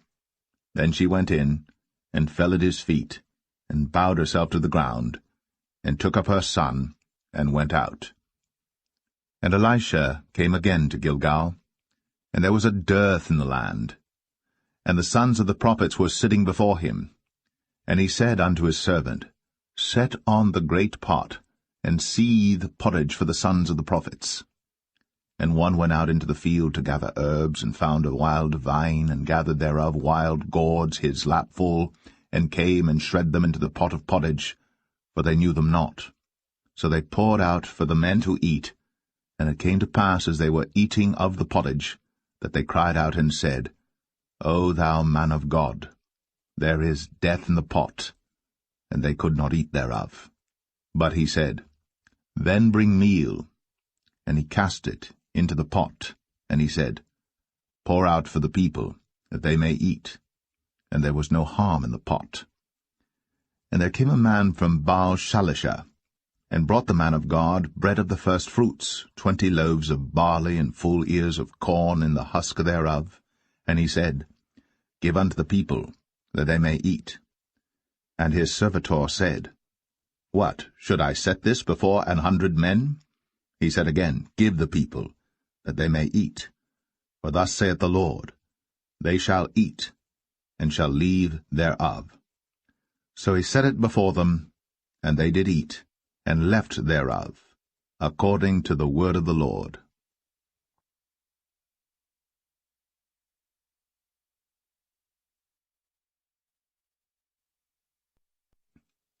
2 Kings 5. Now Naaman, captain of the host of the king of Syria, was a great man with his master, and honorable, because by him the Lord had given deliverance unto Syria. He was also a mighty man in valor, but he was a leper. And the Syrians had gone out by companies, and had brought away captive out of the land of Israel a little maid, and she waited on Naaman's wife. And she said unto her mistress, Would God my Lord were with the prophet that is in Samaria, for he would recover him of his leprosy. And one went in and told his lord, saying, Thus and thus said the maid that is of the land of Israel. And the king of Syria said, Go to, go, and I will send a letter unto the king of Israel. And he departed, and took with him 10 talents of silver, and 6,000 pieces of gold, and 10 changes of raiment. And he brought the letter to the king of Israel, saying, Now when this letter is come unto thee, behold, I have therewith sent Naaman my servant to thee, that thou mayest recover him of his leprosy. And it came to pass, when the king of Israel had read the letter, that he rent his clothes, and said, Am I God to kill and to make alive, that this man doth send unto me to recover a man of his leprosy? Wherefore consider, I pray you, and see how he seeketh a quarrel against me. And it was so, when Elisha the man of God had heard that the king of Israel had rent his clothes, that he sent to the king, saying, Wherefore hast thou rent thy clothes? Let him come now to me, and he shall know that there is a prophet in Israel. So Naaman came with his horses and with his chariot, and stood at the door of the house of Elisha. And Elisha sent a messenger unto him, saying, Go, and wash in Jordan 7 times, and thy flesh shall come again to thee, and thou shalt be clean. But Naaman was wroth, and went away, and said, Behold, I thought, he will surely come out to me, and stand, and call on the name of the Lord his God, and strike his hand over the place, and recover the leper. Are not Abana and Pharpar, rivers of Damascus, better than all the waters of Israel? May I not wash in them and be clean? So he turned, and went away in a rage. And his servants came near, and spake unto him, and said, My father, if the prophet had bid thee do some great thing, wouldst thou not have done it? How much rather then, when he saith to thee, Wash and be clean? Then went he down, and dipped himself 7 times in Jordan, according to the saying of the man of God. And his flesh came again like unto the flesh of a little child, and he was clean. And he returned to the man of God, he and all his company, and came and stood before him. And he said, Behold, now I know that there is no God in all the earth, but in Israel. Now therefore I pray thee, take a blessing of thy servant. But he said, As the Lord liveth, before whom I stand, I will receive none. And he urged him to take it, but he refused. And Naaman said, Shall there not then, I pray thee, be given to thy servant 2 mules, burden of earth? For thy servant will henceforth offer neither burnt offering nor sacrifice unto other gods, but unto the Lord. In this thing the Lord pardon thy servant, that when my master goeth into the house of Rimmon to worship there, and he leaneth on my hand, and I bow myself in the house of Rimmon, when I bow down myself in the house of Rimmon, the Lord pardon thy servant in this thing. And he said unto him, Go in peace. So he departed from him a little way. But Gehazi, the servant of Elisha, the man of God, said, Behold, my master hath spared Naaman this Syrian in not receiving at his hands that which he brought. But as the Lord liveth, I will run after him, and take somewhat of him. So Gehazi followed after Naaman. And when Naaman saw him running after him, he lighted down from the chariot to meet him, and said, Is all well? And he said, All is well. My master hath sent me, saying, Behold, even now there be come to me from Mount Ephraim 2 young men of the sons of the prophets. Give them, I pray thee, a talent of silver, and 2 changes of garments. And Naaman said, Be content, take 2 talents. And he urged him, and bound 2 talents of silver in 2 bags, with 2 changes of garments, and laid them upon 2 of his servants, and they bare them before him. And when he came to the tower, he took them from their hand, and bestowed them in the house. And he let the men go, and they departed. But he went in and stood before his master. And Elisha said unto him, Whence comest thou, Gehazi? And he said, Thy servant went no whither. And he said unto him, Went not mine heart with thee, when the man turned again from his chariot to meet thee? Is it a time to receive money, and to receive garments and oliveyards, and vineyards, and sheep, and oxen, and men-servants, and maidservants? The leprosy therefore of Naaman shall cleave unto thee, and unto thy seed for ever. And he went out from his presence, a leper as white as snow.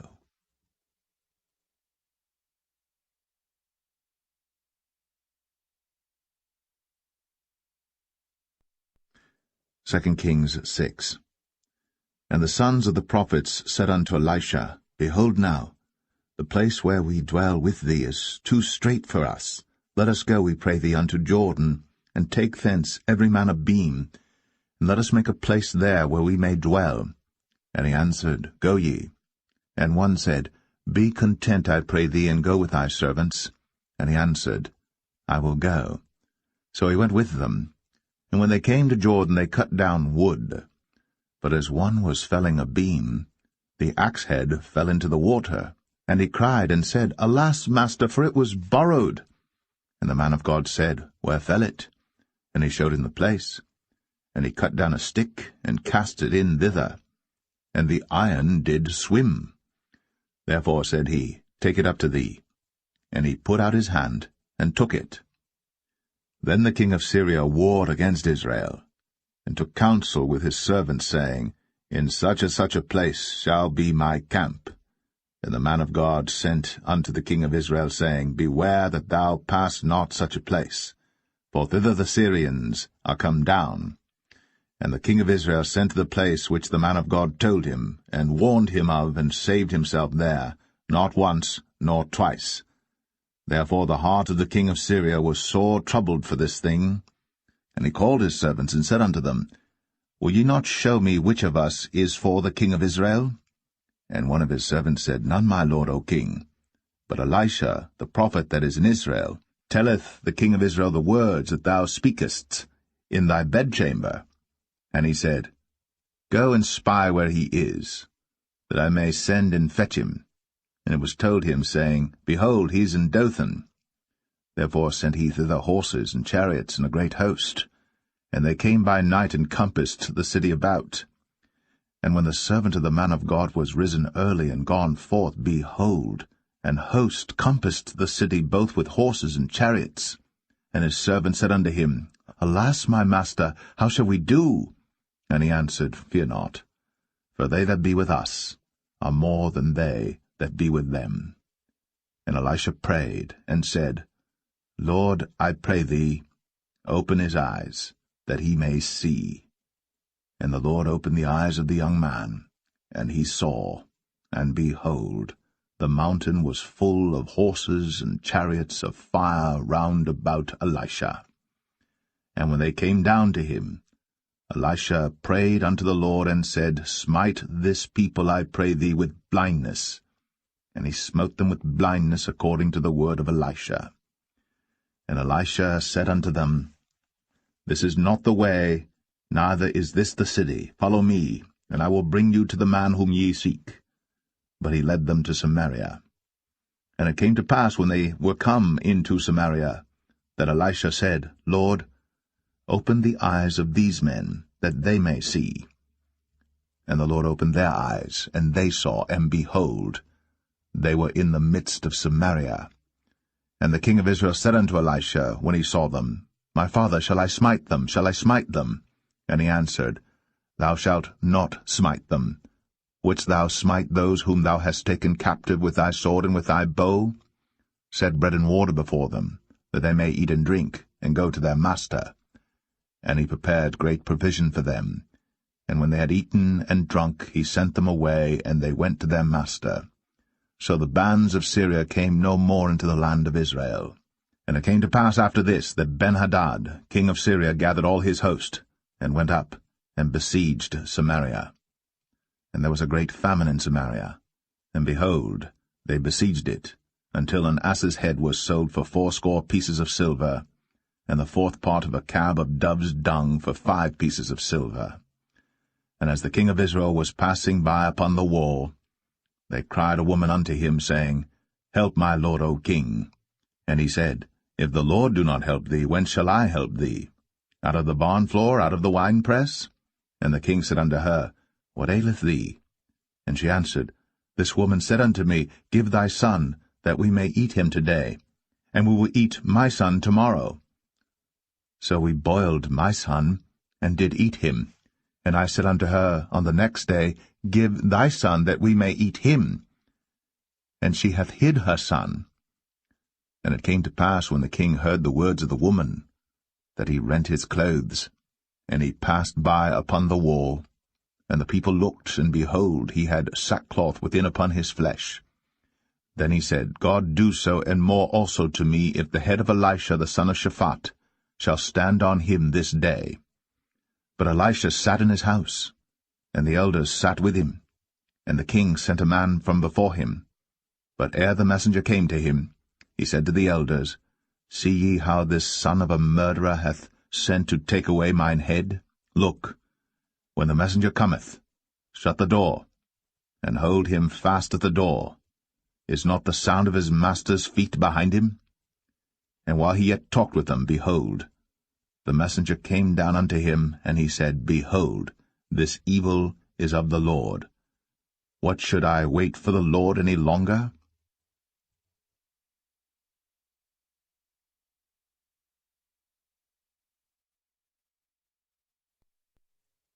Second Kings 7. Then Elisha said, Hear ye the word of the Lord. Thus saith the Lord, Tomorrow about this time shall a measure of fine flour be sold for a shekel, and 2 measures of barley for a shekel, in the gate of Samaria. Then a lord, on whose hand the king leaned, answered the man of God, and said, Behold, if the Lord would make windows in heaven, might this thing be? And he said, Behold, thou shalt see it with thine eyes, but shalt not eat thereof. And there were 4 leprous men at the entering in of the gate, and they said one to another, Why sit we here until we die? If we say we will enter into the city, then the famine is in the city, and we shall die there. And if we sit still here, we die also. Now therefore come, and let us fall unto the host of the Syrians. If they save us alive, we shall live, and if they kill us, we shall but die. And they rose up in the twilight, to go unto the camp of the Syrians. And when they were come to the uttermost part of the camp of Syria, behold, there was no man there. For the Lord had made the host of the Syrians to hear a noise of chariots, and a noise of horses, even the noise of a great host. And they said one to another, Lo, the king of Israel hath hired against us the kings of the Hittites, and the kings of the Egyptians, to come upon us. Wherefore they arose and fled in the twilight, and left their tents and their horses and their asses, even the camp as it was, and fled for their life. And when these lepers came to the uttermost part of the camp, they went into one tent, and did eat and drink, and carried thence silver and gold and raiment, and went and hid it, and came again, and entered into another tent, and carried thence also, and went and hid it. Then they said one to another, We do not well. This day is a day of good tidings, and we hold our peace. If we tarry till the morning light, some mischief will come upon us. Now therefore come, that we may go and tell the king's household. So they came and called unto the port of the city.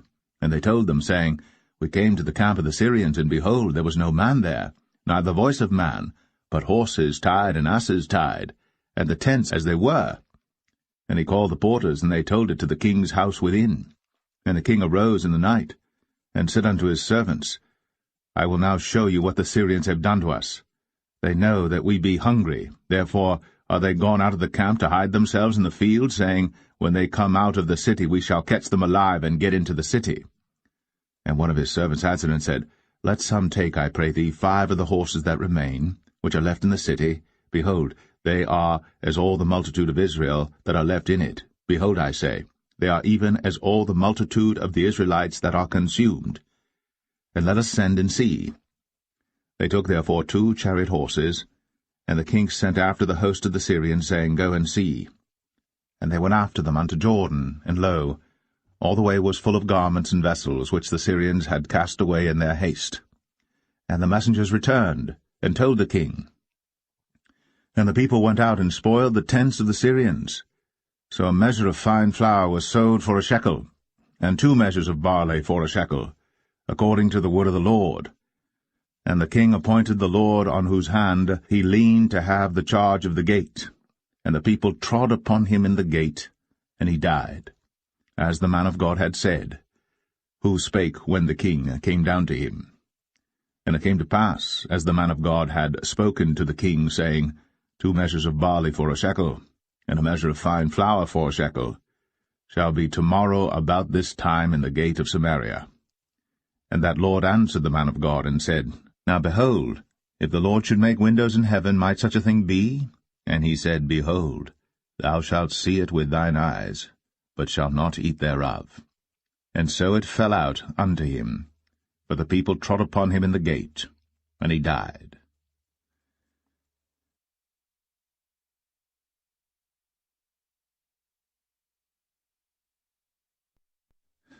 Second Kings 8. Then spake Elisha unto the woman, whose son he had restored to life, saying, Arise, and go thou in thine household, and sojourn wheresoever thou canst sojourn.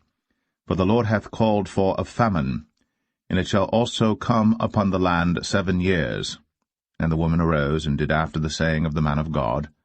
And she went with her household, and sojourned in the land of the Philistines 7 years. And it came to pass at the 7 years' end, that the woman returned out of the land of the Philistines, and she went forth to cry unto the king for her house and for her land. And the king talked with Gehazi, the servant of the man of God, saying, Tell me, I pray thee, all the great things that Elisha hath done. And it came to pass, as he was telling the king how he had restored a dead body to life, that, behold, the woman, whose son he had restored to life, cried to the king for her house and for her land. And Gehazi said, My lord, O king, this is the woman, and this is her son, whom Elisha restored to life. And when the king asked the woman, she told him. So the king appointed unto her a certain officer, saying, Restore all that was hers, and all the fruits of the field, since the day that she left the land, even until now. And Elisha came to Damascus, and Benhadad the king of Syria was sick, and it was told him, saying, The man of God is come hither. And the king said unto Hazael, Take a present in thine hand, and go, meet the man of God, and inquire of the Lord by him, saying, Shall I recover of this disease? So Hazael went to meet him, and took a present with him, even of every good thing of Damascus, 40 camels' burden, and came and stood before him, and said, Thy son Ben-Hadad king of Syria hath sent me to thee, saying, Shall I recover of this disease? And Elisha said unto him, Go, say unto him, Thou mayest certainly recover. Howbeit, the Lord hath shown me that he shall surely die. And he settled his countenance steadfastly, until he was ashamed. And the man of God wept. And Hazael said, Why weepeth my lord? And he answered, Because I know the evil that thou wilt do unto the children of Israel. Their strongholds wilt thou set on fire, and their young men wilt thou slay with the sword, and wilt dash their children, and rip up their women with child. And Hazael said, But what, is thy servant a dog, that he should do this great thing? And Elisha answered, The Lord hath shown me that thou shalt be king over Syria. So he departed from Elisha, and came to his master, who said to him, What said Elisha to thee? And he answered, He told me that thou shouldst surely recover. And it came to pass on the morrow that he took a thick cloth, and dipped it in water, and spread it on his face, so that he died. And Hazael reigned in his stead. And in the 5th year of Joram, the son of Ahab, king of Israel, Jehoshaphat being then king of Judah, Jehoram the son of Jehoshaphat, king of Judah, began to reign. 32 years old was he when he began to reign, and he reigned 8 years in Jerusalem. And he walked in the way of the kings of Israel, as did the house of Ahab, for the daughter of Ahab was his wife, and he did evil in the sight of the Lord. Yet the Lord would not destroy Judah for David his servant's sake, as he promised him to give him always a light unto his children. In his days Edom revolted from under the hand of Judah, and made a king over themselves. So Joram went over to Zair, and all the chariots with him. And he rose by night, and smote the Edomites which compassed him about, and the captains of the chariots and the people fled into their tents. Yet Edom revolted from under the hand of Judah unto this day. Then Libnah revolted at the same time. And the rest of the acts of Joram, and all that he did, are they not written in the book of the chronicles of the kings of Judah? And Joram slept with his fathers, and was buried with his fathers in the city of David, and Ahaziah his son reigned in his stead. In the 12th year of Joram, the son of Ahab king of Israel, did Ahaziah the son of Jehoram king of Judah begin to reign. 22 years old was Ahaziah when he began to reign, and he reigned 1 year in Jerusalem, and his mother's name was Athaliah, the daughter of Omri, king of Israel. And he walked in the way of the house of Ahab, and did evil in the sight of the Lord, as did the house of Ahab. For he was the son-in-law of the house of Ahab. And he went with Joram the son of Ahab to the war against Hazael king of Syria in Ramoth-Gilead. And the Syrians wounded Joram. And King Joram went back to be healed in Jezreel of the wounds which the Syrians had given him at Ramah, when he fought against Hazael king of Syria. And Ahaziah the son of Jehoram king of Judah went down to see Joram the son of Ahab in Jezreel, because he was sick.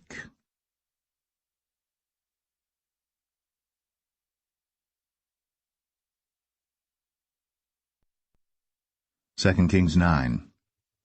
And Elisha the prophet called one of the children of the prophets, and said unto him, Gird up thy loins, and take this box of oil in thine hand, and go to Ramoth-Gilead. And when thou comest thither, look out there Jehu the son of Jehoshaphat the son of Nimshi, and go in, and make him arise up from among his brethren, and carry him to an inner chamber. Then take the box of oil, and pour it on his head, and say, Thus saith the Lord, I have anointed thee king over Israel. Then open the door, and flee, and tarry not. So the young man, even the young man the prophet, went to Ramoth-Gilead. And when he came, behold, the captains of the host were sitting, and he said, I have an errand to thee, O captain. And Jehu said, Unto which of all us? And he said, To thee, O captain. And he arose and went into the house. And he poured the oil on his head, and said unto him, Thus saith the Lord God of Israel, I have anointed thee king over the people of the Lord, even over Israel. And thou shalt smite the house of Ahab thy master, that I may avenge the blood of my servants the prophets, and the blood of all the servants of the Lord, at the hand of Jezebel. For the whole house of Ahab shall perish, and I will cut off from Ahab him that pisseth against the wall, and him that is shut up and left in Israel. And I will make the house of Ahab like the house of Jeroboam the son of Nebat, and like the house of Baasha the son of Ahijah. And the dogs shall eat Jezebel in the portion of Jezreel, and there shall be none to bury her. And he opened the door and fled.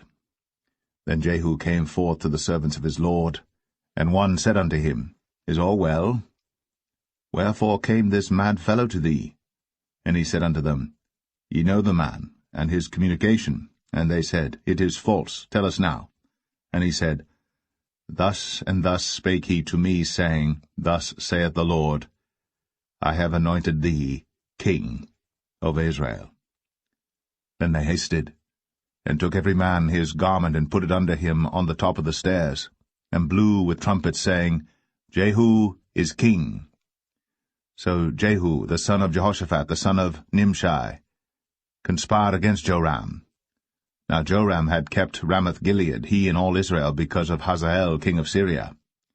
But King Joram was returned to be healed in Jezreel of the wounds which the Syrians had given him, when he fought with Hazael king of Syria. And Jehu said, If it be your minds, then let none go forth nor escape out of the city to go to tell it in Jezreel. So Jehu rode in a chariot, and went to Jezreel. For Joram lay there, and Ahaziah king of Judah was come down to see Joram. And there stood a watchman on the tower in Jezreel. And he spied the company of Jehu as he came, and said, I see a company. And Joram said, Take an horseman, and send to meet them, and let him say, Is it peace? So there went one on horseback to meet him, and said, Thus saith the king, Is it peace? And Jehu said, What hast thou to do with peace? Turn thee behind me. And the watchman told, saying, The messenger came to them, but he cometh not again. Then he sent out a second on horseback, which came to them, and said, Thus saith the king, Is it peace? And Jehu answered, What hast thou to do with peace? Turn thee behind me. And the watchman told, saying, He came even unto them, and cometh not again. And the driving is like the driving of Jehu the son of Nimshi, for he driveth furiously. And Joram said, Make ready. And his chariot was made ready. And Joram king of Israel, and Ahaziah king of Judah went out, each in his chariot. And they went out against Jehu, and met him in the portion of Naboth the Jezreelite. And it came to pass, when Joram saw Jehu, that he said, Is it peace, Jehu? And he answered, What peace, so long as the whoredoms of thy mother Jezebel and her witchcrafts are so many? And Joram turned his hands and fled, and said to Ahaziah, There is treachery, O Ahaziah. And Jehu drew a bow with his full strength, and smote Jehoram between his arms, and the arrow went out at his heart, and he sunk down in his chariot. Then said Jehu to Bidkar his captain, Take up, and cast him in the portion of the field of Naboth the Jezreelite. Remember how that when I and thou rode together after Ahab his father, the Lord laid this burden upon him. Surely I have seen yesterday the blood of Naboth and the blood of his son, saith the Lord. And I will requite thee in this plat, saith the Lord. Now therefore take and cast him into the plat of ground, according to the word of the Lord. But when Ahaziah the king of Judah saw this, he fled by the way of the garden house. And Jehu followed after him, and said, Smite him also in the chariot. And they did so at the going up to Gur, which is by Ibleam.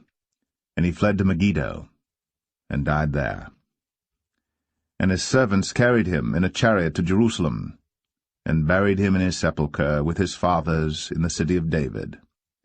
And in the 11th year of Joram the son of Ahab began Ahaziah to reign over Judah. And when Jehu was come to Jezreel, Jezebel heard of it, and she painted her face, and tired her head, and looked out at a window. And as Jehu entered in at the gate, she said, Had Zimri peace, who slew his master?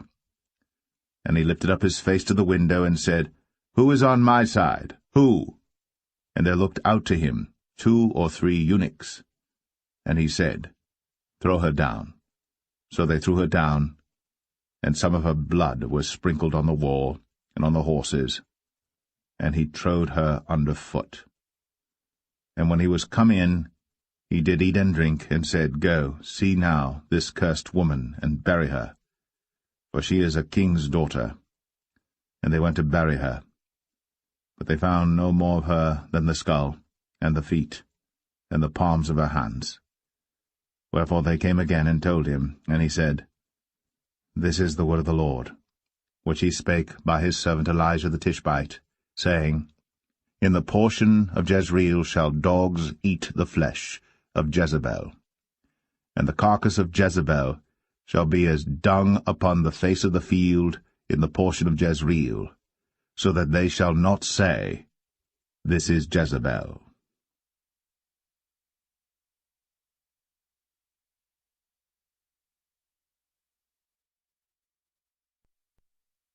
2 Kings 10.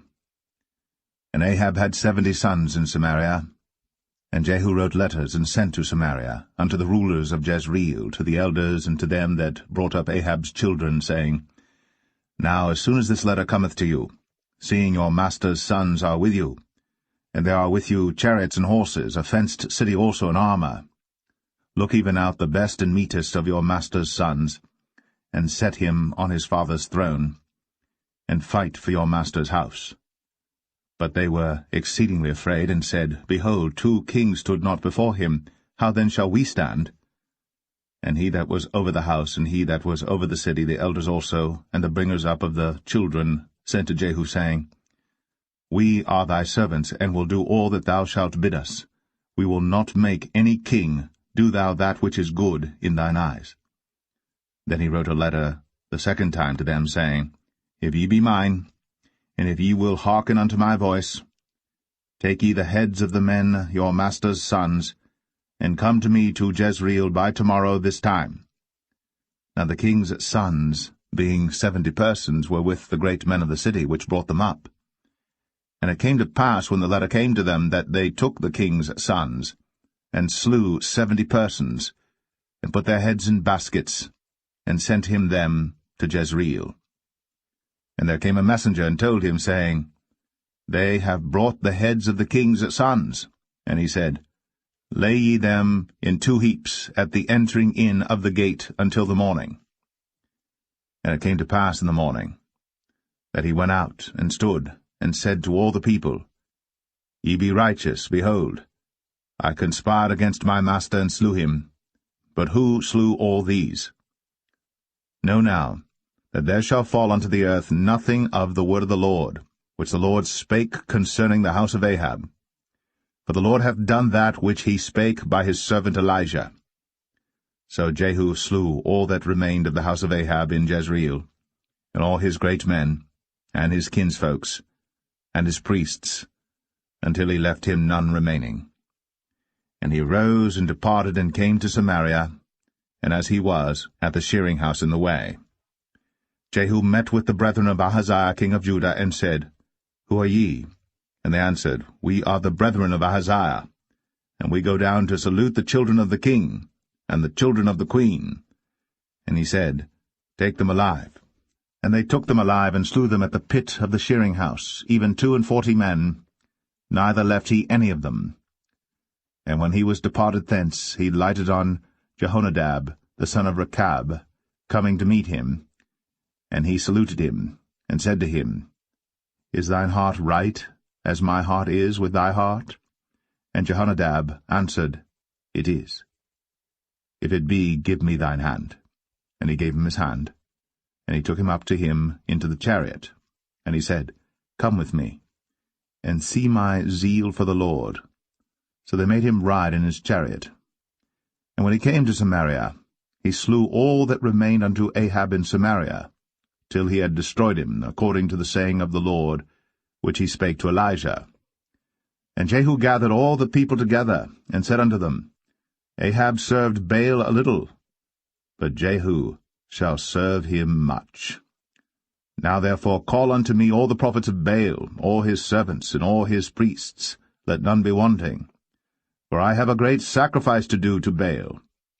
Whosoever shall be wanting, he shall not live. But Jehu did it in subtlety, to the intent that he might destroy the worshippers of Baal. And Jehu said, Proclaim a solemn assembly for Baal. And they proclaimed it. And Jehu sent through all Israel, and all the worshippers of Baal came, so that there was not a man left that came not. And they came into the house of Baal, and the house of Baal was full from one end to another. And he said unto him that was over the vestry, Bring forth vestments for all the worshippers of Baal. And he brought them forth vestments.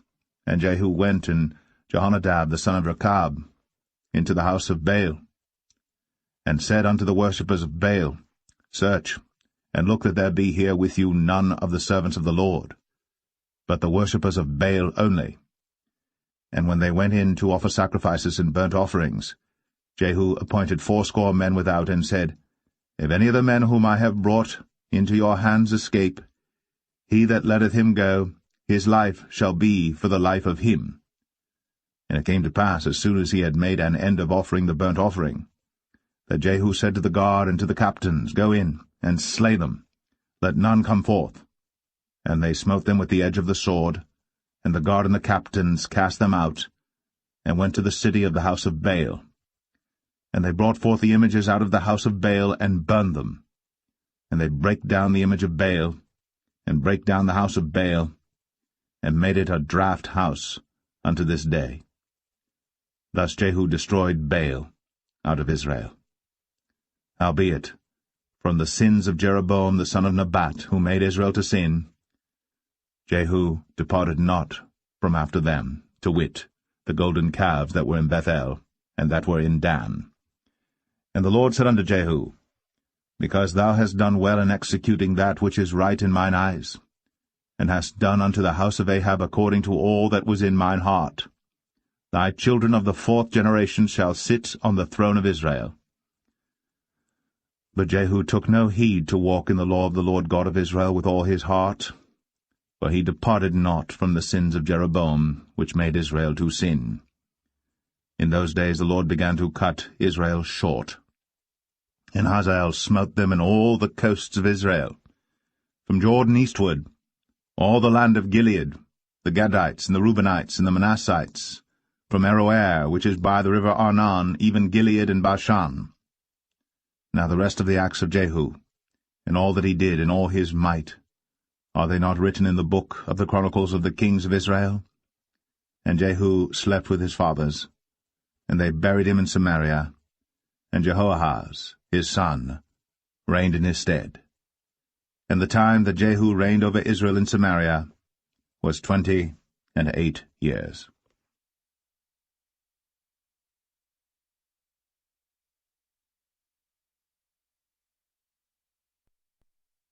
2 Kings 11.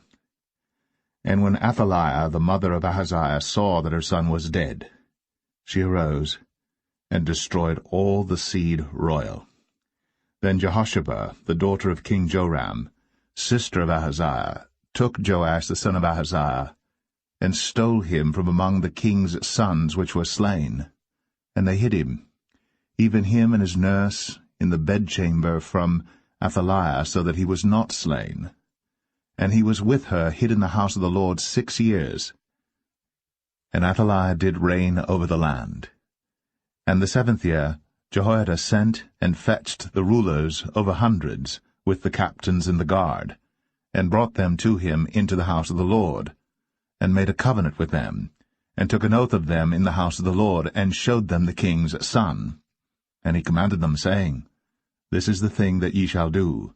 A 1/3 part of you that enter in on the Sabbath shall even be keepers of the watch of the king's house, and a 1/3 part shall be at the gate of Sur, and a 1/3 part at the gate behind the guard. So shall ye keep the watch of the house, that it be not broken down. And 2 parts of all you that go forth on the Sabbath, even they shall keep the watch of the house of the Lord about the king. And ye shall compass the king round about, every man with his weapons in his hand. And he that cometh within the ranges, let him be slain. And be ye with the king, as he goeth out, and as he cometh in. And the captains over the hundreds did according to all things that Jehoiada the priest commanded. And they took every man his men, that were to come in on the Sabbath, with them that should go out on the Sabbath, and came to Jehoiada the priest. And to the captains over hundreds did the priest give King David's spears and shields, that were in the temple of the Lord. And the guard stood, every man with his weapons in his hand, round about the king, from the right corner of the temple to the left corner of the temple, along by the altar and the temple.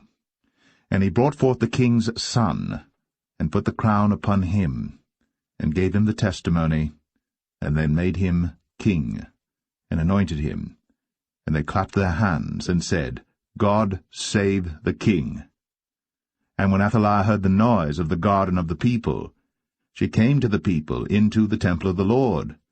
And when she looked, behold, the king stood by a pillar, as the manner was, and the princes and the trumpeters by the king, and all the people of the land rejoiced, and blew with trumpets. And Athaliah rent her clothes, and cried, Treason! Treason! But Jehoiada the priest commanded the captains of the hundreds, the officers of the host, and said unto them, Have her forth without the ranges, and him that followeth her kill with the sword. For the priest had said, Let her not be slain in the house of the Lord. And they laid hands on her, and she went by the way by the which the horses came into the king's house, and there was she slain. And Jehoiada made a covenant between the Lord and the king and the people, that they should be the Lord's people, between the king also and the people. And all the people of the land went into the house of Baal, and brake it down. His altars and his images brake they in pieces thoroughly, and slew Mattan the priest of Baal before the altars, and the priest appointed officers over the house of the Lord. And he took the rulers of 100s, and the captains, and the guard, and all the people of the land. And they brought down the king from the house of the Lord, and came by the way of the gate of the guard to the king's house. And he sat on the throne of the kings. And all the people of the land rejoiced, and the city was in quiet. And they slew Athaliah with the sword, beside the king's house. 7 years old was Jehoash when he began to reign.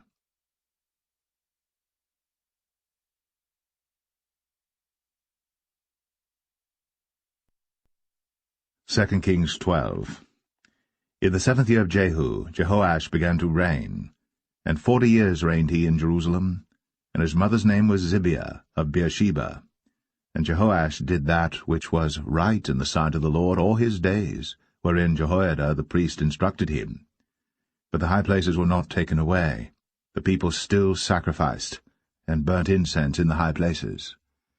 And Jehoash said to the priests, All the money of the dedicated things that is brought into the house of the Lord, even the money of every one that passeth the account, the money that every man is set at, and all the money that cometh into any man's heart to bring into the house of the Lord, let the priests take it to them, every man of his acquaintance, and let them repair the breaches of the house, wheresoever any breach shall be found.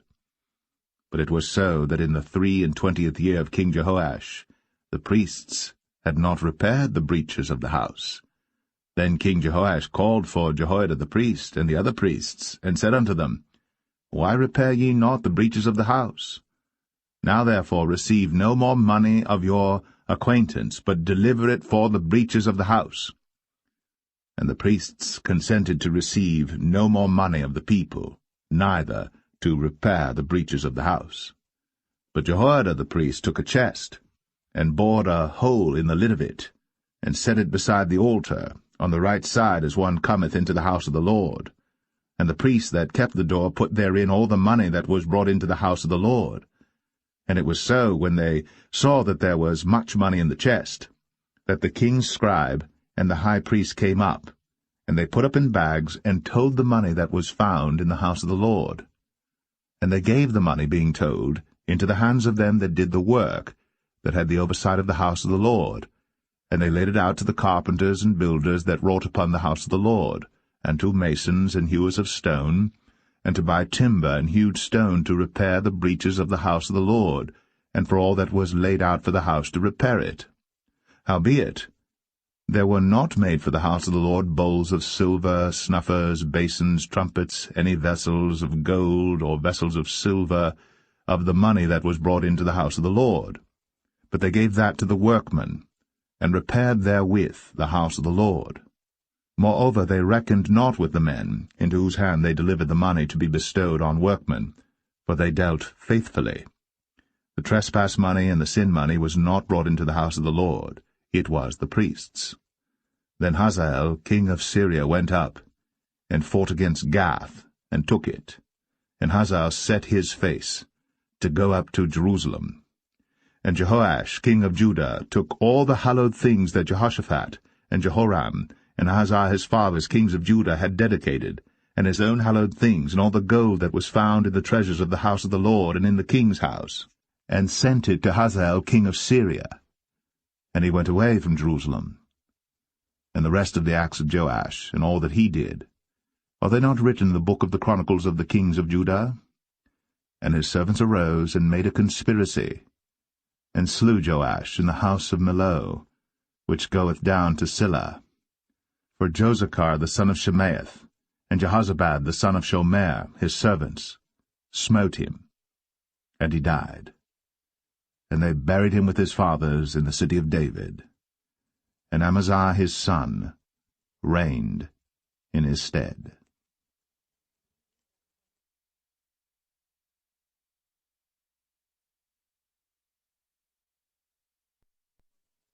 2 Kings 13.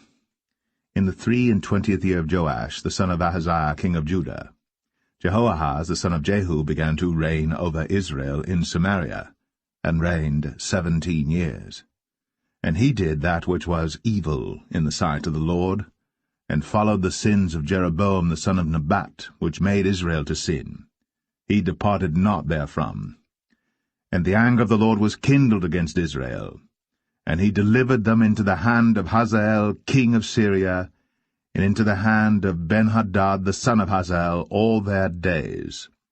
And Jehoahaz besought the Lord, and the Lord hearkened unto him, for he saw the oppression of Israel, because the king of Syria oppressed them. And the Lord gave Israel a Saviour, so that they went out from under the hand of the Syrians, and the children of Israel dwelt in their tents as beforetime. Nevertheless, they departed not from the sins of the house of Jeroboam, who made Israel sin, but walked therein. And they remained at the grove also in Samaria. Neither did he leave of the people to Jehoahaz but 50 horsemen, and 10 chariots, and 10,000 footmen. For the king of Syria had destroyed them, and had made them like the dust by threshing. Now the rest of the acts of Jehoahaz, and all that he did, and his might, are they not written in the book of the chronicles of the kings of Israel? And Jehoahaz slept with his fathers, and they buried him in Samaria, and Joash his son reigned in his stead. In the 37th year of Joash, king of Judah, began Jehoash the son of Jehoahaz to reign over Israel in Samaria, and reigned 16 years. And he did that which was evil in the sight of the Lord.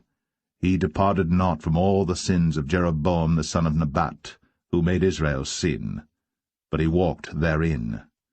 And the rest of the acts of Joash, and all that he did, and his might wherewith he fought against Amaziah king of Judah, are they not written in the book of the chronicles of the kings of Israel?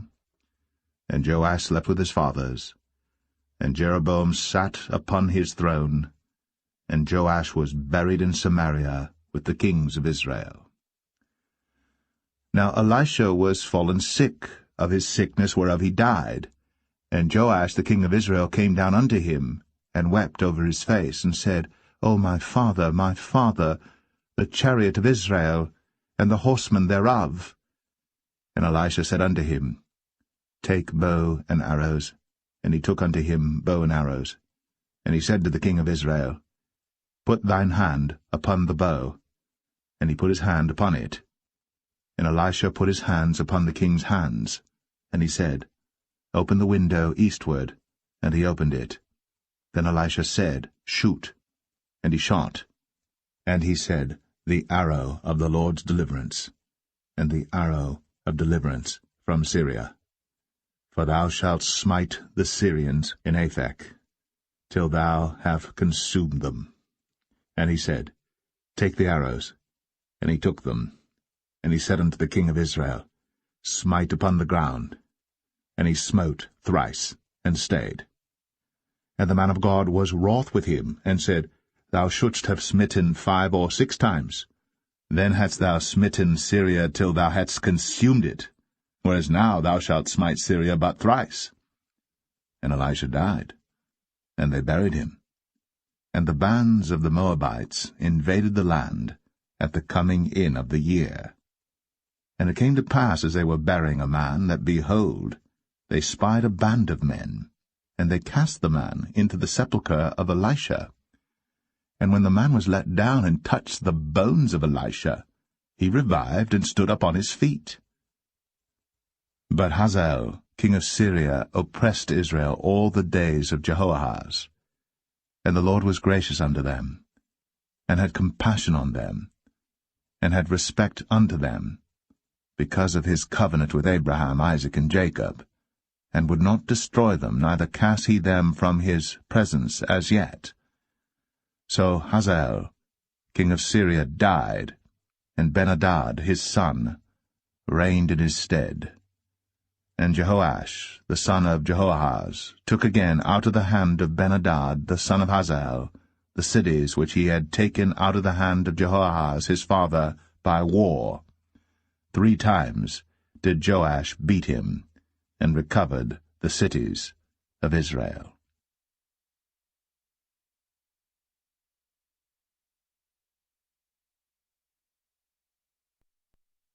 2 Kings 14. In the 2nd year of Joash, son of Jehoahaz, king of Israel, reigned Amaziah the son of Joash, king of Judah. He was 25 years old when he began to reign, and reigned 29 years in Jerusalem. And his mother's name was Jehoadan of Jerusalem. And he did that which was right in the sight of the Lord, yet not like David his father. He did according to all things as Joash his father did. Howbeit, the high places were not taken away. As yet the people did sacrifice, and burnt incense on the high places. And it came to pass, as soon as the kingdom was confirmed in his hand, that he slew his servants which had slain the king his father. But the children of the murderers he slew not, according unto that which is written in the book of the law of Moses, wherein the Lord commanded, saying, The fathers shall not be put to death for the children, nor the children be put to death for the fathers, but every man shall be put to death for his own sin. He slew of Edom in the valley of Salt 10,000, and took Selah by war, and called the name of it Joktheel unto this day.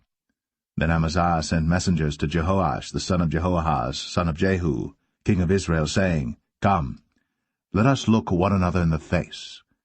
And Jehoash the king of Israel sent to Amaziah king of Judah, saying, The thistle that was in Lebanon sent to the cedar that was in Lebanon, saying, Give thy daughter to my son to wife.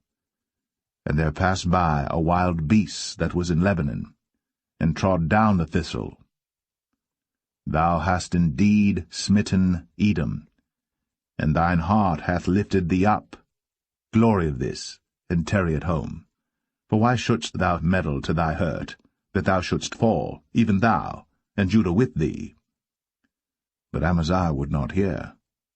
Therefore Jehoash, king of Israel, went up, and he and Amaziah king of Judah looked one another in the face at Beth-shemesh, which belongeth to Judah.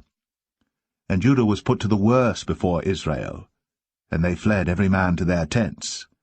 And Jehoash king of Israel took Amaziah king of Judah, the son of Jehoash, the son of Ahaziah, at Beth-shemesh, and came to Jerusalem, and brake down the wall of Jerusalem from the gate of Ephraim unto the corner gate, 400 cubits. And he took all the gold and silver, and all the vessels that were found in the house of the Lord, and in the treasures of the king's house, and hostages, and returned to Samaria. Now the rest of the acts of Jehoash, which he did, and his might, and how he fought with Amaziah king of Judah, are they not written in the book of the chronicles of the kings of Israel? And Jehoash slept with his fathers, and was buried in Samaria with the kings of Israel. And Jeroboam his son reigned in his stead. And Amaziah the son of Joash, king of Judah, lived after the death of Jehoash son of Jehoahaz, king of Israel, 15 years. And the rest of the acts of Amaziah, are they not written in the book of the chronicles of the kings of Judah? Now they made a conspiracy against him in Jerusalem, and he fled to Lachish. But they sent after him to Lachish, and slew him there. And they brought him on horses, and he was buried at Jerusalem with his fathers in the city of David. And all the people of Judah took Azariah, which was 16 years old, and made him king, instead of his father Amaziah. He built Elath, and restored it to Judah. After that the king slept with his fathers. In the 15th year of Amaziah the son of Joash, king of Judah, Jeroboam the son of Joash, king of Israel, began to reign in Samaria, and reigned 41 years. And he did that which was evil in the sight of the Lord. He departed not from all the sins of Jeroboam the son of Nebat, who made Israel to sin. He restored the coast of Israel, from the entering of Hamath unto the sea of the plain, according to the word of the Lord God of Israel, which he spake by the hand of his servant Jonah the son of Amittai the prophet, which was of Gath-hepher. For the Lord saw the affliction of Israel, that it was very bitter, for there was not any shut up, nor any left, nor any helper for Israel. And the Lord said not that he would blot out the name of Israel from under heaven, but he saved them by the hand of Jeroboam the son of Joash. Now the rest of the acts of Jeroboam, and all that he did in his might, how he warred, and how he recovered Damascus and Hamath, which belonged to Judah, for Israel, are they not written in the book of the chronicles of the kings of Israel? And Jeroboam slept with his fathers, even with the kings of Israel, and Zechariah his son reigned in his stead.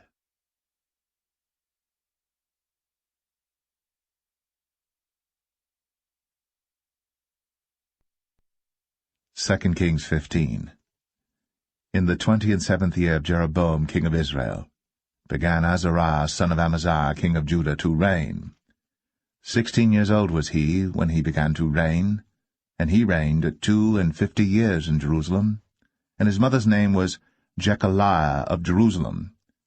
And he did that which was right in the sight of the Lord, according to all that his father Amaziah had done, save that the high places were not removed. The people sacrificed, and burnt incense still on the high places. And the Lord smote the king, so that he was a leper unto the day of his death, and dwelt in a several house. And Jotham, the king's son, was over the house, judging the people of the land. And the rest of the acts of Azariah, and all that he did, are they not written in the book of the chronicles of the kings of Judah? So Azariah slept with his fathers, and they buried him with his fathers in the city of David, and Jotham his son reigned in his stead.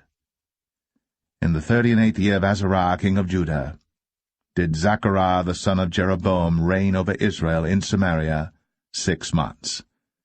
And he did that which was evil in the sight of the Lord, as his fathers had done. He departed not from the sins of Jeroboam the son of Nebat, who made Israel to sin. And Shallum the son of Jabesh conspired against him, and smote him before the people, and slew him, and reigned in his stead. And the rest of the acts of Zechariah, behold, they are written in the book of the chronicles of the kings of Israel. This was the word of the Lord, which he spake unto Jehu, saying, Thy sons shall sit on the throne of Israel unto the 4th generation. And so it came to pass. Shallum, the son of Jabesh, began to reign in the 39th year of Uzziah king of Judah. And he reigned a full month in Samaria. For Menahem the son of Gadai went up from Tirzah, and came to Samaria, and smote Shallum the son of Jabesh in Samaria, and slew him, and reigned in his stead. And the rest of the acts of Shallum, and his conspiracy which he made, behold, they are written in the book of the chronicles of the kings of Israel. Then Menahem smote Tiphsah, and all that were therein, and the coasts thereof from Tirzah, because they opened not to him. Therefore he smote it, and all the women therein that were with child he ripped up. In the 39th year of Azariah king of Judah began Menahem the son of Gadai to reign over Israel, and reigned 10 years in Samaria. And he did that which was evil in the sight of the Lord. He departed not all his days from the sins of Jeroboam the son of Nebat, who made Israel to sin. And Pul, the king of Assyria, came against the land. And Menahem gave Pul 1,000 talents of silver, that his hand might be with him to confirm the kingdom in his hand. And Menahem exacted the money of Israel, even of all the mighty men of wealth, of each man 50 shekels of silver, to give to the king of Assyria.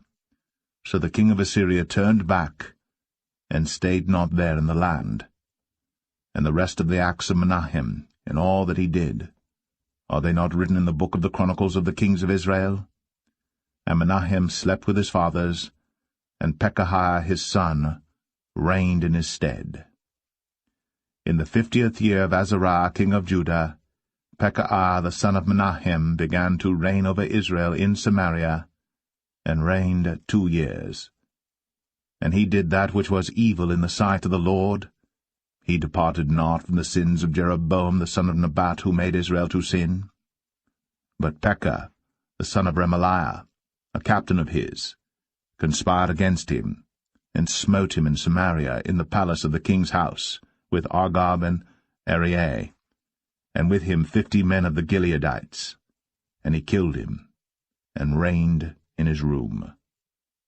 And the rest of the acts of Pekahiah, and all that he did, behold, they are written in the book of the chronicles of the kings of Israel. In the 52nd year of Azariah king of Judah, Pekah, the son of Remaliah, began to reign over Israel in Samaria, and reigned 20 years. And he did that which was evil in the sight of the Lord. He departed not from the sins of Jeroboam the son of Nebat, who made Israel to sin. In the days of Pekah king of Israel came Tiglath-Pileser, king of Assyria, and took Ion, and Abel-Beth-Maachah, and Genoa, and Kadesh, and Hazor, and Gilead, and Galilee, all the land of Naphtali, and carried them captive to Assyria. And Hoshea, the son of Elah, made a conspiracy against Pekah the son of Remaliah, and smote him, and slew him, and reigned in his stead, in the 20th year of Jotham the son of Uzziah. And the rest of the acts of Pekah, and all that he did, behold, they are written in the book of the chronicles of the kings of Israel. In the 2nd year of Pekah the son of Remaliah, king of Israel, began Jotham the son of Uzziah, king of Judah, to reign. 25 years old was he when he began to reign, and he reigned 16 years in Jerusalem. And his mother's name was Jerusha, the daughter of Zadok. And he did that which was right in the sight of the Lord. He did according to all that his father Uzziah had done. Howbeit the high places were not removed. The people sacrificed, and burned incense still in the high places. He built the higher gate of the house of the Lord. Now the rest of the acts of Jotham, and all that he did, are they not written in the book of the chronicles of the kings of Judah? In those days the Lord began to send against Judah Rezin, the king of Syria, and Pekah the son of Remaliah. And Jotham slept with his fathers, and was buried with his fathers in the city of David his father. And Ahaz, his son, reigned in his stead.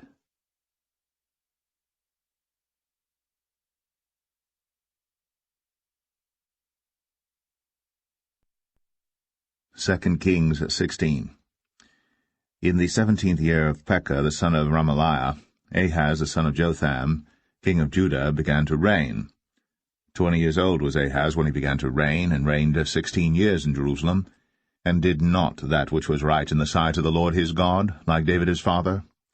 But he walked in the way of the kings of Israel, yea, and made his son to pass through the fire according to the abominations of the heathen, whom the Lord cast out from before the children of Israel. And he sacrificed and burnt incense in the high places, and on the hills, and under every green tree. Then Rezin, king of Syria, and Pekah, son of Remaliah, king of Israel, came up to Jerusalem to war. And they besieged Ahaz, but could not overcome him. At that time Rezin, king of Syria, recovered Elath to Syria, and drave the Jews from Elath. And the Syrians came to Elath, and dwelt there unto this day. So Ahaz sent messengers to Tiglath-Pileser, king of Assyria, saying, I am thy servant and thy son. Come up and save me out of the hand of the king of Syria, and out of the hand of the king of Israel, which rise up against me. And Ahaz took the silver and gold that was found in the house of the Lord, and in the treasures of the king's house, and sent it for a present to the king of Assyria.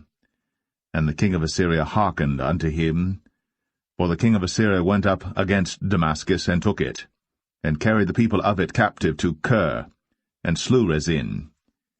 And King Ahaz went to Damascus to meet Tiglath-Pileser, king of Assyria, and saw an altar that was at Damascus. And King Ahaz sent to Urijah the priest the fashion of the altar, and the pattern of it, according to all the workmanship thereof. And Urijah the priest built an altar according to all that King Ahaz had sent from Damascus. So Urijah the priest made it, against King Ahaz came from Damascus.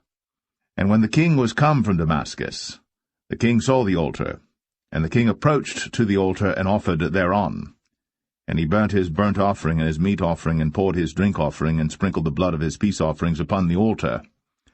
And he brought also the brazen altar, which was before the Lord, from the forefront of the house, from between the altar and the house of the Lord, and put it on the north side of the altar. And King Ahaz commanded Urijah the priest, saying, Upon the great altar burn the morning burnt offering, and the evening meat offering, and the king's burnt sacrifice, and his meat offering, with the burnt offering of all the people of the land, and their meat offering, and their drink offerings, and sprinkle upon it all the blood of the burnt offering, and all the blood of the sacrifice, and the brazen altar shall be for me to inquire by.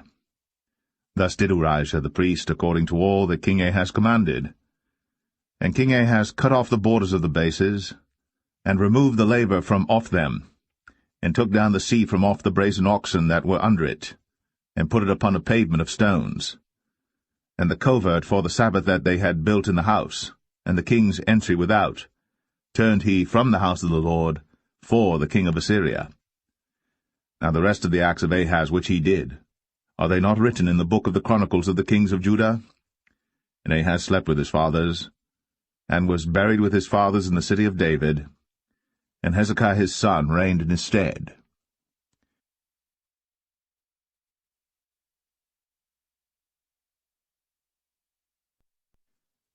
2 Kings 17. In the 12th year of Ahaz king of Judah began Hoshea the son of Elah to reign in Samaria over Israel 9 years. And he did that which was evil in the sight of the Lord, but not as the kings of Israel that were before him. Against him came up Shalmaneser king of Assyria, and Hoshea became his servant, and gave him presents. And the king of Assyria found conspiracy in Hoshea, for he had sent messengers to So king of Egypt, and brought no present to the king of Assyria, as he had done year by year.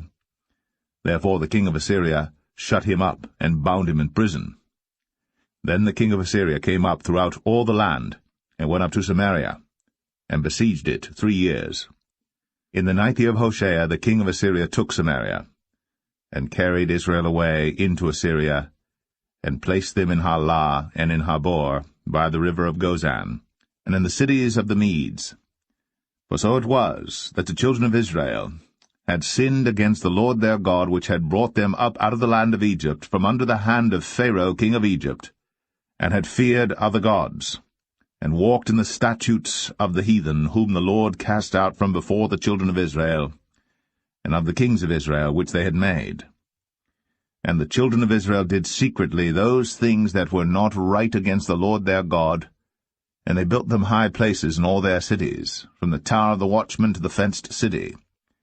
And they set them up images, and groves in every high hill, and under every green tree.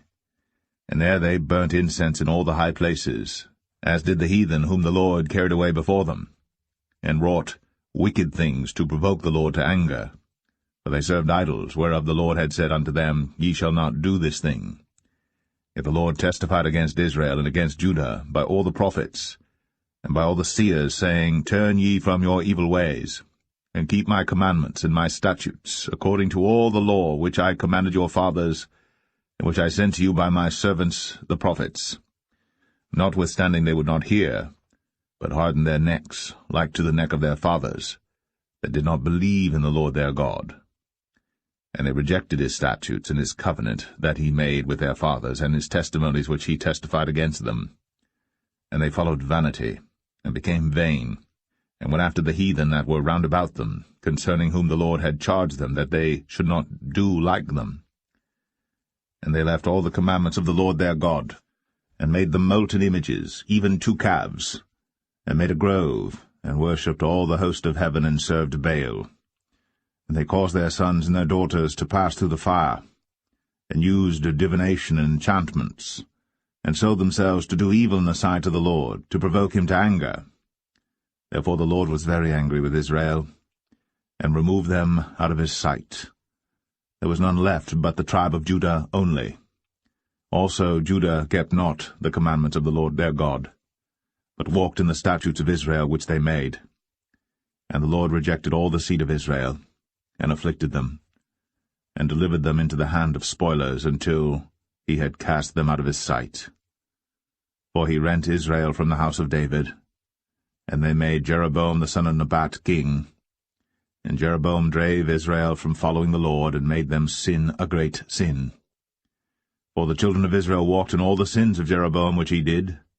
They departed not from them, until the Lord removed Israel out of his sight, as he had said by all his servants the prophets. So was Israel carried away out of their own land to Assyria unto this day. And the king of Assyria brought men from Babylon, and from Cuthah, and from Avah, and from Hamath, and from Sepharvaim, and placed them in the cities of Samaria instead of the children of Israel. And they possessed Samaria, and dwelt in the cities thereof. And so it was at the beginning of their dwelling there, that they feared not the Lord. Therefore the Lord sent lions among them, which slew some of them. Wherefore they spake to the king of Assyria, saying, The nations which thou hast removed and placed in the cities of Samaria know not the manner of the God of the land. Therefore he hath sent lions among them, and behold, they slay them, because they know not the manner of the God of the land. Then the king of Assyria commanded, saying, Carry thither one of the priests whom ye brought from thence, and let them go and dwell there, and let him teach them the manner of the God of the land. Then one of the priests whom they had carried away from Samaria came and dwelt in Bethel, and taught them how they should fear the Lord. Howbeit every nation made gods of their own, and put them in the houses of the high places which the Samaritans had made, every nation in their cities wherein they dwelt. And the men of Babylon made Succoth-Benoth, and the men of Cuth made Nergal, and the men of Hamath made Ashima, and the Avites made Nibhaz and Tartak, and the Sepharvites burnt their children in fire to Adramelech and Anamelech, the gods of Sepharvaim. So they feared the Lord, and made unto themselves of the lowest of them priests of the high places, which sacrificed for them in the houses of the high places. They feared the Lord, and served their own gods, after the manner of the nations whom they carried away from thence. Unto this day they do after the former manners. They fear not the Lord, neither do they after their statutes, or after their ordinances, or after the law and commandment which the Lord commanded the children of Jacob, whom he named Israel, with whom the Lord had made a covenant, and charged them, saying, Ye shall not fear other gods, nor bow yourselves to them, nor serve them, nor sacrifice to them. But the Lord who brought you up out of the land of Egypt with great power and a stretched out arm, him shall ye fear, and him shall ye worship, and to him shall ye do sacrifice. And the statutes and the ordinances and the law and the commandment, which he wrote for you, ye shall observe to do for evermore, and ye shall not fear other gods. And the covenant that I have made with you ye shall not forget, neither shall ye fear other gods.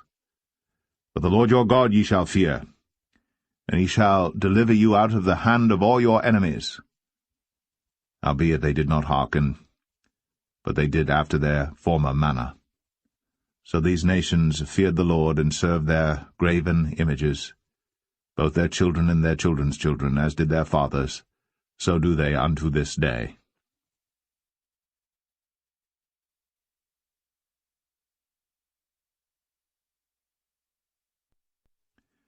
2 Kings 18. Now it came to pass in the 3rd year of Hoshea son of Elah, king of Israel, that Hezekiah the son of Ahaz, king of Judah, began to reign. 25 years old was he when he began to reign, and he reigned 29 years in Jerusalem. His mother's name also was Abi, the daughter of Zechariah. And he did that which was right in the sight of the Lord, according to all that David his father did. He removed the high places, and brake the images, and cut down the groves, and brake in pieces the brazen serpent that Moses had made. For unto those days the children of Israel did burn incense to it. And he called it Nehushtan. He trusted in the Lord God of Israel, so that after him was none like him among all the kings of Judah, nor any that were before him. For he clave to the Lord, and departed not from following him, but kept his commandments which the Lord commanded Moses. And the Lord was with him, and he prospered whithersoever he went forth. And he rebelled against the king of Assyria, and served him not. He smote the Philistines even unto Gaza, and the borders thereof, from the tower of the watchman to the fenced city. And it came to pass in the 4th year of King Hezekiah, which was the 7th year of Hoshea, son of Elah, king of Israel, that Shalmaneser, king of Assyria, came up against Samaria, and besieged it. And at the end of 3 years they took it. Even in the 6th year of Hezekiah, that is the 9th year of Hoshea, king of Israel, Samaria was taken. And the king of Assyria did carry away Israel unto Assyria, and put them in Halah, and in Habor by the river of Gozan, and in the cities of the Medes, because they obeyed not the voice of the Lord their God, but transgressed his covenant, and all that Moses the servant of the Lord commanded, and would not hear them, nor do them. Now in the 14th year of King Hezekiah did Sennacherib king of Assyria come up against all the fenced cities of Judah, and took them. And Hezekiah king of Judah sent to the king of Assyria to Lachish, saying, I have offended, return from me, that which thou puttest on me will I bear. And the king of Assyria appointed unto Hezekiah king of Judah 300 talents of silver, and 30 talents of gold. And Hezekiah gave him all the silver that was found in the house of the Lord, and in the treasures of the king's house. At that time did Hezekiah cut off the gold from the doors of the temple of the Lord, and from the pillars which Hezekiah king of Judah had overlaid, and gave it to the king of Assyria. And the king of Assyria sent Tartan, and Rabsaris, and Rabshakeh from Lachish to King Hezekiah with a great host against Jerusalem. And they went up and came to Jerusalem. And when they were come up, they came and stood by the conduit of the upper pool, which is in the highway of the fuller's field. And when they had called to the king, there came out to them Eliakim the son of Hilkiah, which was over the household, and Shebna the scribe, and Joah the son of Asaph the recorder. And Rabshakeh said unto them, Speak ye now to Hezekiah. Thus saith the great king, the king of Assyria, What confidence is this wherein thou trustest? Thou sayest, But they are but vain words. I have counsel and strength for the war. Now on whom dost thou trust, that thou rebellest against me? Now behold, thou trustest upon the staff of this bruised reed, even upon Egypt, on which, if a man lean, it will go into his hand, and pierce it. So is Pharaoh king of Egypt unto all that trust on him. But if ye say unto me, We trust in the Lord our God, is not that he whose high places and whose altars Hezekiah hath taken away, and hath said to Judah and Jerusalem, Ye shall worship before this altar in Jerusalem? Now therefore I pray thee, give pledges to my lord the king of Assyria, and I will deliver thee 2,000 horses, if thou be able on thy part to set riders upon them. How then wilt thou turn away the face of one captain of the least of my master's servants, and put thy trust on Egypt for chariots and for horsemen? Am I now come up without the Lord against this place to destroy it? The Lord said to me, Go up against this land and destroy it. Then said Eliakim the son of Hilkiah, and Shebna, and Joah, unto Rabshakeh, Speak, I pray thee, to thy servants in the Syrian language, for we understand it, and talk not with us in the Jews' language in the ears of the people that are on the wall. But Rabshakeh said unto them, Hath my master sent me to thy master, and to thee to speak these words? Hath he not sent me to the men which sit on the wall, that they may eat their own dung and drink their own piss with you? Then Rabshakeh stood and cried with a loud voice in the Jews' language, and spake, saying, Hear the word of the great king, the king of Assyria. Thus saith the king, Let not Hezekiah deceive you, for he shall not be able to deliver you out of his hand. Neither let Hezekiah, make you trust in the Lord, saying, The Lord will surely deliver us, and the city shall not be delivered into the hand of the king of Assyria.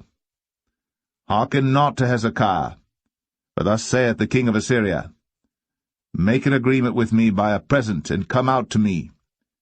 And then eat ye every man of his own vine, and every one of his fig tree, and drink ye every one the waters of his cistern, until I come and take you away to a land like your own land, a land of corn and wine, a land of bread and vineyards, a land of oil olive and of honey, that ye may live and not die. And hearken not unto Hezekiah, when he persuadeth you, saying, The Lord will deliver us.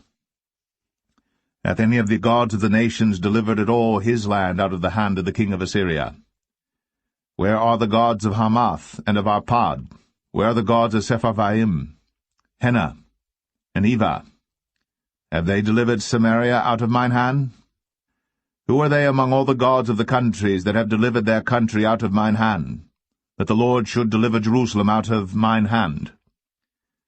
But the people held their peace, and answered him not a word, for the king's commandment was, saying, Answer him not. Then came Eliakim the son of Hilkiah, which was over the household, and Shebna the scribe, and Joah the son of Asaph the recorder, to Hezekiah with their clothes rent, and told him the words of Rabshakeh.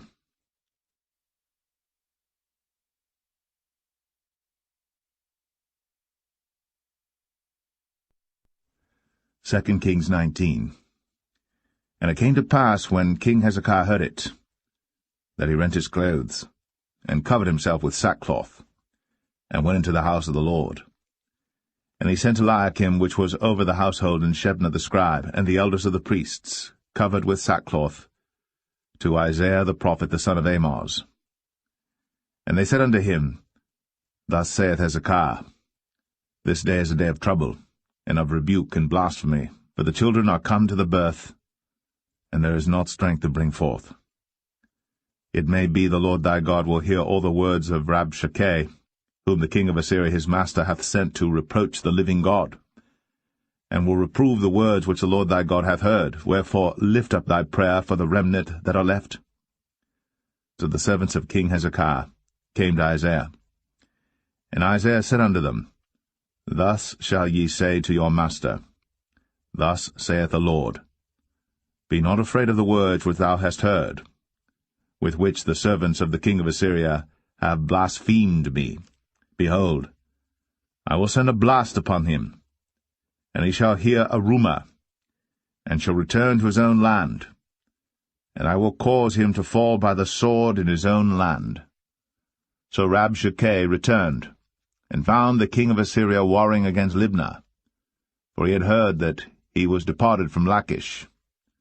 And when he heard say of Tirhakah, king of Ethiopia, Behold, he is come out to fight against thee, he sent messages again unto Hezekiah, saying, Thus shall ye speak to Hezekiah king of Judah, saying, Let not thy God in whom thou trustest deceive thee, saying, Jerusalem shall not be delivered into the hand of the king of Assyria.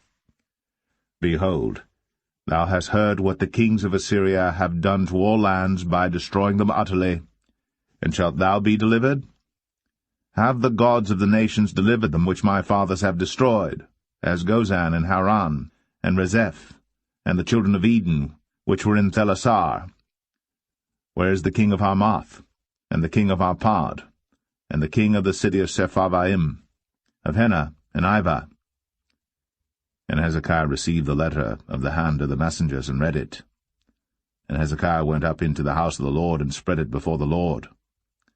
And Hezekiah prayed before the Lord, and said, O Lord God of Israel, which dwellest between the cherubims, thou art the God, even thou alone, of all the kingdoms of the earth. Thou hast made heaven and earth. Lord, bow down thine ear, and hear. Open, Lord, thine eyes, and see. And hear the words of Sennacherib, which hath sent him to reproach the living God.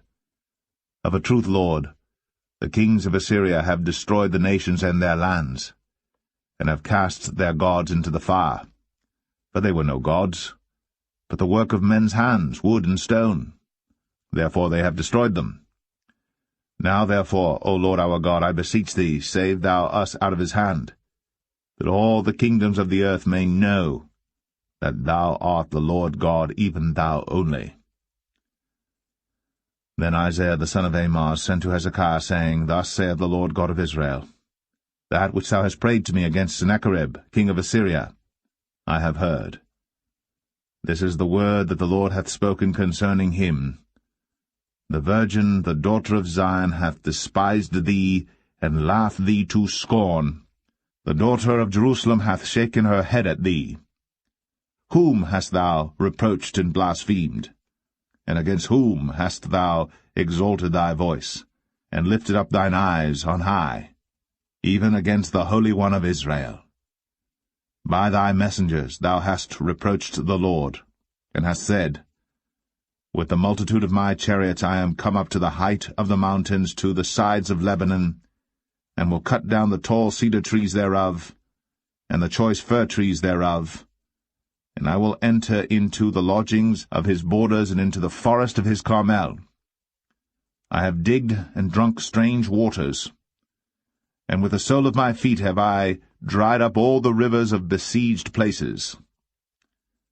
Hast thou not heard long ago how I have done it, and of ancient times that I have formed it? Now have I brought it to pass, that thou shouldst be to lay waste fenced cities into ruinous heaps. Therefore their inhabitants were of small power. They were dismayed and confounded. They were as the grass of the field, and as the green herb, as the grass on the housetops, and as corn blasted before it be grown up. But I know thy abode, and thy going out and thy coming in, and thy rage against me, because thy rage against me and thy tumult is come up into mine ears. Therefore I will put my hook in thy nose, and my bridle in thy lips, and I will turn thee back by the way by which thou camest. And this shall be a sign unto thee. Ye shall eat this year such things as grow of themselves, and in the 2nd year that which springeth of the same. And in the 3rd year sow ye and reap, and plant vineyards, and eat the fruits thereof. And the remnant that is escaped of the house of Judah shall yet again take root downward, and bear fruit upward. For out of Jerusalem shall go forth a remnant, and they that escape out of Mount Zion. The zeal of the Lord of hosts shall do this. Therefore thus saith the Lord concerning the king of Assyria, He shall not come into this city, nor shoot an arrow there, nor come before it with shield, nor cast a bank against it. By the way that he came, by the same shall he return, and shall not come into this city, saith the Lord. For I will defend this city to save it, for mine own sake, and for my servant David's sake. And it came to pass that night, that the angel of the Lord went out, and smote in the camp of the Assyrians 180 and 5,000. And when they arose early in the morning, behold, they were all dead corpses. So Sennacherib king of Assyria departed, and went, and returned, and dwelt at Nineveh. And it came to pass, as he was worshipping in the house of Nisroch his god, that Adramelech and Sharezer his sons smote him with the sword, and they escaped into the land of Armenia. And Esarhaddon his son reigned in his stead.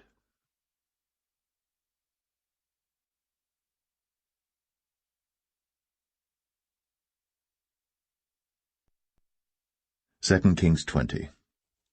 In those days was Hezekiah sick unto death. And the prophet Isaiah the son of Amoz came to him, and said unto him, Thus saith the Lord, Set thine house in order, for thou shalt die, and not live. Then he turned his face to the wall, and prayed unto the Lord, saying, I beseech thee, O Lord, remember now how I have walked before thee in truth, and with a perfect heart, and have done that which is good in thy sight. And Hezekiah wept sore. And it came to pass, afore Isaiah was gone out into the middle court, that the word of the Lord came to him, saying, Turn again, and tell Hezekiah, the captain of my people, Thus saith the Lord, the God of David thy father, I have heard thy prayer, I have seen thy tears. Behold, I will heal thee. On the 3rd day thou shalt go up into the house of the Lord. And I will add unto thy days 15 years. And I will deliver thee and this city out of the hand of the king of Assyria. And I will defend this city for mine own sake, and for my servant David's sake. Then Isaiah said, Take a lump of figs. And they took and laid it on the boil, and he recovered. And Hezekiah said unto Isaiah, What shall be the sign that the Lord will heal me, and that I shall go up into the house of the Lord the 3rd day? And Isaiah said, This sign shalt thou have of the Lord, that the Lord will do the thing that he hath spoken. Shall the shadow go forward 10 degrees, or go back 10 degrees? And Hezekiah answered, It is a light thing for the shadow to go down 10 degrees, nay, but let the shadow return backward 10 degrees. And Isaiah the prophet cried unto the Lord, and he brought the shadow 10 degrees backward, by which it had gone down in the dial of Ahaz. At that time Beroch-Baladan, the son of Baladan, king of Babylon, sent letters and a present unto Hezekiah, for he had heard that Hezekiah had been sick. And Hezekiah hearkened unto them, and showed them all the house of his precious things, the silver, and the gold, and the spices, and the precious ointment, and all the house of his armor, and all that was found in his treasures. There was nothing in his house, nor in all his dominion, that Hezekiah showed them not. Then came Isaiah the prophet unto King Hezekiah, and said unto him, What said these men, and from whence came they unto thee? And Hezekiah said, They are come from a far country, even from Babylon. And he said, What have they seen in thine house? And Hezekiah answered, All the things that are in mine house have they seen. There is nothing among my treasures that I have not showed them. And Isaiah said unto Hezekiah, Hear the word of the Lord. Behold, the days come, that all that is in thine house, and that which thy fathers have laid up in store unto this day, shall be carried into Babylon. Nothing shall be left, saith the Lord.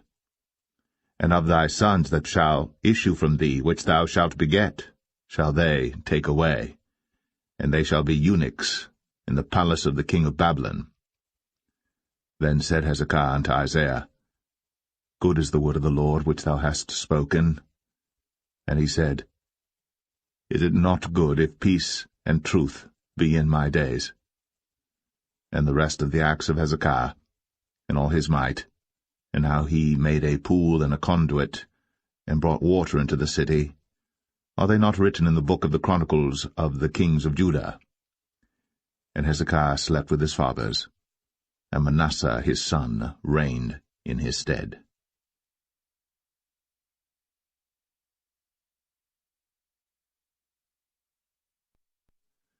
2 Kings 21. Manasseh was 12 years old when he began to reign, and reigned 55 years in Jerusalem. And his mother's name was Hephzibah. And he did that which was evil in the sight of the Lord, after the abominations of the heathen whom the Lord cast out before the children of Israel. For he built up again the high places which Hezekiah his father had destroyed. And he reared up altars for Baal, and made a grove, as did Ahab king of Israel, and worshipped all the host of heaven, and served them. And he built altars in the house of the Lord, of which the Lord said, In Jerusalem will I put my name. And he built altars for all the host of heaven in the 2 courts of the house of the Lord. And he made his son pass through the fire, and observed times, and used enchantments, and dealt with familiar spirits and wizards.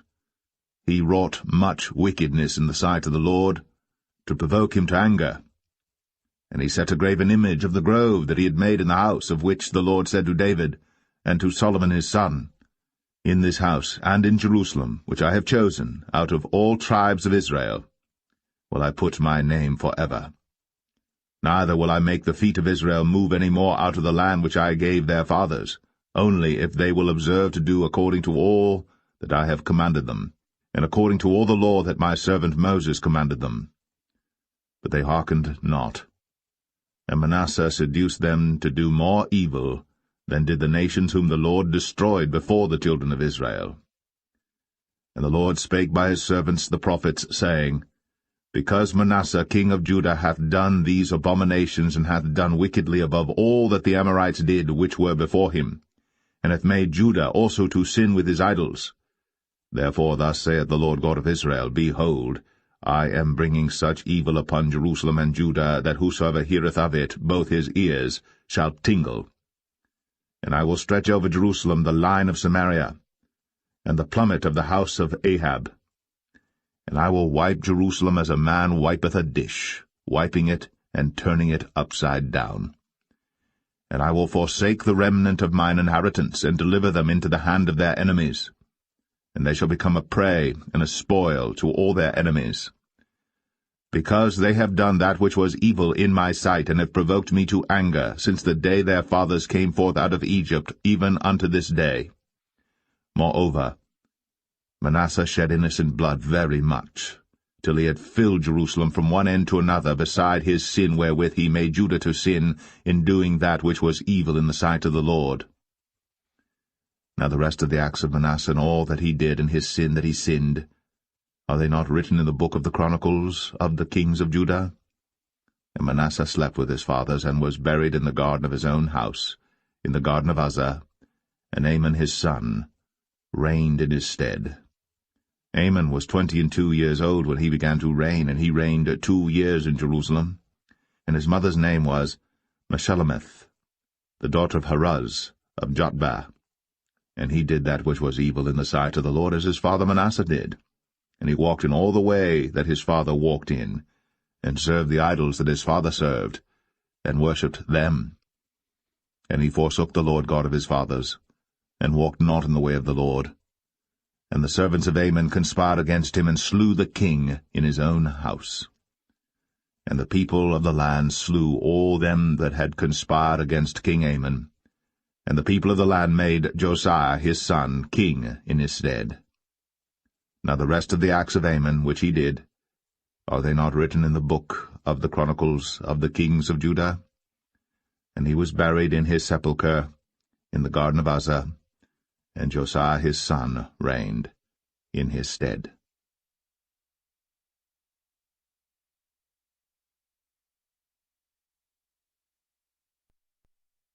2 Kings 22. Josiah was 8 years old when he began to reign, and he reigned 31 years in Jerusalem. And his mother's name was Jedidah, the daughter of Adaiah of Boscath. And he did that which was right in the sight of the Lord, and walked in all the way of David his father, and turned not aside to the right hand or to the left. And it came to pass in the 18th year of King Josiah that the king sent Shaphan the son of Azaliah, the son of Meshullam, the scribe, to the house of the Lord, saying, Go up to Hilkiah the high priest, that he may sum the silver which is brought into the house of the Lord, which the keepers of the door have gathered of the people, and let them deliver it into the hand of the doers of the work that have the oversight of the house of the Lord, and let them give it to the doers of the work which is in the house of the Lord, to repair the breaches of the house, unto carpenters and builders and masons, and to buy timber and hewn stone to repair the house. Howbeit there was no reckoning made with them of the money that was delivered into their hand, because they dealt faithfully. And Hilkiah the high priest said unto Shaphan the scribe, I have found the book of the law in the house of the Lord. And Hilkiah gave the book to Shaphan, and he read it. And Shaphan the scribe came to the king, and brought the king word again, and said, Thy servants have gathered money that was found in the house, and have delivered it into the hand of them that do the work, that have the oversight of the house of the Lord. And Shaphan the scribe showed the king, saying, Hilkiah the priest hath delivered me a book. And Shaphan read it before the king. And it came to pass, when the king had heard the words of the book of the law, that he rent his clothes. And the king commanded Hilkiah the priest, and Ahikam the son of Shaphan, and Achbor the son of Micaiah, and Shaphan the scribe, And Asahiah, a servant of the king's, saying, Go ye, inquire the Lord for me, and for the people, and for all Judah, concerning the words of this book that is found. For great is the wrath of the Lord that is kindled against us, because our fathers have not hearkened unto the words of this book, to do according unto all that which is written concerning us. So Hilkiah the priest, and Ahikam, and Achbor, and Shaphan, and Asahiah went unto Huldah the prophetess, the wife of Shallum the son of Tikvah, the son of Harhas, keeper of the wardrobe. Now she dwelt in Jerusalem in the college. And they communed with her. And she said unto them, Thus saith the Lord God of Israel, Tell the man that sent you to me, Thus saith the Lord, Behold, I will bring evil upon this place and upon the inhabitants thereof, even all the words of the book which the king of Judah hath read, because they have forsaken me, and have burned incense unto other gods, that they might provoke me to anger with all the works of their hands. Therefore my wrath shall be kindled against this place, and shall not be quenched. But to the king of Judah, which sent you to inquire of the Lord, thus shall ye say to him, Thus saith the Lord God of Israel, as touching the words which thou hast heard, because thine heart was tender, and thou hast humbled thyself before the Lord, when thou heardest what I spake against this place, and against the inhabitants thereof, that they should become a desolation and a curse, and hast rent thy clothes, and wept before me. I also have heard thee, saith the Lord. Behold, therefore, I will gather thee unto thy fathers, and thou shalt be gathered into thy grave in peace. And thine eyes shall not see all the evil which I will bring upon this place. And they brought the king word again.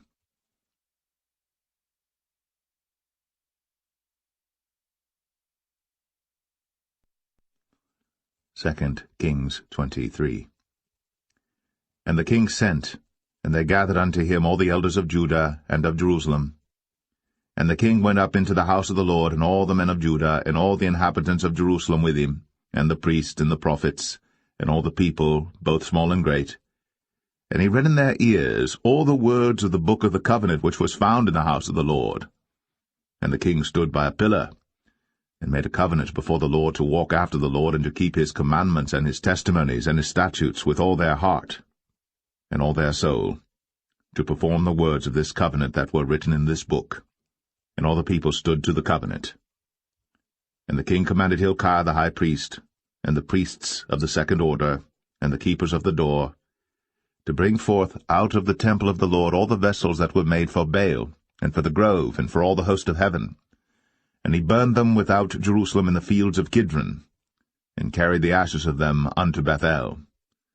And he put down the idolatrous priests, whom the kings of Judah had ordained to burn incense in the high places, in the cities of Judah, and in the places round about Jerusalem, them also that burned incense unto Baal, to the sun, and to the moon, and to the planets, and to all the hosts of heaven.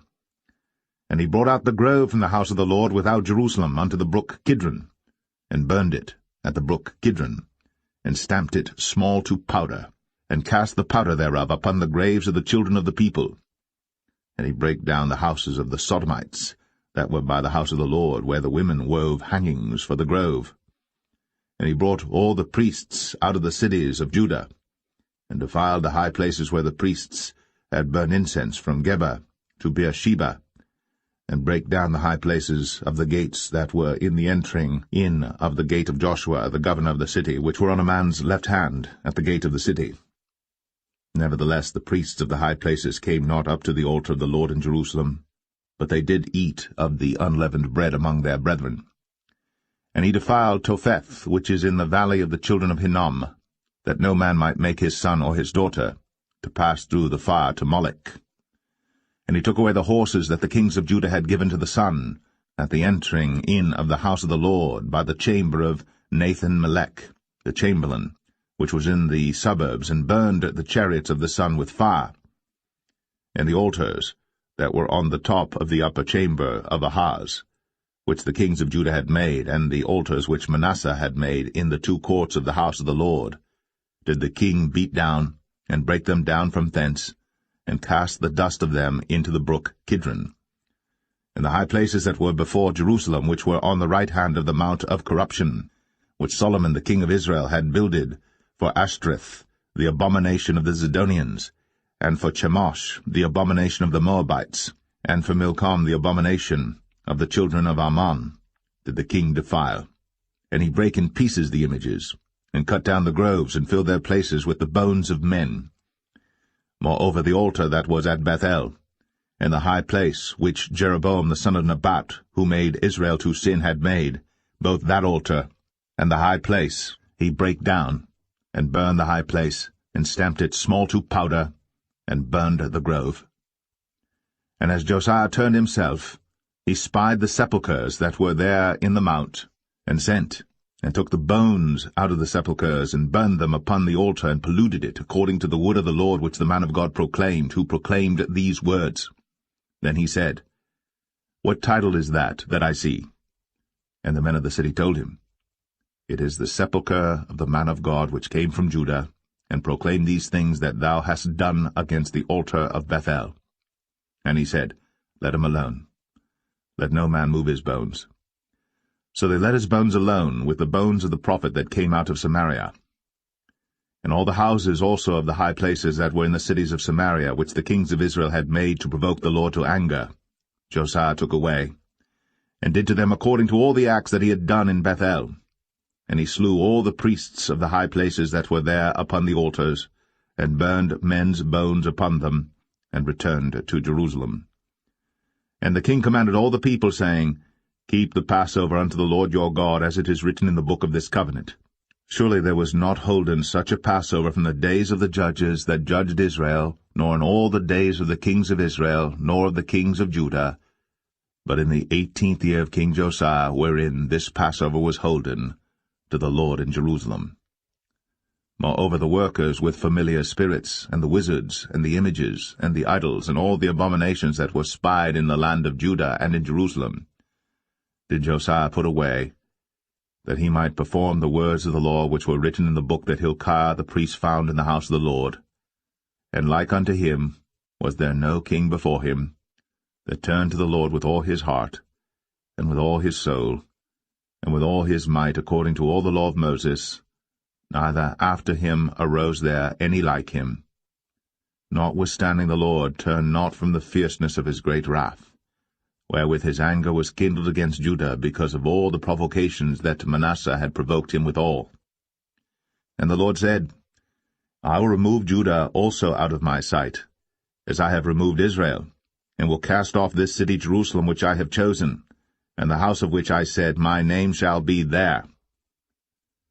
Now the rest of the acts of Josiah, and all that he did, are they not written in the book of the Chronicles of the kings of Judah? In his days Pharaoh Necho, king of Egypt, went up against the king of Assyria to the river Euphrates. And King Josiah went against him, and he slew him at Megiddo when he had seen him. And his servants carried him in a chariot dead from Megiddo, and brought him to Jerusalem, and buried him in his own sepulchre. And the people of the land took Jehoahaz the son of Josiah, and anointed him, and made him king in his father's stead. Jehoahaz was 23 years old when he began to reign, and he reigned 3 months in Jerusalem. And his mother's name was Hamutal, the daughter of Jeremiah of Libnah.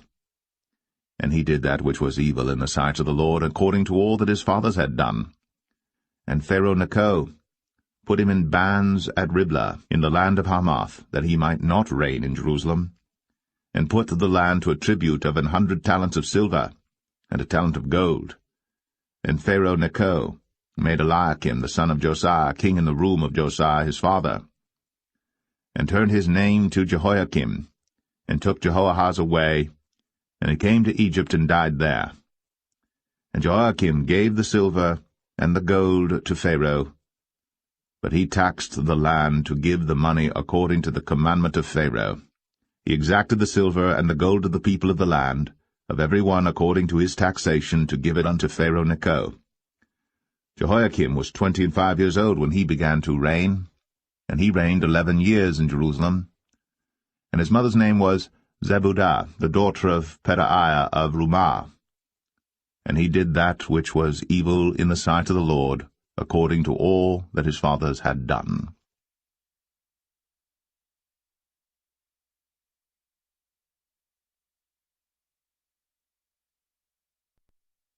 2 Kings 24. In his days Nebuchadnezzar king of Babylon came up, and Jehoiakim became his servant 3 years. Then he turned and rebelled against him. And the Lord sent against him bands of the Chaldees, and bands of the Syrians, and bands of the Moabites, and bands of the children of Ammon, and sent them against Judah to destroy it, according to the word of the Lord which he spake by his servants the prophets. Surely at the commandment of the Lord came this upon Judah to remove them out of his sight, for the sins of Manasseh according to all that he did, and also for the innocent blood that he shed. For he filled Jerusalem with innocent blood which the Lord would not pardon. Now the rest of the acts of Jehoiakim, and all that he did, are they not written in the book of the Chronicles of the kings of Judah? So Jehoiakim slept with his fathers, and Jehoiachin his son reigned in his stead. And the king of Egypt came not again any more out of his land, for the king of Babylon had taken from the river of Egypt unto the river Euphrates all that pertained to the king of Egypt. Jehoiachin was 18 years old when he began to reign, and he reigned in Jerusalem 3 months. And his mother's name was Nehushta, the daughter of Elnathan of Jerusalem. And he did that which was evil in the sight of the Lord, according to all that his father had done. At that time the servants of Nebuchadnezzar king of Babylon came up against Jerusalem, and the city was besieged. And Nebuchadnezzar king of Babylon came against the city, and his servants did besiege it. And Jehoiachin the king of Judah went out to the king of Babylon, he and his mother and his servants, and his princes and his officers. And the king of Babylon took him in the 8th year of his reign. And he carried out thence all the treasures of the house of the Lord, and the treasures of the king's house, and cut in pieces all the vessels of gold which Solomon king of Israel had made in the temple of the Lord, as the Lord had said. And he carried away all Jerusalem, and all the princes, and all the mighty men of valor, even 10,000 captives, and all the craftsmen and smiths, none remained, save the poorest sort of the people of the land. And he carried away Jehoiachin to Babylon, and the king's mother, and the king's wives, and his officers, and the mighty of the land. Those carried he into captivity from Jerusalem to Babylon. And all the men of might, even 7,000, and craftsmen and smiths 1,000, all that was strong and apt for war, even them the king of Babylon brought captive to Babylon. And the king of Babylon made Mattaniah his father's brother king in his stead, and changed his name to Zedekiah. Zedekiah was 21 years old when he began to reign, and he reigned 11 years in Jerusalem. And his mother's name was Hamutal, the daughter of Jeremiah of Libnah. And he did that which was evil in the sight of the Lord, according to all that Jehoiakim had done. For through the anger of the Lord it came to pass in Jerusalem and Judah, until he had cast them out from his presence, that Zedekiah rebelled against the king of Babylon.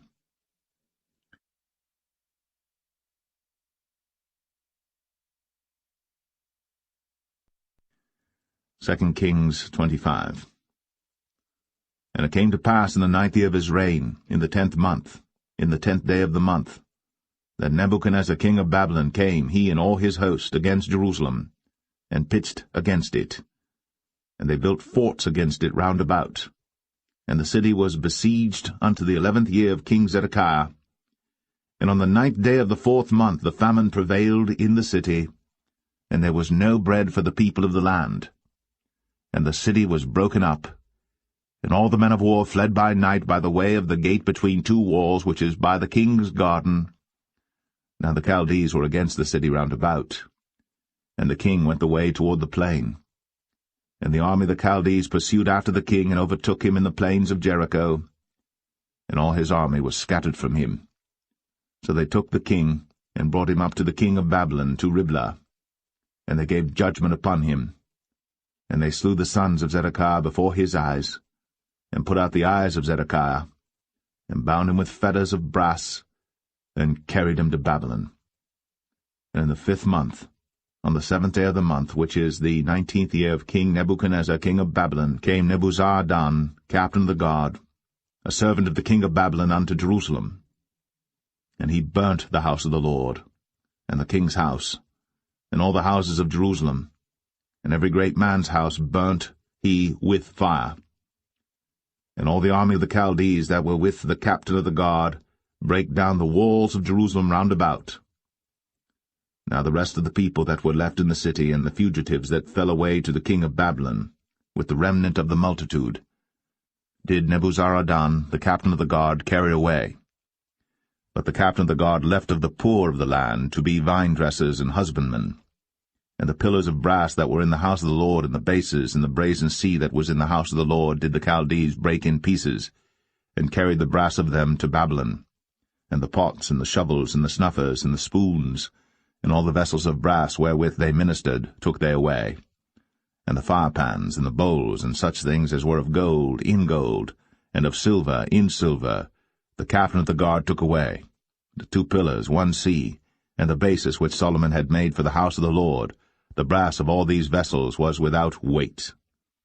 The height of the 1 pillar was 18 cubits, and the chapiter upon it was brass, and the height of the chapiter 3 cubits, and the wreathen work, and pomegranates upon the chapiter round about, all of brass, and like unto these had the 2nd pillar with wreathen work.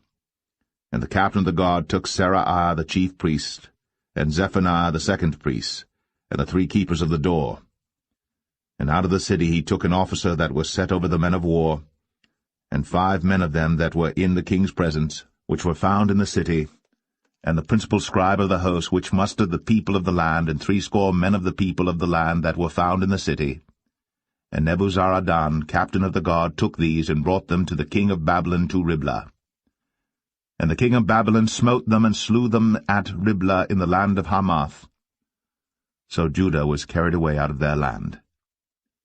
And as for the people that remained in the land of Judah, whom Nebuchadnezzar king of Babylon had left, even over them he made Gedaliah the son of Ahikam, the son of Shaphan, ruler. And when all the captains of the armies, they and their men, heard that the king of Babylon had made Gedaliah governor, there came to Gedaliah to Mizpah, even Ishmael the son of Nethaniah, and Johanan the son of Kareah, and Zeraiah the son of Tanhumeth the Netophathite, and Jaazaniah the son of a Maacathite, they and their men. And Gedaliah sware to them, and to their men, and said unto them, Fear not to be the servants of the Chaldees, dwell in the land, and serve the king of Babylon, and it shall be well with you. But it came to pass in the 7th month, that Ishmael the son of Nethaniah, the son of Elishama, of the seed royal, came, and 10 men with him, and smote Gedaliah, that he died, and the Jews and the Chaldees that were with him at Mizpah.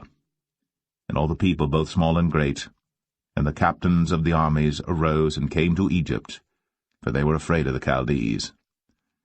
And it came to pass in the 37th year of the captivity of Jehoiachin king of Judah, in the 12th month, on the 27th day of the month, that Evil-Merodach king of Babylon, in the year that he began to reign, did lift up the head of Jehoiachin king of Judah out of prison, and he spake kindly to him, and set his throne above the throne of the kings that were with him in Babylon, and changed his prison garments, and he did eat bread continually before him all the days of his life. And his allowance was a continual allowance given him of the king, a daily rate for every day, all the days of his life.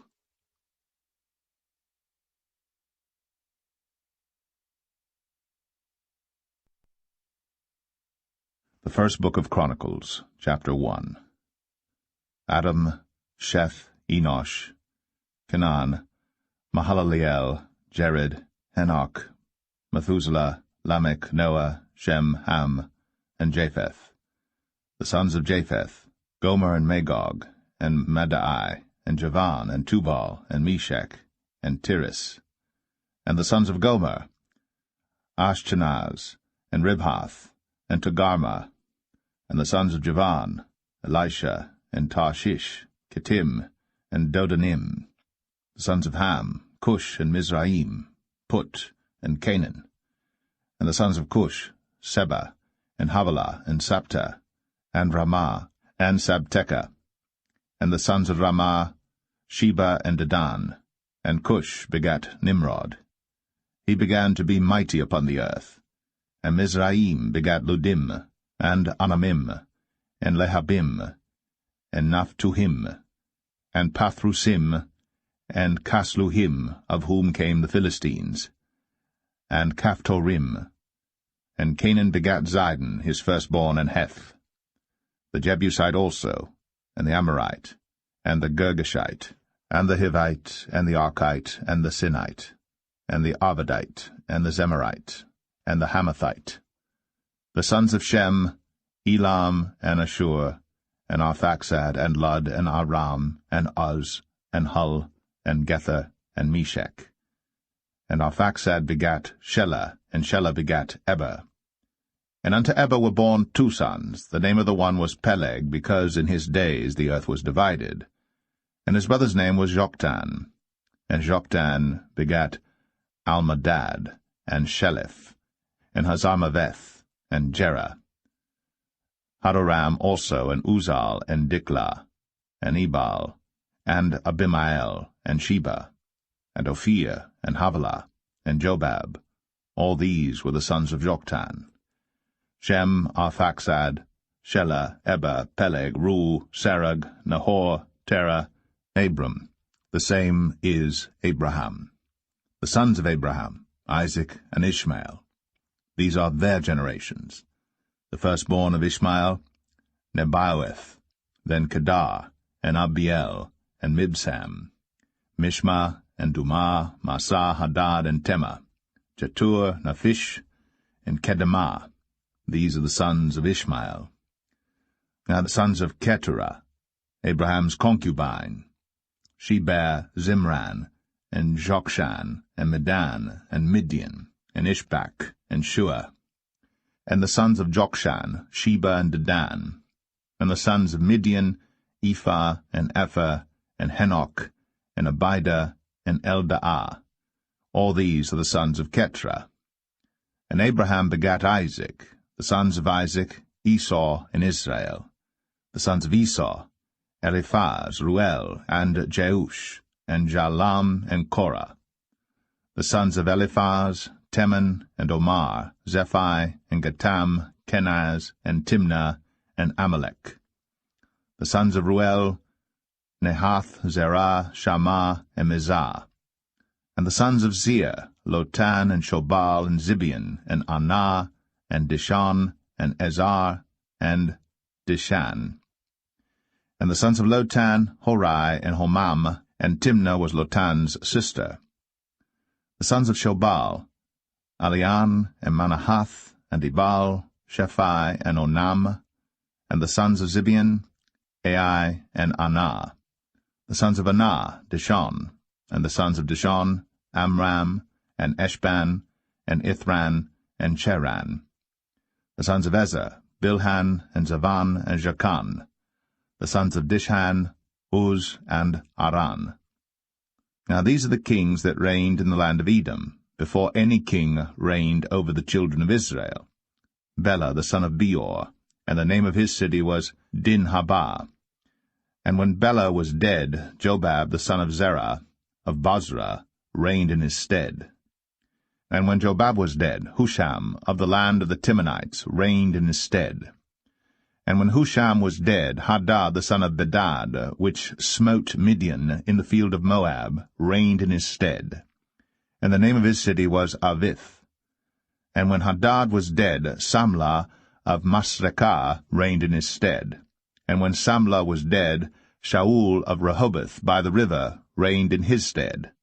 And when Shaul was dead, Baal-Hanan the son of Achbor reigned in his stead. And when Baal-Hanan was dead, Hadad reigned in his stead, and the name of his city was Pai.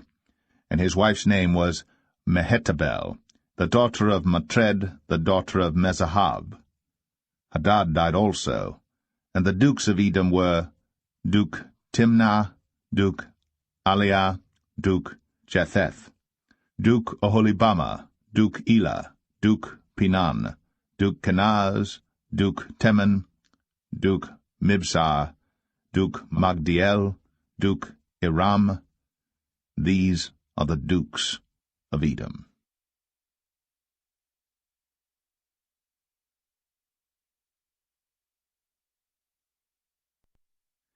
1 Chronicles 2. These are the sons of Israel: Reuben, Simeon, Levi, and Judah, Issachar, and Zebulun, Dan, Joseph, and Benjamin, Naphtali, Gad, and Asher. The sons of Judah: Er, and Onan, and Shelah, which three were born unto him of the daughter of Shua the Canaanitess. And Er, the firstborn of Judah, was evil in the sight of the Lord, and he slew him. And Tamar his daughter-in-law bare him Pharez and Zerah. All the sons of Judah were 5. The sons of Pharez, Hezron and Hamul. And the sons of Zerah, Zimri, and Ethan, and Heman, and Calcol, and Dara, 5 of them in all. And the sons of Carmi, Achar, the troubler of Israel, who transgressed in the thing accursed. And the sons of Ethan, Azariah. The sons also of Hezron that were born unto him, Jeramiel, and Ram, and Chelubai. And Ram begat Aminadab, and Aminadab begat Nahshon, prince of the children of Judah. And Nahshon begat Salma, and Salma begat Boaz, and Boaz begat Obed, and Obed begat Jesse. And Jesse begat his firstborn Eliab, and Aminadab the second, and Shimah the third. Nathaniel the fourth, Raddai the 5th, Ozem the 6th, David the 7th, whose sisters were Zeruiah and Abigail. And the sons of Zeruiah, Abishai and Joab, and Asahel 3. And Abigail bare Amasa, and the father of Amasa was Jether the Ishmaelite. And Caleb the son of Hezron begat children of Azubah his wife, and of Jerioth. Her sons are these, Jesher, and Shabab, and Ardan. And when Azubah was dead, Caleb took unto him Ephrath, which bare him Hur, and Hur begat Uri, and Uri begat Bezaleel. And afterward Hezron went in to the daughter of Machir, the father of Gilead, whom he married when he was 60 years old. And she bare him Segub, and Segub begat Jair, who had 23 cities in the land of Gilead.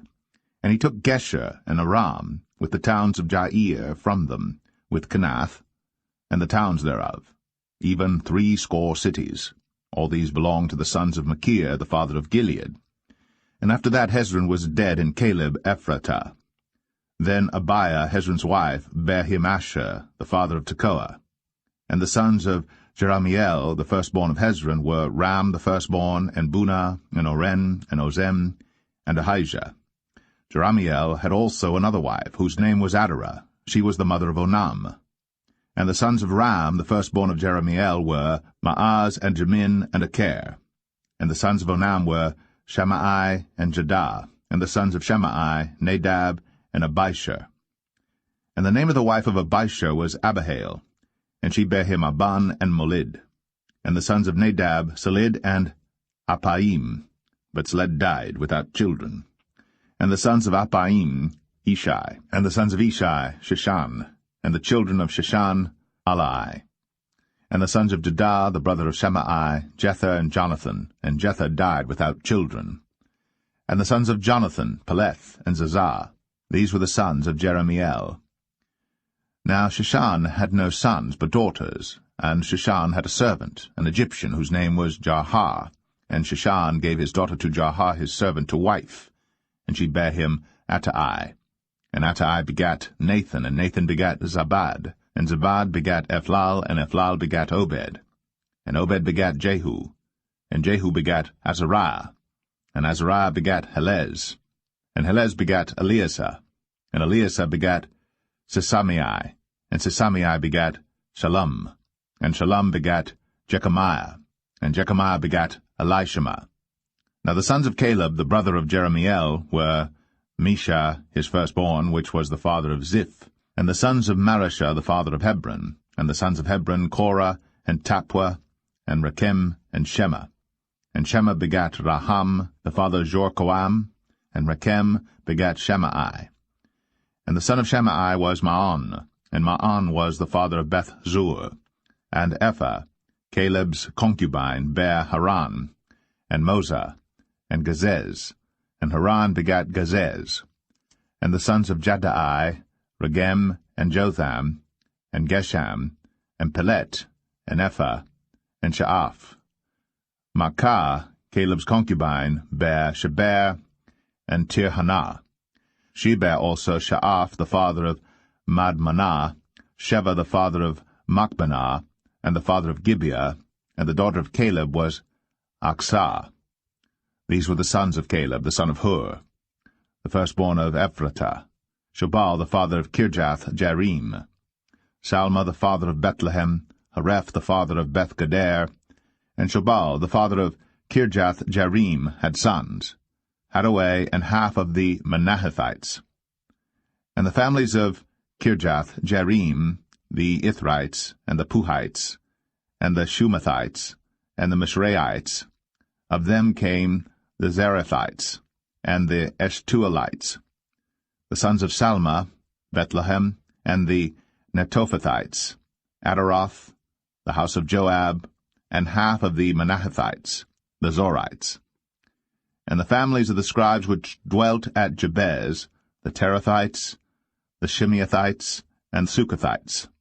These are the Kenites that came of Hemath, the father of the house of Rechab.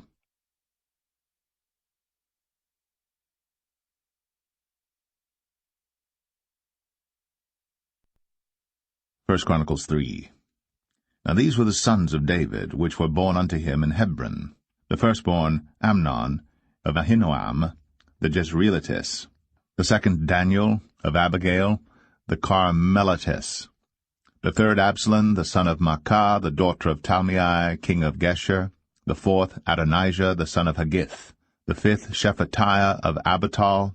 The sixth Ithraam, by Eglah his wife. These 6 were born unto him in Hebron, and there he reigned 7 years and 6 months. And in Jerusalem he reigned 33 years.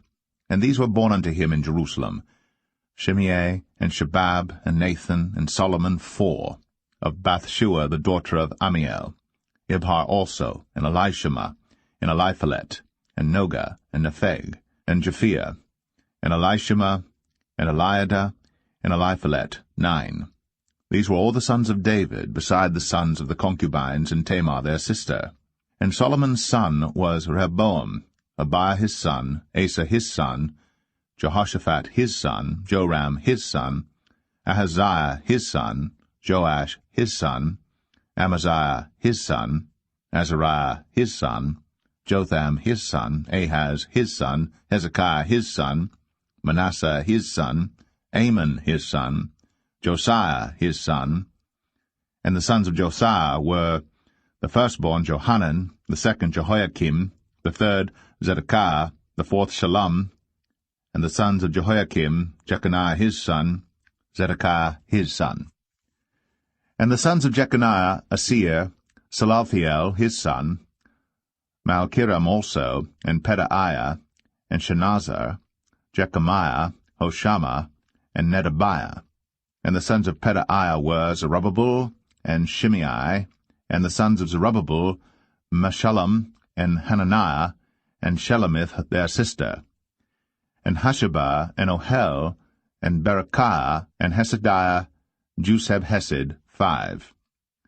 And the sons of Hananiah, Pelatiah, and Jesaiah, the sons of Rephaiah, the sons of Arnan, the sons of Obadiah, the sons of Shechaniah, and the sons of Shechaniah, Shemaiah, and the sons of Shemaiah, Hattush, and Igial, and Baraiah, and Neriah, and Shaphat, 6. And the sons of Neriah, Elionai, and Hezekiah, and Azrikam, 3. And the sons of Elionai were Hodiah, and Eliashib, and Pelaiah, and Akub, and Johanan, and Dalaiah, and Anani, 7.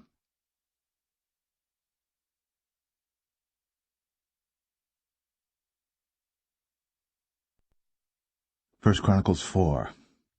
The sons of Judah, Pharez, Hezron, and Carmi, and Hur, and Shabal.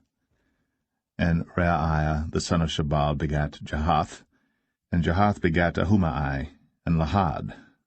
These are the families of the Zorathites. And these were of the father of Etam, Jezreel, and Ishma, and Idbash, and the name of their sister was Hazalel-Ponai.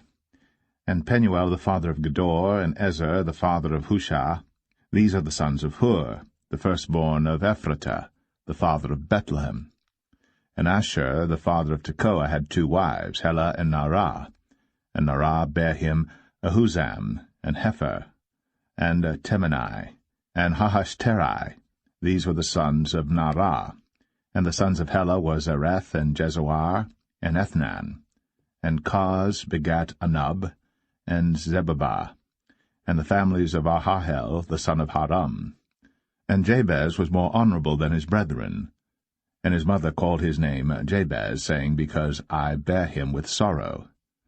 And Jabez called on the God of Israel, saying, O that thou wouldst bless me indeed, and enlarge my coast, and that thine hand might be with me, and that thou wouldst keep me from evil, that it may not grieve me. And God granted him that which he requested. And Chelub, the brother of Shur, begat Mahir, which was the father of Eshton. And Eshton begat Bethraphah, and Paseah, and Tehenna, the father of Ir-Nahash. These are the men of Rakah. And the sons of Kenaz, Othniel, and Seraiah, and the sons of Othniel, Hathath. And Meonothai begat Ophrah, and Seraiah begat Joab, the father of the valley of Cherashim, for they were craftsmen. And the sons of Caleb, the son of Jephunneh, Iru, Elah, and Naam. And the sons of Elah, even Kenaz. And the sons of Jehaleleel, Ziph, and Zephah, Teriah, and Asrael. And the sons of Ezra were Jether, and Mered, and Epher, and Jalon. And she bare Miriam, and Shemai, and Ishba, the father of Eshtemoa. And his wife Jehudijah bare Jared, the father of Gedor, and Heber, the father of Sakoh, and Jekuthiel, the father of Zanoah. And these are the sons of Bethiah, the daughter of Pharaoh, which Mered took. And the sons of his wife Hodiah, the sister of Naham, the father of Keli, the Garmite, and Eshtemoa the Maacathite. And the sons of Shimon were Amnon, and Rinnah, Ben-Hanan, and Telon. And the sons of Ishai were Zoheth, and Ben-Zoheth. The sons of Shelah, the son of Judah, were the father of Lakah, and Ladah, the father of Mareshah. And the families of the house of them that wrought fine linen of the house of Ashbea.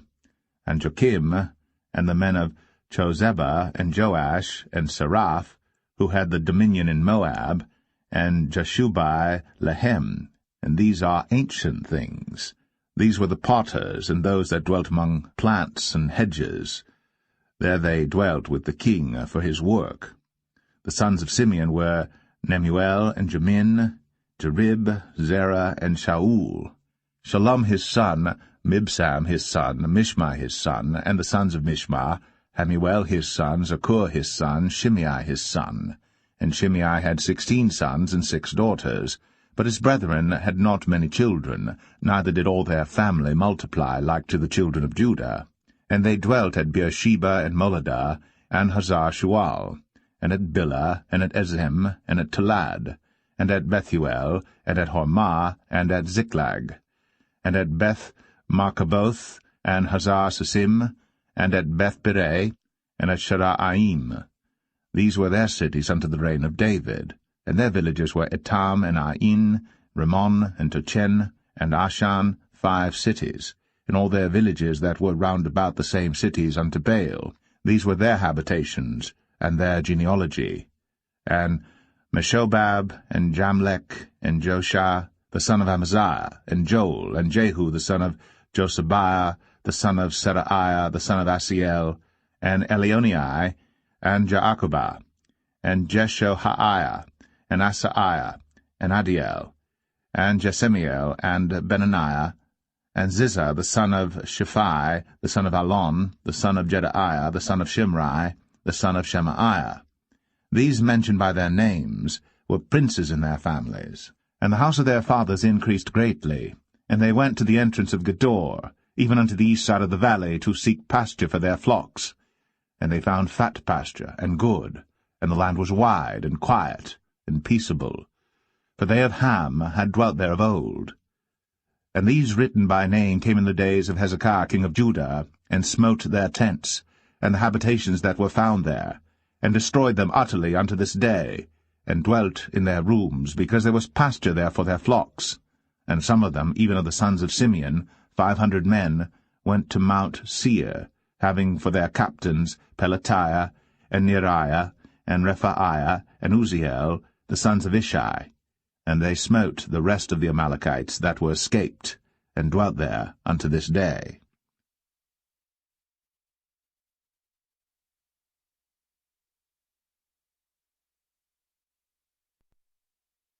1 Chronicles 5.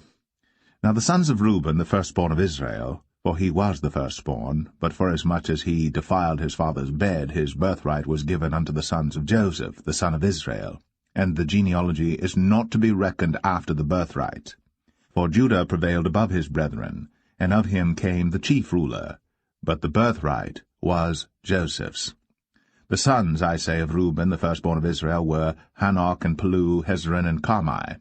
The sons of Joel, Shemaiah his son, Gog his son, Shimei his son, Micah his son, Reaiah his son, Baal his son, Beerah his son, whom Tilgath-Pilneser king of Assyria carried away captive. He was prince of the Reubenites. And his brethren by their families, when the genealogy of their generations was reckoned, were the chief, Jeiel and Zechariah. And Bela the son of Azaz, the son of Shema, the son of Joel, who dwelt in Aroer, even unto Nebo, and Baal-meon. And eastward he inhabited unto the entering in of the wilderness from the river Euphrates, because their cattle were multiplied in the land of Gilead. And in the days of Saul they made war with the Hagarites, who fell by their hand, and they dwelt in their tents throughout all the east land of Gilead. And the children of Gad dwelt over against them, and the land of Bashan unto Salcah, Joel the chief, and Shaphan the next, and Jaanai, and Shaphat in Bashan. And their brethren of the house of their fathers were Michael, and Meshullam, and Sheba, and Jorai, and Jachan, and Zia, and Heber, 7. These are the children of Abihail, the son of Huri, the son of Jeroah, the son of Gilead, the son of Michael, the son of Jeshai, the son of Jado, the son of Buz. Ahi, the son of Abdiel, the son of Gunai, chief of the house of their fathers. And they dwelt in Gilead and Bashan, and in her towns, and in all the suburbs of Sharon upon their borders.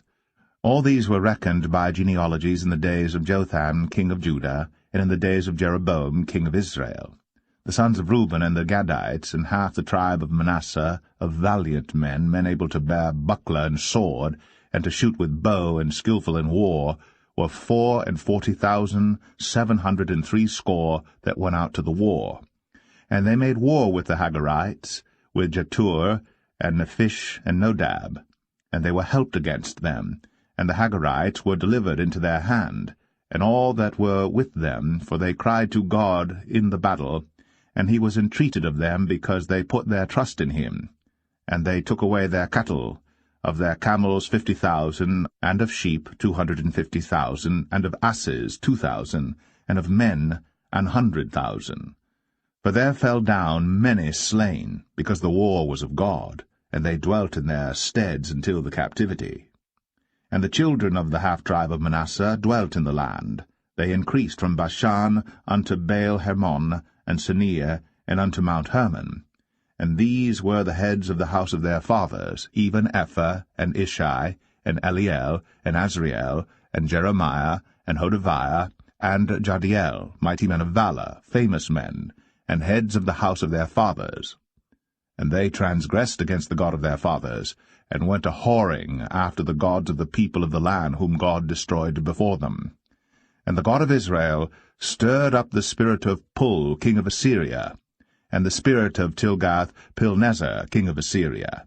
And he carried them away, even the Reubenites, and the Gadites, and the half-tribe of Manasseh, and brought them unto Halah, and Habor, and Hara, and to the river Gozan, unto this day.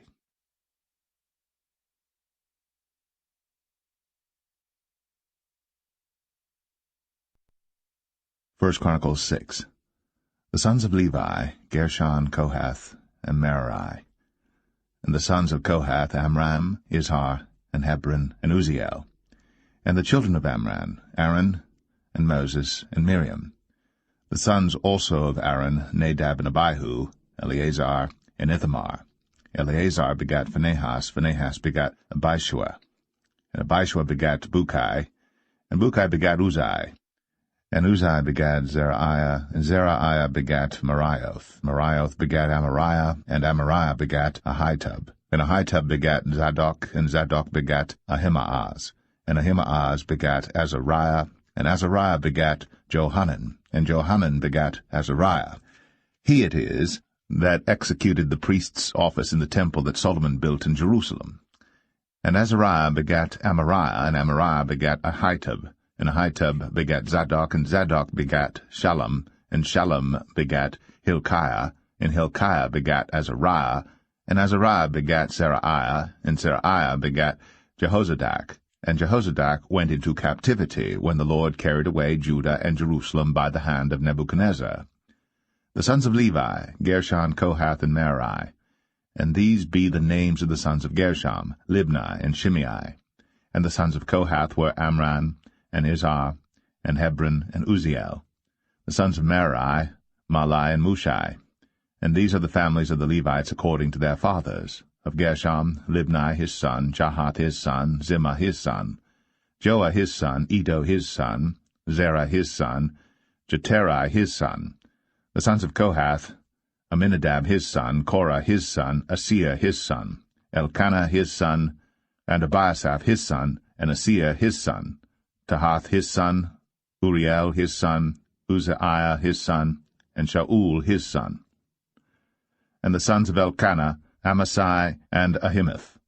As for Elkanah, the sons of Elkanah, Zophai his son, and Nahath his son, Eliab his son, Jeroham his son, Elkanah his son, and the sons of Samuel the firstborn, Vashni, and Abiah. The sons of Merari, Mahli, Libni his son, Shimei his son, Uzzah his son, Shemaiah his son, Haggiah his son, Asaiah his son. And these are they whom David set over the service of song in the house of the Lord. After that the ark had rest. And they ministered before the dwelling place of the tabernacle of the congregation with singing, until Solomon had built the house of the Lord in Jerusalem. And then they waited on their office according to their order. And these are they that waited with their children.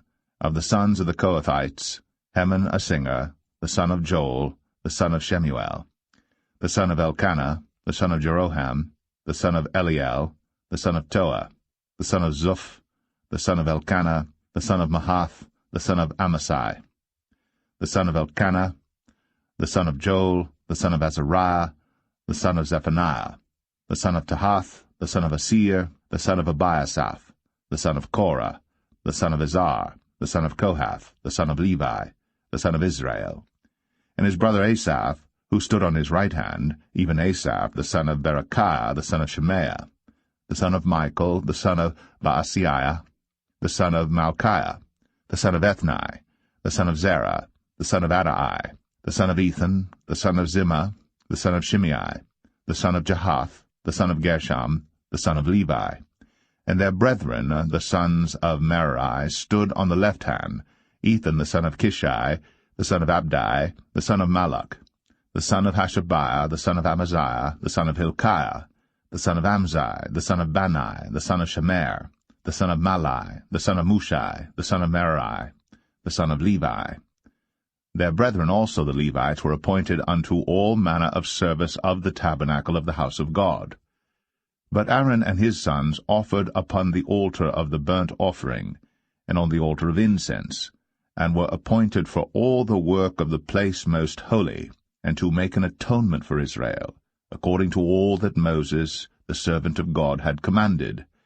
And these are the sons of Aaron, Eleazar his son, Phinehas his son, Abishua his son, Bukai his son, Uzai his son, Zerahiah his son, Marioth his son, Amariah his son, Ahitub his son, Zadok his son, Ahimaaz his son.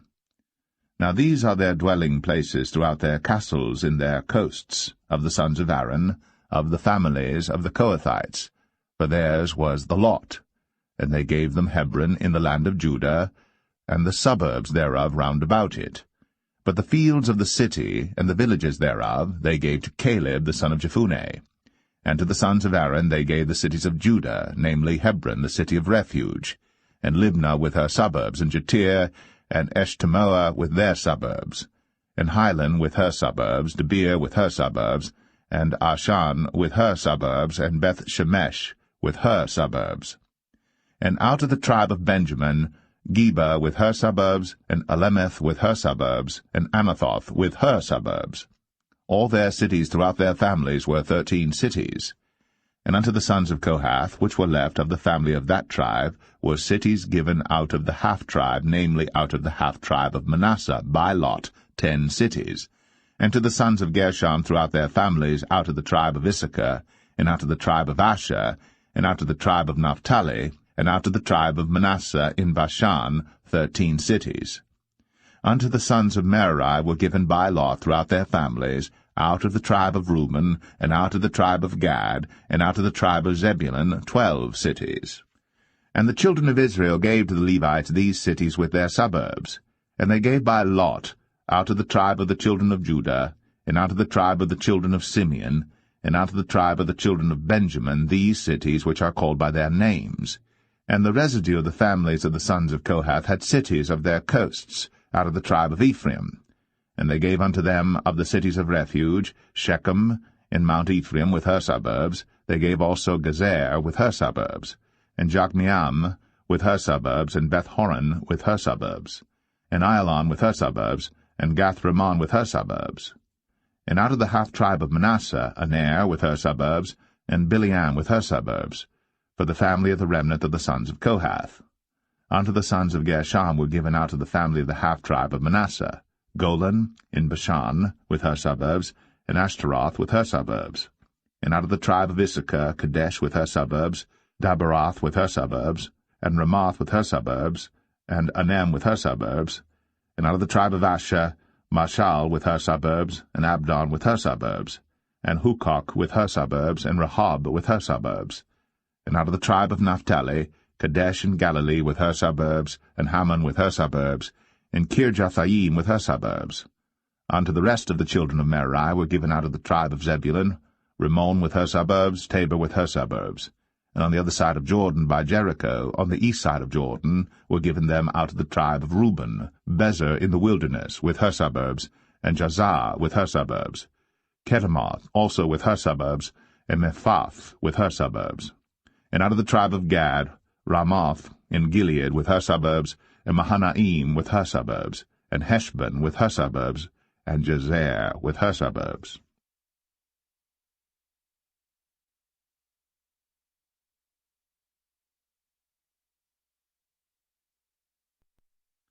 1 Chronicles 7. Now the sons of Issachar were Tola, and Puah, Jashub, and Shimrom, 4. And the sons of Tola, Uzai, and Rephaiah, and Jeriel, and Jamai, and Jibsam, and Shemuel, heads of their father's house, to wit, of Tola. They were valiant men of might in their generations, whose number was, in the days of David, 22,600. And the sons of Uzai, Izraiah, and the sons of Izraiah, Michael and Obadiah, and Joel, Ishiah, 5, all of them chief men. And with them by their generations, after the house of their fathers, were bands of soldiers for war, 36,000 men. For they had many wives and sons, and their brethren among all the families of Issachar were valiant men of might, reckoned in all by their genealogies 77,000. The sons of Benjamin, Bela and Becher, and Jediel, 3. And the sons of Bela, Esban, and Uzai, and Uziel, and Jeremoth, and Eri, 5. Heads of the house of their fathers, mighty men of valor, and were reckoned by their genealogies 22,034. And the sons of Becher, Zemira, and Joash, and Eleazar, and Elionai, and Omri, and Jeremoth, and Abiah, and Anathoth, and Alameth. All these are the sons of Becher. And the number of them, after their genealogy by their generations, heads of the house of their fathers, mighty men of valor, was 20,200. The sons also of Jediael, Bilhan, and the sons of Bilhan, Jeush, and Benjamin, and Ehud, and Chenaanah, and Zethan, and Thashish, and Ahishahar. All these the sons of Jediael, by the heads of their fathers, mighty men of valor, were 17,200 soldiers, fit to go out for war and battle. Shuppim also, and Huppim, the children of Ir, and Hushim, the sons of Aher. The sons of Naphtali, Jaziel, and Gunai, and Jezer, and Shalom, the sons of Bilhah. The sons of Manasseh, Ashriel, whom she bare, but his concubine, the Aramitess, bare Machir, the father of Gilead, and Machir took to wife the sister of Huppim and Shuppim, whose sister's name was Maacah, and the name of the second was Zelophehad.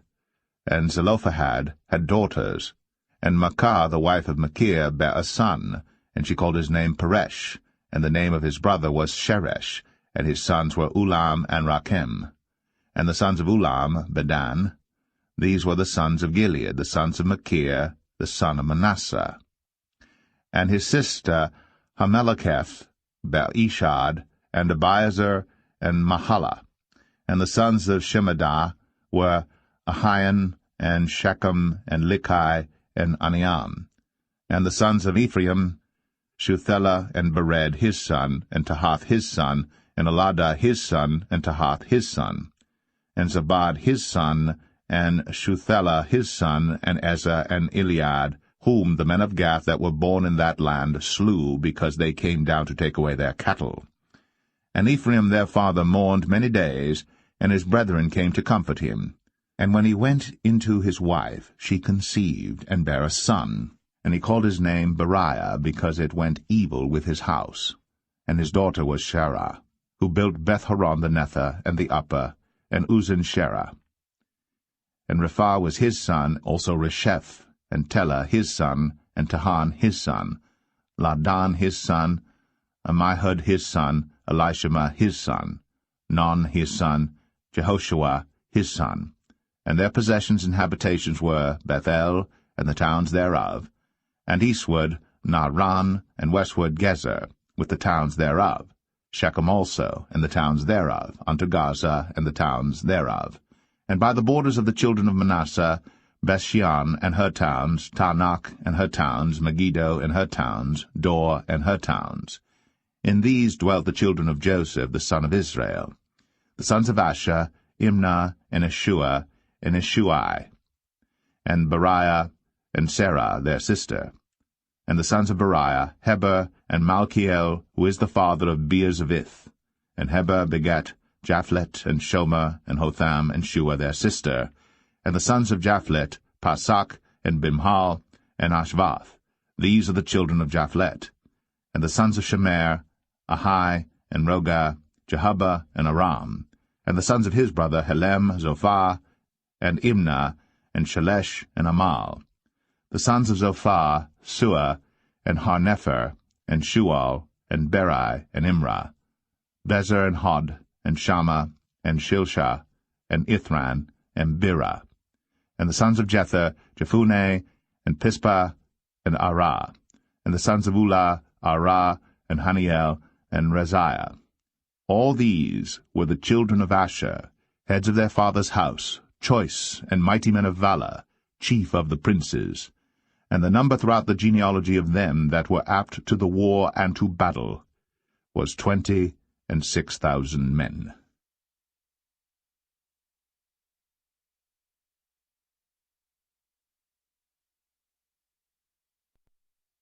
1 Chronicles 8. Now Benjamin begat Bela his firstborn, Ashbel the second, and Aharah the third, Nohah the fourth, and Rapha the fifth. And the sons of Bela were Adar, and Gera, and Abihud, and Abishua, and Naaman, and Ahoah, and Gera, and Shephuphan, and Huram. And these are the sons of Ehud. These are the heads of the fathers of the inhabitants of Geba. And they removed them to Manahath. And Naaman, and Ahiah, and Gera, he removed them, and begat Uzzah, and Ahiad. And Shaharaim begat children in the country of Moab, after he had sent them away. Hushim and Barah were his wives. And he begat of Hodesh his wife Jobab and Zibiah, and Mesha, and Malcham, and Jeuz, and Shekiah, and Mirma. These were his sons, heads of the fathers. And of Hushim he begat Abitub and Elpaal. The sons of Elpaal, Eber, and Misham, and Shemed, who built Ono and Lod, with the towns thereof. Beriah also, and Shema, who were heads of the fathers of the inhabitants of Aijalon, who drove away the inhabitants of Gath, and Ahio, Shashak, and Jeremoth, and Zebadiah, and Arad, and Adair, and Michael, and Isbah, and Johah, the sons of Beriah, and Zebadiah, and Meshullam, and Hezekiah, and Heber, Ismarai also, and Jezaliah, and Jobab, the sons of Elpaal, and Jakim, and Zichri, and Zabdi, and Elinai, and Zilthai, and Eliel, and Adaiah, and Beraiah, and Shimrath, the sons of Shimhi, and Ishpan, and Heber, and Eliel, and Abdon, and Zichri, and Hanan, and Hananiah, and Elam, and Atathijah, and Ephadiah, and Penuel, the sons of Shashak, and Shamshariah, and Shehariah, and Athaliah, and Jerasiah, and Eliah, and Zichri, the sons of Jeroham. These were the heads of the fathers by their generations, chief men. These dwelt in Jerusalem. And at Gibeon dwelt the father of Gibeon, whose wife's name was Maachah, and his firstborn son Abdon, and Zur, and Kish, and Baal, and Nadab, and Gedor, and Ahio, and Zacher. And Mikloth begat Shemaiah. And these also dwelt with their brethren in Jerusalem over against them. And Ner begat Kish, and Kish begat Saul, and Saul begat Jonathan, and Malchishua, and Abinadab, and Eshbaal. And the son of Jonathan was Meribbaal, and Meribbaal begat Micah, and the sons of Micah were Pithon, and Melech, and Tereah, and Ahaz. And Ahaz begat Jehoiada, and Jehoiada begat Alameth, and Asmaveth, and Zimri. And Zimri begat Moza, and Moza begat Benaiah. Rapha was his son, Eliasa his son, Azel his son. And Azel had 6 sons, whose names are these: Azrikam, Bocheru, and Ishmael, and Sheraiah, and Obadiah, and Hanan. All these were the sons of Azel. And the sons of Ishek his brother were Ulam his firstborn, Jeush the second, and Eliphalet the third. And the sons of Ulam were mighty men of valor, archers, and had many sons, and sons' sons, 150. All these are of the sons of Benjamin.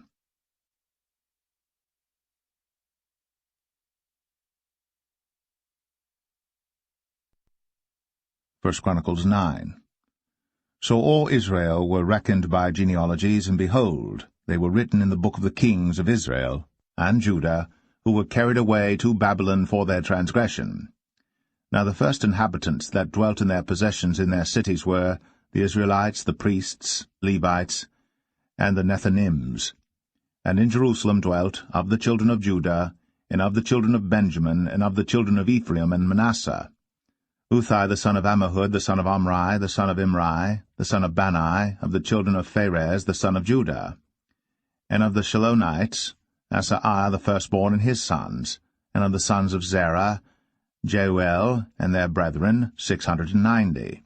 And of the sons of Benjamin, Salu the son of Meshullam, the son of Hodaviah, the son of Hesenuah, and Ibneiah the son of Jeroham, and Elah the son of Uzai, the son of Michri, and Meshullam the son of Shephatiah, the son of Ruel, the son of Ibnijah, and their brethren according to their generations, 956. All these men were chief of the fathers in the house of their fathers.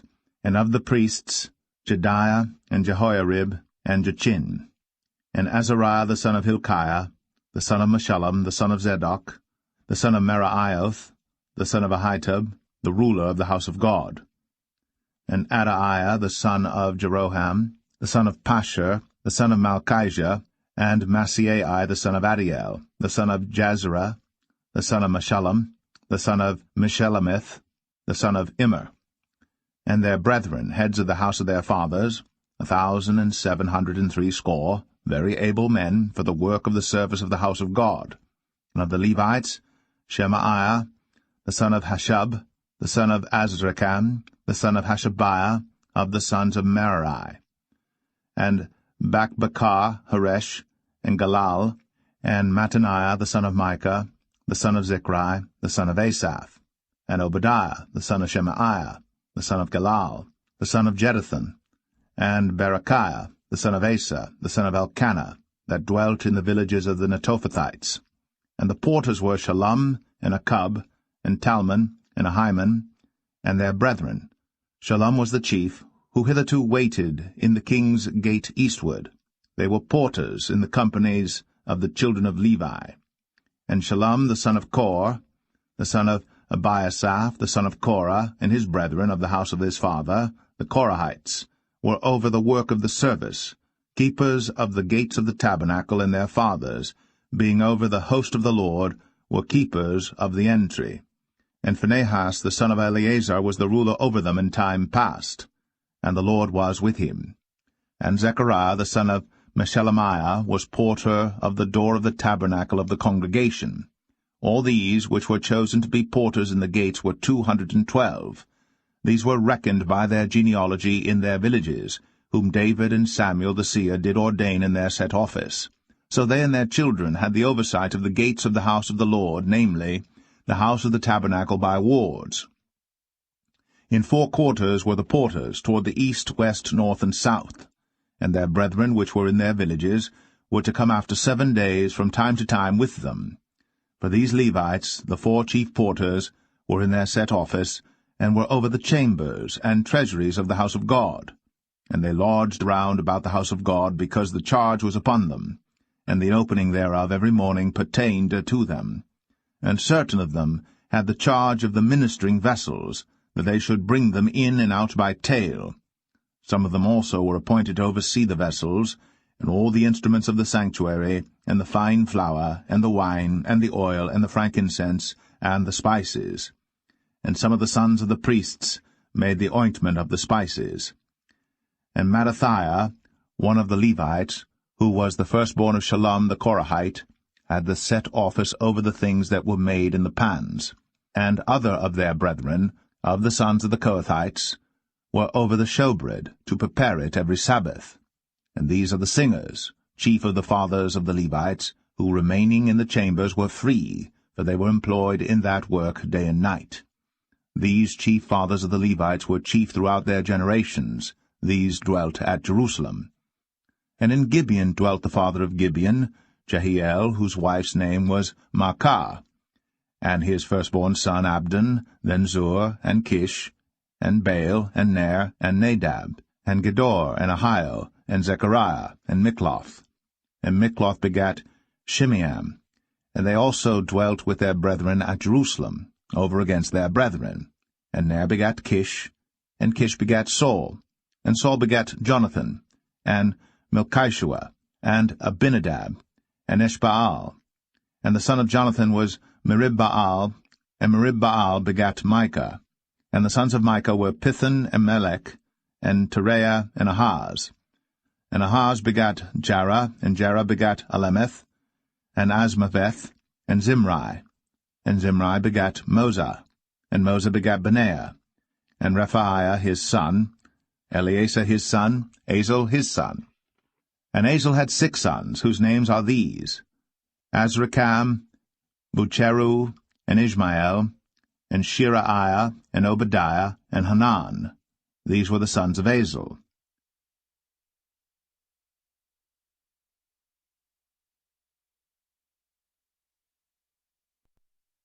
1 Chronicles 10. Now the Philistines fought against Israel, and the men of Israel fled from before the Philistines, and fell down slain in Mount Gilboa. And the Philistines followed hard after Saul, and after his sons. And the Philistines slew Jonathan, and Abinadab, and Malchishua, the sons of Saul. And the battle went sore against Saul, and the archers hit him, and he was wounded of the archers. Then said Saul to his armor-bearer, Draw thy sword, and thrust me through therewith, lest these uncircumcised come and abuse me. But his armor-bearer would not, for he was sore afraid. So Saul took a sword, and fell upon it. And when his armor-bearer saw that Saul was dead, he fell likewise on the sword, and died. So Saul died, and his 3 sons, and all his house died together. And when all the men of Israel that were in the valley saw that they fled, and that Saul and his sons were dead, then they forsook their cities and fled. And the Philistines came, and dwelt in them. And it came to pass on the morrow, when the Philistines came to strip the slain, that they found Saul and his sons fallen in Mount Gilboa. And when they had stripped him, they took his head and his armor, and sent into the land of the Philistines round about, to carry tidings unto their idols and to the people. And they put his armor in the house of their gods, and fastened his head in the temple of Dagon. And when all Jabesh-Gilead heard all that the Philistines had done to Saul, they arose, all the valiant men, and took away the body of Saul, and the bodies of his sons, and brought them to Jabesh, and buried their bones under the oak in Jabesh, and fasted 7 days. So Saul died for his transgression, which he committed against the Lord, even against the word of the Lord, which he kept not, and also for asking counsel of one that had a familiar spirit, to inquire of it, and inquired not of the Lord. Therefore he slew him, and turned the kingdom unto David, the son of Jesse.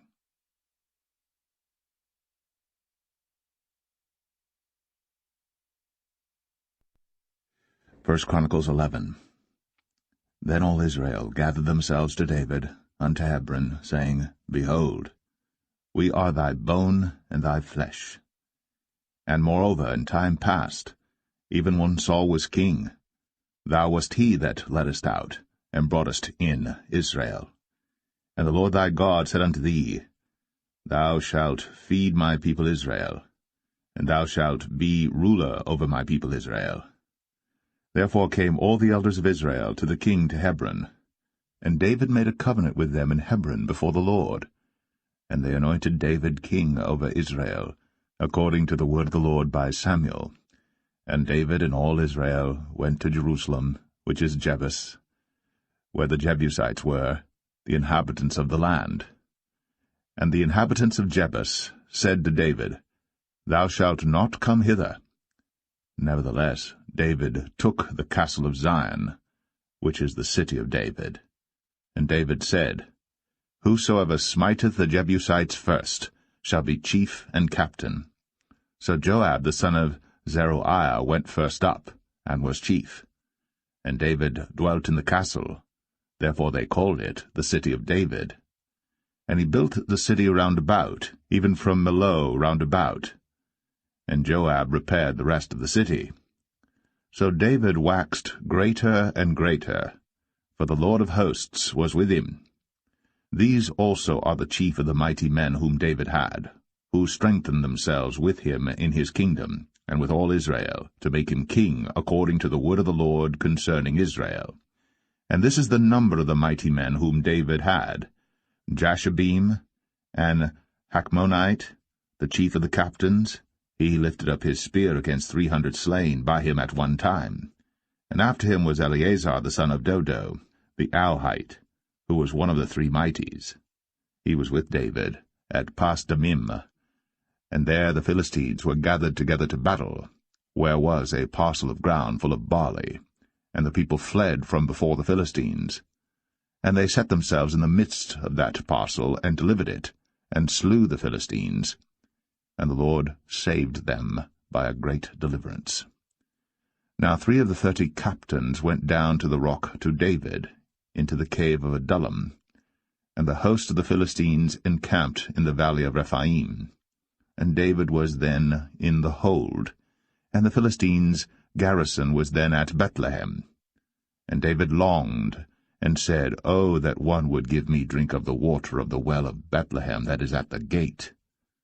And the three brake through the host of the Philistines, and drew water out of the well of Bethlehem that was by the gate, and took it, and brought it to David. But David would not drink of it, but poured it out to the Lord, and said, My God forbid it me that I should do this thing. Shall I drink the blood of these men that have put their lives in jeopardy? For with the jeopardy of their lives they brought it. Therefore he would not drink it. These things did these three mightiest. And Abishai, the brother of Joab, he was chief of the three. For lifting up his spear against 300, he slew them, and had a name among the three. Of the three he was more honorable than the two, for he was their captain. Howbeit he attained not to the first three. Benaiah the son of Jehoiada, the son of a valiant man of Kabzeel, who had done many acts. He slew 2 lion-like men of Moab. Also he went down and slew a lion in a pit in a snowy day. And he slew an Egyptian, a man of great stature, 5 cubits high. And in the Egyptian's hand was a spear like a weaver's beam. And he went down to him with a staff, and plucked the spear out of the Egyptian's hand, and slew him with his own spear. These things did Benaiah the son of Jehoiada, and had the name among the three mighties. Behold, he was honorable among the 30, but attained not to the first three, and David set him over his guard. Also the valiant men of the armies were Asahel the brother of Joab, Elhanan the son of Dodo of Bethlehem, Shamath the Ararite, Helez the Pelonite, Ira the son of Ikish the Tekoite, Abiezer the Atothite, Sibbecai the Hushathite, Eliai the Auhite, Merari the Netophathite, Heled the son of Baanah the Netophathite, Ethai the son of Ribai of Gibeah, that pertained to the children of Benjamin, Benaiah the Pirathonite, Uri of the brooks of Gash, Abiel the Arbathite, Asmaveth the Baharamite, Eliabah the Shalbonite, the sons of Hashem the Gizonite, Jonathan the son of Shag the Hararite, Ahiam the son of Sakar the Hararite, Eliphal the son of Ur, Hefer the Mecharathite, Ahijah the Pelonite, Hezro the Carmelite, Narai the son of Ezbai, Joel the brother of Nathan, Mibhar the son of Hegarai, Zelek the Ammonite, Naharai the Berathite, the armor-bearer of Joab the son of Zeruiah, Ira the Ithrite, Garib the Ithrite, Uriah the Hittite, Zabad the son of Ali, Adinah the son of Shiza the Reubenite, a captain of the Reubenites, and 30 with him, Hanan the son of Maacah, and Joshaphat the Mithnite, Uzziah the Ashtarothite, Shammah and Jehiel the sons of Hothan the Ararite, Jediael the son of Shimri, and Joah his brother the Tizite, Eliel the Mahavite, and Jerebiah and Joshaviah the sons of Elnaam, and Ithmah the Moabite, Eliel and Obed, and Jasiel the Mesabaite.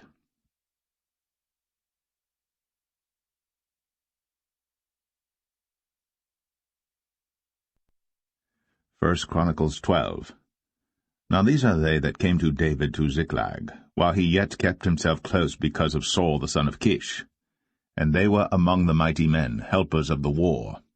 They were armed with bows, and could use both the right hand and the left in hurling stones and shooting arrows out of a bow, even of Saul's brethren of Benjamin.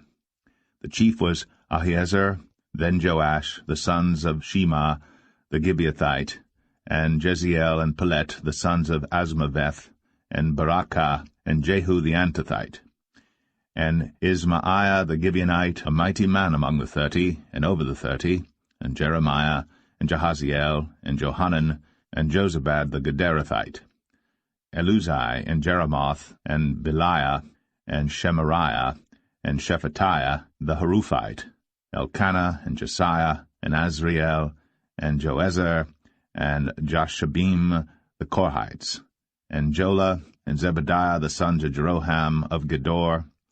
And of the Gadites there separated themselves unto David into the hold, to the wilderness, men of might, and men of war fit for the battle, that could handle shield and buckler, whose faces were like the faces of lions, and were as swift as the roes upon the mountains, Ezra the first, Obadiah the second, Eliab the third, Mishmannah the fourth, Jeremiah the fifth, Attai the sixth, Eliel the seventh, Johanan the eighth, Elzabad the ninth, Jeremiah the 10th, Machbenai the 11th.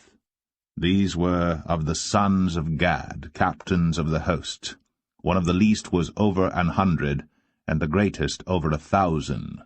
These are they that went over Jordan in the first month, when it had overflown all his banks. And they put to flight all of them of the valleys, both toward the east and toward the west. And there came of the children of Benjamin and Judah to the hold unto David. And David went out to meet them, and answered and said unto them, If ye be come peaceably unto me to help me, mine heart shall be knit unto you. But if ye be come to betray me to mine enemies, seeing there is no wrong in mine hands, the God of our fathers look thereon and rebuke it. Then the Spirit came upon Amasai, who was chief of the captains, and he said, Thine are we, David, and on thy side, thou son of Jesse, peace, peace be unto thee, and peace be to thine helpers, for thy God helpeth thee. Then David received them, and made them captains of the band. And there fell some of Manasseh to David, when he came with the Philistines against Saul to battle. But they helped them not, for the lords of the Philistines upon advisement sent him away, saying, He will fall to his master Saul to the jeopardy of our heads. As he went to Ziklag, there fell to him of Manasseh Adnah and Jozabad, and Jediel and Michael, and Jozabad, and Elihu, and Zilthai, captains of the thousands that were of Manasseh. And they helped David against the band of the rovers, but they were all mighty men of valor, and were captains in the host. For at that time day by day there came to David to help him until it was a great host like the host of God. And these are the numbers of the bands that were ready armed to the war, and came to David to Hebron, to turn the kingdom of Saul to him, according to the word of the Lord. The children of Judah that bare shield and spear were 6,800, ready armed to the war. Of the children of Simeon, mighty men of valor for the war, 7,100. Of the children of Levi, 4,600. And Jehoiada was the leader of the Aaronites, and with him were 3,700. And Zadok, a young man mighty of valor, and of his father's house, 22 captains. And of the children of Benjamin, the kindred of Saul, 3,000. For hitherto the greatest part of them had kept the ward of the house of Saul. And of the children of Ephraim 20,800 mighty men of valor, famous throughout the house of their fathers. And of the half-tribe of Manasseh 18,000, which were expressed by name, to come and make David king. And of the children of Issachar, which were men that had understanding of the times, to know what Israel ought to do, the heads of them were 200, and all their brethren were at their commandment. Of Zebulun, such as went forth to battle, expert in war, with all instruments of war, 50,000, which could keep rank. They were not of double heart. And of Naphtali 1,000 captains, and with them with shield and spear 37,000. And of the Danites, expert in war, 28,600. And of Asher, such as went forth to battle, expert in war, 40,000. And on the other side of Jordan, of the Reubenites, and the Gadites, and of the half-tribe of Manasseh, with all manner of instruments of war for the battle, 120,000. All these men of war, that could keep rank, came with a perfect heart to Hebron, to make David king over all Israel, and all the rest also of Israel were of one heart to make David king. And there they were with David 3 days, eating and drinking, for their brethren had prepared for them. Moreover, they that were nigh them, even unto Issachar and Zebulun and Naphtali, brought bread on asses, and on camels, and on mules, and on oxen, and meat, meal, cakes of figs, and bunches of raisins, and wine, and oil, and oxen, and sheep abundantly. For there was joy in Israel.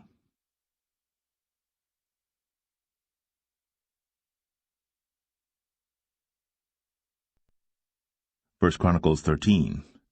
And David consulted with the captains of thousands and hundreds, and with every leader. And David said unto all the congregation of Israel, If it seem good unto you, and that it be of the Lord our God, let us send abroad unto our brethren everywhere that are left in all the land of Israel, and with them also to the priests and Levites which are in their cities and suburbs, that they may gather themselves unto us. And let us bring again the ark of our God to us. For we inquired not at it in the days of Saul. And all the congregation said that they would do so, for the thing was right in the eyes of all the people. So David gathered all Israel together from Shihor of Egypt even unto the entering of Hamath, to bring the ark of God from Kirjath-jearim.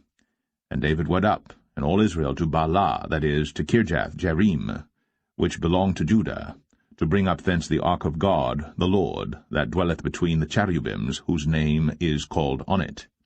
And they carried the ark of God in a new cart out of the house of Abinadab, and Uzzah and Ahio drave the cart. And David and all Israel played before God with all their might, and with singing, and with harps, and with psalteries, and with timbrels, and with cymbals, and with trumpets. And when they came unto the threshing floor of Chidon, Uzzah put forth his hand to hold the ark, for the oxen stumbled. And the anger of the Lord was kindled against Uzzah, and he smote him, because he put his hand to the ark. And there he died before God. And David was displeased, because the Lord had made a breach upon Uzzah. Wherefore that place is called Perez Uzzah to this day. And David was afraid of God that day, saying, How shall I bring the ark of God home to me? So David brought not the ark home to himself to the city of David, but carried it aside into the house of Obed-Edom the Gittite. And the ark of God remained with the family of Obed-Edom in his house 3 months. And the Lord blessed the house of Obed-Edom, and all that he had.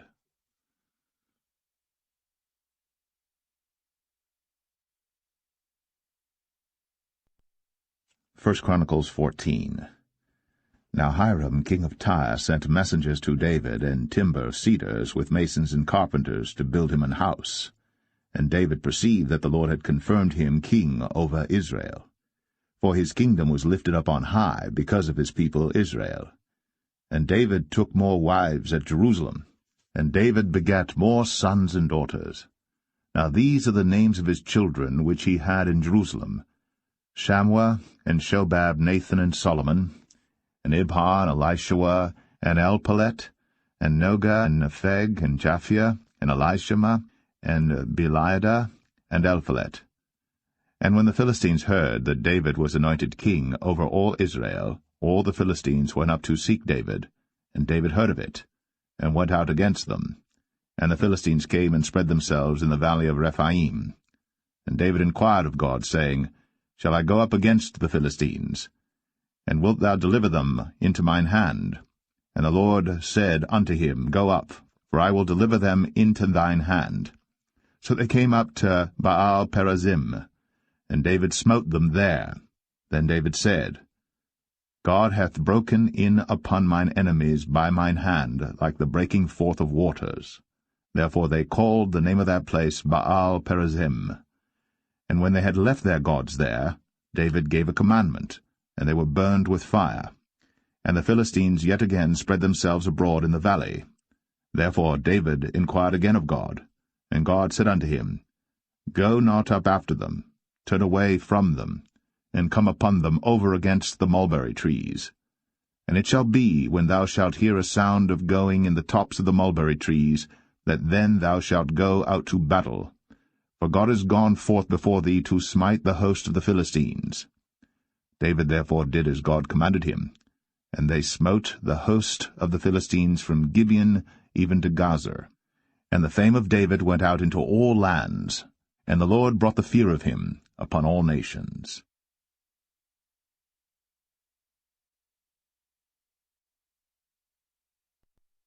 1 Chronicles 15. And David made him houses in the city of David, and prepared a place for the ark of God, and pitched for it a tent. Then David said, None ought to carry the ark of God but the Levites, for them hath the Lord chosen to carry the ark of God, and to minister unto him for ever. And David gathered all Israel together to Jerusalem, to bring up the ark of the Lord unto his place, which he had prepared for it. And David assembled the children of Aaron and the Levites. Of the sons of Kohath, Uriel the chief and his brethren 120. Of the sons of Merari, Asaiah the chief and his brethren 220. Of the sons of Gershom, Joe the chief and his brethren 130. Of the sons of Elisaphan, Shemaiah the chief and his brethren 200. Of the sons of Hebron, Eliel the chief and his brethren 80. Of the sons of Uzziel, Aminadab the chief and his brethren 112. And David called for Zadok and Abiathar the priests, and for the Levites, for Uriel, Asaiah, and Joel, Shemaiah, and Eliel, and Aminadab, and said unto them, Ye are the chief of the fathers of the Levites. Sanctify yourselves, both ye and your brethren, that ye may bring up the ark of the Lord God of Israel unto the place that I have prepared for it. For because ye did it not at the first, the Lord our God made a breach upon us, for that we sought him not after the due order. So the priests and the Levites sanctified themselves to bring up the ark of the Lord God of Israel. And the children of the Levites bare the ark of God upon their shoulders with the staves thereon, as Moses commanded according to the word of the Lord. And David spake to the chief of the Levites to appoint their brethren to be the singers with instruments of music, psalteries, and harps, and cymbals, sounding by lifting up the voice with joy. So the Levites appointed Heman the son of Joel, and of his brethren, Asaph the son of Berechiah, and of the sons of Merari their brethren, Ethan the son of Cushaiah, and with them their brethren of the second degree, Zechariah, Ben, and Jaziel, and Shemiramoth, and Jehiel, and Unai, Eliab, and Benaiah, and Maaseiah, and Mattathiah, and Eliphalet, and Micniah, and Obed-Edom, and Jeiel, the porters.